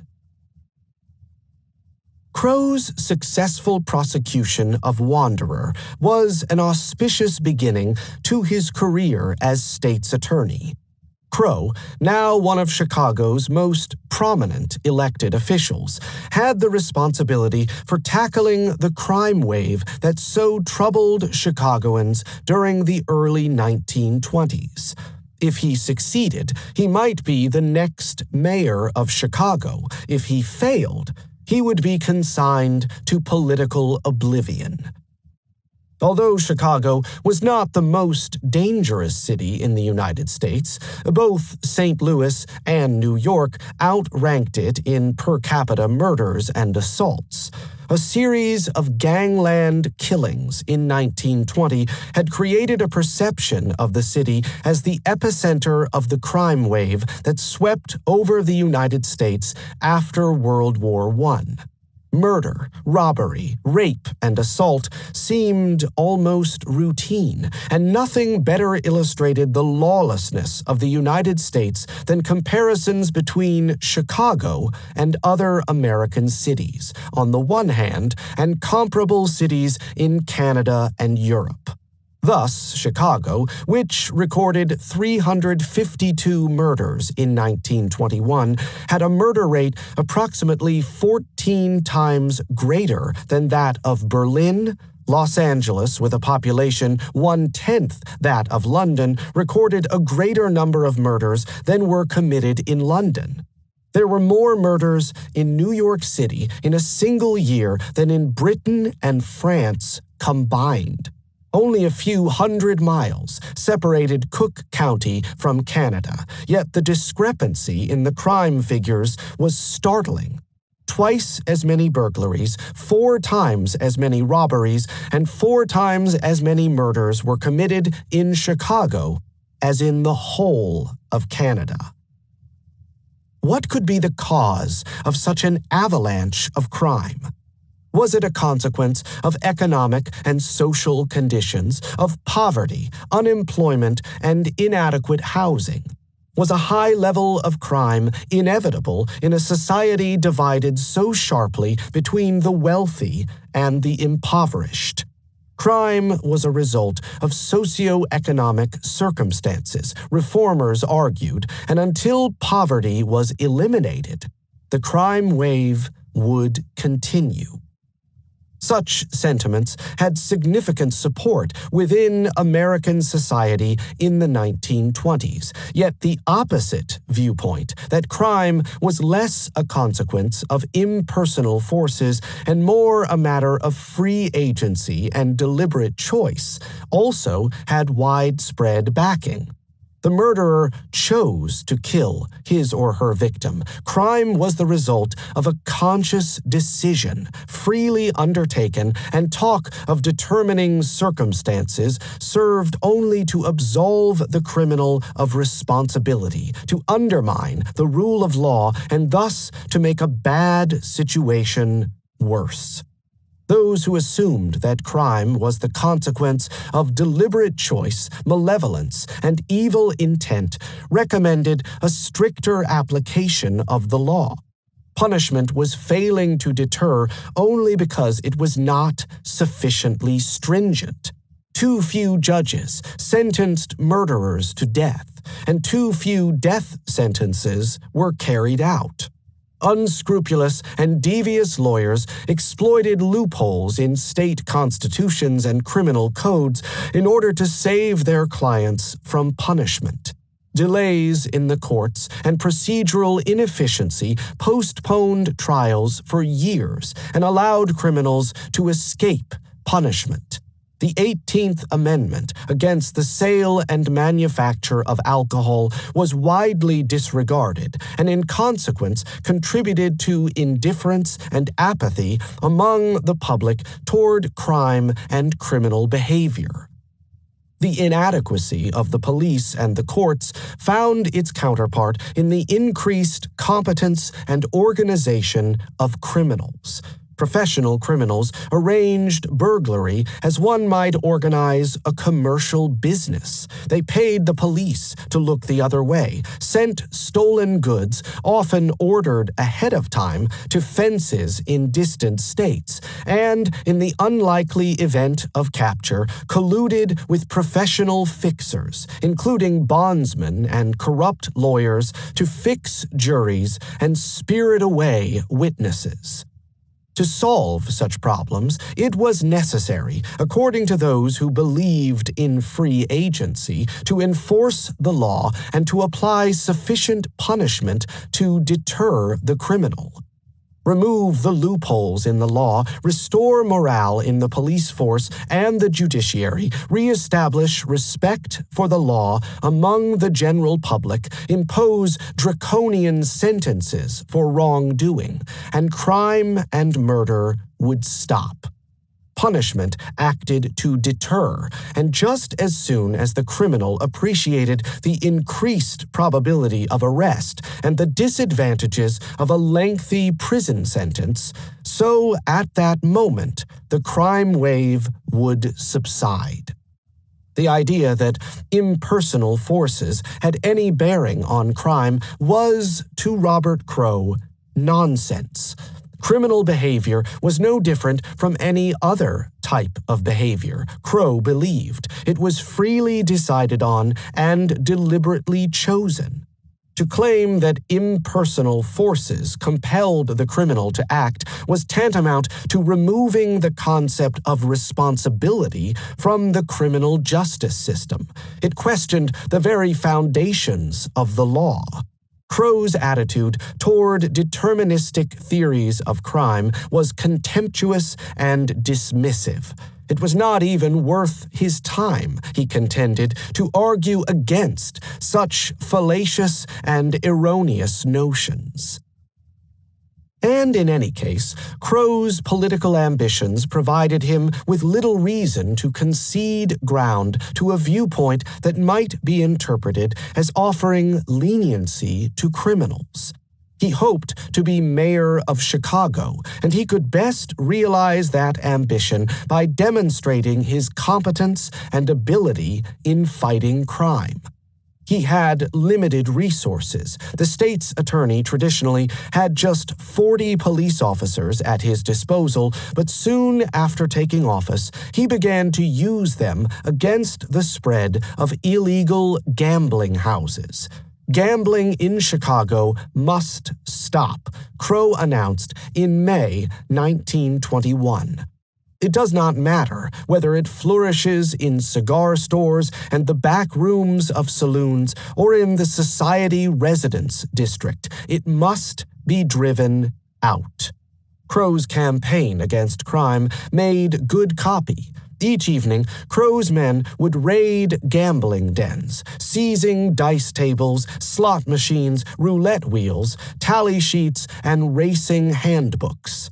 Most of the raids occurred in the Second Ward, in the area south of the Loop, notorious for its black and tan cabaret clubs. The Dreamland at 3518 State Street, the Green Mill on the corner of 37th Street and Vernon Avenue, the Stopover on 35th Street, the Excelsior on Indiana Avenue, the Saratoga at 3445 State Street, and the Waiters and Porters Club at 3415 State Street. The journalists would follow behind, waiting patiently beside the patrol wagons as the police battered down the doors of pool rooms and gambling houses and filing their reports in time for the morning editions.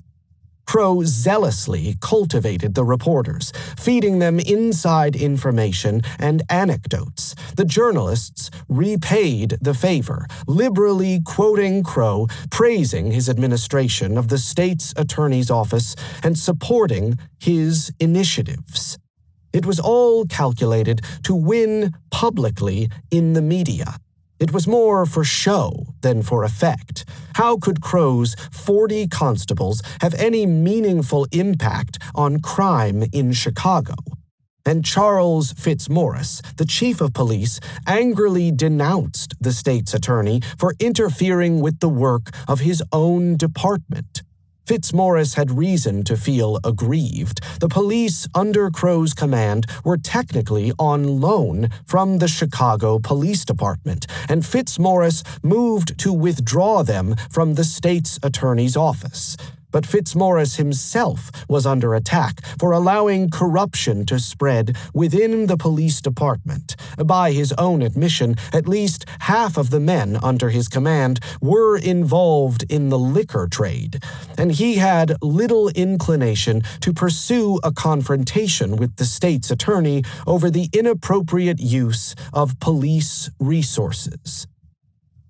The crackdown on gambling emphasized Crowe's independence and integrity. His war on crime, no matter that it was essentially fleeting and transitory, could only redound to his credit. and it enabled him to lessen his dependence on Fred London and the City Hall machine. The Harding landslide in November 1920 had swept all of London's candidates into office. London's influence over Cook County politics had metastasized. Supporters of City Hall now occupied every significant political position in the county. The city council, fiercely independent before 1920, had begun to capitulate to the London regime.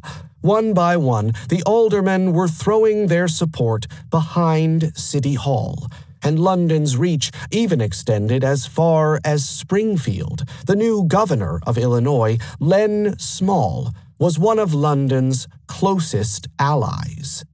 Only the judiciary still retained its independence, but now it, too, came under attack. The courts in Cook County had traditionally been nonpartisan, beyond the reach of party or faction, but tradition was about to be swept aside.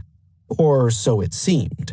The voters would go to the polls in June 1921 to elect judges to the Superior Court and the Circuit Court. If they pulled the Republican lever, they would elect a pro-London slate that was unashamedly partisan. But London had taken a step too far. The courts were the last redoubt against the excesses of City Hall, a final bulwark against the hegemony of the Republican Party machine. If London controlled the judiciary, there would no longer be any hope of redress against corruption and thievery. On 6 June, the voters turned out en masse and elected a nonpartisan reform ticket. City Hall had lost. It was a stunning defeat for London, his first setback in 30 years. The Chicago Daily Journal, the sole Democratic newspaper in a Republican city, crowed that Napoleon Fred London has met his Moscow. Whether this will be followed by a Waterloo remains to be seen, but just now the City Hall cohorts are trekking back toward the Beresina with a chill in their hearts. Will this be the beginning of the end of the London-Thompson power? Such a spectacular failure of the machine to elect its candidates was a sure sign that London had lost his magical touch. Association with City Hall might now be as much a liability as an advantage. Over the next 18 months, London's allies began to desert him, and his enemies became increasingly emboldened. Robert Crowe, now a powerful figure within the Republican Party, split with London in February 1922. Crowe explained to the newspapers that London had been interfering with his duties as state's attorney, but Crowe's departure was as much a bid for leadership of the Republican Party as a sign of dissatisfaction with City Hall. The decline of London's influence and the continuing factionalism among the dissident Republicans provided the Democrats with a rare opportunity to take power. Alfred Luder, a political novice whose previous experience in public office amounted to a single year as postmaster, was the compromise candidate for the Republicans in the mayoral election in April 1923. Luder, by his own admission, was a hopeless public speaker who never could arouse much enthusiasm for his candidacy among the electorate. His Democratic opponent, William Deaver, won the election convincingly, receiving almost 400,000 votes. Deaver's victory was less a consequence of Republican disunity than an effect of the corruption scandals that had begun to bubble their way to the surface in 1922. The City Hall machine, under London's direction, had siphoned millions of dollars from the municipal budget. Corruption was rampant, and no single area of government had been more systematically despoiled than the public school system. The Board of Education had awarded contracts for school supplies to companies often controlled by friends of Fred London that sold substandard, shoddy goods at wildly inflated prices. Why had the board paid the Hiawatha Phonograph Company almost $500,000 for 300 phonographs? Patrick H. Moynihan, a member of the city council, was a part owner of the company.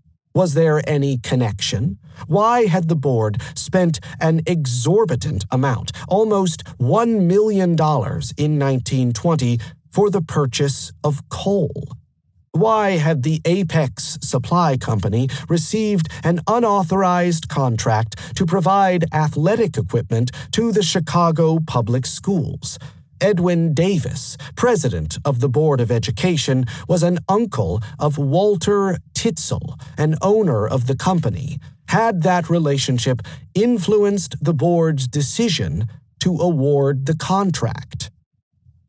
In May 1922, Robert Crowe presented indictments against William Bither, an attorney working for the Board of Education, accusing Bither of stealing rents derived from school property. Later that year, in August, Crowe indicted 3 more officials on charges of conspiracy to defraud the school system. In September 1922, Crowe charged an additional 10 officials with malfeasance and misconduct and conspiracy to defraud.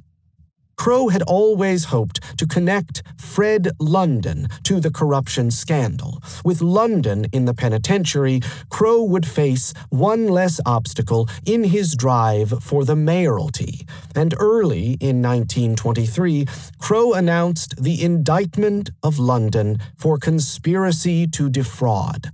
The Board of Education had awarded a contract for steel doors for school buildings to the National Steel Door Company.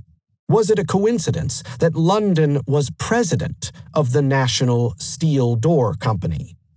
Crowe had enlisted Jacob Loeb, a former president of the Board of Education, as the star witness for the prosecution. Few families played as prominent a role in Chicago's Jewish community as the Loebs.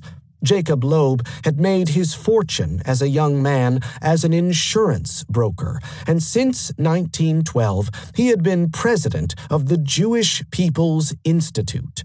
His brother Albert was vice president of Sears Roebuck and a generous contributor to many Jewish charities. Jacob Loeb had been one of London's victims. London had engineered Loeb's removal from the Board of Education, and Loeb willingly agreed to Crowe's suggestion that he testify on the witness stand about the corruption of the public school system by City Hall. The trial of Fred London and 15 co-defendants in the criminal court began on 5 June 1923. The sixth-floor courtroom was packed. London's friends and supporters had turned out en masse. London himself, dressed in a black frock coat, a white shirt, and a black Windsor tie, sat near the front of the court, his legs stretched out before him, his thumbs in the pockets of his black waistcoat, looking relaxed and untroubled. London had hired Clarence Darrow to defend him. Darrow sat by London's side, reading silently to himself from a sheaf of papers on his lap, occasionally pausing to confer with one of the other defense lawyers seated to his right. The Assistant Attorney General, Marvin Barnhart, began his opening statement. Fred London had conspired to appoint trustees to the Board of Education who would acquiesce in the theft of school funds.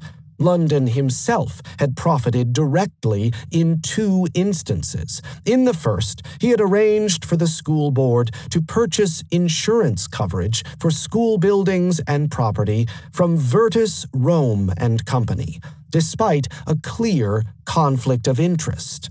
London was a founding partner and director of the firm. In the second, the Central Metallic Door Company, owned by Fred London, had sold hundreds of thousands of dollars worth of doors and windows to the Board of Education through a non-competitive contract. Jacob Loeb took the stand on 7 June. Loeb testified that London had badgered and threatened him to remove incorruptible trustees from the school board. London had contempt for civil service laws, and he had eventually managed to fire those trustees who had refused to bend to his command, replacing them with his cronies. The Public School League, a public interest group that traditionally oversaw appointments to the school board, had protested against the new trustees, but to no effect.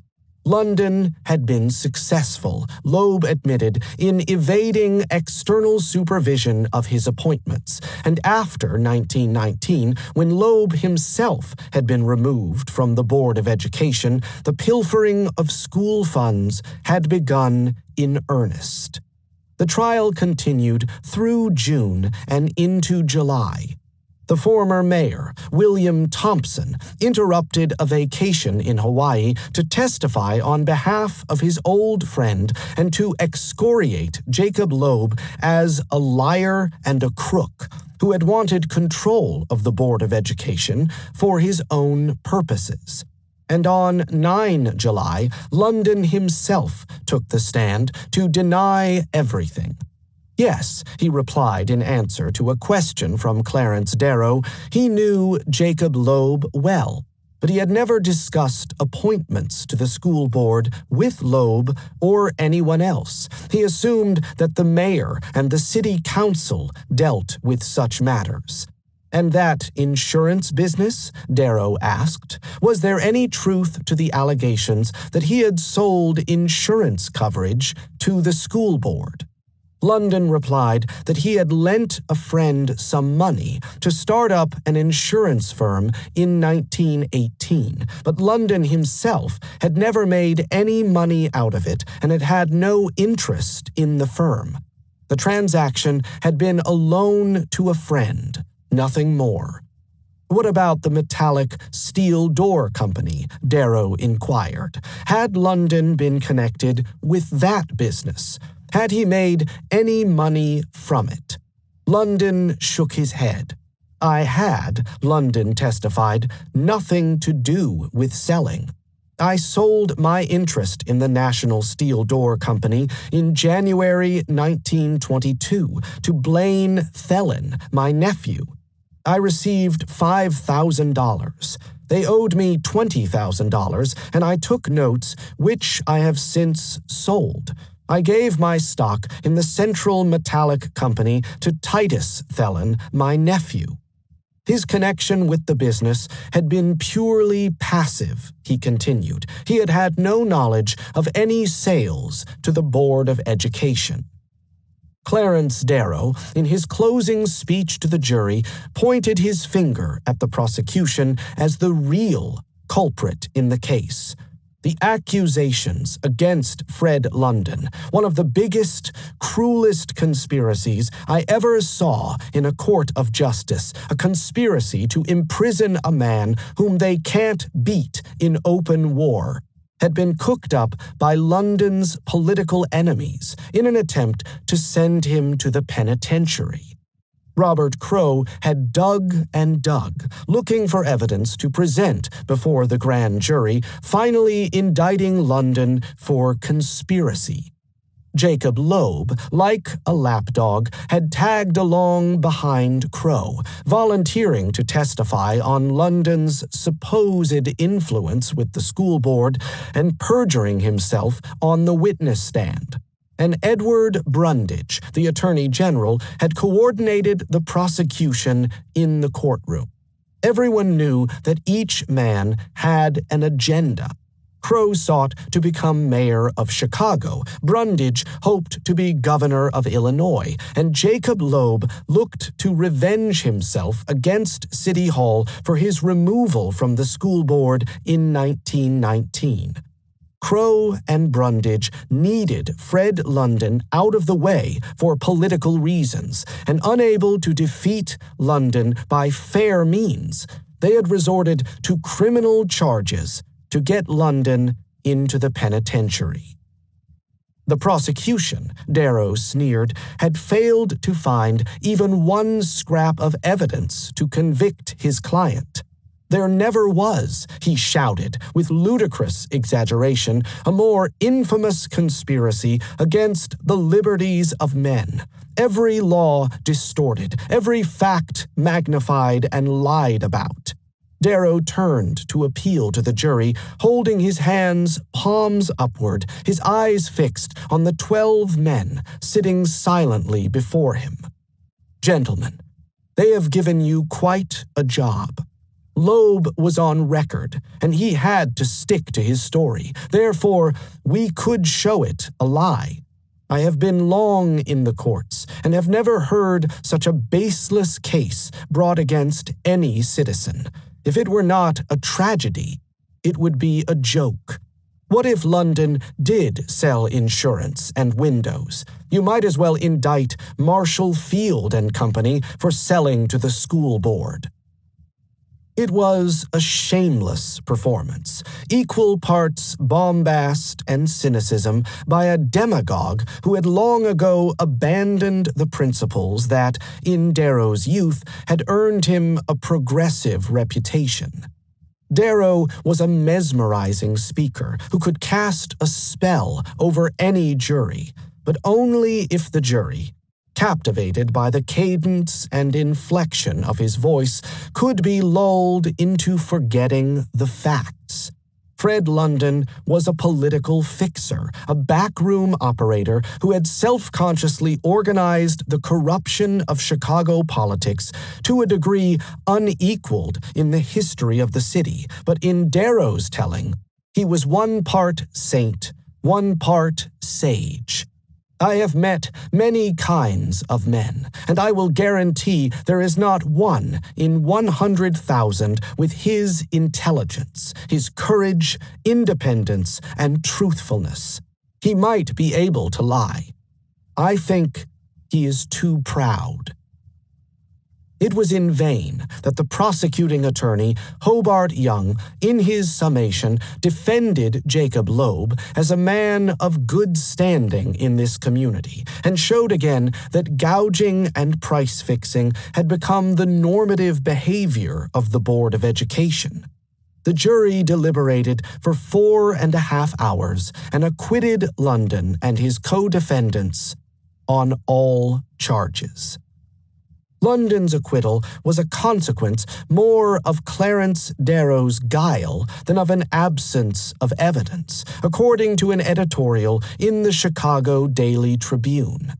The defense, wrote the editor, was in the hands of the shrewdest criminal lawyers of the Chicago bar. As a lawyer's battle, it suggested a fight between Fatty Arbuckle and Jack Dempsey. The Thompson-London ring would revive itself, the newspapers predicted, and there would be renewed bloodletting among the Republican Party factions. Robert Crow shared the general disappointment that Fred London had escaped, but Crow still held the lead position among the Republicans. His faction was unified and cohesive and wielded more influence than any other group within the city council. His own position also was secure. He was confident of re-election in November 1924, and the mayoral elections were still almost 4 years in the future. Crow expected to be a candidate in 1927 and saw no reason why he should not win.